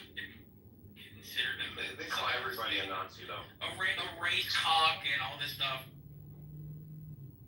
Yeah, the InfoWars co-host Harrison Smith said that he had spoken with someone who was very close to Charlie Kirk. Now it's a secondary source, but he did say that Charlie Kirk was fit. You're breaking up, dude. Broke up suspiciously. I was going to say to his own, Can you hear me? I think. What was the last thing you guys heard me say? Very. That's it. This is a banger. Okay, Charlie Kirk or something. Yeah, I said that Harrison Smith, who's the co-host of InfoWars, said that he had spoken with with someone who was close to Charlie Kirk. Although it's a secondary source, he did say that Charlie Kirk was definitely afraid of criticizing Israel or stepping on line in that regard. And he thought he was being hyperbolic. He was just oh, they're going to kill me. As in, they're going to, rip their funds away or whatever. But I think he was, and now we see, if this is the case, right, that might be the case, so. I'll be This is surprised. food for thought. Again, I can't prove any of this. I'm just going by what people have been talking about, so. I was surprised because that guy was funded by the Zionists from day one for his career. So if he was a debate for them, I see the emotional reason if he can sponsor and created it and now he's trying to run away from us. So I can see the emotional reason as to why they would do it. And I just always want to say to you, for me, the reason you don't know this guy is because I think he's an industry plant. He's basically astroturf. He's fake. And he basically got forced into everyone's timelines. That's what all of us know him. He's very unimpressive and just like spitting out the mainstream talking points, saying nothing creative. Well, the thing is, My timeline is all AI and He did own those fucking libtards. no, but that's the thing. The reason why people know Charlie Kirk. No, I think Bertrand did a better job. No, that's what I'm saying. I think Charlie Kirk said you won't be able to find from at least like 40% of Republicans in Congress. The only thing that made Charlie Kirk famous is that he went and said it to the easiest, most triggerable, emotional, irrational people in the U.S. Yeah. Just American university students. Yes, yeah, that makes sense. I think it's also an industry plant. He was definitely boosted up on the algorithm, his funders. He's definitely had to push. He's not like other people organic. When these things come up with in authentic journeys. This guy's an industry plant. Well, yeah, I mean, he was TPUSA was bankrolled by the Mercer family and the Koch brothers, Betsy DeVos, all these like Fortune 500 billionaires and like. Some people who are opening settlements in the West Bank, getting houses there. This is an Instagram thing, a clip that I saw of his, and he talks about like criticizing his video. He got seconds. Yeah, he got chewed out for interviewing Dave Smith, who's like a libertarian, like anti-Zionist Jew. Mind you, Dave Smith is, again, he like mildly criticizes Israel. It's not really like it's the Jews and they're controlling the media. Doesn't attack Israel from that angle. I'm just saying, he looks scared. Yeah, absolutely. Well, my favorite Jew from that angle is. I mean, look at him. Look at this video. He looks like he's very careful in the way he's, selecting what he's about to say. Like I don't know. There's not a lot of people in this world that you could get an American to like kind of be that careful. Like, do you know about Max Blumenthal? Yeah, that piece of Gray Zone. Yeah, you don't like him. I love that guy. I like him. Because on his publication, The Gray Zone, this guy, I'm forgetting his name, he's some Israeli turned anti-Zionist or whatever. And he wrote an article. He wrote an article covering up for the dancing Israelis on 9/11 and said, they weren't really celebrating it. We need to be wary of anti-Semitic people. Aaron Martin. Not Aaron Matei, it's another guy. Okay, there's only two guys I like. I don't know the rest of the clips though. Yeah, I don't know. Blumenthal is a sharp shooter, bro. He doesn't hold back, bro. He's a sharp guy. Blumenthal was the one that went to Israel and the West Bank and did that tour last year and exposed the David stage. Sheen, that's his name.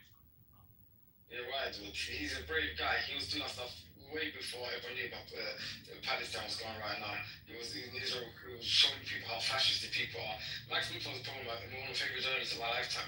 He's amazing still. I don't agree with everything, but he's amazing. His October 7th documentary, I can't deny, was like really. Even if he exposed the stage that Israel had set up at the border of Gaza last year with the oversized binoculars and the school buses of teenagers, or from high school or junior high, whatever, that were coming in to get on this stage, this platform, and to use the binoculars to see if they can sight Palestinians being killed. And I mean, he was the one that exposed that, and he was there when school buses were pulling up. So Israel is saying that Qatar has to choose now either to condemn Hamas and kick it out, or Israel is going to do it for it. I mean, this is getting. I think Qatar's really angry and they're really talking to the GCC countries trying to get a response. But I don't think Qatar's gonna lay flat. No, Qatar is a very powerful GCC country. They've spent their money wisely, and they have a lot of soft power. I'm just loving it, dude. Like they're calling them out like straight up. Like, hey, we're calling you out. Like, I'm not as like I'm like, let me get this straight. You guys are calling me out. I'm like, yeah, we're calling you out. It's like, okay. But they want. I mean, push him to, it's funny part as well, they push him to Iran's hands. They talk about with geopolitics. It's no secret that really Qatar is the intelligentsia, it's the beating heart of the cause, of the Palestinian cause. It is seriously, like the Al Jazeera. If it wasn't for Al Jazeera, like honestly, I don't know if it would have been a cause. And if it wasn't for the financial support from Qatar, again, they pretty much bankrolled Gaza. But it went through Netanyahu, the millions of dollars too. Oh yeah. So it's not like, this is new. And on top of this, it was a delivery. Doha, I mean, gave people in Gaza some semblance of life under Hamas and in the light of a siege.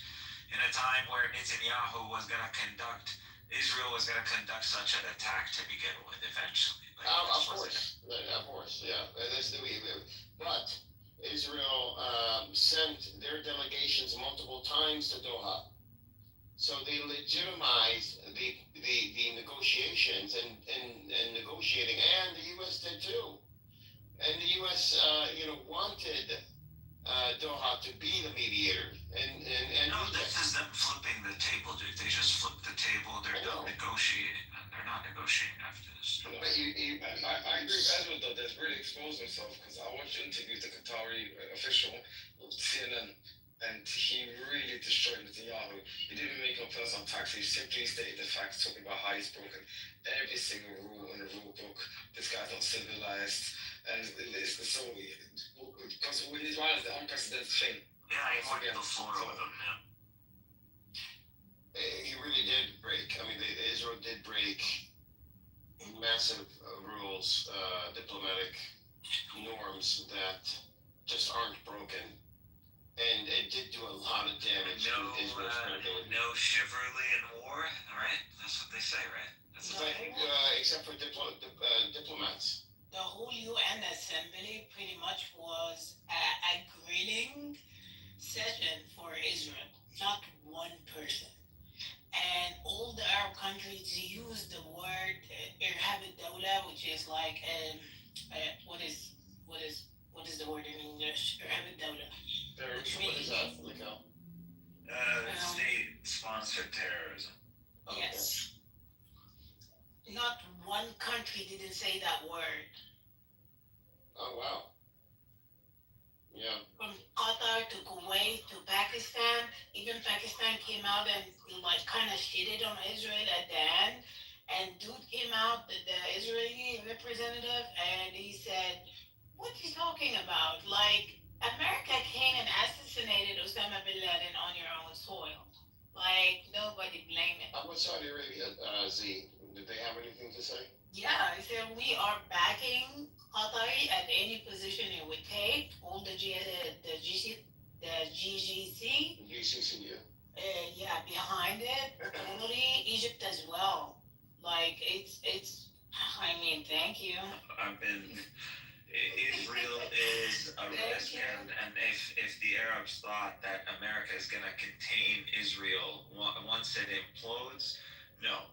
So Israel's like, I'm not going to go down, I'm going to implode, and I'm going to take a lot of you guys with me. And who wants to start shit? This is what the Israel we're seeing today. And, I don't know. You can enjoy the airspace, and then we're gonna fuck you on the ground. We get millions of people on the fucking borders. And the Arabs don't want a total war with Israel. The Jews, we don't need a total war. No, we don't. You're They can do it for themselves. Yeah, implode on your own. Don't take us out with you, you terrorists. Yeah. You just realize Israel is a raw pariah state, right? Well, you just realize this? And it's also, have you heard about the prediction that 80 years? That is Yeah. And it's getting to 80 years, so she might be repeating itself. Yeah, it's crazy. I mean, I don't believe in that kind of shit, but I can't deny the pattern. I mean, I just can't deny the pattern. How many weeks has it been since they announced their operation on Gaza City? Has it been 2 weeks now? Or what? It wasn't. They scaled it back to the operation. What they call it? The gate, opening the gates of hell, which is a scaled back version, which I forgot what it entailed, but it wasn't. I know. How many get It doesn't have a nice ring to it. open? Like they've been saying. But they're not. But it wasn't about going into Gaza City though. They came into Gaza City at least 4 times. Well, they're on the outskirts of Gaza City, and they have gone in and gone out very quickly. But actually going in, destroying and occupying, that They have not done. They not Don't you see? Don't you They're see? destroying the buildings. You get the true mentality of Israel behind the military operation names. You truly understand Israel when you really focus on the operation. I think the name was chosen to overcompensate for the fact that the operation was not going to be going into Gaza City and occupying or destroying Gaza City. Yeah, they want to torture us, dude. That's what they want to do. I don't think they're ready to go in. I don't think they have enough resources to go into Gaza City. And in the meantime, I think they're afraid of going in. In the meantime, they can mow the lawn. No, mowing the lawn is way. I mean, we're way past mowing the lawn. The lawn is Mowing the lawn was just, cut down, destroy a little bit of Gaza, here and there, just enough to disrupt their economy, make sure that the people,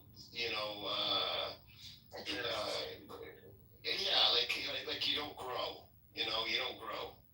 That's a moment that here, it's about tilling the land, if you want to use another, the similar analogy. Because there's no lawn to cut down at this point. I'm so confused. How did so many millions of Christians in the Western world get brainwashed into supporting poor people from the same that Jesus Christ grew up in, getting genocided by some fake Jews? Christians. There are no more Christians. They're all dead. All the saints are waiting to be resurrected when Jesus comes. All the Christians are dead. All the saints are dead. When Jesus comes, they'll be resurrected. There are no Christians, man. If there were Christians, they would be helping the Palestinians protect the Christian holy sites. That's what they would be doing. That's what they should have been doing all these decades. That's an actual fact from the religious point of view, but just beyond that, just the human experience. Like people on the rubble, poor people caged up like animals, the land getting stolen, the mainstream prisoners of the land. It's like every movie. Condemned this already. Huh? Yeah, the mainstream churches condemned this already, but and to be fair to the Catholic Church and Orthodox Church, same thing. Most of the Orthodox Church obviously the most at stake. But oh my God, these Western Christians, they're ashamed to the name of Christianity. You're talking about Christians. I don't know, dude, you're talking about this very specific subset. Even here in England, the Church of England, you can't say Western. The Church of England. You can't, this evangelical Zionist so-called Christianity isn't normative in Europe as it is in the United States. So you can't say Western. It's a It's a Western in America. The Church of England and the churches it's in communion with, some of them have literally adopted PDS as official church position. But none of these people have military power, economic power, military might. All that is concentrated in the hands of the evangelical. And the evangelical, he's made his worldview clear. Dispensationalism, cockery, Jews are God's chosen people, cockery, and all sorts of other heresies that expound, Was David Smith, real quick, did he run for president last year? Was he the guy that tried to run? No idea. No. I think he might have. I'm not sure. He was on the Secular Talk, and they were interviewing him, and he was running, and he was talking about, some pro-Palestinian stances, and everything, and then he got into how Jews are the victim, we're victims, and then Secular Talk, what's his name, Kyle Kalinske, he got on him and said, oh, wait, hold on, you're victims now. You're back to being a victim. No, we're not doing that. We're not going back to the victim mode here. Well, Dave Smith's not a Zionist, though. Yeah, I know. He wasn't a Zionist. That's the thing. That's why they had him on. And he was doing good until he started talking about, how Jews have been, victims victims, and they're the victims of, I forgot how you put it, but Yeah, and then this is why I'm like wary of like anti-Zionist Jews, because they still reaffirm that narrative, that victimhood narrative. Yeah, they're insufferable. You know, find some funny one is Western Jews, or sorry, evangelicals to be specific, yeah? Or they make a mock of themselves. I see a video of them in Israel, some rabbi, and he say to this pastor, whatever he is, oh, you know Jesus, he's a Jew, you know that, right? We are Jews. You should not just worship one Jew, you should worship all Jews. And the pastor, the Christian actually just nodded his head, trying to be polite.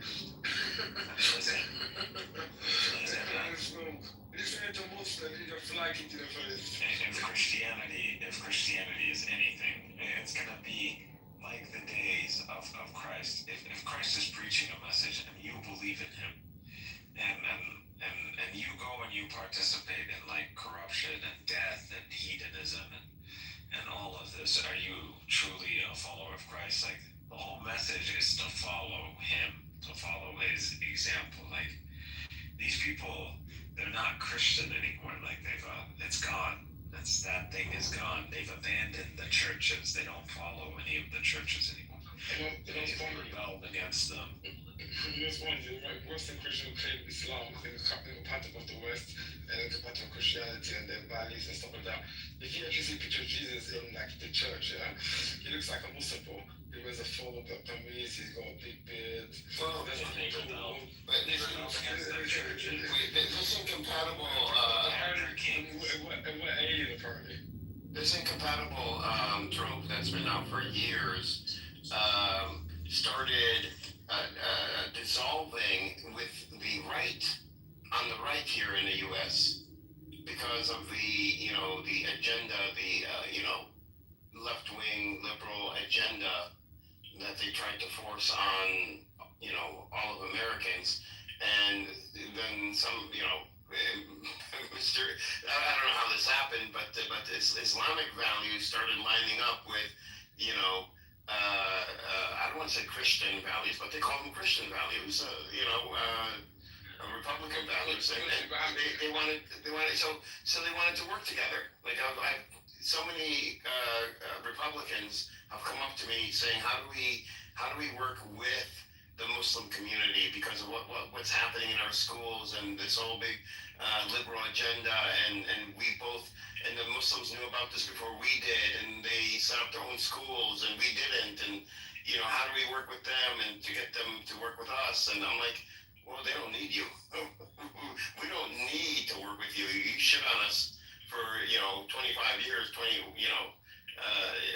more than that, but since 9/11, and now you want to work with us, but yeah, strangely enough, that in Egypt, there's incompatibility. Egypt is like, yeah, by the way, the security of Qatar is the security of Egypt. Egypt is Qatar. Oh, really? And they sent like a very high volume warning to Israelis, because like if anything happens, we would open the gates of hell. You know, confuses me.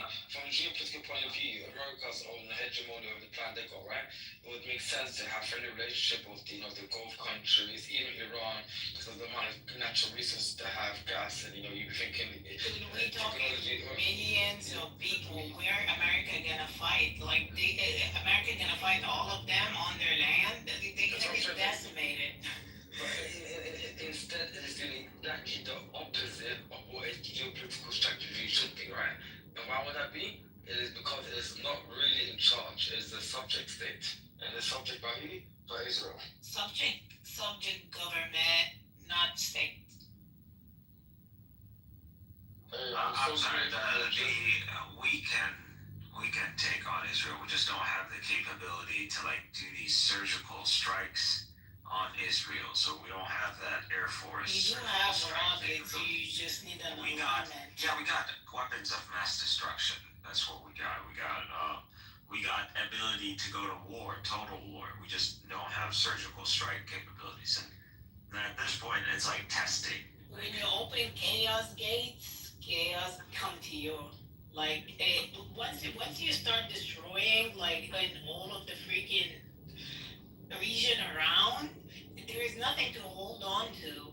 Even the You freaking already government's saw gonna it. fall. You started a domino effect. I don't think there's any doubt anymore. Like I'm not crazy when I told you guys this is gonna go, and it's gonna be Turkey versus Israel, and you're gonna see a coalition. This is gonna happen.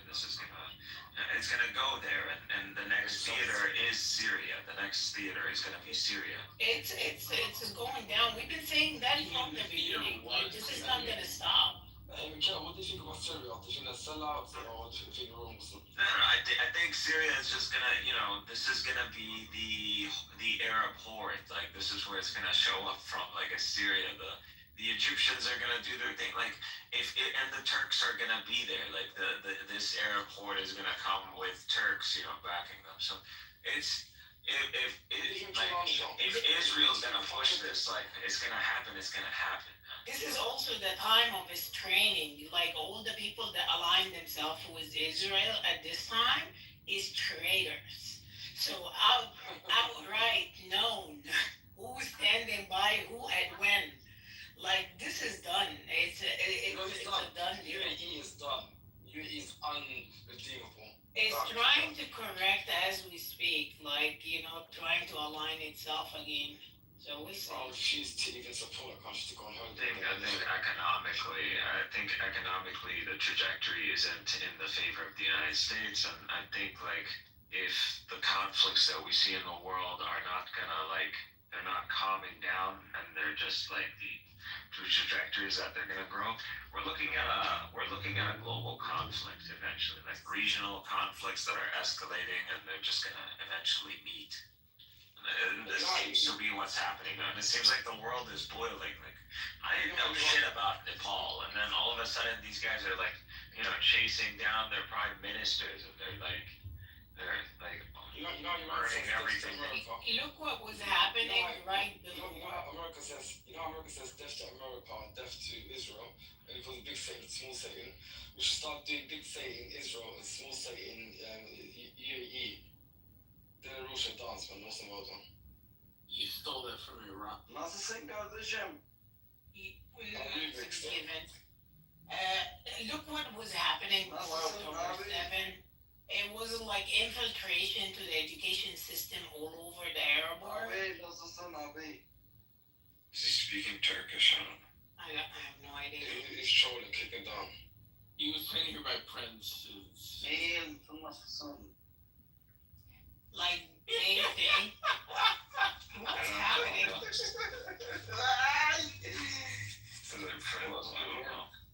Hello guys, you right? So I'm from Turkish, guys.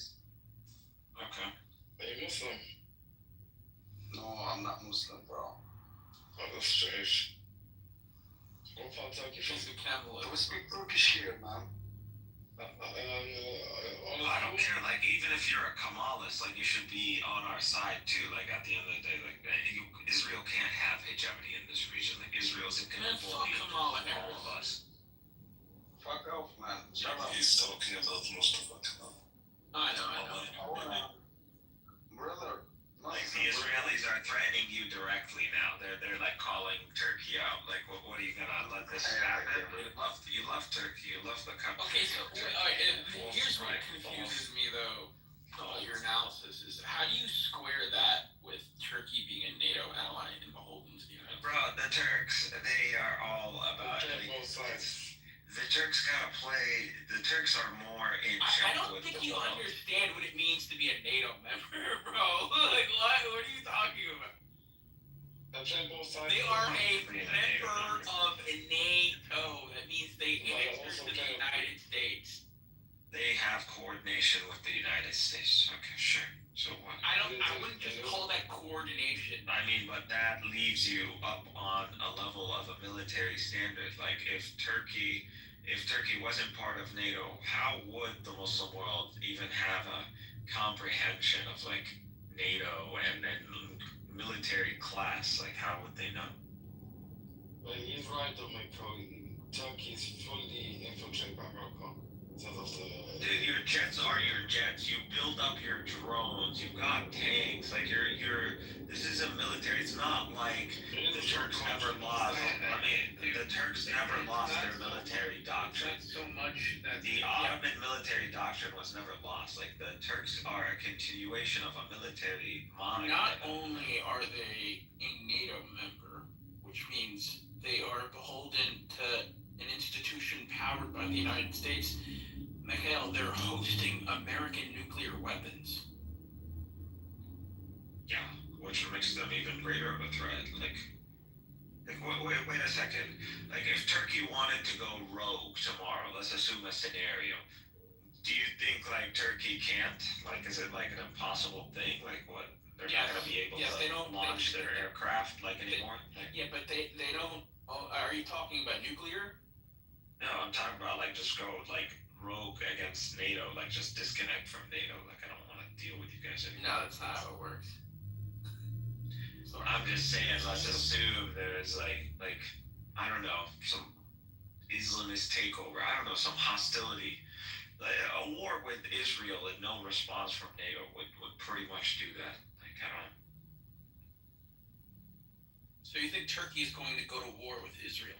I think Turkey, the Turkish military, is totally capable of engaging in military operations across its borders without any assist doubt that they're by NATO. I don't doubt that hostilities are there, and it's going to go south from there. Yeah, I'm sure things are going to happen. There might be a proxy war that might take place. They might sever ties diplomatically. I'm sure that's going to ensue, right? The more things heat up in the region. But to suggest that Turkey is going to pose an existential threat to Israel by military means, I mean, that's preposterous. That's never going to happen. I don't believe that. That this coalition, this rising coalition, is going to be desiring to engage in a total war against Israel. The whole thing about Israel is containment. Like, it's going to implode on its own. It's already is. We can't get rid of the Palestinians. The Palestinians, that reaction is so violent. It's just they're imploding already. So we just got to contain them. Okay, so what holding back Jelani Syria from diplomatically supporting Palestine? They don't have the power. What do you mean? Wait, say that again? He already supports us. Like, what do you want from him to do? Like, wait, what do you mean by support you guys? Like, he doesn't condemn. What do you want? What do you want him to do? Military? I mean, they don't. What do you want him to do? Why was this so easy for Iran to do on day one of the overthrow of the Shah amidst the Cold War between the U.S. and the Soviet Union? These Iranians got oil. Syria got nothing. Well, they have nothing. Well, they surely are a huge geopolitical chess piece enough for the Russians to get involved. Yeah, they are pretty significant. No, for the Chinese, for the supply lines, trade lines, yes. But what do you want the Syrians to do? They're rebuilding their own country. It's not like they could do much for anyone else. They gotta build up some infrastructure, some economy going, and get Turkish bases off the ground, and building infrastructure. We gotta build the infrastructure. Like, yes, we want to go building pick up some infrastructure and bettering the country economically means getting closer to the West and cozying up to the United States, which is something you don't want to do if you want to antagonize Israel. That doesn't make any sense. They want the sanctions, dude. That was the whole point, to get the sanctions removed, and that was the whole, and it worked. So now it's just about building. It's about building a Turkish military presence and infrastructure in Syria, and that's getting bombed, man. Like, this isn't easy. So not an easy job. This is a 3D chess move. Yeah, this is a build-up. This is an encroachment. So when Jelani talks about building a Trump Tower in the middle of Damascus, this is all about getting closer. This is building up enough capital in Syria to antagonize. This is us playing with a child. Yeah, exactly. This is like, look, what did Qatar do for? Hold on, what did Qatar do? For Trump, they gave him a 747. Why? You know, they couldn't do anything with it. It was 13 years old. They had no buyers for it, and they're like, just give it to this guy. You know, it'll make him happy. I mean, they also did it because they're rivaling. They went back in days when Saudi Arabia and other Gulf countries put boycotts in Qatar for those years, and America supported it. They're also basically trying to get Trump's influence over other Gulf countries, over Saudi and stuff like that. No, they gave that 747 literally because they couldn't get rid of it. Like they didn't know what else to do with it. They had so many planes. I want, Mikael, you still haven't articulated how this is going to result in the absolute downfall of it. Check Pakistan. How Pakistan got its nuclear? Okay, Israel wants to nothing that has transpired. Okay, nothing that has you. transpired since the fall of Assad up until right now, in this very moment, That's less than a shows that they're year. pursuing a policy of containment. That's less than a year, and they've been under the revolution for like 14 fucking years to get Assad off. Don't worry about it. We don't count it that way. The West way of thinking is different than the East. Totally different. It's just strategy, bro. At the end of the day, if Syria ends up going, You can't say that. You don't know what's going on in the minds of people who are governing Syria. You can't say that. Why are you saying Syria? No, I talk about Syria because Syria played a huge role. Okay, the fall of Assad and the arming of rebels in Syria, okay, facilitated the isolation of Iran, which is beneficial to Israel. What you guys don't see, like, you think that this is some sort of, yes, Syria would be a much greater threat to Israel. Sunni Syria would be a much greater threat as Sunni Syria. Mikael, that's not a much true. more serious threat. Yes. Mikael, that's not true. That's not, no, I That can is read you the clean, 100% true. I can read you the clean break policy paper and the Oded, you know, Yes. wait, the code. This is your sectarian getting in, this is your sectarian getting in the way of your. It's not. It's the rule of the dice. It's not. That's a bitch. Look at his feeble face. I'm not gonna let this fucking Let me explain. Rule It over doesn't us. matter. Not only that, According, you claim to be It's not about the he protected their if you let me finish speaking. the Syrian military's garbage. If you let Come me on, man. finish Look at speaking. this fucking tanky military. Like, what is this? You're a World War hypocrite II. because Hold on. What are you like? We're gonna liberate and then you celebrate World War era army, like Assad's Cold War era army is gonna liberate us from Israel. Nobody said that. This is actually the They game are of using to play on the minority. Like how could you Israel, see that? since we're gonna put it all out on the board, Israel is using Assad to facilitate the Alone plan in Syria. That's No, what it that's is. not true. It's the opposite. Have you read the Yanon plan? I don't think you've read the Yanon plan. The plan was to have a Sunni state in the middle of Syria, with a Druze state right near the Golan Exactly. So Heights. they want to cut it off. An Alawite state. And who's asking for that? You guys aren't letting me finish because you guys are speaking about things you haven't read about. No, Wait you a second. just mentioned them. The goal is to have a Sunni state as the dominating Far in government the in Syria. south, far in the north, far in the north. In the south, near the Golan Heights, okay, It's Jews. It's gonna be Jews. We an already know enclave that they want for the We Jews. know that We're they want Arabs. the Alawites and We're Latakia. Arabs. And then, okay, you're Arab, so you know everything. No, we know Okay, that so the Arabs know everything. We know they don't want to make them. They want to turn it into ethno states. We know they want to do that. We know. But the reason they weren't able to do that. Sunni government. Okay, okay, dude, just calm down.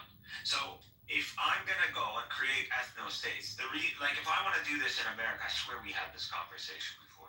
If I want to go do this in America today, what I would do is weaken white people. That's what I would do. Why? Because white people are the majority and they're the overwhelming majority. So I have to weaken them before I divide America into ethno-states. And the same thing in Syria.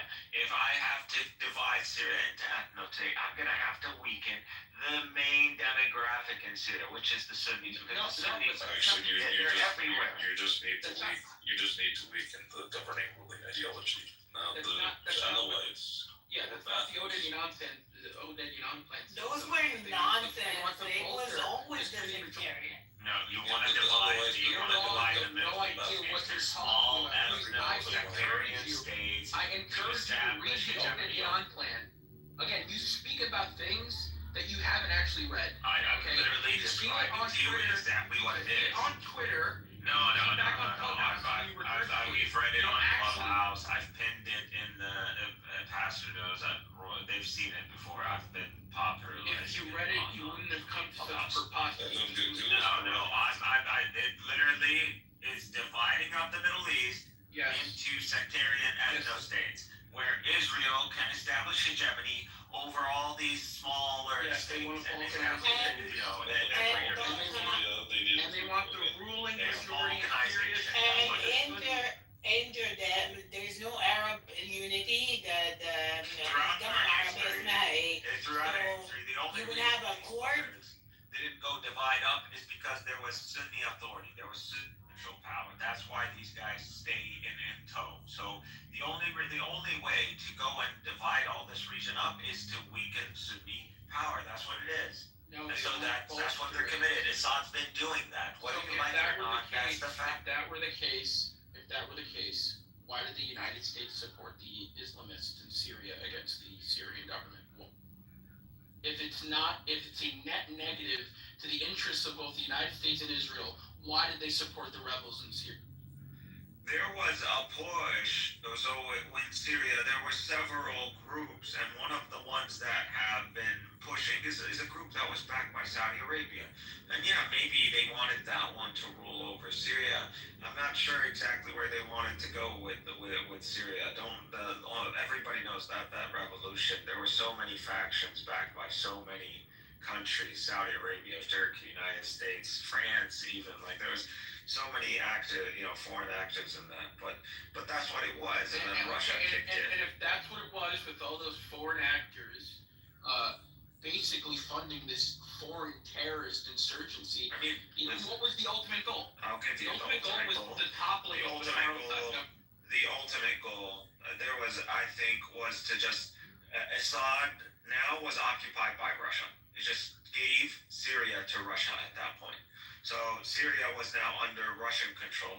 I believe it was better for the West to have a Syrian Russia than it was for them to have a Sunni Saudi, Syria, or an independent Syria, or whatever, a Turkish-backed Syria. So it's beneficial. That doesn't make any sense. That does not reflect Israel and Russia do work together. Israel and Russia do work together. Listen, just because you're wrong. You're just imposing your category of Russia. Are you telling me that Russia opposes Israeli interest in the region? I'm not saying they do, but what I'm saying is that Russia did intervene. It is at least in the favor of Israel. It's in the favor of Israel, right? You're not letting me finish. It's in the favor of Israel. You're not letting me finish. No, it's not in the favor. No, it's not in the favor of Israel. Because Israel did not want. No. You think it's not. The reason why the Russians intervened in Syria is to prevent a Sunni corridor going all the way up to Chechnya, which would have been a national security liability. That was in their interest. Still thinking about Chechnya. Chechnya's gone. I'm telling you what the Kremlin. The Russians are fighting in the 21st century in Syria because they want, they're thinking about Chechnya. Yes, the Caucasus is a very breath. And I think you're completely out of touch, and you're forgetting the influence that the Islamists had on the Caucasus. It's about Chechnya at the end of the day. Please read into Russian foreign policy. I know what you're talking.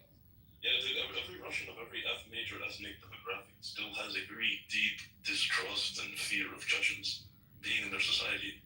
Like a lot of Russians. What does this have to do with Syria and Russia having access to warm They don't waters? want an Yeah, warm Islamic water. That's what they want. They want warm waters.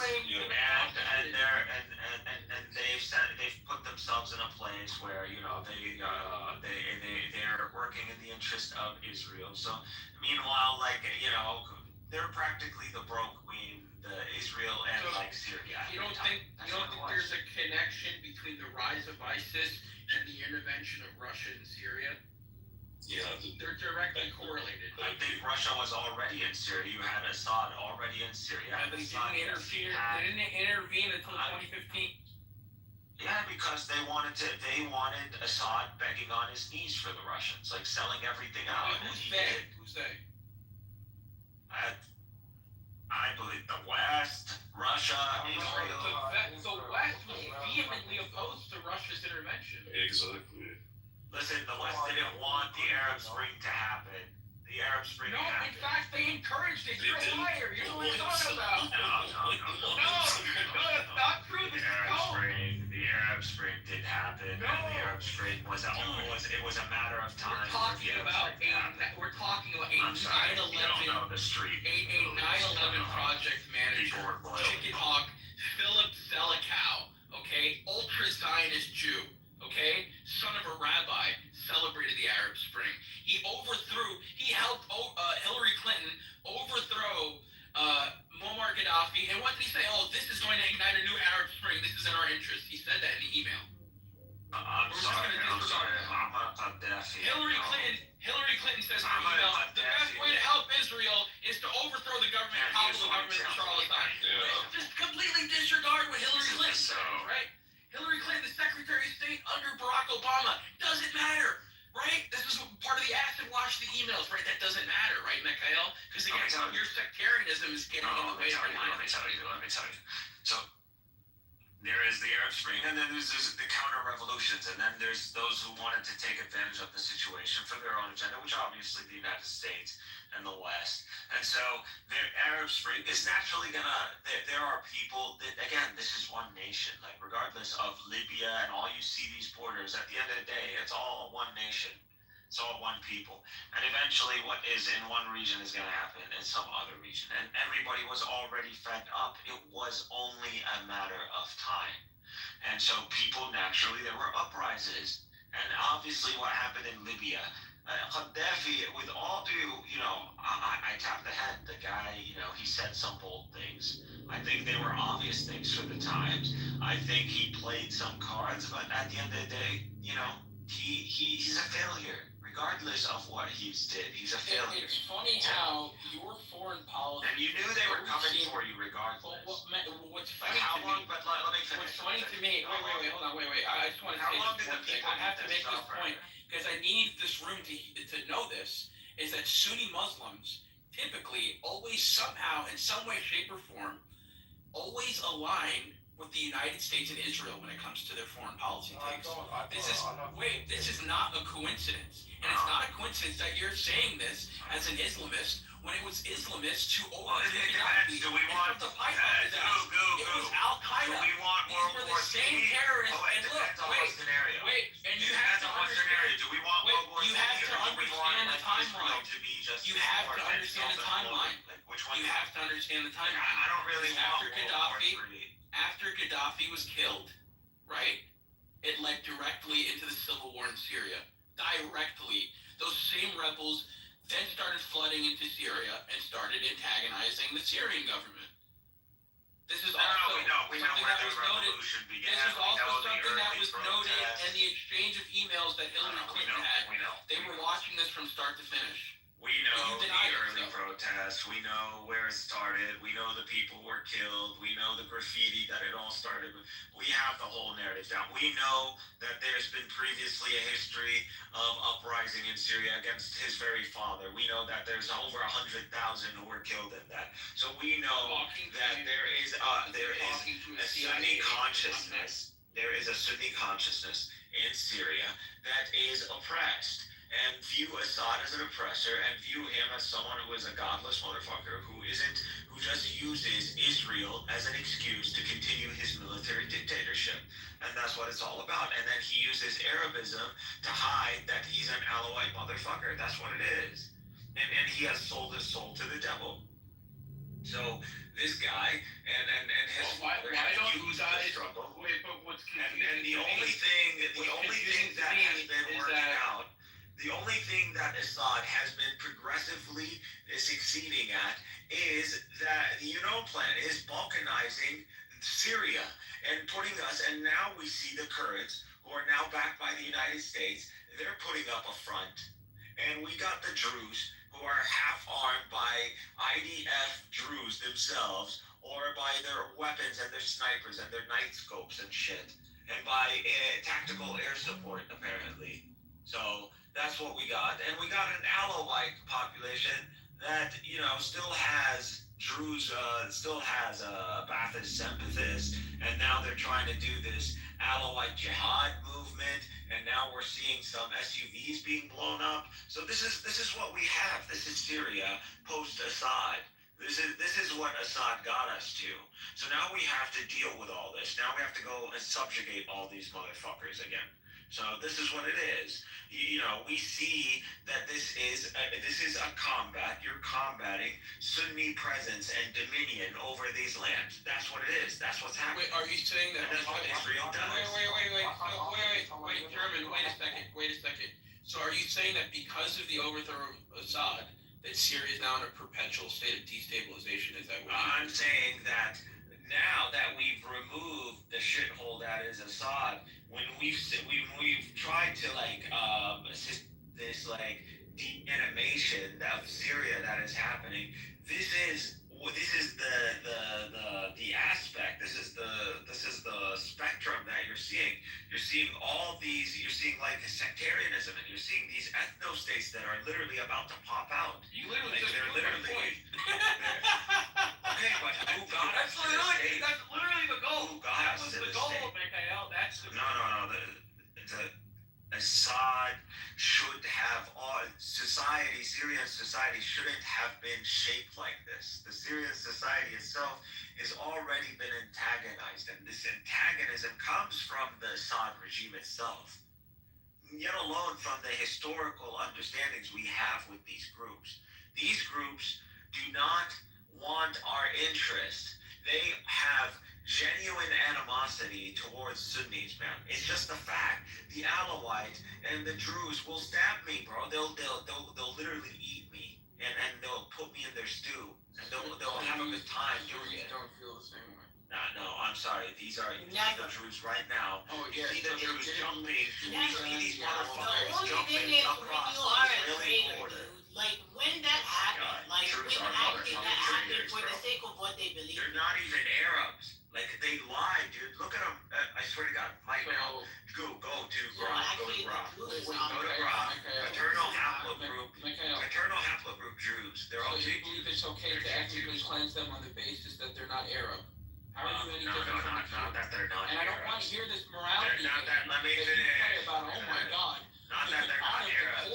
They're traitors. They're traitors. Dude, they're traitors. They're traitors. They're traitors. They're traitors. They're traitors, They're okay. traitors. So you think it's okay to Right now, raising Israeli flags in Sueda. They're raising Israeli flags in Sueda. They're jumping up.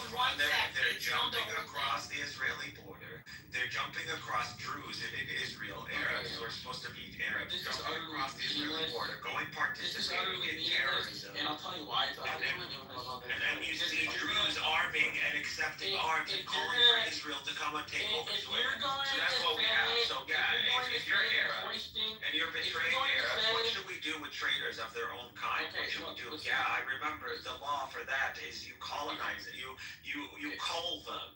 You cull them. And that's exactly what you do. So if your line in the sand is hoisting an Israeli flag, then I have some news for you about the Free Syrian Army. Anyway.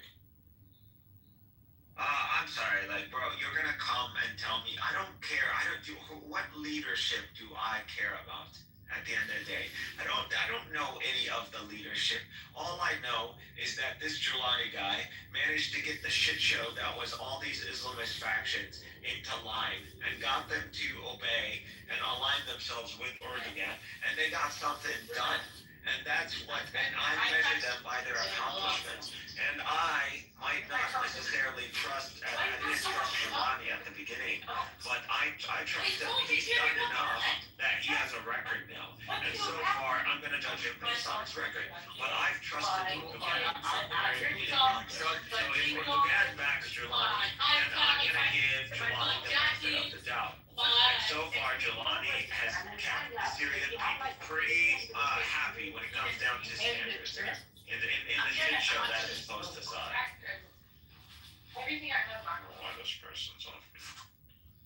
But yeah, I think Giuliani, what I expect from a post-Assad Syria, he's done with flying colors, and he's been very patient. Like Giuliani has been very patient, and these Druze still today are antagonizing, and it's about containment, and we're giving, and he's giving them, and it's all about buildup. There is a buildup, and the Israelis are bombing these depots. These are Turkish weapons. These are Turkish depots that these Israelis have been bombing recently, right before this Doha attack. They know, the Israelis know what's up. They all know what's up. So the Israelis know what's up, and they just said, fuck the negotiations, fuck you Qatar, and fuck you Turkey. We see what's up. Like, this is what they're going. The Israelis are calling us out. They know what's up. So we know what's up. Everybody knows what's up. I think let's just say it. You know, we're coming for each other, and it's going to happen. And if it's going to happen in Syria, if it's going to happen it's happening. They made their choice, and it is. The Syrians are not going to live in misery. They're not going to live under the hegemony of Israel. They are going to live as a strength, and they're going to be like Turkey. And if you don't want that Turkey on your border, then come do something about it. Come do something about it. And Netanyahu, keep doing what you're doing. Good luck. We love it. I believe there needs to be a fire under the asses of a lot of these Arab leaders, even under Erdogan, even under the Egyptian military. There needs to be a fire under our asses. And sure, I want Bibi to be this fire. And if it's going to cost us some, some civilian escorts of some diplomats to get it done, some failed operation by Netanyahu to get it done, then more thank you for it. You should. Well, good job. Like, I want it. Let's go. And not to be like a crazy person here, but if anybody saw the UFO footage that apparently has been circulating, and you had like the congresswoman from Florida bringing it up, the representative, and saw a UFO get hit by what was it? Forgot what that missile's called. But they showed it getting hit, and it just kept flying. So I'm just saying, if that footage is real, there's aircraft that can take on a missile and keep going. I don't know what it is. No one knows. It's serious enough that military testify. So it seems to be real. I don't know. Saying there are technologies out there that apparently we don't know about. So just like, well, it's not the United States, so I wonder who it is.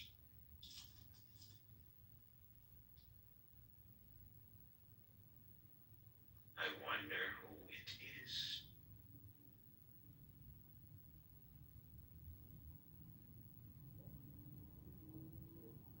I wants to like still dream about Assad and some sort of Iran axis and all that bullshit. Iran was just doing its thing. It got what it wanted. It's controlling Iraq. The Americans are leaving Iraq. They're all butthurt that the Iranians are controlling Iraq. and they're making these investments in Iraq, and Iraqis are making a lot of money, and they're just butthurt about it. So we're gonna leave now, and we're gonna let these Iranians take over. Like they already took over. They already took over. So Iran used the region. They used Hezbollah. They just had their way in Syria. They had their little religious orgies in Damascus, and they bounced. Like that's what happened. Let's be honest. Like when it comes down to the blood, the casualties of the Iranians, since October 7th, they're still on the least to suffer casualties. So Iranians are good. They win too. It's like they never cared about us to begin with. We demanded some payment for using the cause. That's it. But Iran was actually in the favor of Israel, destroying Sunni countries and spreading sectarianism and violence in these countries. Like this serves Israel only. So, and that's why Nasrallah and Hezbollah was so confident. They were like, that Israel wouldn't decapitate them. Like they were so confident because they felt like in a way they were doing Israel's job. Like at the end, an enemy of my enemy is my friend, right? Like that if you decapitate me, like the Sunnis are gonna push in, right? And Turkey's gonna push in. Like Nasrallah really thought like that you could Israel would not be that stupid.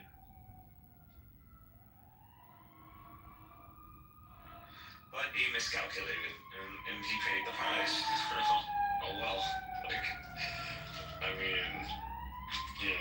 That's what happens. He should have gambled. Nasrallah gambled.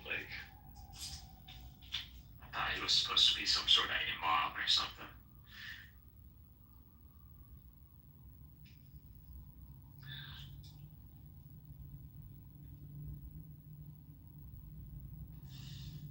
It's all good. I think we need to get our air defenses. We need to get our stealth fighters. We need to build our own shit. Like this should teach us a lesson. Israel needs to be punished, and we have the power to punish them. So see, but the Arabs have been called out. I think let's see what they can do. But to call out Turkey, that's ballsy. That's ballsy. I mean, you're itching for it. You see it happening in Syria, and they see all the depots, and they see all the weapons, and they're like shitting themselves, and they're like, I'm gonna just start calling you guys out right now. I'm like,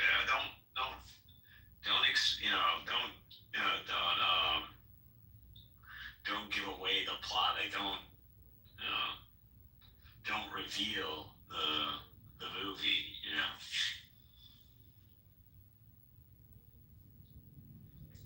No spoilers. Yeah, there you go. No spoilers. Like, don't spoil it. That's supposed to be something for 10 years from now. It's like they just want to rush it. Which I don't blame them. At the end of the day, what are you gonna if you stop the war, then Syria is just gonna build up. It's gonna build up all its weapons. Syria's gonna just build up all its weapons because there's no war. You gotta respect the borders of the other countries and all that. And then what? You're just gonna watch Syria at a distance just build up its weapons and build Turkish military bases and infrastructure and start flying 4th gen and 5th gen aircraft? Is Israel just gonna sit there and watch that happen? Of course not. Of course it's not gonna sit there and watch that happen. Don't be stupid. So this war is going to continue. I mean, it should continue, and it's going to involve Syria. It's going to involve Lebanon, and that's if the Egyptians and the Jordanians don't get involved. I mean, at this point, Israel attacking Qatar is a good reason to start moving. Now, the Gulf country has been attacked. I mean, it might be taking it a bit far, but like, you know, maybe we can press the Israelis a bit more using the Egyptian military. I don't know. But if we're just gonna rely on like the Syrians, I don't. The Israelis are not gonna let us. Like they're just gonna keep going. They're gonna spread the war to Syria. So.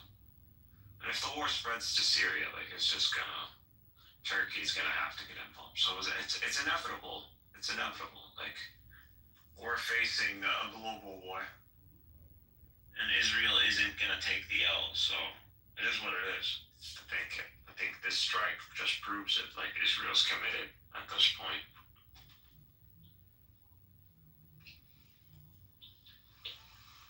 I think like the strike symbolizes the end of negotiations, the commitment to war, the commitment to regional war. You attack Qatar, you call out Turkey. It's straight. Israel is being very clear. Like that's it. Israel's being very clear on this. Or we're going for a regional war. Or we're going to threaten with a regional war. And if you guys don't want a regional war, you guys submit to our demands. Which is kind of what Edward was pressing earlier, kind of thing.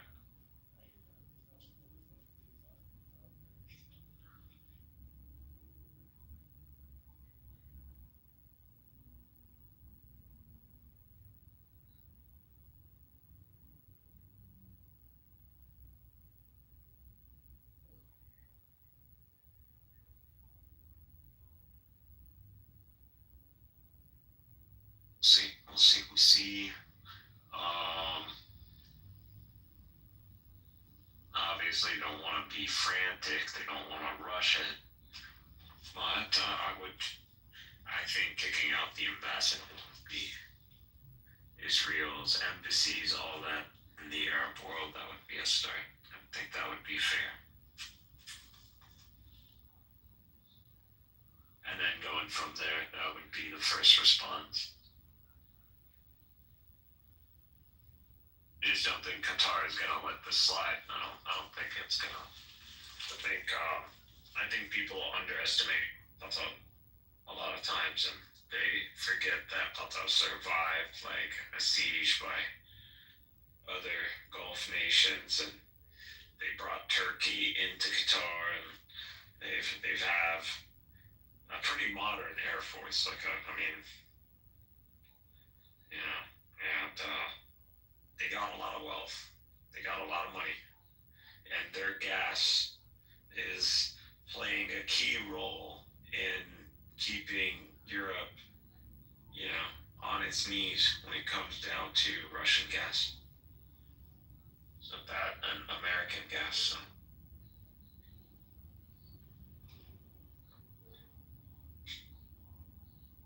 Qatar has quite a few cards to play.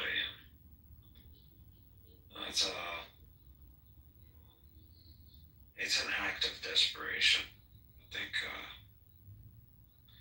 but I like it. I like Netanyahu. I like keeps everything exciting. It's as expected. Sinwar really read Netanyahu like a book.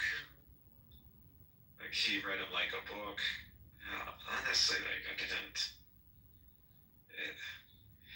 Either Sinwar's a prophet or Netanyahu's that predictable, and he is. He is. He's your boy. He's your Boy Scout.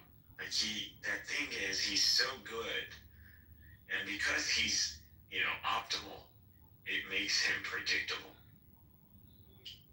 And I didn't think like Sinwar's crazy, bro. Like Leif is crazy. Which I don't blame them. Like they got to that point. Like they're just like fuck it, right? They're getting to that old age. Like what are they gonna like old age and die? Like what are they gonna do? Like just like grow to be 80 and 90? Like of course not. So they use that against them. They pick the timing, like the effects are falling. Like it's just like when they said regional war, like it was like, and like Sinwar's been talking about this. This wasn't new. Like Sinwar and like officials of Hamas have been like discussing this. We have videos go back to like 2014 almost. Like it's not something that's been hidden. Like this notion of this like large scale attack and kidnapping and taking captives or POWs or whatever. Like even taking hold of kibbutzes on the outskirts, like they even discussed that. So that's all been discussed in public. So that they were able to pull this off, even though that they gave out this information. Israel knew that Hamas had these capabilities, and yet they still got them regardless, and like spectacularly like humiliate them on October 7th. I mean, I don't know what it was about the RPGs on October 7th, but those things one shot at those Merkavas. Like I still have the footage. I look at it and I'm like, what changed about the tanks that like this is like not how it is now? I don't know. I guess that reactive armor does really kick in, doesn't it? We give it less credit than it's due. But yeah, that shit saves lives, huh? Yeah. But it was spectacular failure, and they got him. Like Hamas has been pretty good so far at like predicting every move. Like they've been ahead, and I think like the strike is clearly like frustration of that. At the end of the day, you got Khalid Mashhad and Haya. They're just like in Doha. They're just like chilling, and they're like negotiating from like villas and shit. Like they're not. It's at the end of the day, it's like they're chill. Doesn't seem like anybody's panicking. Like Hamas is chill enough to like negotiate and then negotiate again and like they're just chilling in Doha. Like fuck that shit. I mean, they're winning. I don't know. They're winning. Who would have thought? Like, I'm a Hamas groupie too, but like, shit, like Gazans, right? Like, how sophisticated can they be? Like,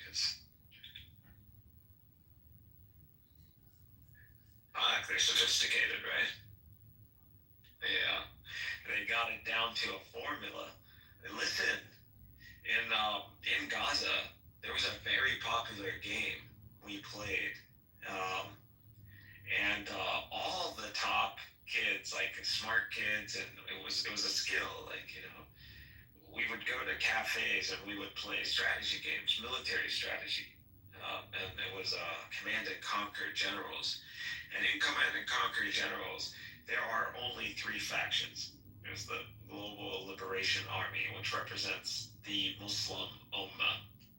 Like literally, it's the Muslims. And then the United States of America, and then China. There's not even a European faction. Like it's just like that's truly what it is. And we're in this game. The game is a world war, a global conflict where China, the United States, and the Muslim world are interlocked in this war. And in this game, the GLA doesn't have an air force. You don't even have an air force. So you're fighting, and the tactics are tunnels. You use tunnels, you use mass mobs, you use like garrisons in buildings, biological warfare, missile systems. You have like long-range missile systems, and you're playing this. People in Gaza have been playing this game for at least like the 2010s. So it was a very popular game, by the way. They've been playing this for a decade, like over like 2 decades now. So, when I see what's happening in Gaza, it reminds me a lot of that game. I see like the tunnels and the hit and run tactics. tactics, and it's just like the back of the pickup trucks, like that's a unit you actually buy in that game. That's your first unit. You spam that unit a lot. Like you want a lot of, these pickup trucks because they're very mobile and fast.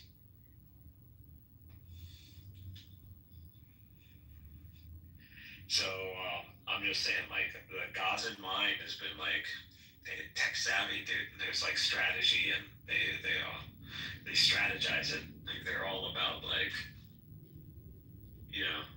gamifying it all.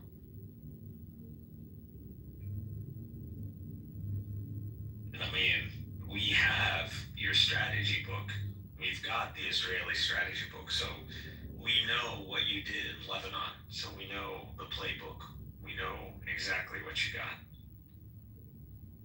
So we know that we're not going to beat the PLO. Like there's no surrendering. Like you're not going to surround the camps like Shalom did, and with the tanks, and there's no Christian militia, Maronite crazy heads that are going to come in and do your dirty work.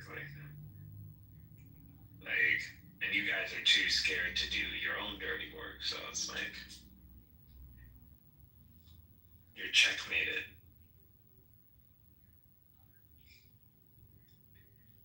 And human shields, you want to say human shields all day long. Who gives a shit? We got 700,000 people in Gaza City. Come take it. Come take it.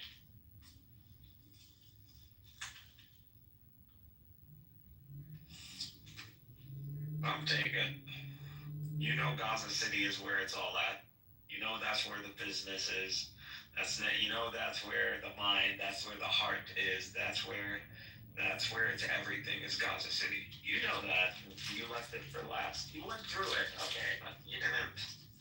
Yeah, I thought you might have done worse, but I'm looking at it. I got to see some of the aerial footages and stuff. There's still a lot of Gaza City. It's hit. It's battle hardened and it's battle rocked for sure. Towers have gone down, but there's still enough there to recognize it. And there's a lot of people still there, and they're not leaving. And these are like the motherfucking stubborn people. These are the Gazans, and these are like the high-level refugee Palestinians who made it. So you're dealing with the cream of the crop.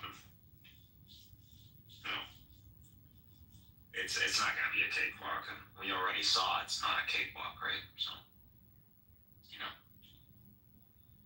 And what's up with the Israeli military? Like, just you got people running up to tanks and just like dropping explosives in them. Like, how many times is that going to happen? Like, I mean, I'm already counting, so this is the third time this happens. I mean, there's 4 soldiers in Gaza. Like, what was that about? Like, what was that? Wasn't that a waste of life? Like, that's a Merkava tank, by the way. That's like millions of dollars. That's like 4 people. And imagine the extraction of that charred up tank with 4 IDF bodies in it. Like, you can imagine that kind of processing, right? You can imagine the man hours that's going to take to like peel these people out of that tank, right? Like, people don't measure all those costs. Like when a military, like they think of military just like a bunch of soldiers with guns, and like they like point them that way. They don't know there's a whole like mini society running behind, and all of that is the military, and that costs a lot of fucking money. They don't know that.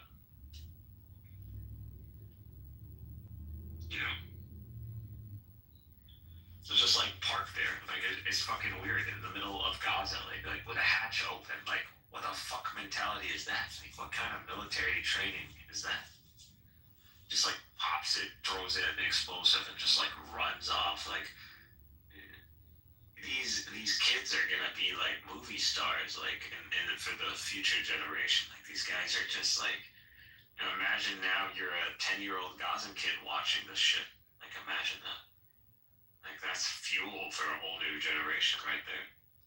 And my generation is fueled by like a few little kids that have thrown rocks at tanks and got like killed. But this generation is going to be fueled by like a bunch of like 20-year-olds, maybe even younger, or maybe like 20s, maybe young 30s, maybe running up to tanks and like just blowing them up.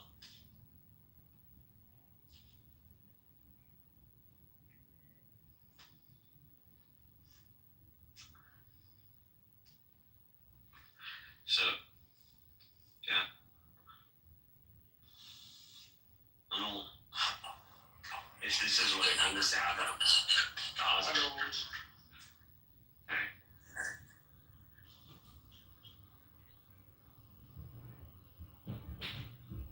Hello, Yeah, you want to say anything? myself James. Yes.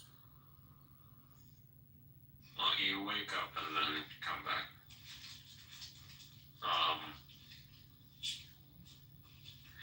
Yeah, unless Israel can really commit to Gaza, like I don't. But this doesn't look like committing to Gaza, does it? It looks like you're, you know, if an operation in Gaza looks like you parking tanks and just leaving hatches open, not gonna do in Gaza. Like, I don't know, maybe they're waiting to get resupplied with like bunker busters from America. I don't know, maybe they're not manufacturing them fast enough. I don't know.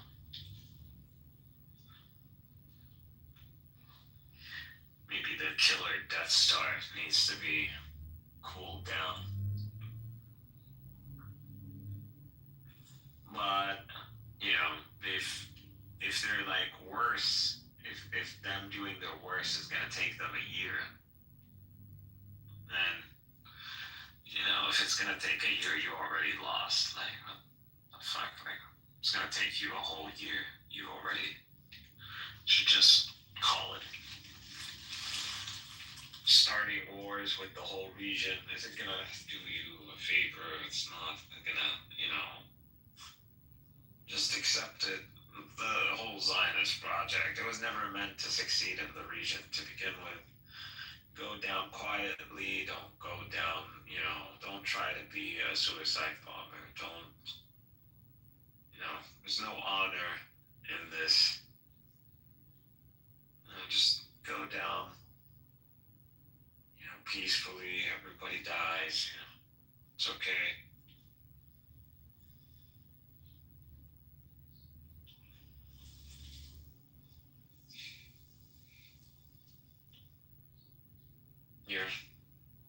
You're chosen to die. You're the suffering servant, right? That's what they want to be. They want to be the suffering servant. They want to be Jesus. Let them be Jesus.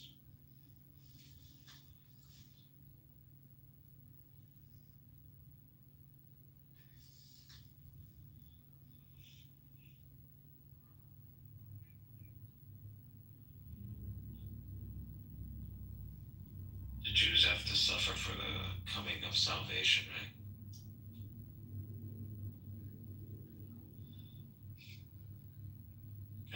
Sadistic logic, right? God chooses a people so they can suffer, so salvation can come. Salvation through suffering. Judaism.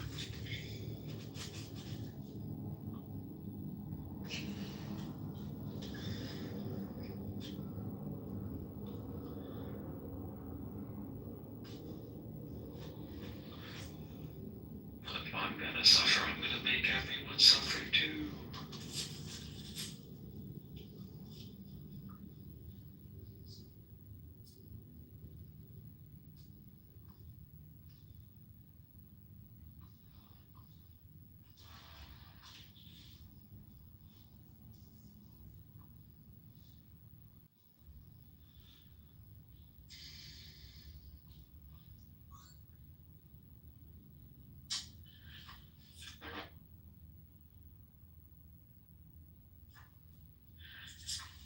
Can I lie? You have this A and I'm just sitting here. What's up, Dimitri?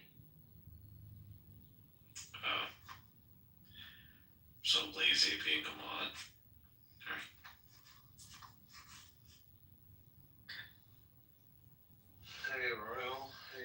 guys? How you doing?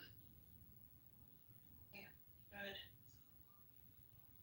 What's the What do you topic? think? We're talking about the strikes, Israel that, hello, guitar. Well, I Okay. mean, Mikhail's doing most of the talking. I'm kind of sick, so. Oh, he left.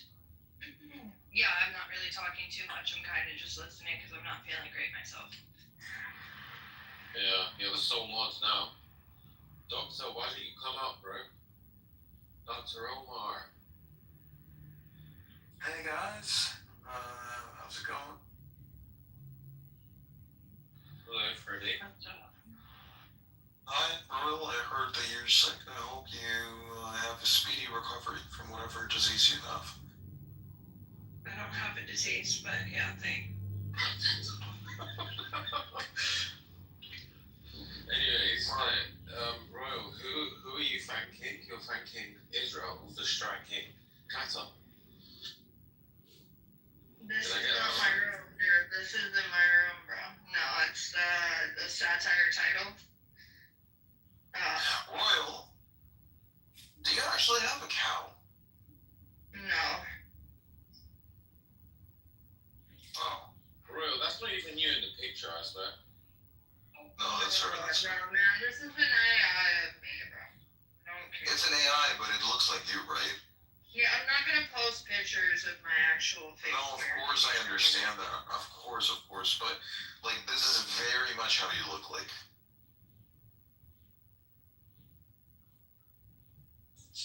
I'll take that as a no. Shit, Freddie, you're that guy. Which guy? The guy? You're that guy. What do you mean? You're that guy everyone's got beef with. Yeah, that's true. You got me. Yeah. Oh, by the way, Charlie Kirk. Let's talk about Charlie Kirk getting shot in the neck with a .308. No, let's not. I'm so bored of it at this point. Like, I really don't care. Bro, somebody died. Somebody lost their life, and you're talking about boredom. Yeah. It's not about your entertainment, dog. It's about somebody's life. Die every day. Who the fuck cares? He had 2 children. He had a wife. Okay, and children are being killed, bombed, raped. He was 31 years old, bro, and he lost his life. He got shot in the neck. Yeah, that's very unfortunate, but it's also Now somebody else is going to be fucking his wife. Hundreds of thousands of people and all over the world who are being killed and slaughtered and raped. Like, That's just you being fallacious. It doesn't matter. Every life it has a value. What does that even mean? It's like a fallacious way of reasoning is what I'm trying to say. I bet his No, wife everybody is is happy. true, I bet they have life insurance. I bet she's happy she's about to be a millionaire. I'm sure she is. But somebody else, I know she might be happy, but what I'm gonna say is, like, I'm sure Charlie isn't happy. Well, Charlie's dead. He doesn't have time to be happy or sad. Yeah, that's true. I think this is going to be the start to, like, more deaths of influencers, though, because essentially that's what he was. He wasn't like fucking political pundit. He didn't have like the same amount of like clout or significance as like Tucker Carlson or these other ones. He was just a fucking influencer, and I think slowly we're going to start to see like a lot more of these kinds of things happening amongst. You think next is Ben Shapiro? We're not that lucky, but I hope so. Well, obviously this was like controlled. This was done by the Trump administration. Like, there's no fucking way somebody else did this. Bro, honestly, that's what I thought as well. I think it's probably some random motherfucker. No, I mean, Mikhail, if it was a random motherfucker, he wouldn't. You know the fact that they shot him in the neck. Yeah. Yes, that was like. No, it's not about being a hard shot. Listen, I myself have played nationals in sniping, right? So I'm gonna tell you, people could make that shot. Yeah, it's not a problem. Making the shot is not a problem. The point to be understood in this entire situation is that he was shot in the neck, not in the head, not in the chest, not anywhere else, but in the neck. Why would you shoot somebody in the neck when you have a clear view of their head? Because you want to make it dramatic. You want to make it bloody. You want to get the attention of the masses. You know, you got to think like a sniper. You can shoot somebody in the head and it I got it. Yeah, you know. So it was done for a show. I think maybe maybe the person was aiming for the head and they missed. You never know. And they just got You just said it was an easy shot, and now you're saying that you missed. There's always going to be a margin of error. Could you imagine? There's always going to be a margin of error. The same thing they done with Trump. Trump like sat there was crazy. He was like, well, when someone tried to shoot me and did this, it worked out really well. Let's try to do it this time. And they just fucked up the whole thing. That would be funny. It was shot in the neck on purpose. From the impact, I could tell it was a 308. The way his body did that.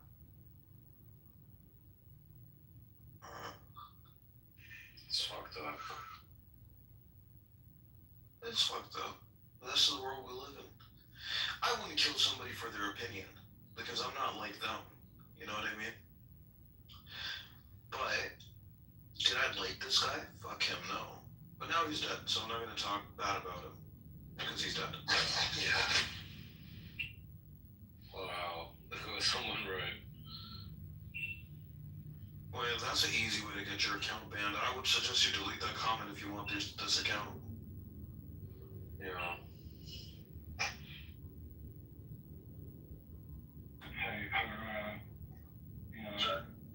Yeah, what's this about Trump having a stroke? Is that right, Chucky?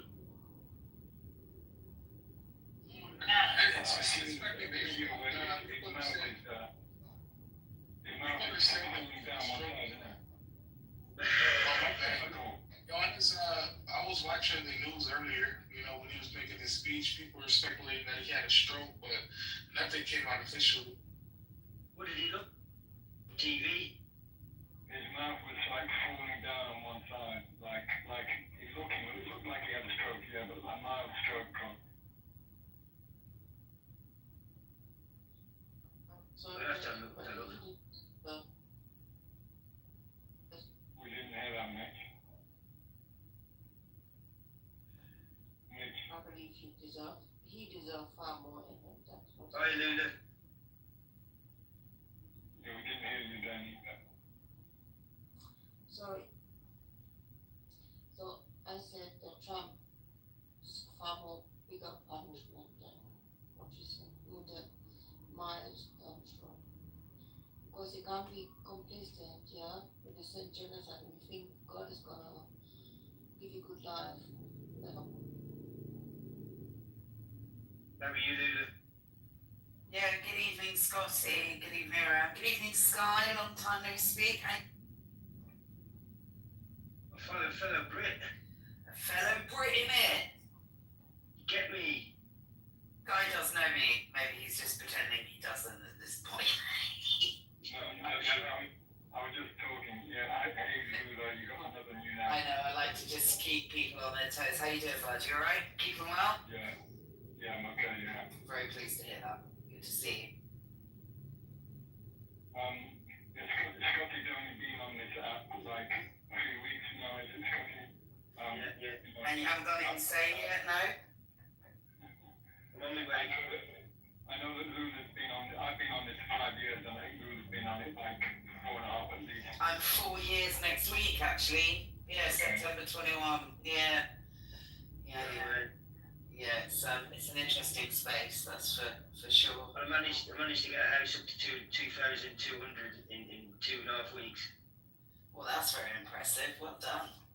You obviously got a lot of good stuff to say. Oh, I wouldn't say that. It depends on you. I'm just watching this video here and seeing if he's had a stroke or not. He said it's never happened. It's fake news. Perhaps referring to another candidate from another party. Certainly looks like a stroke. It's his mouth hanging down one side, and he looks really out there.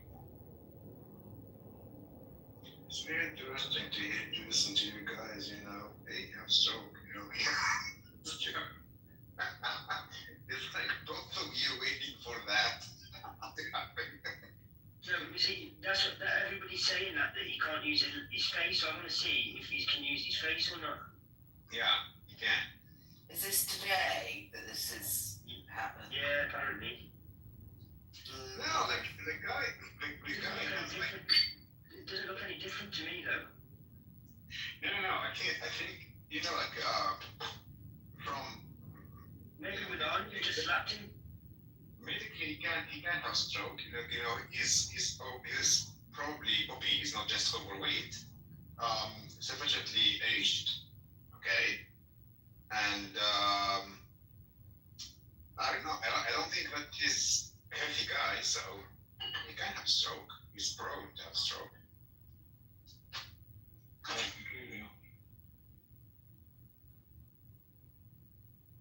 It might either be his actual distress about what happened last night, or his acting distressed about what happened. Not that I'm a cynic about Trump or anything. I won't wish him dead or anything. Jesus Christ, no.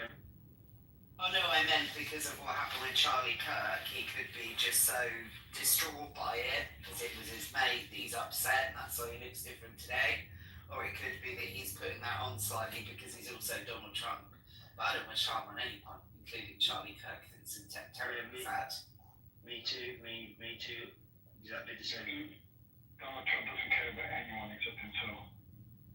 He does care about his image, right? So if he looks like he's been troubled by it, then that he would think that he would get sympathy as well, because he's going to utilize this to rally more free speech. Yeah.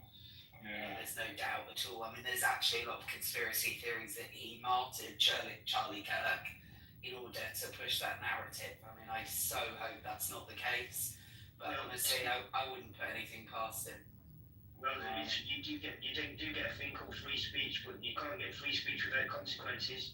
So in Britain, you know where we are. We're allowed to say what we want when we want. But this just goes to show that you can say what you want and you can't do what you want when it comes to things like free speech. It does come with consequences.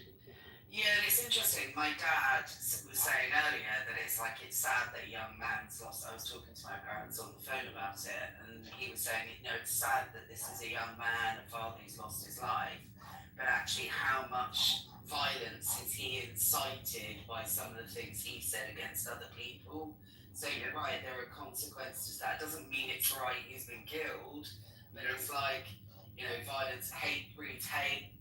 Love breeds love, right? The old Martin Luther King quote. Better than I but yeah, it's another true word said. You can say what you want, and we can say what we want. Like I could say some nasty things to some people, but it does have consequences. It can ruin the rest of their day, for instance, or it could cause their older brother, their older sister to come and exact revenge of their own type on me or whatever. So there is to a degree you can say what you want. It depends on what level you're prepared to do that. Sometimes my gran would say to me, "You say best when you say nothing at all," like the old song used to go. The Westlife song from Leeds. Yeah, Ronan Keating, wasn't it? You say nothing at all. Yeah, sad that. Yeah, sometimes it makes a big difference with the meat, makes more of an impact when you don't say nothing at all. Sometimes it's better to just hold your peace, isn't it? Yeah, and just keep it held inside because, like you said, there's a father with two kids. It's not now, they've got to grow up without a dad now. But he took that, especially with the things he was talking about. Anybody with common sense would know that's a hot topic to talk about, and some things you just do not talk about. You do not talk about it to that stage where you're on a stage worldwide. And if you think about historically, like someone like Martin Luther King was assassinated because he was, quote, controversial, which is crazy for us now, but he was at the time. But he was peaceful. He wasn't inciting hatred, he was inciting love. And he was still assassinated. So obviously, if you're going to be inciting hatred, which he was with a lot of the things he was saying, particularly about the LGBT community, about race, about all kinds of things, and then weaponizing his Christianity against people. I'm a Christian myself, and I still recognize that's what he was doing. Then that is going to push a lot of buttons, and in a very unstable world where mental health is at its highest, in a place where you can buy a gun in a shop, it's risky. And again, I'm not saying it's okay, but I think you or I going around our lives are not going to incur the same kind of level of threat, are we? Yeah. Did you see him saying a few gun deaths a year is a price worth paying for Second Amendment? Yeah. I don't think he would have changed anything. I think even if you told Charlie Kirk, you said, hey, look, you're gonna have to die for your cause. You're gonna get shot in your neck in front of your kids. I don't think that would have changed anything, to be honest with you. No, me neither. How are you, Loza? I'm good, but I don't know when my baby's crying. Oh, bless him. See, I wouldn't know it was you until you spoke again then, because I've had that many. I've called that many people Loza, and it's not been you. It's just your voice. I can tell when it's you now, because the name changes are just I can't keep up with. Why can't everybody just be called the same name like me? Yeah, sorry, Scotty. This is like my other account too. This is like my chill account. But I've got another account as well. Yeah. Usually I don't speak up that much on this account, but yeah, I mean, see, that's the thing. I don't even really. I've never really liked Charlie Kirk, but Oh, really? Wow. yeah. What a lovely guy he was. I feel sympathy for his kids. I feel sympathy for his wife in the sense that, like, they're, I don't know, maybe not, I don't know about his wife, but his kids for sure. And, like, I see a lot of people saying, like, kind of celebrating his death, and it's like, you become a person like him, like with the gun thing, I also believe in my amendment rights because I don't know, that's kind of just, I don't want a tyrannical government to come and try and murder me and all of my fellow countrymen. But Yeah, but that's what's happening in America now anyway. And you got so many guns, but when are you gonna start fighting back with this tyrannical government? yeah, see, that's the thing. Thanks. Yeah, no, I get it, but shoot. Sorry, I keep getting distracted. I found it a really interesting perspective, the idea that I have a gun to stop gun crime. I'm not saying that's exactly what you're saying. Hang on, sorry. I'm not saying that's exactly what you're saying, but I hear that a lot from Americans. Obviously, as Brits, we find it bizarre that it's kind of something that people just have away in a cupboard and you can buy in a shop. And I hear, well, it's to lower gun crime, but that's clearly not working. So, I would just get rid of the guns myself, but, that's just me. That's really silly. Plus, considering that loads of Brits are getting stabbed on a daily basis, like, not even from guns or from knives that you buy from a professional store. But you can't do the same mass damage with a knife. You're right, knife crime has increased, but you can't create the same damage with a knife as you can with a gun. Can I just add to that? The whole idea of like this ban guns, all of that stuff. No, I think what there should be, just like in the UK.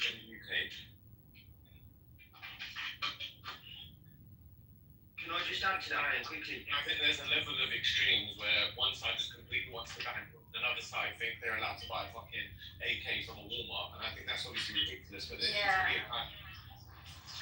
No, I was just agreeing with you. That's how I feel. Like, I don't think that they should be so unregulated. I don't think any freaking whack job should be able, and also I think you should be forced to take classes periodically, like every 6 months to a year. You should be forced to take gun safety classes because it's honestly it's amazing how many people own guns and they know nothing about gun safety or anything. They don't make them take classes.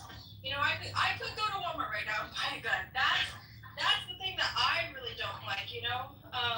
But yeah, sorry, continue. I was just agreeing with you because yeah, I mean, it's like one thing to own guns. That's why we have the amendment, right? But to just make them accessible to any Absolutely. crazy age, I completely agree. But what I don't like is when people try and draw the argument of like the UK being, and I'm not saying Lula done this, but like a lot of people in Europe or in other countries, they kind of like draw the argument and they try and present ourselves as if we're just so civilized and like modern and all of this stuff.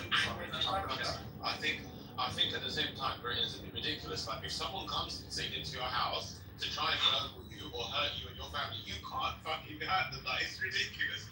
But yeah, but I'd rather that than kill someone with a gun. Can I say something? You don't have to kill someone, but I mean, like, if it's a case where it's you or them and they're physically trying to hurt Dimitri, let me just say something to that, right? When is the last time you've heard on the news or chat GPT or whatever you like to do that you've ever seen or heard of anyone in the last 25 years of anybody that's gone into somebody else's home while they've been inside that home and burgled them and used a knife or a gun? Bro, are you joking? Like, it happens all the fucking time in the UK. All kinds of When? Tell me once. I mean, I couldn't give you a specific date off the top of my head right now. I'm fucking going Or one case.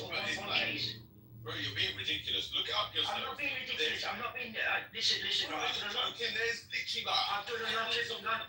I've done a lot of looking into this one particular subject because one of my friends was knife. He was one of the victims of a knife crime. Yeah, knife crime in the UK is predominantly a knife crime. Who knows the offender? The offender who commits that crime to the person knows that person randomly walking into a house, burgling a house, or doing it me walking down the road or somebody else. It's near 9 on in. Never heard of. Right, like as if you were going to get shot in America into a mall. Somebody walks into a mall, starts stabbing everyone, or somebody walks into a supermarket, starts stabbing everyone here. It's near enough unheard of. Only the last couple of times has been when we had them terrorist attacks, and the geezer attacked the other guy with a narwhal whale tusk to try and protect himself and a fire extinguisher. That's really randomly a one-off. Our kids, our teenagers, going and fighting postcode fights with another set of group of teenagers with knives, pulling them out and having fights. That's common. That's becoming more common. We've got an issue around that. But that's knife crime on knife crime that people know each other. When it comes to like people burgling houses, it's absolutely rubbish. We had Tony Martin who shot the farmer. The farmer they broke into his mum and dad's house. They run away from him. As they run away from him, the two people that broke in shot them in the back, shot one of them in the back and killed him. He got life for that. They jailed him for life, and then they changed it from life to 6 years of manslaughter in prison because everybody went mad about it. That was the last case that was ever heard of. The homeowner used excessive force. Now, we were actually use reasonable force, but not excessive. So, in other words, if somebody comes into your house with a spoon and starts stealing ice cream out your fridge, you can't then go and get an AK-47 and shoot him and kill him. It's just not right. That's not the way it happens. And it's a false equivalence, right, with the knives and the guns, because the gang crime, and even in a school, there have been odd occasions where kids have taken a knife into school here, and it's awful. And if anyone is killed in violent crime, it's awful, even one individual. But when people go into schools in America, they kill like 15, 20 people with a gun. Right, we're talking mass killings. That's the difference between knives and guns. And I go as far as saying in America they shouldn't have any guns anymore because it's been going on for that's what these ones are. Can I please say something here about it?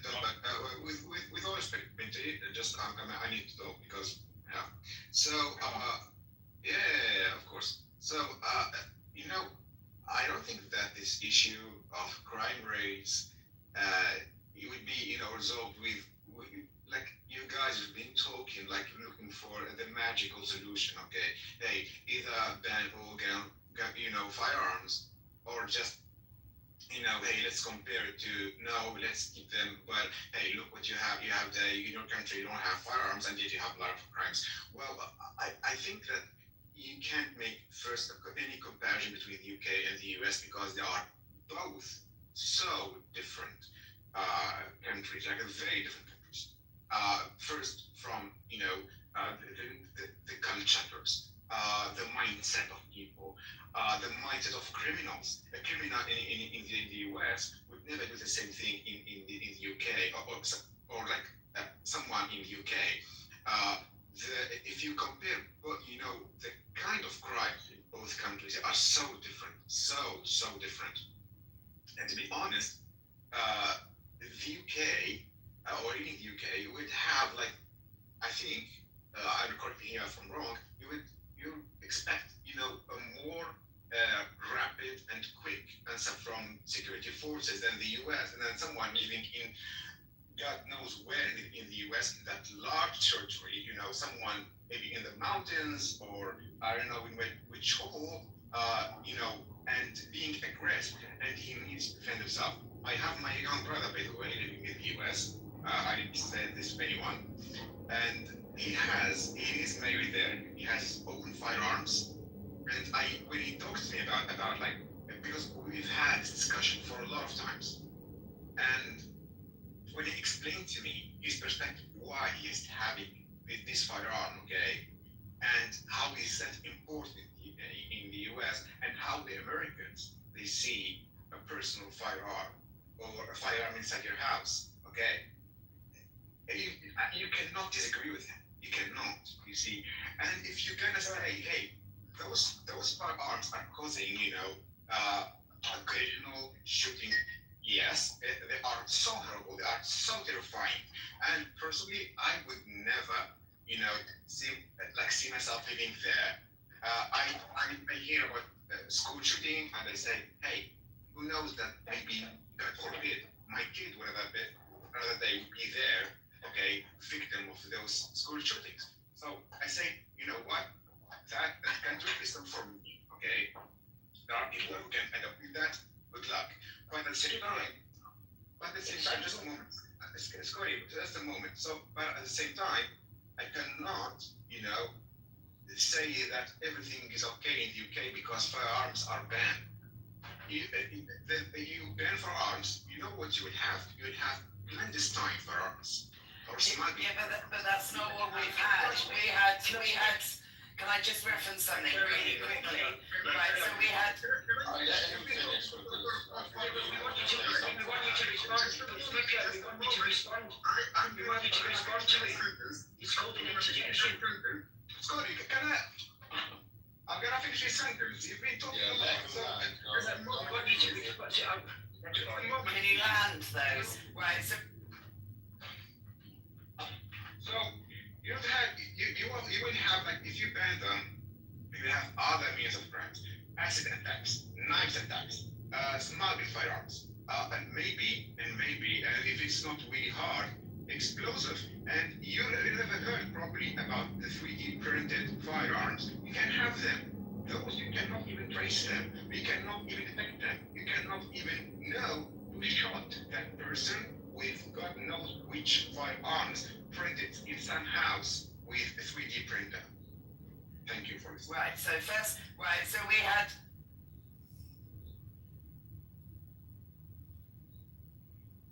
Okay, that's. Well, I think his point Oh, was can I speak without being well, yeah, I haven't actually finished, Dimitri, if you could stop it. You were cutting off the building. No, Lula. You were cutting off Lula. We couldn't hear you. Thank you, Sky. So first of all, can you hear me clearly now? I can hear you, dude. Yeah, perfect. Yeah, cool, thank you. So first of all, it doesn't seem like you know a lot about the UK because we don't have loads of guns being printed out and loads of clandestine knife crime.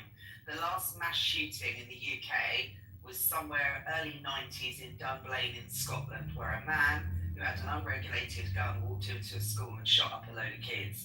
Pre that, about 5 or 10 years before, there was another man that walked through the streets of Hungerford near Berkshire and did the same and killed loads of people. Both of those people had severe mental health issues and had access to guns. Guess what happened? We stopped people having access to guns, and we haven't had a mass shooting since, thank God. There have been odd occasions, but we haven't got loads of clandestine shootings going on. That's not the case. You're not wrong, we have crime, but the point I'm trying to make is that you don't get mass Fuck killings. Israel. That was pleasant. You don't get mass killings from these things. What you do get is, thank you for the hearts as well, Brandon.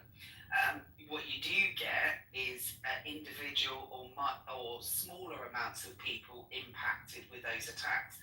We've got problems. I'm not suggesting at all that the UK doesn't have problems, but I would never want guns here. And I'm so glad that after not even the Dunblane was a mass shooting, and straight after that the law changed and we haven't had any mass shootings since, and please God may that Yeah, you guys took away the guns and substituted with knives, so now you guys just right, and I've just said there's not mass killings from knife attacks like yes there is. There isn't resistance. There isn't. Yeah. Can I speak? No, you guys don't. Yeah, let Dimitri go. Let Dimitri go. Did I? Yeah, let Dimitri go. Let Dimitri go. Yeah, so initially when I first started speaking, one of the things I said is that I really don't like this idea of like absolutes, you know, and I think Stevie kind of picked up on that like the US and the UK are very different kind of societies, there's a lot of different culture and things like that at play. But I think the bottom line is that there's no perfect scenario, neither in America nor in the UK. Whether we don't have a big enough gun problem, we do have major problems, and we all know that theft right now in London is rife, and in a lot of cases, and I think just a reasonable reaction, but more often than not, you have a few people chasing a guy with a Rolex who are wielding a fucking Bowie knife or a zombie knife, and he can't do anything. So I don't think that's a good idea either. But I think both of these places need some kind of like fucking intervention where someone steps in and says, really and truly, if someone's coming after you, you can go to this resort. And I think in America at the same time, there needs to be some more regulation. Now, I'm not saying that guns in the UK is the ultimate solution. But you can't compare like having something Yo, I keep trying to speak. Hey, hang on a second. I was going to say that I keep hearing Americans saying that, knife crime in UK. And yeah, there is some, but I think there's a really distorted view of lots of Americans that we have mass knife crimes like you guys have mass shootings in America. Nothing like that. No one's saying is the same equivalent. What we're saying is there definitely is knife problems. Nobody said anything against that. You got Nobody dudes said that's walking not the around with case. machetes coming out of their underwear. No, that's not happening all the I'm sorry, I do have to agree with him. I do think that is actually a major problem. I mean, it is so happening. You were just talking about a theft though, Dimitri. You're saying someone's trying to steal something from you with a knife. That's not the same. Hang on. I didn't get a chance to respond to you before. You said someone comes after your knife for your Rolex. Well, you know what you do? You give them the Rolex. It shouldn't be happening, but that's not the same as being shot in the head in the but I also said that's not the ultimate solution, but I've also wanted to say quickly that my nephew, he's actually had a lot of trouble going to school now because kids on the tram on his way to school have zombie knives. So I have to actually totally agree. Like, it's ridiculous. It is out of hand. Over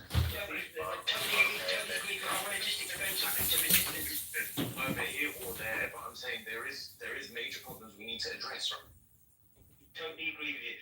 Right, resistance, you've got to stop saying, for me, for instance, you've got things that like it's going on rife and it's around here everywhere. I just explained earlier on before you got in the room, we have got an issue with knife on knife crime, but it tends to be 80 to 85% of the time, it tends to be that it's known offenders on each other, normally between the ages of 12 to 13 years of old. It starts at normally, and I know that's way too young, all the way up till the early 30s, and it's postcode. They call it like postcode gang, basically. gang culture, yeah. So I live in this postcode, that one lives in that one. He comes down my street. That, but it's not random people. Not normally, it's not random. Like he just said, it's very, very rare. Somebody coming up for his Rolex with a machete. That's quite rare. I know it's getting a problem in London with theft and all that. But when it comes to knife crime, it's normally known offenders on known offenders. As in just really walking down the street and getting hit by somebody I don't know, and randomly that's very far and far between. I'm telling you that now. I've lived it. I've lived here. I've walked these streets. I've been down these streets. I've been in Glasgow. I've brought up and bred in Glasgow, the biggest city in Scotland. And without a shadow of a doubt, I'm telling you right now, I've walked past gangs and they're just like walk past because I'm not in that gang. If I was in that gang and I walk past, I guarantee I'm not walking past getting stabbed or something. And we've got the biggest knife crime in the centre of Europe, in Glasgow, in Scotland. But it's gang on gang. It's not randomness. Now, you've just put guns into them people's hands that have got the postcode thing going on. I never said that. You put pollution there. No. I'm saying this is my point. For me, if you're America and everybody, I know you're not going to agree with me because not one American I've ever spoken to in my whole life has ever agreed with me. If you've got rid of your gun crime, if you got rid of your guns altogether, and when people would not be running around with knives, going to go and stab because it's too much of a personal thing. So, for instance, me coming running after, or somebody coming running after you, resistance, with a knife, I can guarantee you probably take that knife off them and probably send them just because of who you. Much such that like there's no political dissension at all. There is no back and forth. There is no like discussion of rhetoric. Like you say something about a particular government or even a member of parliament who's not even that high up, you get visited by what's called C10 officers, right, who operate like outside of their jurisdiction, operate in a completely different country. So for example, right now, as I'm saying this shit, right, luckily I don't have to worry about this, but as I'm saying this shit right now, it shouldn't surprise any of you if tomorrow you hear, oh, Huey's off the app. What's going on with Huey? I got approached by C10 officers, right? So Central Intelligence Officers of Zimbabwe, right? Like for criticizing the Zimbabwean government. Even got it's one of those things where people and their rhetoric, they have a right in this country. I believe in freedom of speech. But the reality is that people have the ability, not the rights or even the legal rights, but the ability to do unspeakable things behind being unhinged and hearing certain people's free speech opinions. So all that I'm asking from my fellow man is just to be kinder to each other. Tone down the rhetoric. Try to have the conversations without the gotcha moment, the aspersions, and the overall chaos that's gotten us to this point. Thank you for that. That's important, and I appreciate you saying that.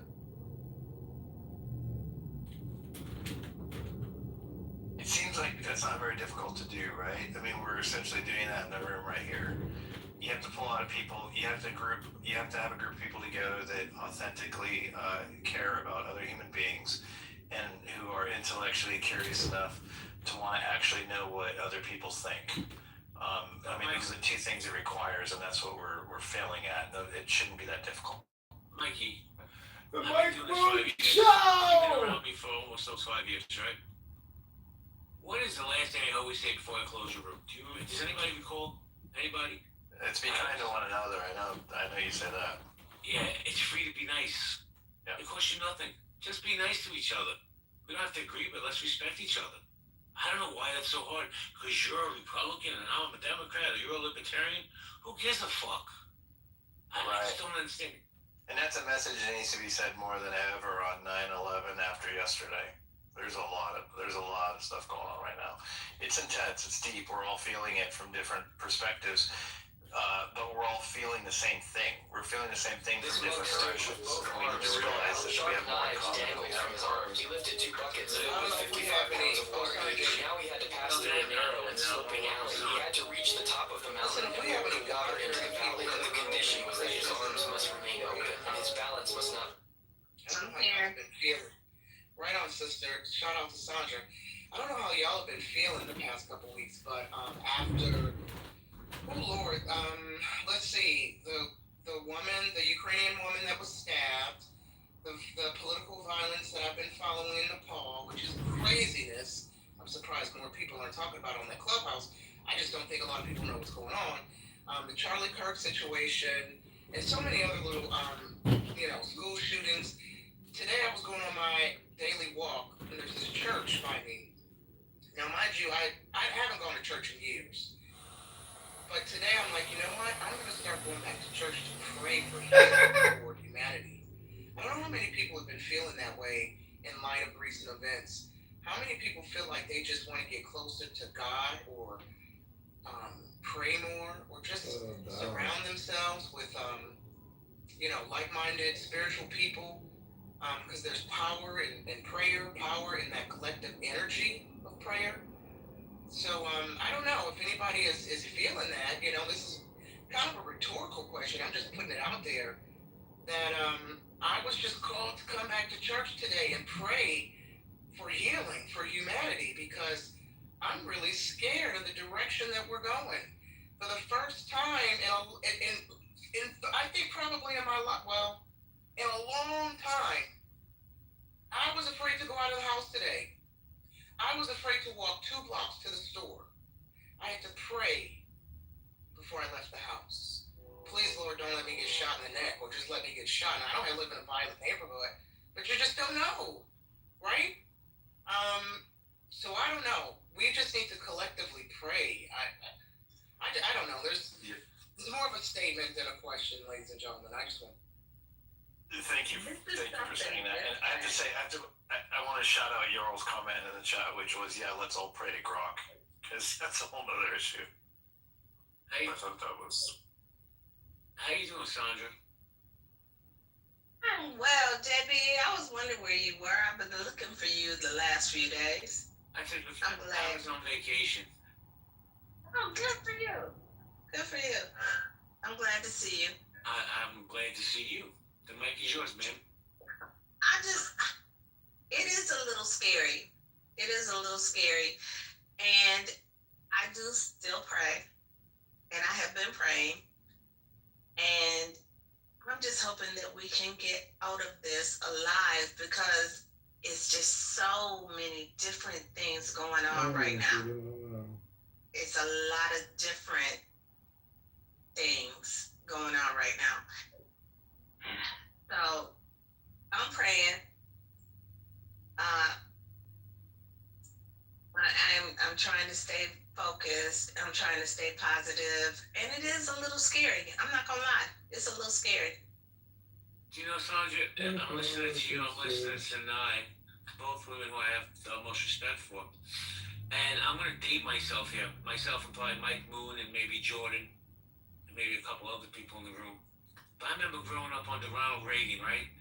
No matter what you do, are you Republican, Democrat, there was this feeling amongst the country that America was on the upswing. And I grew up in Brooklyn, right? It wasn't the safest area, but there was hope. There was something there that we all gravitated to. Now fast forward to 40 years, 45 years later, and it's not there anymore. How do we become so divided? How did this cultural war start? I mean, look, Nai is my ride or die on this app, right? We open a room, she's always by my side. We have two very different political views in the world, but we still respect each other, we still like each other. I don't say, you know what, the digital, I agree with you. Social media, with no guardrails, has really fucked up this world, excuse my language.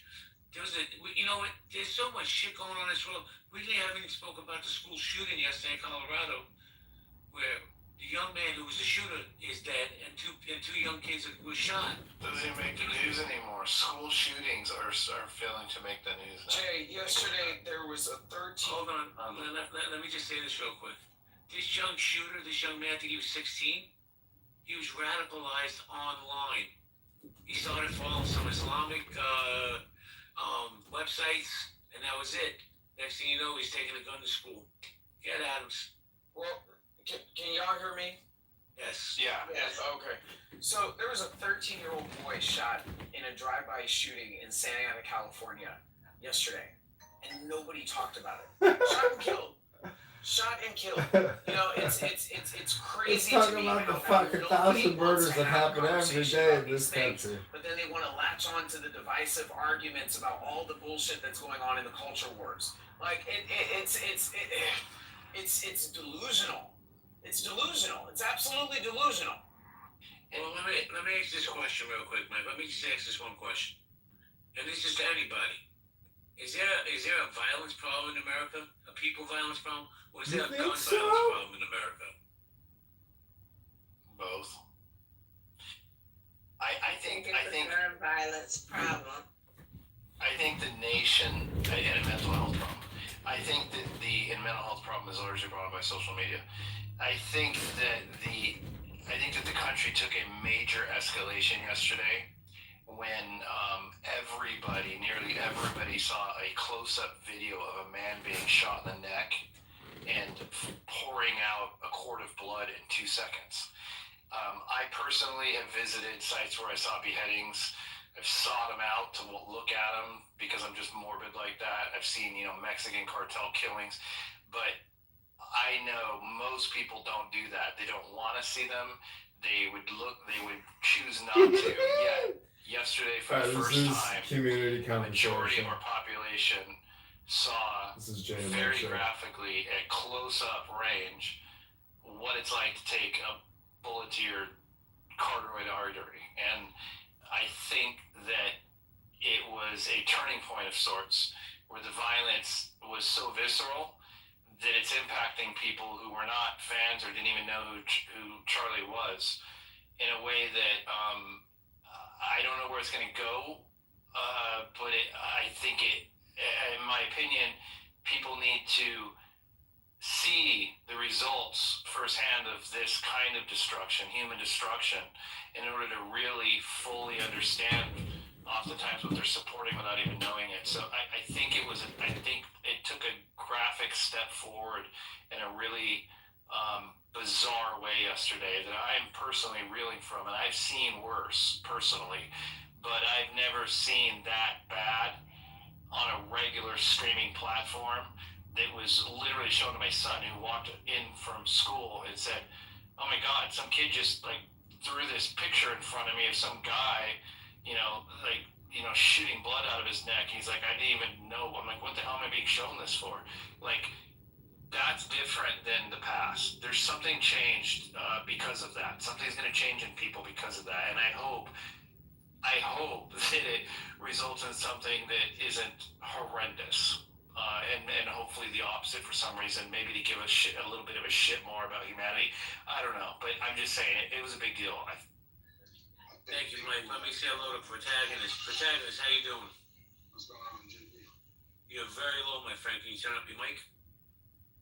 So turn it up. Yeah, you're very low. I can barely hear you. That's better? Say again?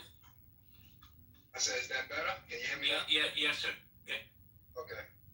Yeah, so to answer that question, I feel like it's a people's problem more than it's a gun problem. And, it's pretty evident when you see how many people, out there that's heartless and literally have no soul. I don't care what side of the aisle you're on. I don't care what ideology you have, what you believe in, right?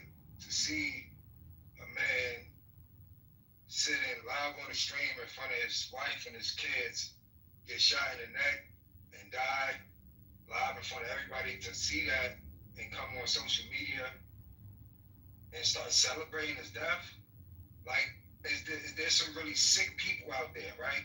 And we can't just blame it on guns, because we're seeing it in the aftermath, right? After the death. The guns ain't doing it. The guns ain't getting on Instagram and Facebook Live with their phones and talking about, celebrating a man's death because he didn't believe, or he spoke against a man wanting to transition into a woman. Yeah, you can do that, but that doesn't make you a woman, right? For him standing on, Jesus Christ and God first and love and,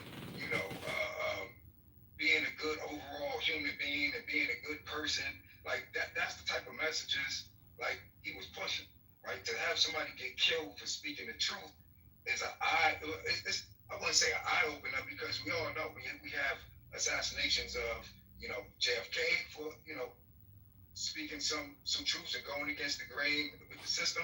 We have Martin Luther King. We have Malcolm X. Like we've seen it over the course of history where when someone have an impact and influence on people and can galvanize the American people or perhaps change their mind, get them thinking outside the box, they assassinate those people.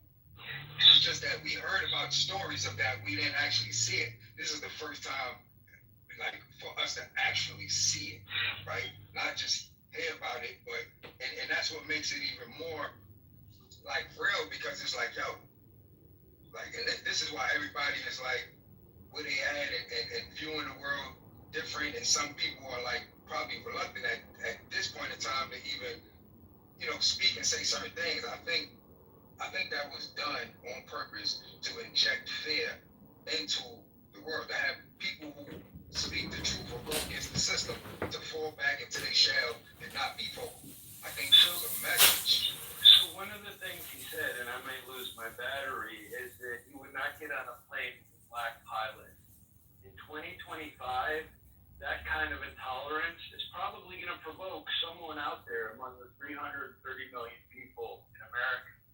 So it was intolerance that he was perpetuating in tropes. That wasn't even the worst of it. Hold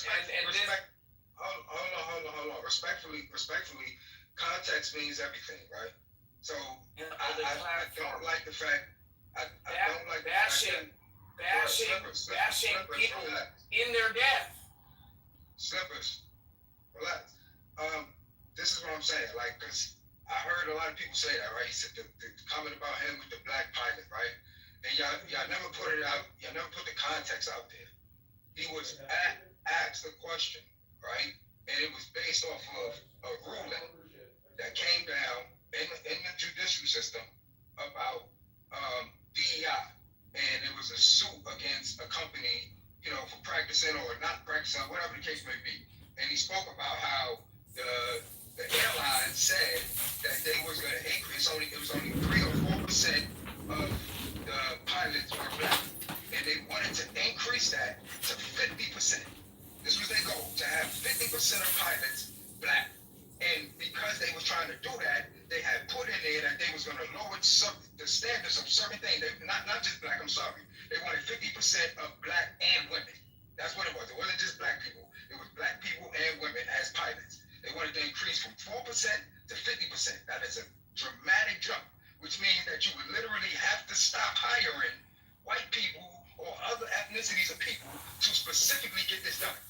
So now we dealing with racism now, because now you're saying in order for you to get 50%, you have to hire based off of race, and that's racism, right? I'm only gonna hire a bunch of black people and women until we reach the 50% quota, which means that if a white or Asian pilot come and they qualify for the job, but we gonna have to hire somebody over here. That's what it was. And that's what they was talking about. And that's when he said that, if I get on a plane with a black pilot doing this or enacting this policy, if I get on a plane and I see a black pilot, I may question myself and my safety because they already said that they lowering the standards just so they can hire more of them.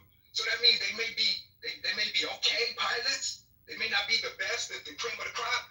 Like, so, and people take that and then they try to racialize it, like, oh, he hated black people. No. Y'all take everything out of context. That wasn't the point. The point was they was talking about DEI. And in order to fulfill DEI numbers, you have to reach a quota.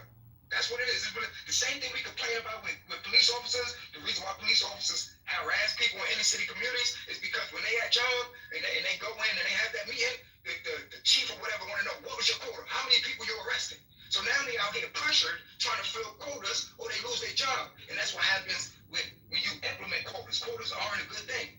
So now you have, and I don't want to repeat myself, but that's basically what DI will do. It implements a quota, and then now you have to ostracize a bunch of people from a specific race just so you can fill this quota. And that's not right. Thank you, protagonist. AC, you wanted to jump in, then I want to go to Sir Moose. Yeah, briefly, I think so. I was not a fan of Charlie Kirk as a organizer. I did see his potential with his ability to galvanize particularly young white men and women under the age of 30. He definitely was on the trajectory of having some sort of running for some sort of political office that he would have won outright, right? But I will say this is Charlie Kirk, in my opinion, is just a more polished version of Nick Fuentes.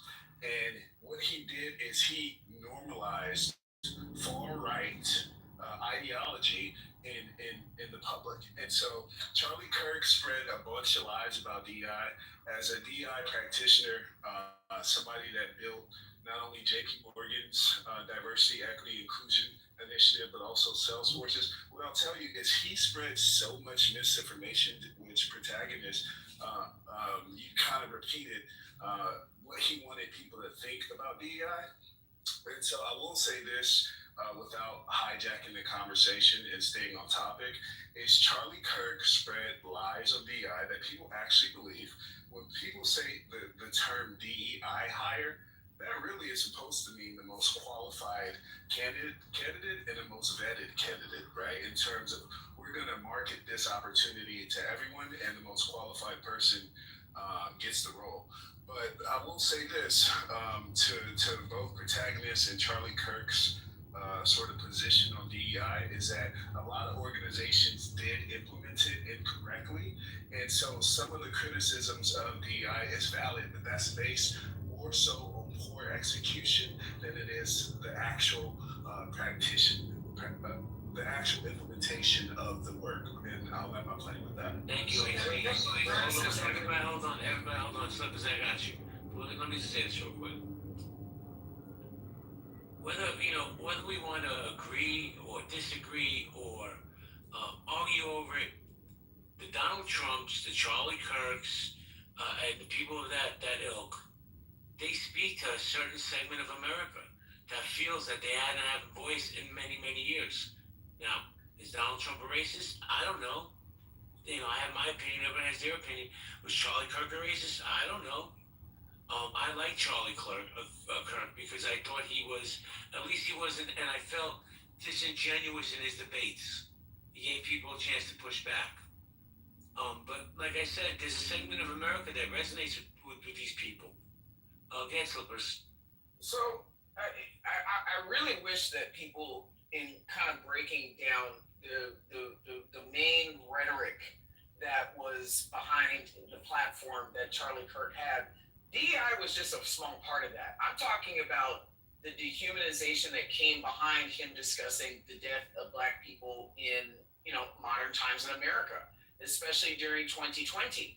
So I mean, to me, it's very strange to me, and I'm not trying to offend anybody in this room, but it's very strange to me that a lot of conservative white people on this app wanted to run up into Black spaces and browbeat Black people for not holding what they felt was a certain acceptable form of empathy. So I'm going to go back to where this man developed a platform in doing nothing more than complaining, to be very honest with you. Didn't run for public office, never held any type of professional credential or any sort of position outside of just complaining on the internet.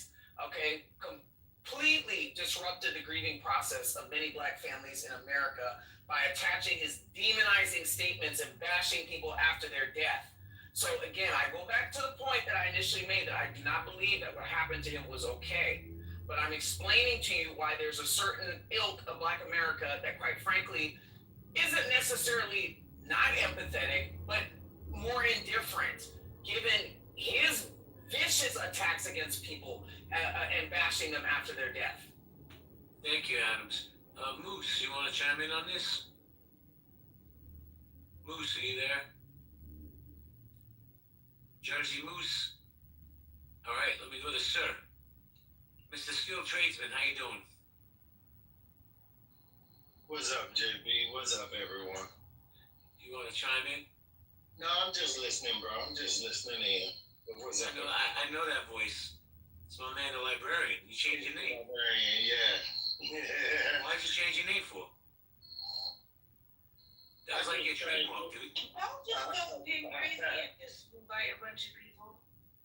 Say again, Bella? Did y'all just go ping crazy and invite a bunch of people? We Did go y'all crazy. just ping crazy, like go ping crazy, like ping, ping, ping, ping. I don't know most of you. Not to be rude though. Sorry, I apologize. Well, we made the room for you, Bella. We've been waiting for you to get here. You're kind of the focus of the whole thing. So thanks for showing up. Thank you, Michael. I appreciate it. You know, JB, I would say that this incident yesterday on the college campus with this murder, it goes to say that you should be mindful of what come out your mouth, because everything that he have said, he have openly lived, including his murder. I hate to say it that way. He believed in public executions. His execution was public.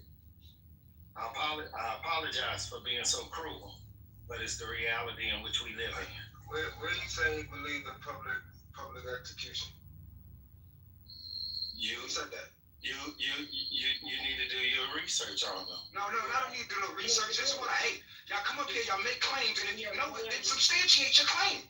What did he say? Hold on. First of all, you didn't ask me what did he say.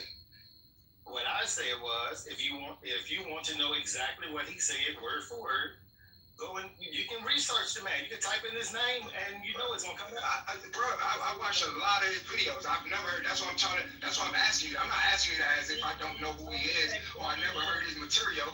I know the exact quote that you're talking about. That's why I said, where did he say that he was okay with public execution? He never stated that.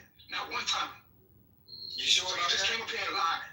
I'm positive. I'm 1,000% positive. If I play the clip, you'll shut up? Oh yeah. Play the clip.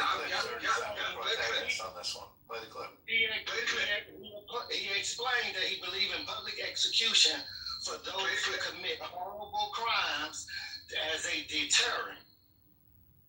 So do I agree with it.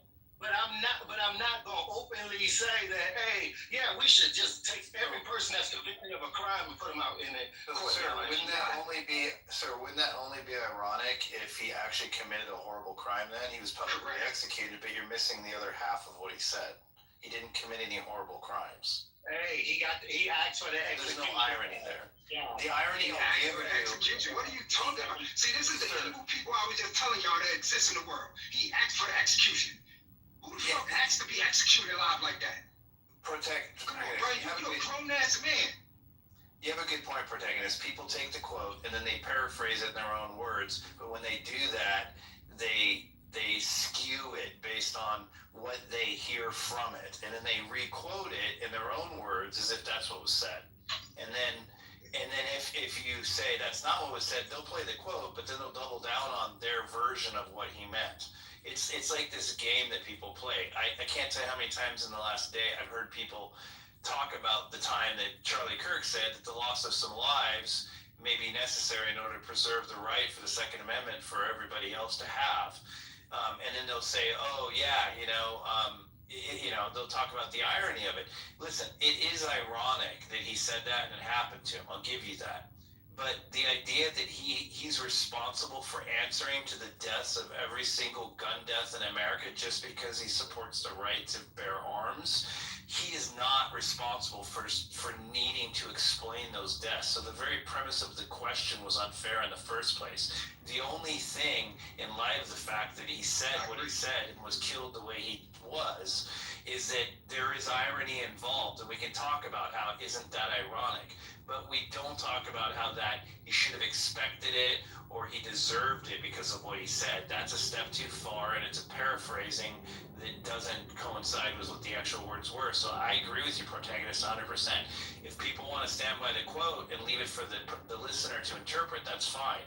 But don't interpret it for me and then tell me as if you're quoting him and it's fact, because it's not. I've heard it misquoted so many fucking times in the last day. It's frustrating. Let me jump in for 1 second, protagonist, and then you can go with it. And I also want to say, hold on, Holly, why'd you change your PTR? As soon as you came in, I'm like, oh, look at Holly, she's all grown up. I sent you a text offline. If you could just take that. Thank you. Yeah, protagonist. Yeah, no, I just was challenging him on his position because that's what a lot of people do, right? And for those that don't know Charlie Kirk or didn't listen to him, and they just found out about him because of what happened, they're listening and they hear people come up there and say that, and then they're like, oh, he said that, and you know, now you're skewing people's perspectives when that's not what was said. That's not the context, you know. And then to say that he asked for his execution, like, come on, bro, you're a grown ass man. Like you out here, you acting like very emotional and irrational by making a statement like that. Nobody asked to be executed. Yeah, but let me ask you a question, protagonist. I really didn't have that. Yeah. Let me just ask this question. This might be a polarizing question, people. First off, protagonist, please cash in your pink ticket. But let me ask you this question, bro. Do you feel that? Why does everything have to come down to race in America? Because it always seems like.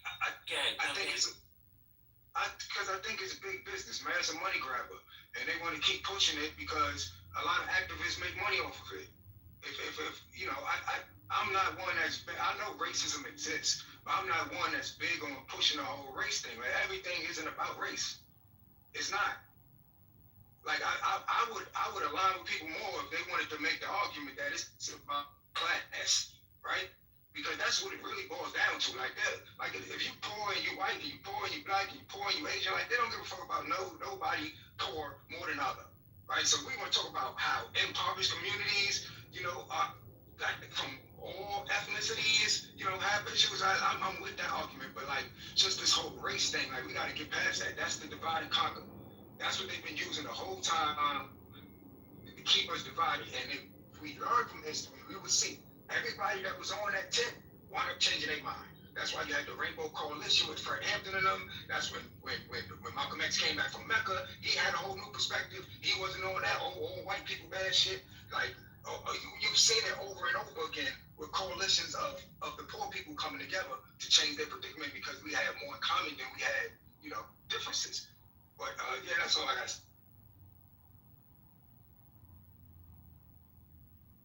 Yeah, thank you, protagonist. You had some really good shares. I think everything trickles down to race in America is because race. I mean, America is the first and only race-based empire in recorded human history. Like there has been other countries that have used something similar to race, like for example, India, the caste system, South Africa with their kind of race-based system, but they've never become world powers or empires. So in recorded human history, there has never been a race-based empire outside of America. Every other empire never went by race, and I think because that was the inception of America, that everything boils down back to it. And I don't know how we're gonna be able to pivot outside of that. I just think in 2025, culture matters much more. But since it's America, everything goes back down to race.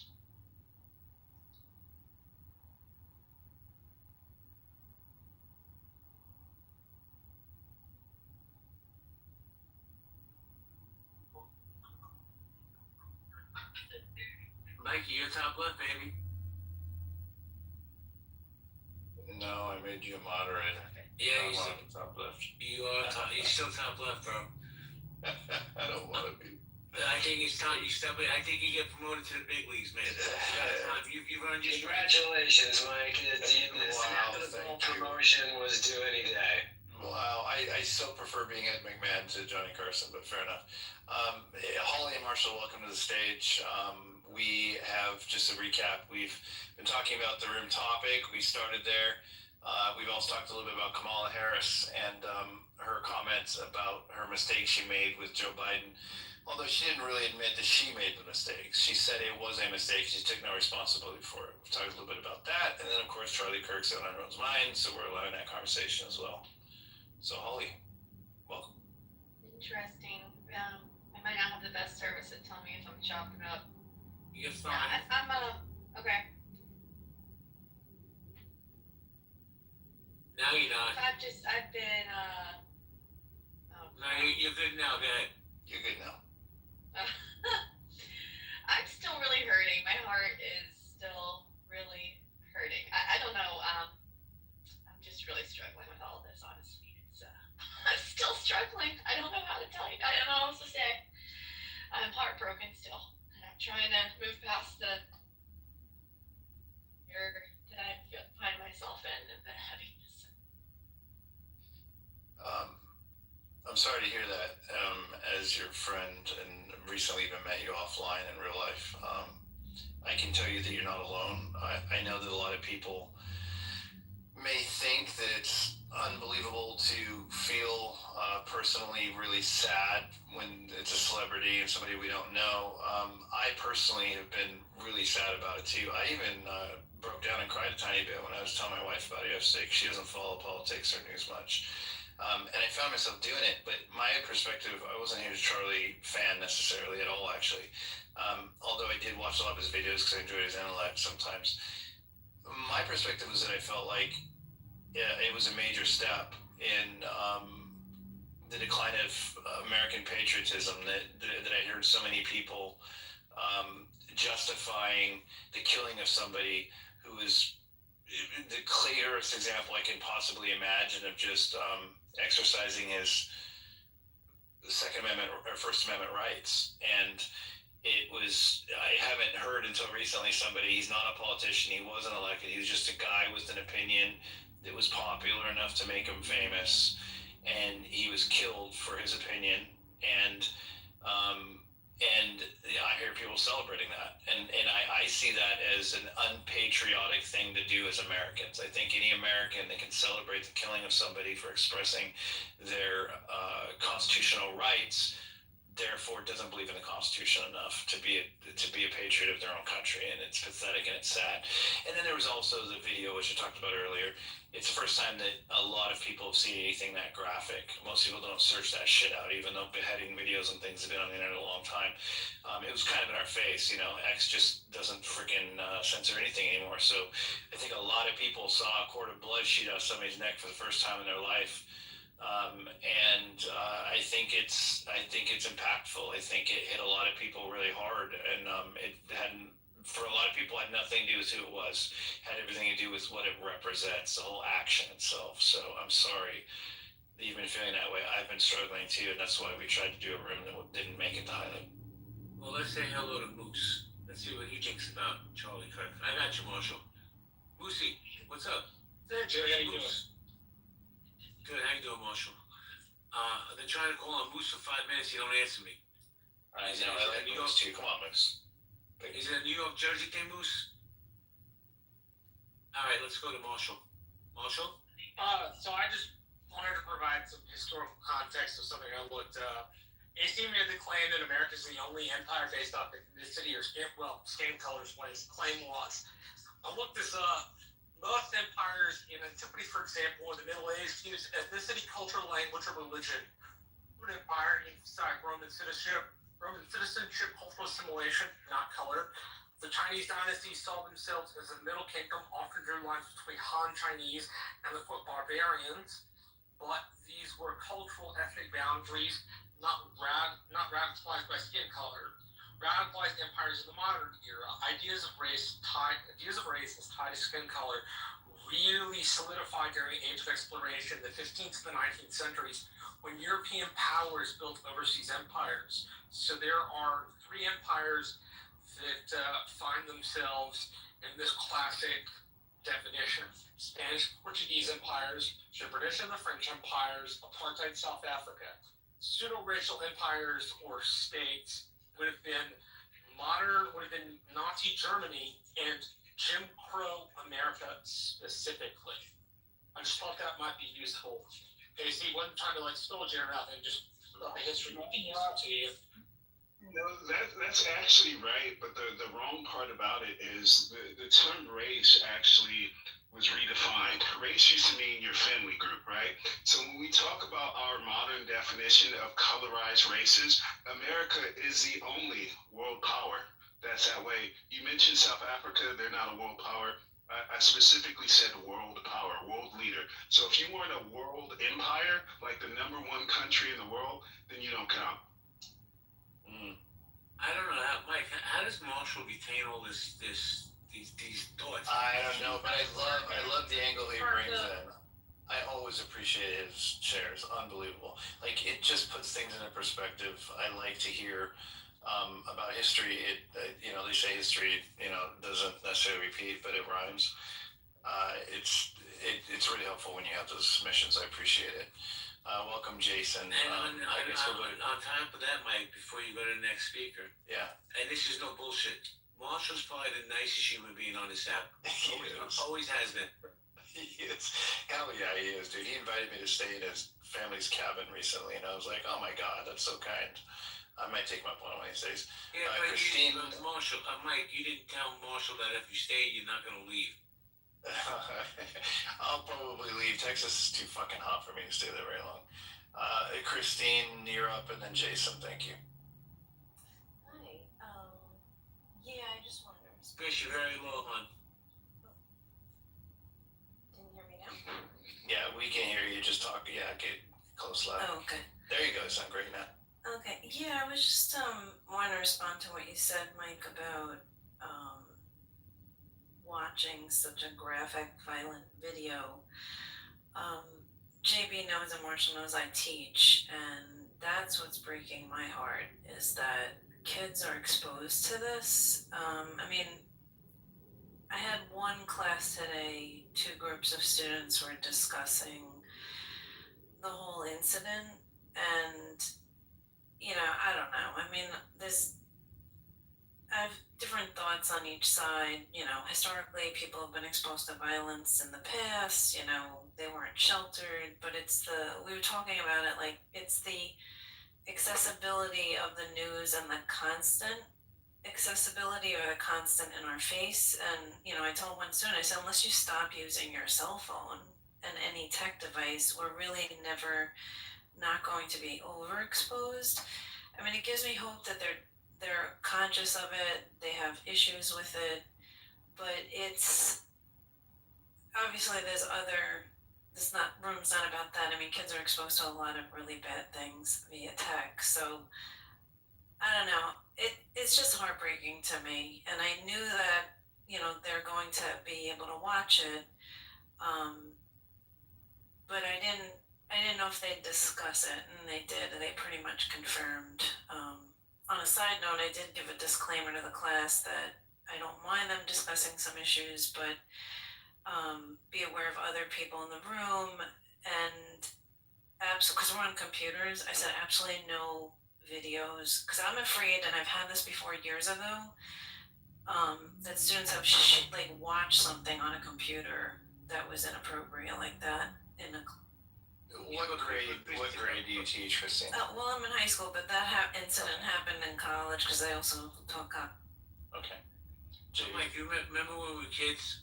We got those bootleg copies of Faces of Death.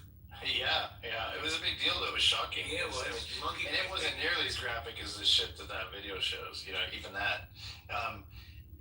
For one thing, some of it was fake. Some of it was real. Some of it was faked. You know, it was hard to tell which was which. This is 100% real. This reminds me a little bit of a turning point that I remember specifically, among children at least, when Bill Clinton brought the conversation about what blowjobs are to the youth of America almost overnight. It was something that strangely was not really understood or talked about prior to him. And then after his trial, it was common conversation among kids. Everybody knew what a blowjob was. Everybody learned what it was, regardless how old they were. It kind of reminds me of that. I remember that as a distinctive turning point. That okay, their innocence is forever lost in this one capacity. Of course, then porn became ubiquitous and available, accidentally via the computer that everybody had in their pocket. That was another step. This is a step of violence that I think kind of fits in the same category. Well, can I just say 2 things? Yeah, as you were talking, I was thinking, and I looked at this site once years ago when the internet came out, rotten.com. Yeah. And I almost threw up, and I was like, I don't need to see this. I don't even know if it was real, but if it was real. It was real. Oh my God, it was like someone's head blown off. But on a side note, to what you said, absolutely. And I'm also a parent, even though the kids are much older now, but rainbow parties. And the rainbow thing was, I believe, post-Clinton, and if you don't know what that is, just look it up. There was skepticism in the middle school age that was real or was it like some kind of manufactured fear thing for parents and kids? But yeah, it was post Clinton. Like I think like you have, and I don't want to know what the repercussions like similar to this would be, but you have like timelines, like jumps in time where something gets into the consciousness of society and then it morphs, I think, or influences into, or manifests, I guess is the right word, in other ways later. It creates a permanent desensitization, right? Jason, you're up, and then MOG. Thank you for that, Christine. Well, before Jason goes, let me just say this real quick. Then I'll hand it to Jason. Here's my opinion. What's wrong with society? The two major problems. There's no guardrails at all on any social media, right? There's none. Kids get, look at the kid that shot 2 other kids in Colorado yesterday. He was radicalized online. That's one thing. And the second thing is the availability of porn. Porn is everywhere, and it's ruining these young kids, their minds, and I totally believe that. Jason, thank you for your patience, sir. The mic is yours. Well, yeah, I mean, I guess I don't have much to say that's not been already said. Cash in your pink ticket.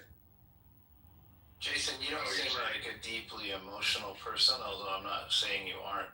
How did yesterday affect you, or did it much? Yeah, I mean, I was chagrined. I was really, I guess surprised by that. It was kind of I don't know what to say, disappointed, saddened. Yeah. Were you disappointed in our country or people or what most? It's like the times, right?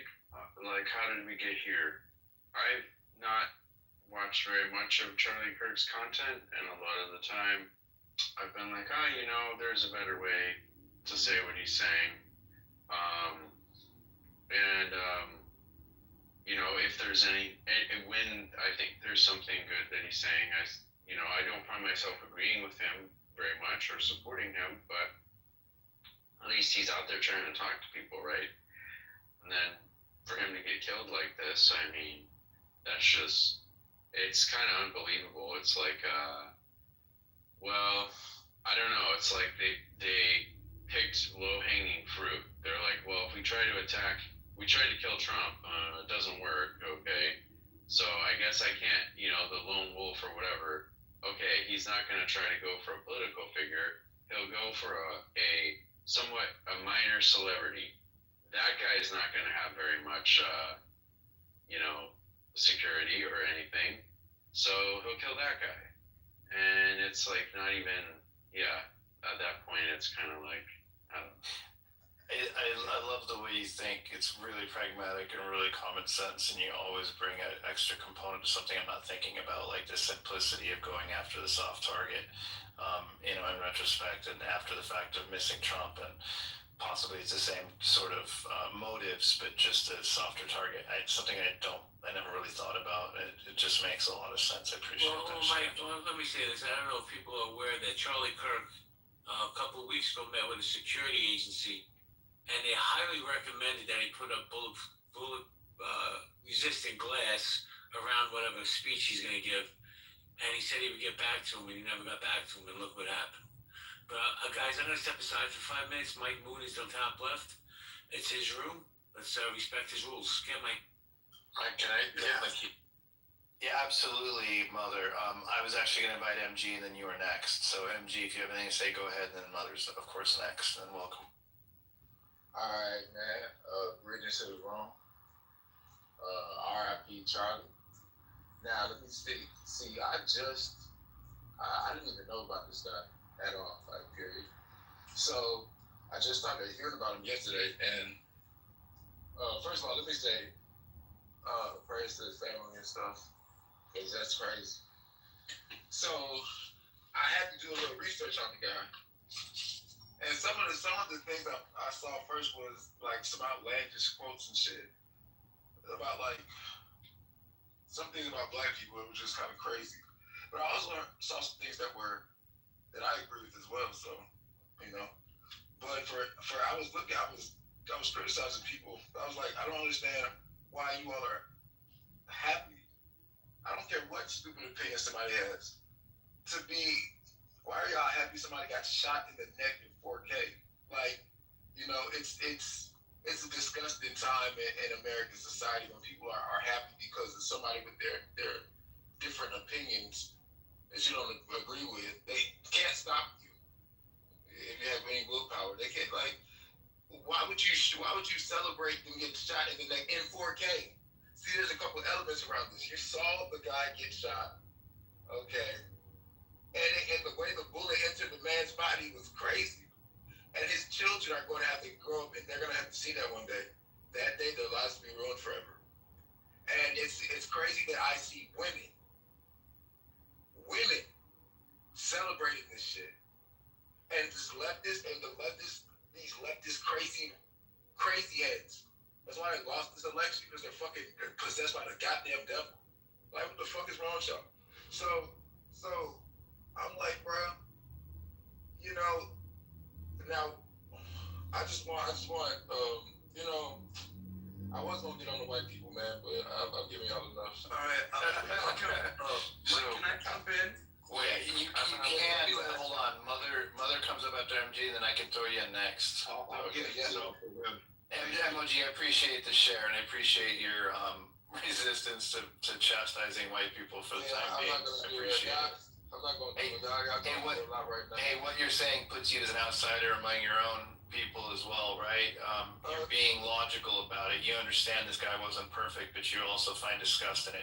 And I just want to say one thing. A lot of the people that are praising this don't even have the intensity or the intestinal fortitude to take down a deer on their own with a 30-06, but they'll sit there and praise. If you stuck it in their own hands, they'd probably throw up if they had to approach a deer that had been killed that way. So fuck them. Hey, Can I land with this real quick? Yeah. Real quick. I didn't agree with some of the things he said, but man, I saw a lot of what he did. A lot of times he was standing up for Christ. He was doing stuff that a lot of these niggas will not do. Excuse my pronouns. But it's like, so I don't understand why the people are just celebrating it. It's disgusting. You know what I'm saying? Yeah. It's completely disgusting. But Monty, go ahead. We hear you. Thank you, Mike. So my view on this man has radically changed in 24 hours. Yesterday I came on this app and I'm saying, it sucks that he got shot. Political violence is bad in this country. It's blah, blah, blah. That was my position yesterday. Then I took some time today and I went and actually looked up some of what this man has been saying. And this is someone who has advocated for putting to death all of the LGBTQ people in this country. This is someone who is advocating for businesses to not serve people, gay, trans people in this country. This is a guy that says he's totally fine with deaths in this country if it protects the Second Amendment. This is a man's views. Good riddance. Fuck him. He won't be missed is my position now. Yesterday I was feeling bad for him, but now I think it is actually better for our country for him to be dead. So, well, let me say one thing. You're certainly entitled to that opinion. I'm sure that many people share it with you. I will say that the three things that you found, and you said in the beginning of your comments, are arguably interpretable differently when put into context and read through different lens. So what you're giving us is a paraphrase of three things that he supposedly said based on how you heard them. But short of listening to them, interpreting them for ourselves, what you're saying is easily just as inaccurate as inaccurate. There's much more to some of the things you've mentioned that I'm well aware of than how you put them. So when you overly simplify like that, it does a disservice to the people in the room that aren't familiar with the exact quotes you're talking about. So this process right here, where you twist what I'm. So first of all, did you want me to pull up the quote and read verbatim what he said, and then do a dialogue? I think it. Hang on, mother. I think it'd be helpful. Their own research. This man is a piece of shit, and is it what I'm validating for? Again, I heard you and I respect you. Is exactly what his statement is. So stop trying to make this man a saint. He's a. Perfect. So why don't you put in a link to all three of the points that you made, things you said relative to those points. No, you asked me, hang on, you asked me if I wanted you to, and I said, yeah, I do. I'd like you to put the quotes in so people can interpret themselves. See, the problem with the people today is they like to hear the opinions of other people and then take them as fact without using their own intellect to determine what was really being said, their own listening comprehension. If you paraphrase what he said, take it out of context and give me the cliff notes through the eyes of your evaluation, it may not actually be what I believe he says if I hear the actual quote myself. So he said three things. I would urge the room to take it with a grain of salt until you actually listen to the three. And if you have any interest in actually educating the people about how awful he is, per the things you said, go ahead and put a link to each one of the three things he said that you're talking about and let them interpret themselves. They might not agree with you. This is exactly what I said. Doctor. Google and find it. Mike is being kissing his ass right now. He probably agrees with us. A horrible human. Hold on. Nicholas, hold on. Yeah, I'm gonna move him down for that comment. Go ahead, Jake. Let me do a quick reset, and then we'll go to Jordan and Moose and Mike. Community conversations, collaboration. Is there a culture war in America? I put a new article on top. Charlie Kirk shot live updates, new images, video person of interest in assassination release. So if you want to see who they're looking for, there's a $100,000 reward. That's the guy right there on the Jumbotron. Let me say hello to Heidi. Y'all, how you doing, y'all? MG in the house, Liz. Serendipity. Unsnatched, what a great place, great space, guys. Follow Serendipity if you want a good conversation. William, how you doing? Samoa, we got Samoa coming up. Guys, you have a pink ticket, please cash it in. Necro, I have no idea why you have a pink ticket. RB, cashing your ticket. Jessica, cashing your ticket. We have great conversations here almost every day. I'm going to hand it back to Mike, who is running the room. Mike?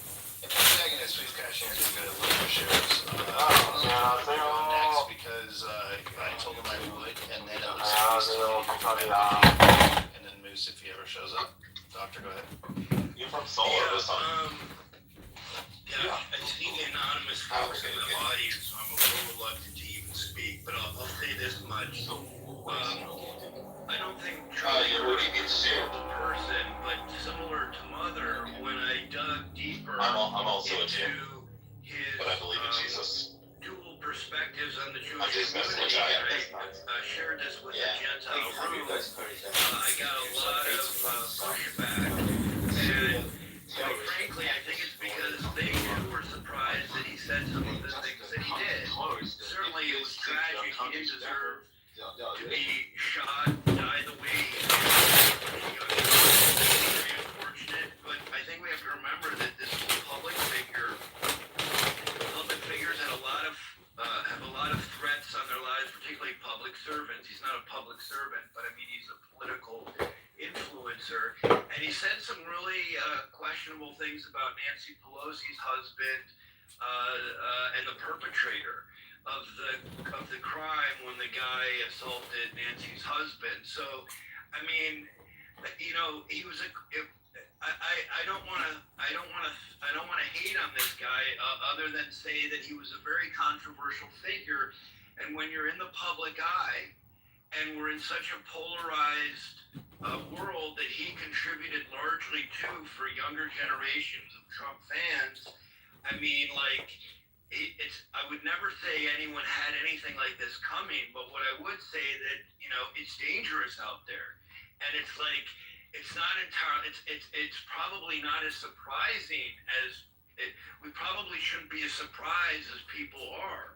Yeah, Dr. Jordan, that's not the problem. The problem is when you need toleration of speech, when the government's not allowed to impede on free speech, you get things like neo-Nazis marching in Skokie, Illinois, in a town full of Holocaust survivors, which the Supreme Court held up. There's this great movie with Michael Douglas, and it's called The American President. One of the lines in this movie is, you need to go stand center stage next to a man who is yelling, who made his words make your blood boil. Stand center stage next to him and advocate at the top of your lungs what you would spend a lifetime opposing at the top of yours. The point is, people need to be free to express their opinions, or else the metric for how we do this is one's feelings on the matter, not what is important to have an effective government, which is people not getting murdered and assassinated. You are right. He is a public figure. You are right. He does have more criticism than most people. But the problem with him being shot is not just that he got shot and murdered. It's the very basis on which we have this idea of disagreement and the ability to find a way through it is being challenged by that. Now, we don't know the political affiliation of the shooter. We don't know why they did it. The dude could have been a neo-Nazi who didn't like the fact that he liked Israel. Could have been somebody on the left. We don't fucking know. But the point being, the concept, one of the core concepts for our country, much like other republics, is this idea that speech that makes your blood boil, makes you think somebody is evil, is protected. It's the idea. You don't need the protection when you say shit people agree with. You don't need it when you're slightly off kilter. You need it when people think you're batshit crazy and you're saying the most hateful shit you possibly can. That's when you need it. Well, hold on. This Necro, hold on. We'll give Jordan a chance to push back, but let me say this. Would you start shooting and killing people like they did Charlie Kirk yesterday, like he was assassinated?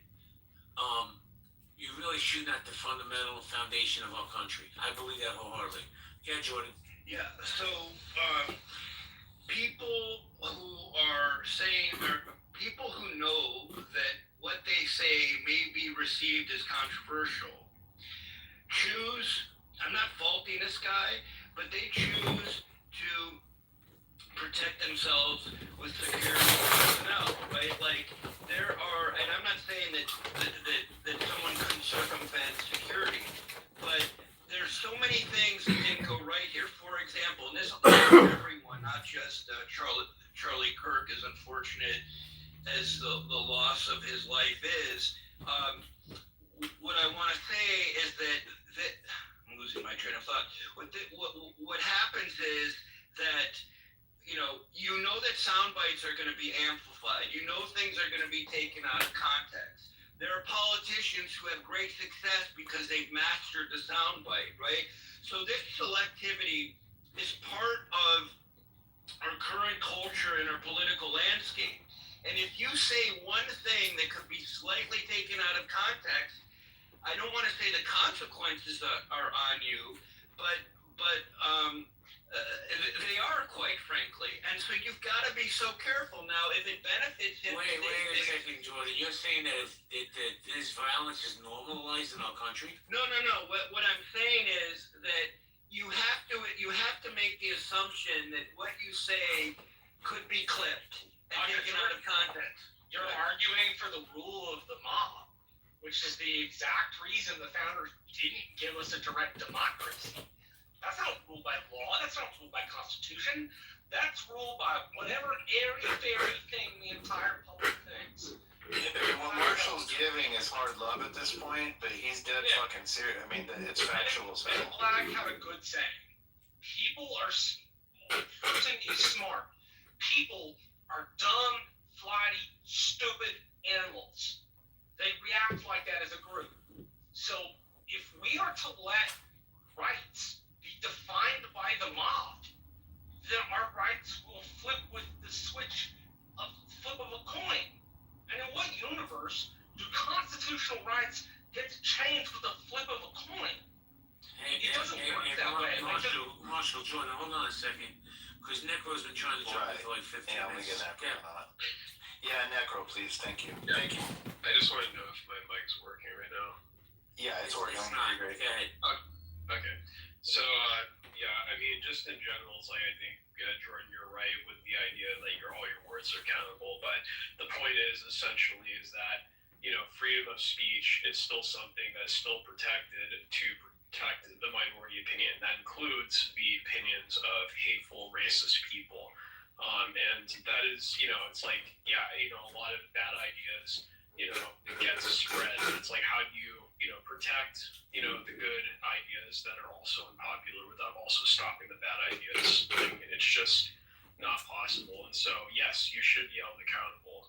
there is accountability that you have as a person with a public figure, but still, I mean, your right to say what you say is still protected. But I'm not talking about public figure in a legal framework. I'm talking about public figure given the implications of what a public figure is today versus what it was when the Constitution was written. So, for example, this guy's success was very much due to the fact that he went to these colleges, amassed huge crowds, and then reinforced and built a huge social media empire and makes about $12 million a year. That's neither here nor there. But the point is, his success is very much contingent on the environment which he works in, which is kind of a novelty even for modern history, right? And so he's speaking, that's probably why he wasn't excited about being, sitting behind a cage or a glass, a protective barrier, because he wants to resonate with the masses, the young people, intelligence. So he's in kind of a unique situation. And so if he's willing, it's almost like we're careful and cautious of how we sometimes monitor ourselves on Clubhouse. Many people use pseudonyms, right? Because you're aware of, outside of a legal framework, you're aware of the consequences given the landscape, the social audio landscape. He was a public figure who said some pretty controversial things, even among groups that, were unified, and he was very divisive. And so he didn't deserve any of what came his way, but you can't entirely be surprised. Now, I'm talking outside of a constitutional and legal framework, just from, and I don't have a whole lot of common sense, but the common sense that I do have, I'm applying to this situation where I would be very cautious saying some of those things, knowing that they could be selectively rebranded for the internet, and they could be amplified in spaces like the one that he unfortunately met his demise. Oh, hold on a second, guys. Guys, hold on a second. Mike, I have to step away. No, I have to step away for 5 minutes. You guys got it? Mike? Yeah, we got it. Thank you. Yeah, I'll be back. I just want to say one thing to that, Doctor, which is that, again, I mean, it's a little bit of what Marshall was getting at, but these are the cases that test the importance of our constitutional rights the most. And because of that, the risk that he takes, although you might think that it was a bad idea and that it's dangerous and that it doesn't make a lot of sense, one could argue that he's acting sort of like a patriot of the Constitution by pushing the limits of those rights. Regardless of that, he's not the only one that speaks out in a manner that is inflammatory, that has a lot of followers. It doesn't justify him being killed. It certainly doesn't. It doesn't really justify him expecting to be killed or shot at.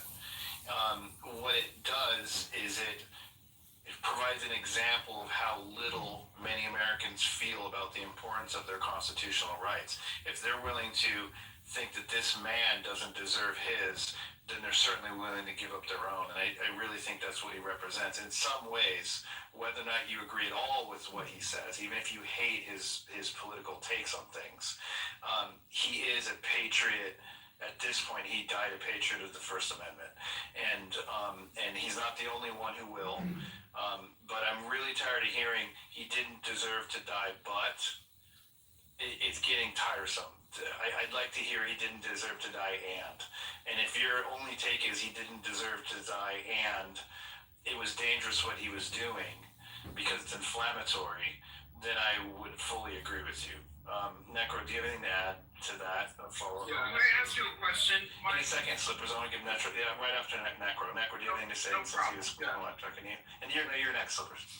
Necro. Yeah, like I do understand to me, like what Jordan I think is trying to get at, which is essentially that there's accountability for public, figures, people who have so much power, but it's still, I mean, it's like, they still have the same rights to, speak whatever's on their mind, basically. And so that needs to be recognized that, the Constitution protects people's rights to express whatever opinion they have. So, and it's more important than ever, mind you. I've been spending time in rooms with people from London, and I've been hearing about what it's like over there. These people in London, I said it earlier in this room, they are unwilling to say what they think about the horrible things that are occurring over there because they're afraid of getting arrested by talking about it in Clubhouse. 5 years ago, the only time I ever heard anybody express that fear was a young girl in Saudi Arabia who got on here and was talking about the lack of women's rights. We're getting it in London now among people that are native English people. So make no mistake, what Charlie Kirk defended is something that America, if we lose it, we will deeply regret it. England can only wish they had it. Right now, they would give anything to have that. It's too late. They can't. They can't have it. We were blessed to have it in the first place. Do not forget that sacrifice, regardless of who he was, what he said that you hated, that sacrifice puts him in a level where he is defending something that you're very lucky to have. We're all very lucky to have it. I don't want that perspective to get lost. You know, I completely agree. You can. And then it's Mike, because I went bad for her coming out. Go ahead, Slippers. Yeah, so I completely agree with you 100%. But here is where I have a point of contention. We are discussing, I really wish that the outcry for people to hold a greater sense of empathy was consistent when the comments were made about Trayvon Martin, the comments were made about Michael Brown, the comments were made about Breonna Taylor, the comments were made about George Floyd, the comments were made about countless other black people, okay, that for some reason, the reality of these said black people were more of content as opposed to a recognition to a lot of those families' grieving process and to the overall narrative of their underlying legacy. So I'm not saying that people are right for celebrating. I think that is absolutely disgusting. But in defense of people who remain indifferent, I can understand where a lot of black people are not pushing people out of the way and, showing up to the Dollar Tree to buy a candle to go and attend a vigil. And that just simply is the reality. So, I'm sorry that we all come to an impasse in people not having the ability to see it from that perspective and to be consistent in understanding and respecting people's opinion and their free speech behind even those that are celebrating.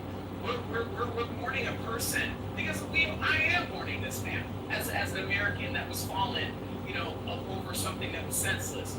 Do I believe that it was antagonized? Absolutely, and that's where we disagree.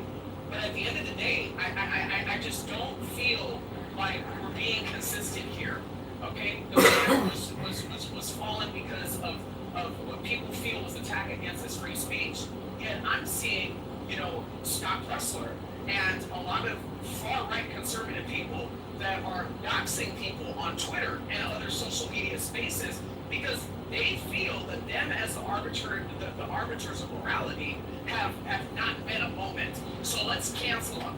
This is the most ridiculous fraud and so disingenuous it's not even funny. I have a question for you. I have a question for you, and then I'll hand it back over to you. Sure. Do you feel that we as Americans are starting to get anger fatigue? That we're just tired of being angry? We're tired of all the fucking trash we see on our algorithms? Am I mistaken, or is it just me? Yeah, well, this week is done a doozy. I would say generally yes, and I would say this week absolutely yes. Nah, you can respond to that and have something to say. Well, no problem. Absolutely. This week was exhausting emotionally, and yesterday I was pretty riled up. First, before I answer, let me just say, when I came in your space yesterday, I was so riled up at this man's death, so sad, that I said, I'm radicalized, I hate the left. I didn't, I was angry. I want to publicly state on this platform, I don't feel that way. I don't hate the left. I haven't been radicalized. I was really in my emotions yesterday when I said that, and I want to say today, in hindsight, after I've had a chance to calm down, I didn't mean any of that. That part.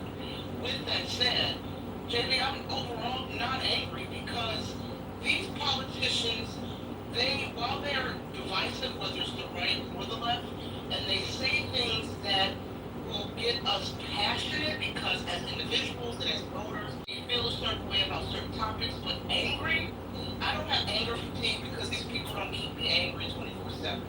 I'm just not angry.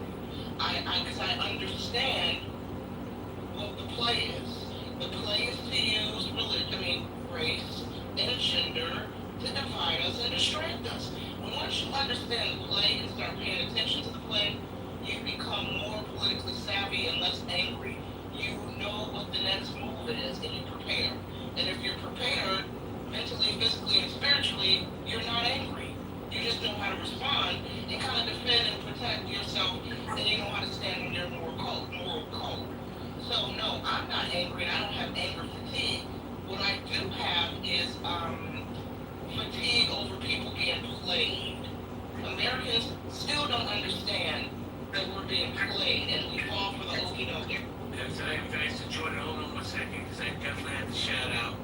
We have two old school OGs from back in the day Clubhouse. And right now we got Jimmy White, Jay Blanco. Haven't seen this dude forever. Him and his brother Freddie ran some of the coolest, funniest spaces on this app.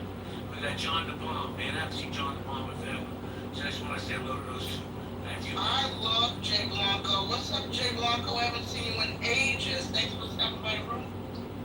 The only thing I'll say to what you said is we can all be so lucky as for most people in America to have your emotional intelligence and your intellect in general to understand what you're feeling and to want better for yourself and to provide a good example.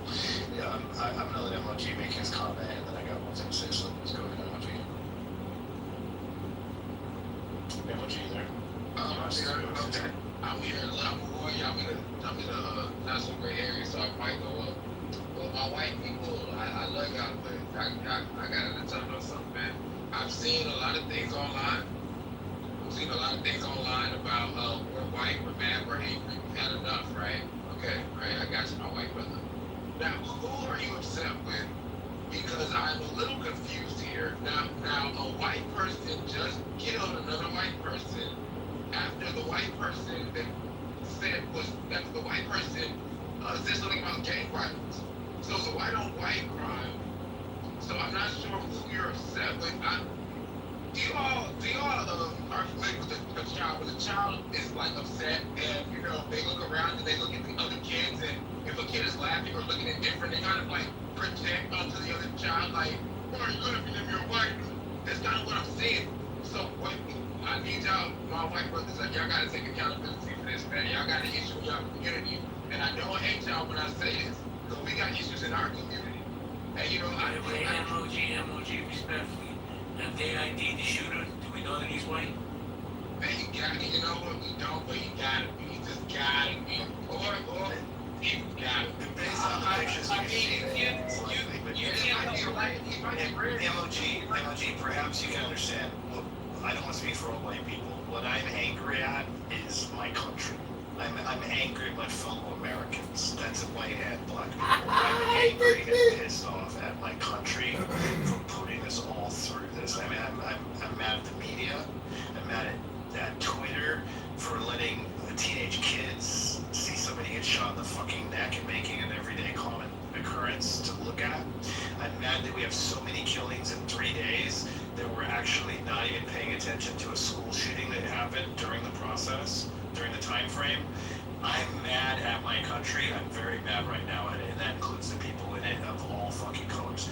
The only thing I want to say to Slippers is he mentioned Michael Brown, Trayvon Martin, and I don't know if you mentioned Lord of Floyd. Breonna Taylor. Breonna Taylor. Yeah, George Floyd. What I'll say is this. It doesn't make a lot of sense to me intellectually to say all four of those are the same cases. I think there was a tremendous amount of empathy for Trayvon Martin, and a lot of people didn't like the guy didn't like the fact that the guy got off of that. So that's one. example. Did you read Charlie? A good friend of mine, Michael Brown, a good friend of mine, is an FBI agent. He was sent to Ferguson, Missouri, to investigate Michael Brown, to find charges to give against the cop, because, believe it or not, the federal government was looking to prosecute the cop to try to calm down the public. Turns out that there wasn't to prosecute over Michael Brown's fingerprints were on the inside of the cop car, of the cop's door. He had reached in his car to get his gun from him after robbing a fucking store and refusing to surrender in the middle of the street. So I don't think that's anything close to Trayvon Martin. And what I'm deeply bothered by is you would think that these things are equal. You're talking about there's no empathy. There shouldn't be empathy for Michael Brown. There should be a tremendous amount of empathy for Trayvon Martin. Just because they all have brown skin doesn't mean they're all the same situation. That's part of the problem. I want to go to... Wait, Mike, before you go to the next person. Yeah. Let me just say this.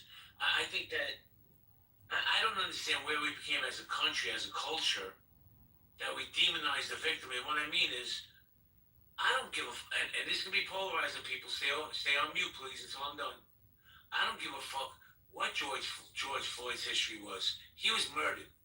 Case closed. We all saw the video. But certain people love to come up and say, oh, but he had a criminal past and he did this. Man, I don't give a fuck about that. Gives nobody the right to put their knee on that man's neck and kill him while he's screaming for his mother. Sorry, that's murder, Mike. I agree with you. I didn't say my take on him. I agree with you on him. So what about Breonna Taylor? What about Breonna? What about Breonna Taylor? Kirk decided to die for the way he acted and the things he said. Then Michael Brown also deserved to die for reaching into a fucking cop car to try to take a gun from a cop. That's ridiculous. So what about Breonna Taylor? Breonna Taylor did not deserve to die. So again, I mean, we're talking about. You said 4 people. No, I didn't give you 4. I did not give you 4. I gave you 6. So again, at the end of the day, okay, this man has been proven to be demonizing people after their death following circumstances that you don't agree with, that even they should have died in. Yeah, I mean, it's not that you're completely wrong. I just don't. I just want consistency. I do too. I just want consistency. I do too. And Trayvon Martin is not consistent with the same. With Michael Brown, they're vastly different circumstances. One person definitely deserved to die more than the other person, 1,000%. So I don't think it's consistent either to name 6 people when one of them is Trayvon Martin and the other one another one is Michael Brown. They're just not simply the same issues. Mike, are you up? You've been there a long time. I thank you for your patience. If you have anything to say, I don't know if you do. If not, then Taco, you're next, and then Dope. What about AC? Yeah. And then Mother. Oh, who did I miss? AC. Oh, AC. Oh, AC up there. All right, AC, let Mike talk, and then we're going to go with Taco and then AC.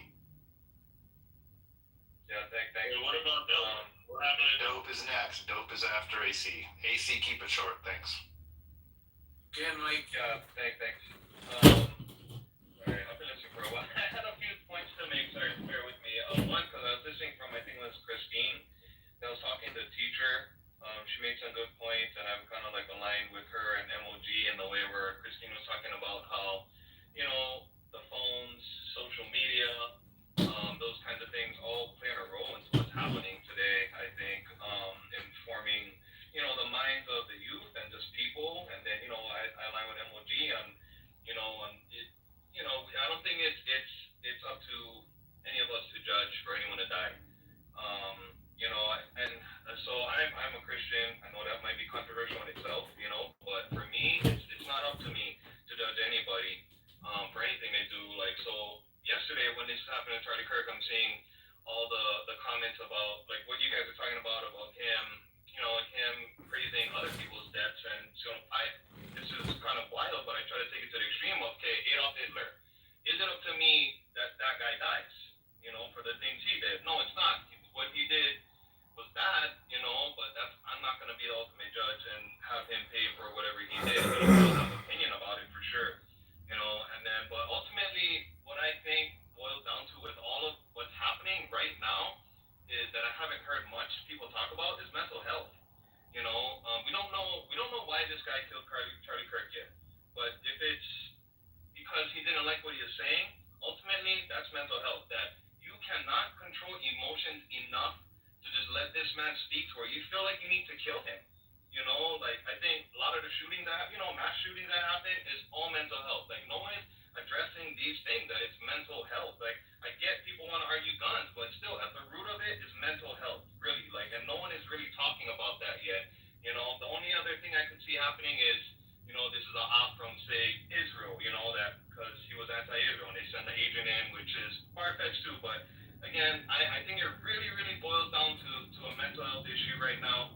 And just also I want to say that I'm definitely not sickened to the point where I don't like these people that like the other guy Mother was saying that he deserved it, fuck him, and all these kinds of things.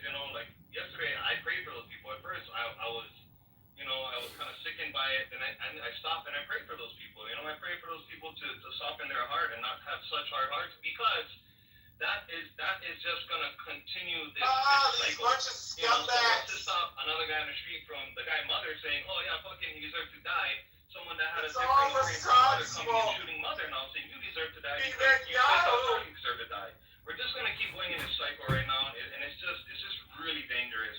These comments that people are making, like I'm just hoping and praying that the world can step back and be like, yeah, if this guy might say something I don't agree with, and they might do some bad things, but at the end of the day, he's got to pay one way or another, and I'm not going to be the one to do it. Like, it's going to get decided one way or another. Hey, Mike, and thank you for your patience, and I'll let you continue, but let me say this.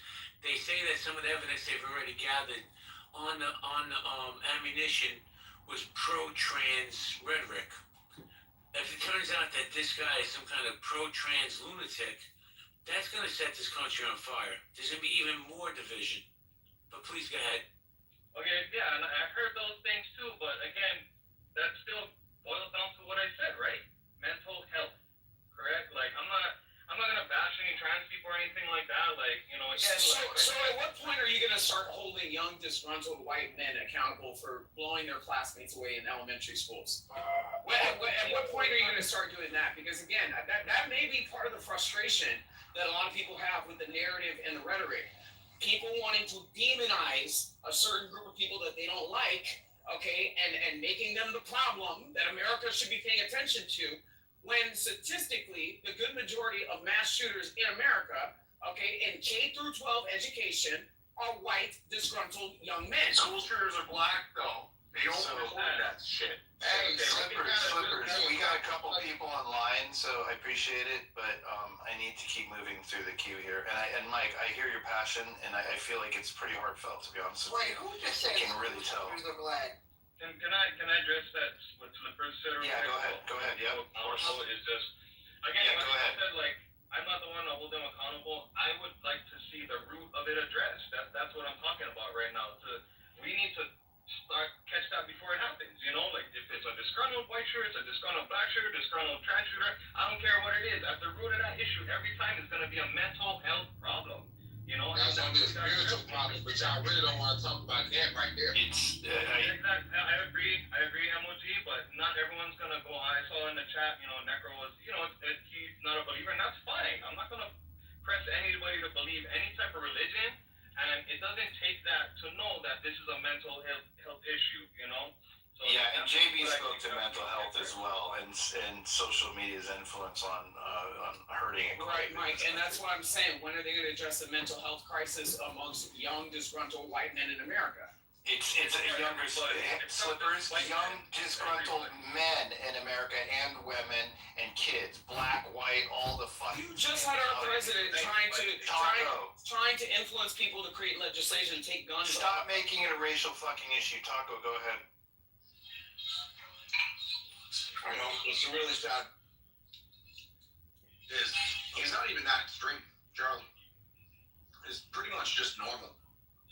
And the left used to be the intellectual side, the academic side, the critical thinking side, and they've lost all of that. And anytime you bring up some of these topics, they lose all the nuance. But most of the time when they have their fucking argument, they have to incorporate all the fucking nuance. Like, I shouldn't have to be considered by people conservative because I don't agree with transgender shit. I don't think that's an extreme idea that I'm having. I think what they have is fucking extreme. Like, I'm not conservative because I think a 9-month abortion is a little fucking late. But your average fucking Democrat uses peer pressure and speaks out loud about this stuff in front of other people and then ostracizes people. They've turned into fucking straight up whack jobs. And everybody's fucking sitting around acting like it's not totally true, or some of them have been brainwashed to think that that's what's normal. It's fucking 9 months in. People don't even believe that that was normal, that was going on in 7+ states. They'll fucking scream over it. It's fucking weird. Goddamn, Taco, you dropped a bomb there. That's really something we haven't heard said in quite a while, actually. In all these issues, all these rooms I've been in, nobody's said it that clearly. The idea that he's not really that extreme by standards that were 10 years ago, for instance. It's getting annoying because they're like, oh no, you're conservative, oh you're anti-women, oh you're transphobic. You know, people know what affirmative action is because they're floating around Charlie's statement about saying something about a black pilot. Now all of a sudden everyone's confused about affirmative action. Now all of a sudden the scope of that statement is only limited to a racial statement. Now all of a sudden they forgot about fucking affirmative action. That's what most normal people think when they hear about that program and how it fucking works. Because that is a very quick logical conclusion to it. And anytime you say something about, oh, was that, well, if it's a affirmative action thing, if it's a DEI thing, well, it sounds like they kind of just shoehorned you in there over the best candidate. And if you acknowledge that, they're like, oh, you're fucking racist. Oh, no, I'm fucking normal. You're like retarded. An asshole, honestly. Because that's what it's become. I appreciate the take. Thank you, Dope. Go ahead. Enjoyed that one. Are you there, Dope? My turn? Yeah, then Mother. Well, Dope, one second. Mike, I have to say that Dope is one of my favorite speakers on this app. Me too. Yeah, me too. I've been spending quite a bit of time in rooms with him lately, and I really enjoy him. Oh, wow. Shucks, guys. Thanks. I really appreciate that. I'm surprised that we're in a room with some people I've seen in rooms before, and I'm hearing arguments from people I would assume are less smart. And I don't think for people that are, when it comes to Charlie Kirk specifically, if you want to say like you have a right to be indifferent due to the fact that he was murdered, sure. I mean, there's lots of murders and lots of tragedies that people are indifferent to. So that's its own thing. But apparently in the chat, I'm hearing that some people were saying that he deserved to die, which is fucking crazy. And what did Charlie Kirk do where he would deserve to die, or someone would rejoice in his death? Genuinely, I think about it, he's just a person that spoke mainstream conservative thoughts into the public and was an advocate for that. He wasn't like a far right by most standards of pretty much anyone would agree on the political spectrum. His furthest right opinion was that a girl should aim to get married outside of high school. Like that's the furthest right you could think of this fucker. He wasn't a fucking Nazi. He had controversial comments, but compared to literally dozens of people in the mainstream media, like fucking Mehdi Hassan, who are given platforms just as loud, he was not that extreme. So rejoicing in his murder just shows that some people will rejoice in the murder of anybody they see as opposite to them politically. And that's a bad sign for our society. If you think of it this way, like, we're on Clubhouse. This is an app where people talk out their ass constantly and get their own opinions. According to the logic of some of the people I've seen, some people on this stage they deserve to die, basically, for their own opinions. And I'm not saying everybody that was opposed to Charlie Kirk believes that, but some people believe that you deserve to die because of your opinions, regardless of whether or not you've done something to harm someone, you deserve to die, or you being killed is no big deal, and they might be glad at it. So keep that in mind when you hear these people talk. Well, it's a good point. There's certainly people in here that are as extreme or even much more extreme than Charlie, and they're not. Nobody's calling for their fucking death. MOG, hold on 1 second. I pinned a new article to the top. New video shows Charlie Kirk assassins daring escape after killing a conservative activist. This dude jumped off the building, Mike. He jumped off the fucking building. Honestly, crazy. I mean, come on, Mike. You were in the military. That was some paramilitary shit. Even the way that he was running and like his form of running. Okay, I didn't see that part, but I will say that a 200-yard shot with a 30-06 does not require a fucking sniper to be effective. He aimed for the chest, and he technically missed the center chest, and he got a lucky shot because it bounced off the freaking body armor. So you don't think that? It doesn't mean he's not. You do not have to be a sniper to take that shot whatsoever. So you can be a deer hunter at the age of 16 and do that all day long. So you don't think that especially with a scope, a shorter timeline in disassembling a weapon like that to be able to run? Did they mention that there was a weapon left behind? There was nothing disassembled. The weapon was left behind with the round in it. It's a bolt action, so unless you eject the round, it stays in there. He literally fired it, probably threw it somewhere or carried it with him, jumped off and then threw it somewhere. That's it. There's nothing paramilitary about it. You're gonna find out he's a fucking disgruntled college age kid. That's my guess. You just said something I haven't heard before. Yeah. The bullet hit off his armor. So the bullet it ricocheted off the top edge of his armor and hit him in the neck. The reason the neck was hit the way it was is because he actually got his armor hit. And in the video you can see it because his chest jolts, like it bounces up before it goes to the next spot where he's actually hit. So they said it early on, that's what happened, and in the video it's very clear that is what happened. It was a lucky shot is what I'm saying. It was a center aim, center mass shot attempted. Not difficult at all from 200 yards with a 30-06 and a scope and a hole. And he got lucky. It wouldn't have even killed him if it would have actually been on target. It would have hit his body armor, but it was off the edge of the body armor. So a lucky shot. So let me ask you a question, and I want to hear your opinion on this as, a journalist.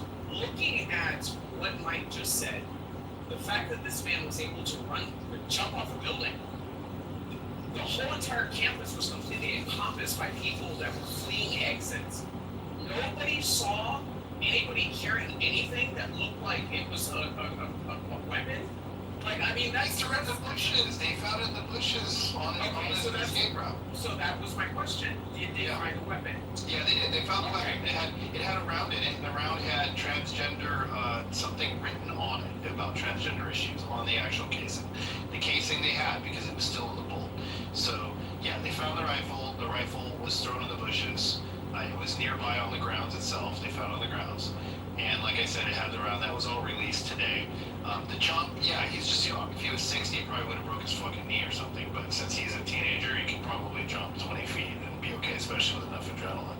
So, nothing is out of, all I'm saying is nothing is extraordinary in what occurred, aside from the fact that he was lucky enough to get away. There is a video of him running through a parking lot on his escape route. And there's another video that was obviously posted of him where some cameras caught him. So it wasn't a clean getaway 100%. And, with all the chaos, it's not surprising that he could sneak out of there, in a hurry. And the jump is just, I'm sure it's just adrenaline and a 20-foot fucking fall, if you landed in bushes or grass or whatever, But I don't want to make it, the one thing I want to always make clear in this is that it doesn't require a fucking sniper to hit within the center body mass from 200 yards with a 30-06 on a scope. It's really, really easy. Every hunter who's 16 years old can do it. Hey, Mike. That's all I really want. Mike and I gotta get going. I gotta walk my dog. Okay. Puppy. Yeah. You guys want to keep it open? We'll keep it open for a while. I think if you're okay tonight, maybe I'll bring up one other mod. We'll figure out. Yeah, Sarah Dippy wants to come up with MG. Yeah, if she comes up, that'd be great if she's willing to. Alright, I'll catch you guys later. Alright, Mother, you're up, man. Alright, so first of all, right, I'm gonna back up real quick here and just listening to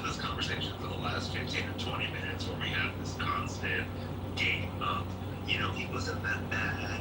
He didn't say that controversial statements. This is the definition of weaponized incompetence. You people know that this man has said horrendous things about black people, that has said horrendous things about people with LGBTQ being predators, that has said all types of horrendous shit about inciting violence. He's not going to provide examples. He's not going to don't give that like. Hey, guys, stop it. Stop it. Let him finish. Because you guys have a position that you already are landed on, and you want people to go through the effort of spoon feeding you information, you could just Google yourself, because there are years of him doing this type of content, and then you claim, oh, it's not that bad. It's not that bad because it doesn't affect your community, or you don't care about it. But threatening but doing all sorts of saying all sorts of horrendous shit to other people is fine, right? So if we're gonna play this game, I just found it to be a little bit ridiculous. And also for those Christians on the stage who think that they are better than other Christians, you need to go back to church and check yourself, because you are full of arrogance and hubris. I think for the sake of conversation, just having to Google. I just want to say something. Hey guys,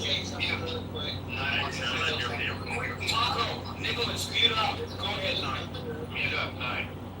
This is not directed towards anyone in the room or anyone on the stage. But Mother's submission just reminded me of something that I pointed out earlier. I've heard other black people, possibly conservative blacks, mention this as well. So Charlie Kirk, everybody's been pointing out, especially black folks, that Charlie Kirk has said some disparaging things over the years about black folks, many of which I've heard. But you want to know what's interesting? On this very app, I've heard black people say worse things about black people. And you know what we never hear? We never hear anybody calling for their death and murder. We never hear anybody calling for them to be killed.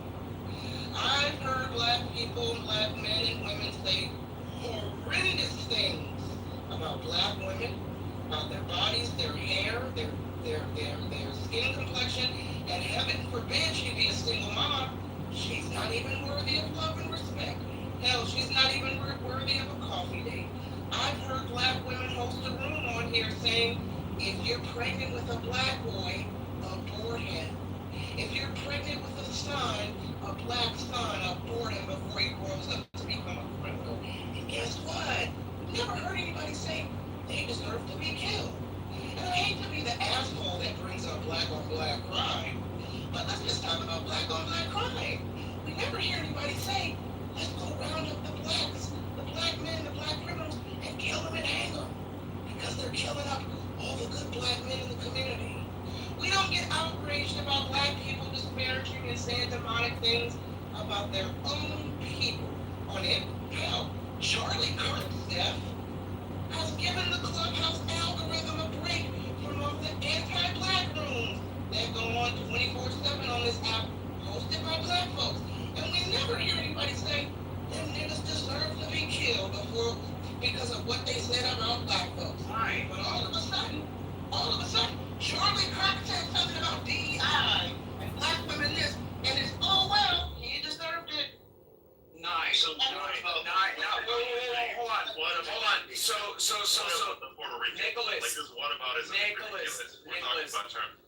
Nicholas. Nicholas. That's what I'm talking about. I want to correct some misinformation, respectfully. There have been rooms, literally, since this room has been open, saying that African Americans in the title, okay, are celebrating Charlie Kirk's death. Okay, there has literally been rooms on this app since the beginning of this one with people discussing that. So I mean, it's crazy to me just how people feel like I don't know, Nye. We can agree to disagree. We're at an impasse with this one. You know, I can understand your point. I'm sorry to cut you off. Yeah, I know black folks she knows that. in these rooms. Tariq Nasheed, who I love, Tariq Nasheed hosted a Twitter space last night. I love Tariq Nasheed. Had a pleasure to interview. No, what I'm saying is that there are white people. Last night saying, should black people have empathy for Charlie Kirk? And he had 6,000 people in that space, and every black person that he gave the microphone to said, no, we shouldn't have empathy because he said this, that, and the third about black folks. So I understand what you're saying. I guess I just don't understand said there's white people hosting rooms. He said black people, but I think he meant white people. Yes, and what my frustration is from the standpoint. I didn't. So, what my opinion is from the standpoint of consistency is it's very frustrating that people look at this death in the terms of he was killed because people demonize him, but at the same time, the ilk that is indifferent or otherwise celebrating people are demonizing. So it's just very strange to me how this is happening the way that it is. I mean, don't you find that odd? Well, okay, Slippers, hold on. And I don't mean to act like a slow slut, but just break it down to me like I'm five. What part are you asking me do I find odd? Just tell me really quick. So, I mean, people on the conservative ilk, and I did mention Scott Pressler. Scott Pressler is doxing people right now on Twitter, and nobody's even talking about that. A person who, again, convinced Pennsylvania handed Donald Trump the presidency, okay, is now doxing people on social media just for the simple fact that they are expressing their right to free speech to express their sentiments and what they're feeling as Americans following the death of Charlie Kirk. Now, do I agree with what these people are saying? No.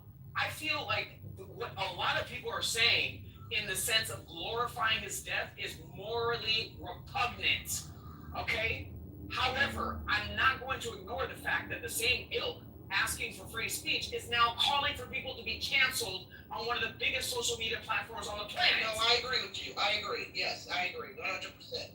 Very strange, very hypocritical. But what's also strange is when we have non-black people coming into these spaces across social media saying Charlie Kirk this because what he said about blacks. And any given day, they don't give a fuck about what people are saying about blacks. They certainly don't give a damn about what black people say about blacks. But because Charlie Kirk said something about blacks, now all of a sudden they're on their high horse. Oh, well, he said something about black people, so you colored folks should be upset. No, bitch. Where were you in the black rooms when they were putting down black people and disparaging black women and putting down black men across social media? And I'm saying this in general, not directed at anybody. It's the hypocrisy and the fake outrage. Right, and that's what people don't give a damn about black people on any other day, and now all of a sudden they do because Charlie Kirk said something. So again, wait, hold on, Taco. So again, people are falling for the bait. You just said it yourself. You had a bunch of non-black people that ran up into a room full of black people and were browbeating black people for not meeting some sense of a moment. You see what I'm saying? People, this shit is so fucking opportunistic, it's ridiculous. This has probably been one of the biggest frauds that I've seen on social media since I've been on this damn app since 2020, okay? This is disgusting. On that point. It's disgusting.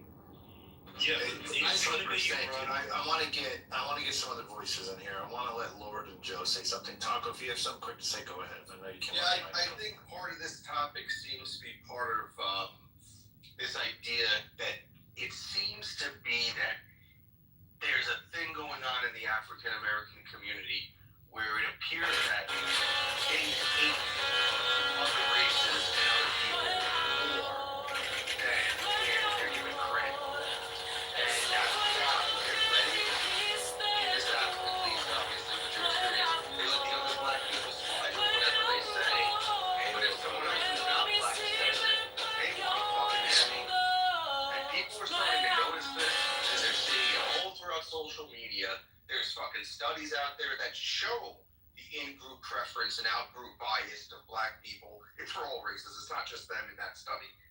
But it appears that black people are very racist. And people are starting to realize But why are we retarded? It's racist. Charlie Kirk spent the majority of his recent time bow bashing freaking Latinos. Okay, why don't you do a consensus of what the Latino community feels following this tragedy. Why are black people always the fucking excuse? Exactly. Stop it. They're not the excuse right now. Well, I mean, we're just talking right brethren that can't stop killing political figures. That's I mean, it sounds like big outrage. Why is Charlie Kirk's We're talking death about being big outrage. It sounds seen like as a- big outrage as a- conservative. Why is Charlie Kirk's death being seen as a black and white issue? Exactly. It's not. Why It's not a black and white issue. It's not. It's like one of the few things he talked about a lot of things. He talked a little bit about that and a lot about a lot of other stuff. It still ends up being a black and white issue because this is Clubhouse and it's how it works. Listen, I want to let Joe go now. I want to let They're Joe making go. it a black and white issue to justify his death. That's why. I know, of course they are. Fucking course they are. It's a given. That's a rhetorical question. And that's why I brought up the Latinos, because again, you spend more time talking about immigration, and it's bullshit. Why are black people always the low-hanging fruit? And this is why I'm really pissed off at a lot of people in the Republican Party that I belong to. Okay, it really tone down the fucking rhetoric.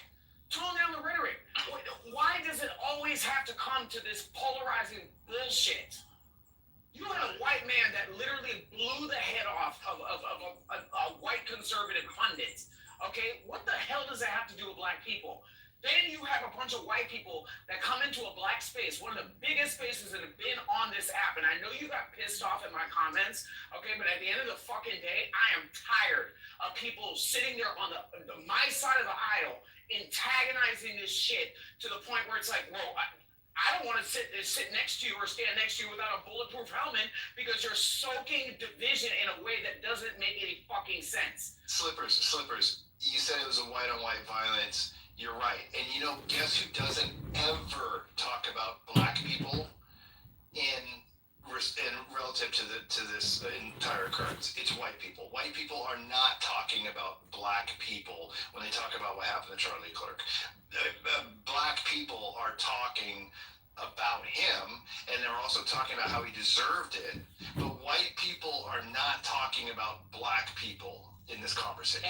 And when I'm in this conversation, what I'm trying to explain to you is hold on, I don't need any help. What I'm trying to explain to you is, again, this conversation holds a completely different sentiment than the largest social media channel on the planet. Okay, people are taking sound bites and opinions of people basically creating a sense of indifference, a sense of whatever it is that they feel in this moment, and are trying to demonize black people. Okay, I'm not asking you, I'm telling you. I was on Twitter today, right, flipping through of comments, right? Good comment, bad comment. Good comment, bad comment. Well, one person was supporter, one person hated him, said he deserved it. I didn't see a lot of black people in all of it. And this is just a random Twitter feed under death of Charlie Kirk.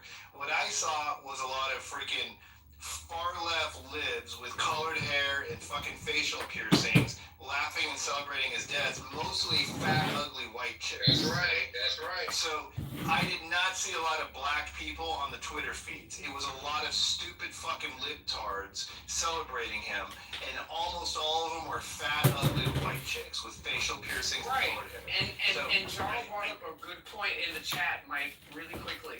The bots. Okay, this is a coordinated agenda. Yes. When things like this happen, okay, there are media companies, okay, and billion-dollar investment groups that literally pour millions onto social media, change people's algorithm, okay, and insert this into a narrative to insert it, sit back, and watch the chaos, okay? And this is why I said what I said from the beginning of this fight. People need to tone down the fucking rhetoric. Because when the rhetoric is toned down, it creates a sense of complacentness, okay? A complacentness where we, as consumers of a lot of these social media channels, have authority and autonomy to be able to decide what type of content we want to ingest. If we don't take the bait, then we're not given the bag of garbage that they have in the return of bringing in the fishing. Very smart. Easier said than done, but fucking very smart. With all due respect, sorry, Mike. That's okay. Go ahead, Dope, and then I want Lord and Joe. go ahead. Yeah, with all due respect, like I get the point of toning down rhetoric, right? But like even rhetoric can be toned down in many ways. And if you're gonna say we need to tone down the rhetoric, which I agree with, acting flippant or dismissive of a politically motivated assassination, one of the most significant assassinations that have happened in the last 25 years, and basically saying, you know what, you get what you give. That's not toning down the rhetoric at all. Okay. So Doe, I have not been a Charlie fanboy for a very, very, very long time. Okay. A very long time. Not even, you cannot tell me one part of me on this app where I've ever supported anything that Charlie Kirk has done, anything that Turning Point USA has done. I have carefully given examples as to why I feel the way that I do in supporting Donald Trump, having nothing to do with that specific ilk. Like another person said, they embody some sentiments akin to Nick Fuentes.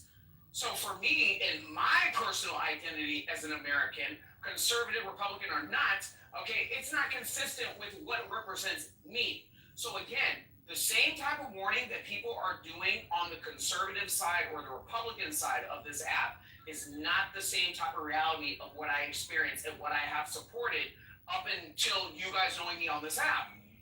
So I mean, what are we doing?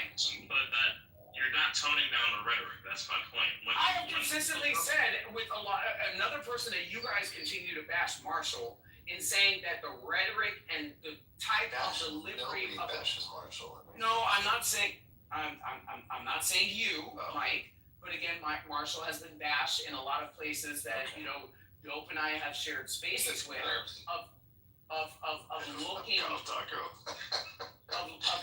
looking at a specific pathway towards accomplishing what people overall want to accomplish in the bigger picture, and specifically economically. Okay, I do not buy off on this whole Turning Point America Christian nationalist bullshit. Okay, and if people really paid attention to who I am on this app, I'm a Catholic. Okay. So at the end of the day, a lot of this undertone of this evangelical Westboro Baptist bullshit, I've never gone on board with that. Right. So let's stop it. Okay, well, I don't want to make it about you, Slippers, and Dope. If you think he's not toning down the rhetoric, it's okay. We don't need to center him. Yeah, I'm not trying to target. I'm not trying to target. I know you're not. But he's feeling. Well, but when Nicholas, I just wanted to delineate the statements really quickly, Mike. In what I'm saying as far as people being browbeat for being indifferent, I didn't say that I was indifferent. I said that this actually affected me in a way to where I looked at this and, I recognized the implication that it has behind this man's young family and the future trajectory of the Republican Party. What I am acknowledging... And American fucking civil liberties in general. So what I'm also acknowledging is the fact that there are people, okay, that are sitting on our side of the aisle that quite frankly are running their mouths too much in just creating a bunch of chaos. Yeah. And so it is what it is. I'm sorry I disappointed you, Dope, but I am who I am, and I've consistently been on who I am on this app. Slippers, you made a good point about not fitting into the algorithm. We get what we deserve. If we stop paying attention to it, they'll switch it around. Exactly. That's why I'm seeing all the fat, ugly white girls with colored hair. It's algorithm bullshit. And you have an option to actually go into the post, the three little dots, and actually select. Not interested. Yeah, I like that. I like that suggestion. I do that every. Great. I appreciate that. That's actually really good feedback. Lord, Lord's up. Go ahead. Maybe he tuned out. Lord. All right, Joe. No, my apologies. I'm not. Joe can go ahead. Okay. Yeah, sure. We'll come back to you. Joe, go ahead. Yeah, I think that the people that are post-demise of Charlie Kirk in a very awful, horrid way transcends race. I don't think you can pin the pejoratives that being spewed about Charlie Kirk on any one particular race. And certainly Clubhouse is not indicative of the rest of society. That's my view on it. The perspective we all need to remember, for God's sake. Lord, do you want to go up? You want to go to the Yeah, so I'm definitely agree to some extent with Joe, but I'll take mine a little bit further to the extent that Clubhouse is a microcosm of the rest of the real world to some extent. These social media apps that like for Clubhouse, we go a little bit further to the extent we can hear each other's voices, right? So we can hear the sincerity and the depth of whatever it is that we believe. Very similar to Charlie Kirk, So and for me, yeah, like when people are bringing up, this notion that might be racist, to me, it's nonsensical to the extent that I've been following the young man for quite some time. Actually, not the young man, the young gentleman. To the extent we're the same age. He's 93, I'm 92. So and he didn't go to college. I didn't go to college. I mean, we went to a little bit of college, so to speak. So there's very similar attributes relating to how he grew up and how I grew up, what he's achieved, what I've achieved, etc., etc.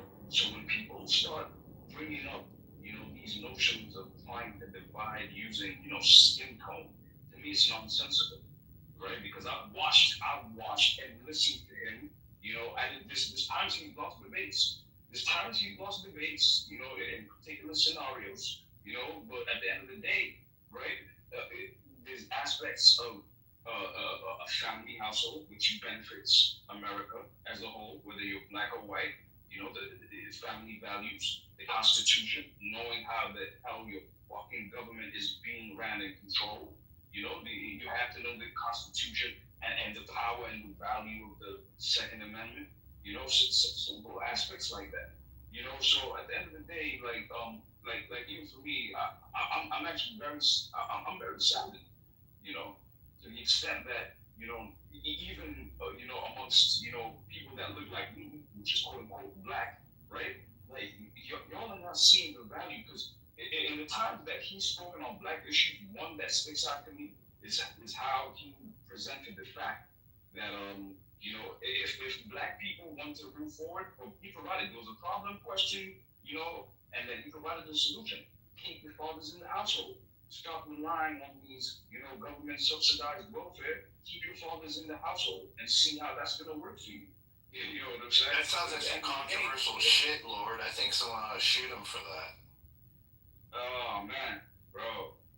I mean, it might be controversial to the extent that it's taking power away from the government and putting it back in your families, which is a lot of things. I can't get to the bell fast enough. So, yeah, but yeah, at the end of the day, yeah, man. Rest in peace to my brother. I'm just gonna say that, man. That was somebody. My brother was born in '94. Like I said, I was born in '92. He was '93. It was the same. We're the same age. He worked towards, creating a discourse among a plethora. If you even just look at the shorts every time he goes to these universities, it's multiple ethnicities of people coming to question one way or another. It's not just one, right? And then his tenth is prove me wrong. It's like, just prove me wrong. I'm not out here trying whatever. Just prove me wrong about what the hell I'm saying, and then we can move forward. And that is I'd say one of the principles that makes America great. You know what I'm saying? To the extent that we're supposed to be able to share our ideas and our notions and our beliefs, knowing that we have a Republican government. But hey, maybe it's just me, and I'm missing something, right? Because for some reason, everything that's being thrown at the rhetoric of this man is race based. They're trying to pitch you against the principles of a young white man who was a family man who was a Christian to some extent. You know what I'm saying? So and that was attempting to unify, one group of the United States of America, and then they want you to focus on race. Race has always been the way to keep America divided, particularly after the 1960s. You know what I'm saying? Particularly after integration, right? They've always tried to use this race joint to keep people divided because that you ain't gonna get shit done. You're not gonna get shit done. As long as you're divided one way or another, the only way you have to unify is Americans. America is a potpourri of multiple cultures. You know what I'm saying? As much as, you know, we can say the people from West Eurasia, the Europeans, right, they have, you know, left their mark and taken away. We live in a time and age today, right? Like Charlie Kirk is global. Everybody is seeing that shit right now, bro. Lord, I thank you for that share. It was, I enjoyed it, and it was worth the wait. I appreciate that. HG or XG, go ahead, and then Michaela. Yeah, you can pass it to her pretty fast. I mean, I'm not gonna say much because every time I do say something, I'm evil, heartless, horrible. Not you. We love you, man. Jay and I love you. We're big fans of you. So go for it. You don't want to add anything? Yeah, I'll keep it to myself for now. I don't want to start the fire. Fair enough. Michaela, I appreciate that you know the difference. Michaela, go ahead. I joined, so I'm not sure, but Sure. I'll give a recap for the room. We're talking about, we started with as a culture roller in America. We talked a little bit about, for a while we were talking a little about Kamala Harris and her recent comments about how it was a mistake to let Joe Biden make his own decision to run, and laughing about how she took absolutely no accountability for that decision. She acted like everybody else did it, and it was a bad mistake, and that she knew the difference. And then we got to talk about Charlie Kirk, but to be honest with you, Charlie Kirk is obviously on everybody's mind. We all saw a pint of blood flow out of his fucking neck, much to the chagrin of children everywhere. So it's hard to get out of our minds. So that's why we keep coming back. Yeah. I can't get him out of my mind either. I'm pretty brokenhearted about that. But you know, when I'm trying to think, my son feels the opposite. He's bought into the whole, I don't know, the whole anti-Israel thing and all that, and sort of really skeptical. I do think there's a culture war in this country. And now, when I was a Democrat many years ago, when Reagan was shot, it didn't bother me. I didn't feel so horrible. I didn't feel sad, you know. So I know how it is to be on the other side and just not care when your opponent's been hurt or killed. When the guys on the other side of the political argument, I don't know how are people here, are there liberals here or progressives that really don't feel so bad that Charlie was killed? Well, no, that sounds like empathy, though. You know, like what you just described sounded like a little bit of empathy based on experience. What sounds like empathy? What you just described, that after when Reagan was shot, you know, you saw whatever you saw and you were where you were, and today you're seeing what you're seeing, and you know you're able to one way or another draw parallel. Yeah, I can sort of empathize. Yeah, The empathy from where I have yeah, with the what? The empathy from go ahead. The empathy from where it comes from is more so I have empathy for the kids. They didn't choose him as their dad. They didn't choose to watch their dad literally get shot in front of them, right? So I have tons of empathy for the kids. They absolutely should have never seen that shit at all. So I feel terrible for them, right? But Kirk himself, but tough. He shouldn't have gone out like that, but tough. Michaela, go ahead. No, go ahead. No, I mean, if you're complete, I mean, it's nice to have a little bit of wisdom on the app with somebody that's not in their 20s who can actually compare this to something that happened in the past. You know, maybe there's a lesson to be learned there. That history doesn't necessarily repeat, but it rhymes. And for many people, we all know what it was like to be 23 and think we fucking knew everything. Then we're 50 and we know how fucking stupid we were when we were 23. Those of you that are 23, you'll figure it the fuck out. Just give it a couple decades. Shade, go ahead. I just think that so here's the thing.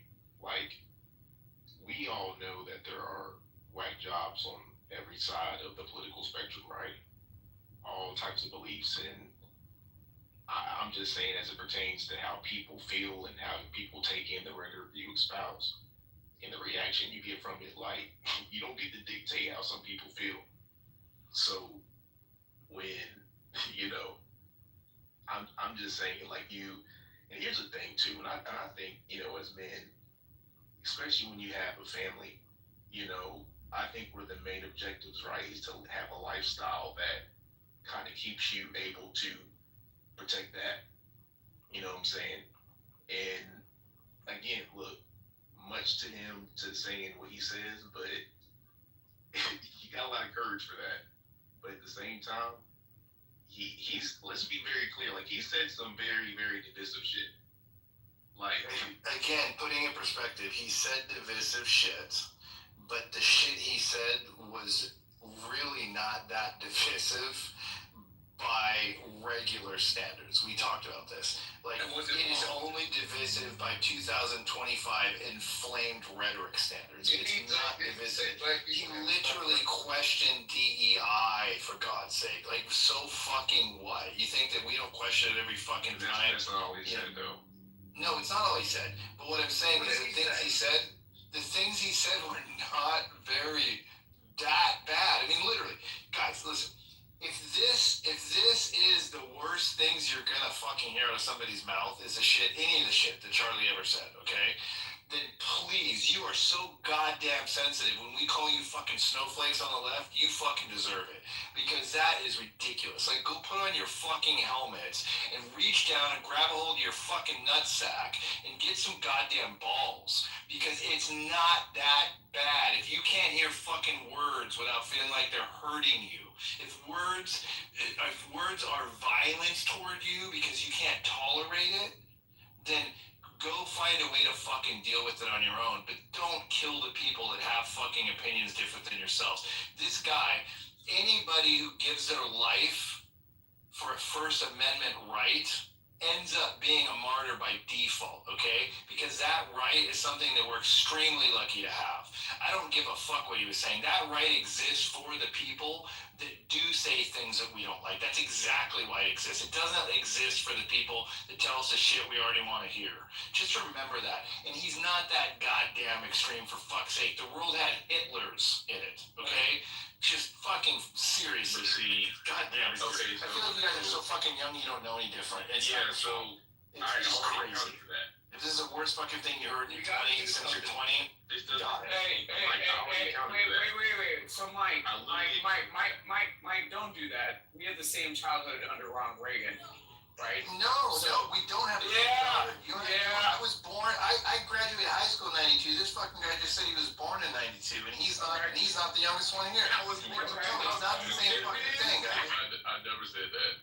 It's not the same fucking thing. I was fucking girls in Japan when he was shit in his diaper. Mike. I'm trying to be funny, but I'm just trying to be funny.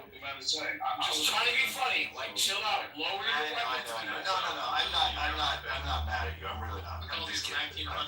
I'm getting feisty. But in a fun way. I'm not really. Quick thing here. I think part of the Well, I'm talking. Whoa, I didn't finish. we need to do an exercise with you. Yes. So here's the thing with it, right? So again, like I said before, we have nut jobs on every side. And some people, when you say shit, they may just go back and forth with you in the comment sections.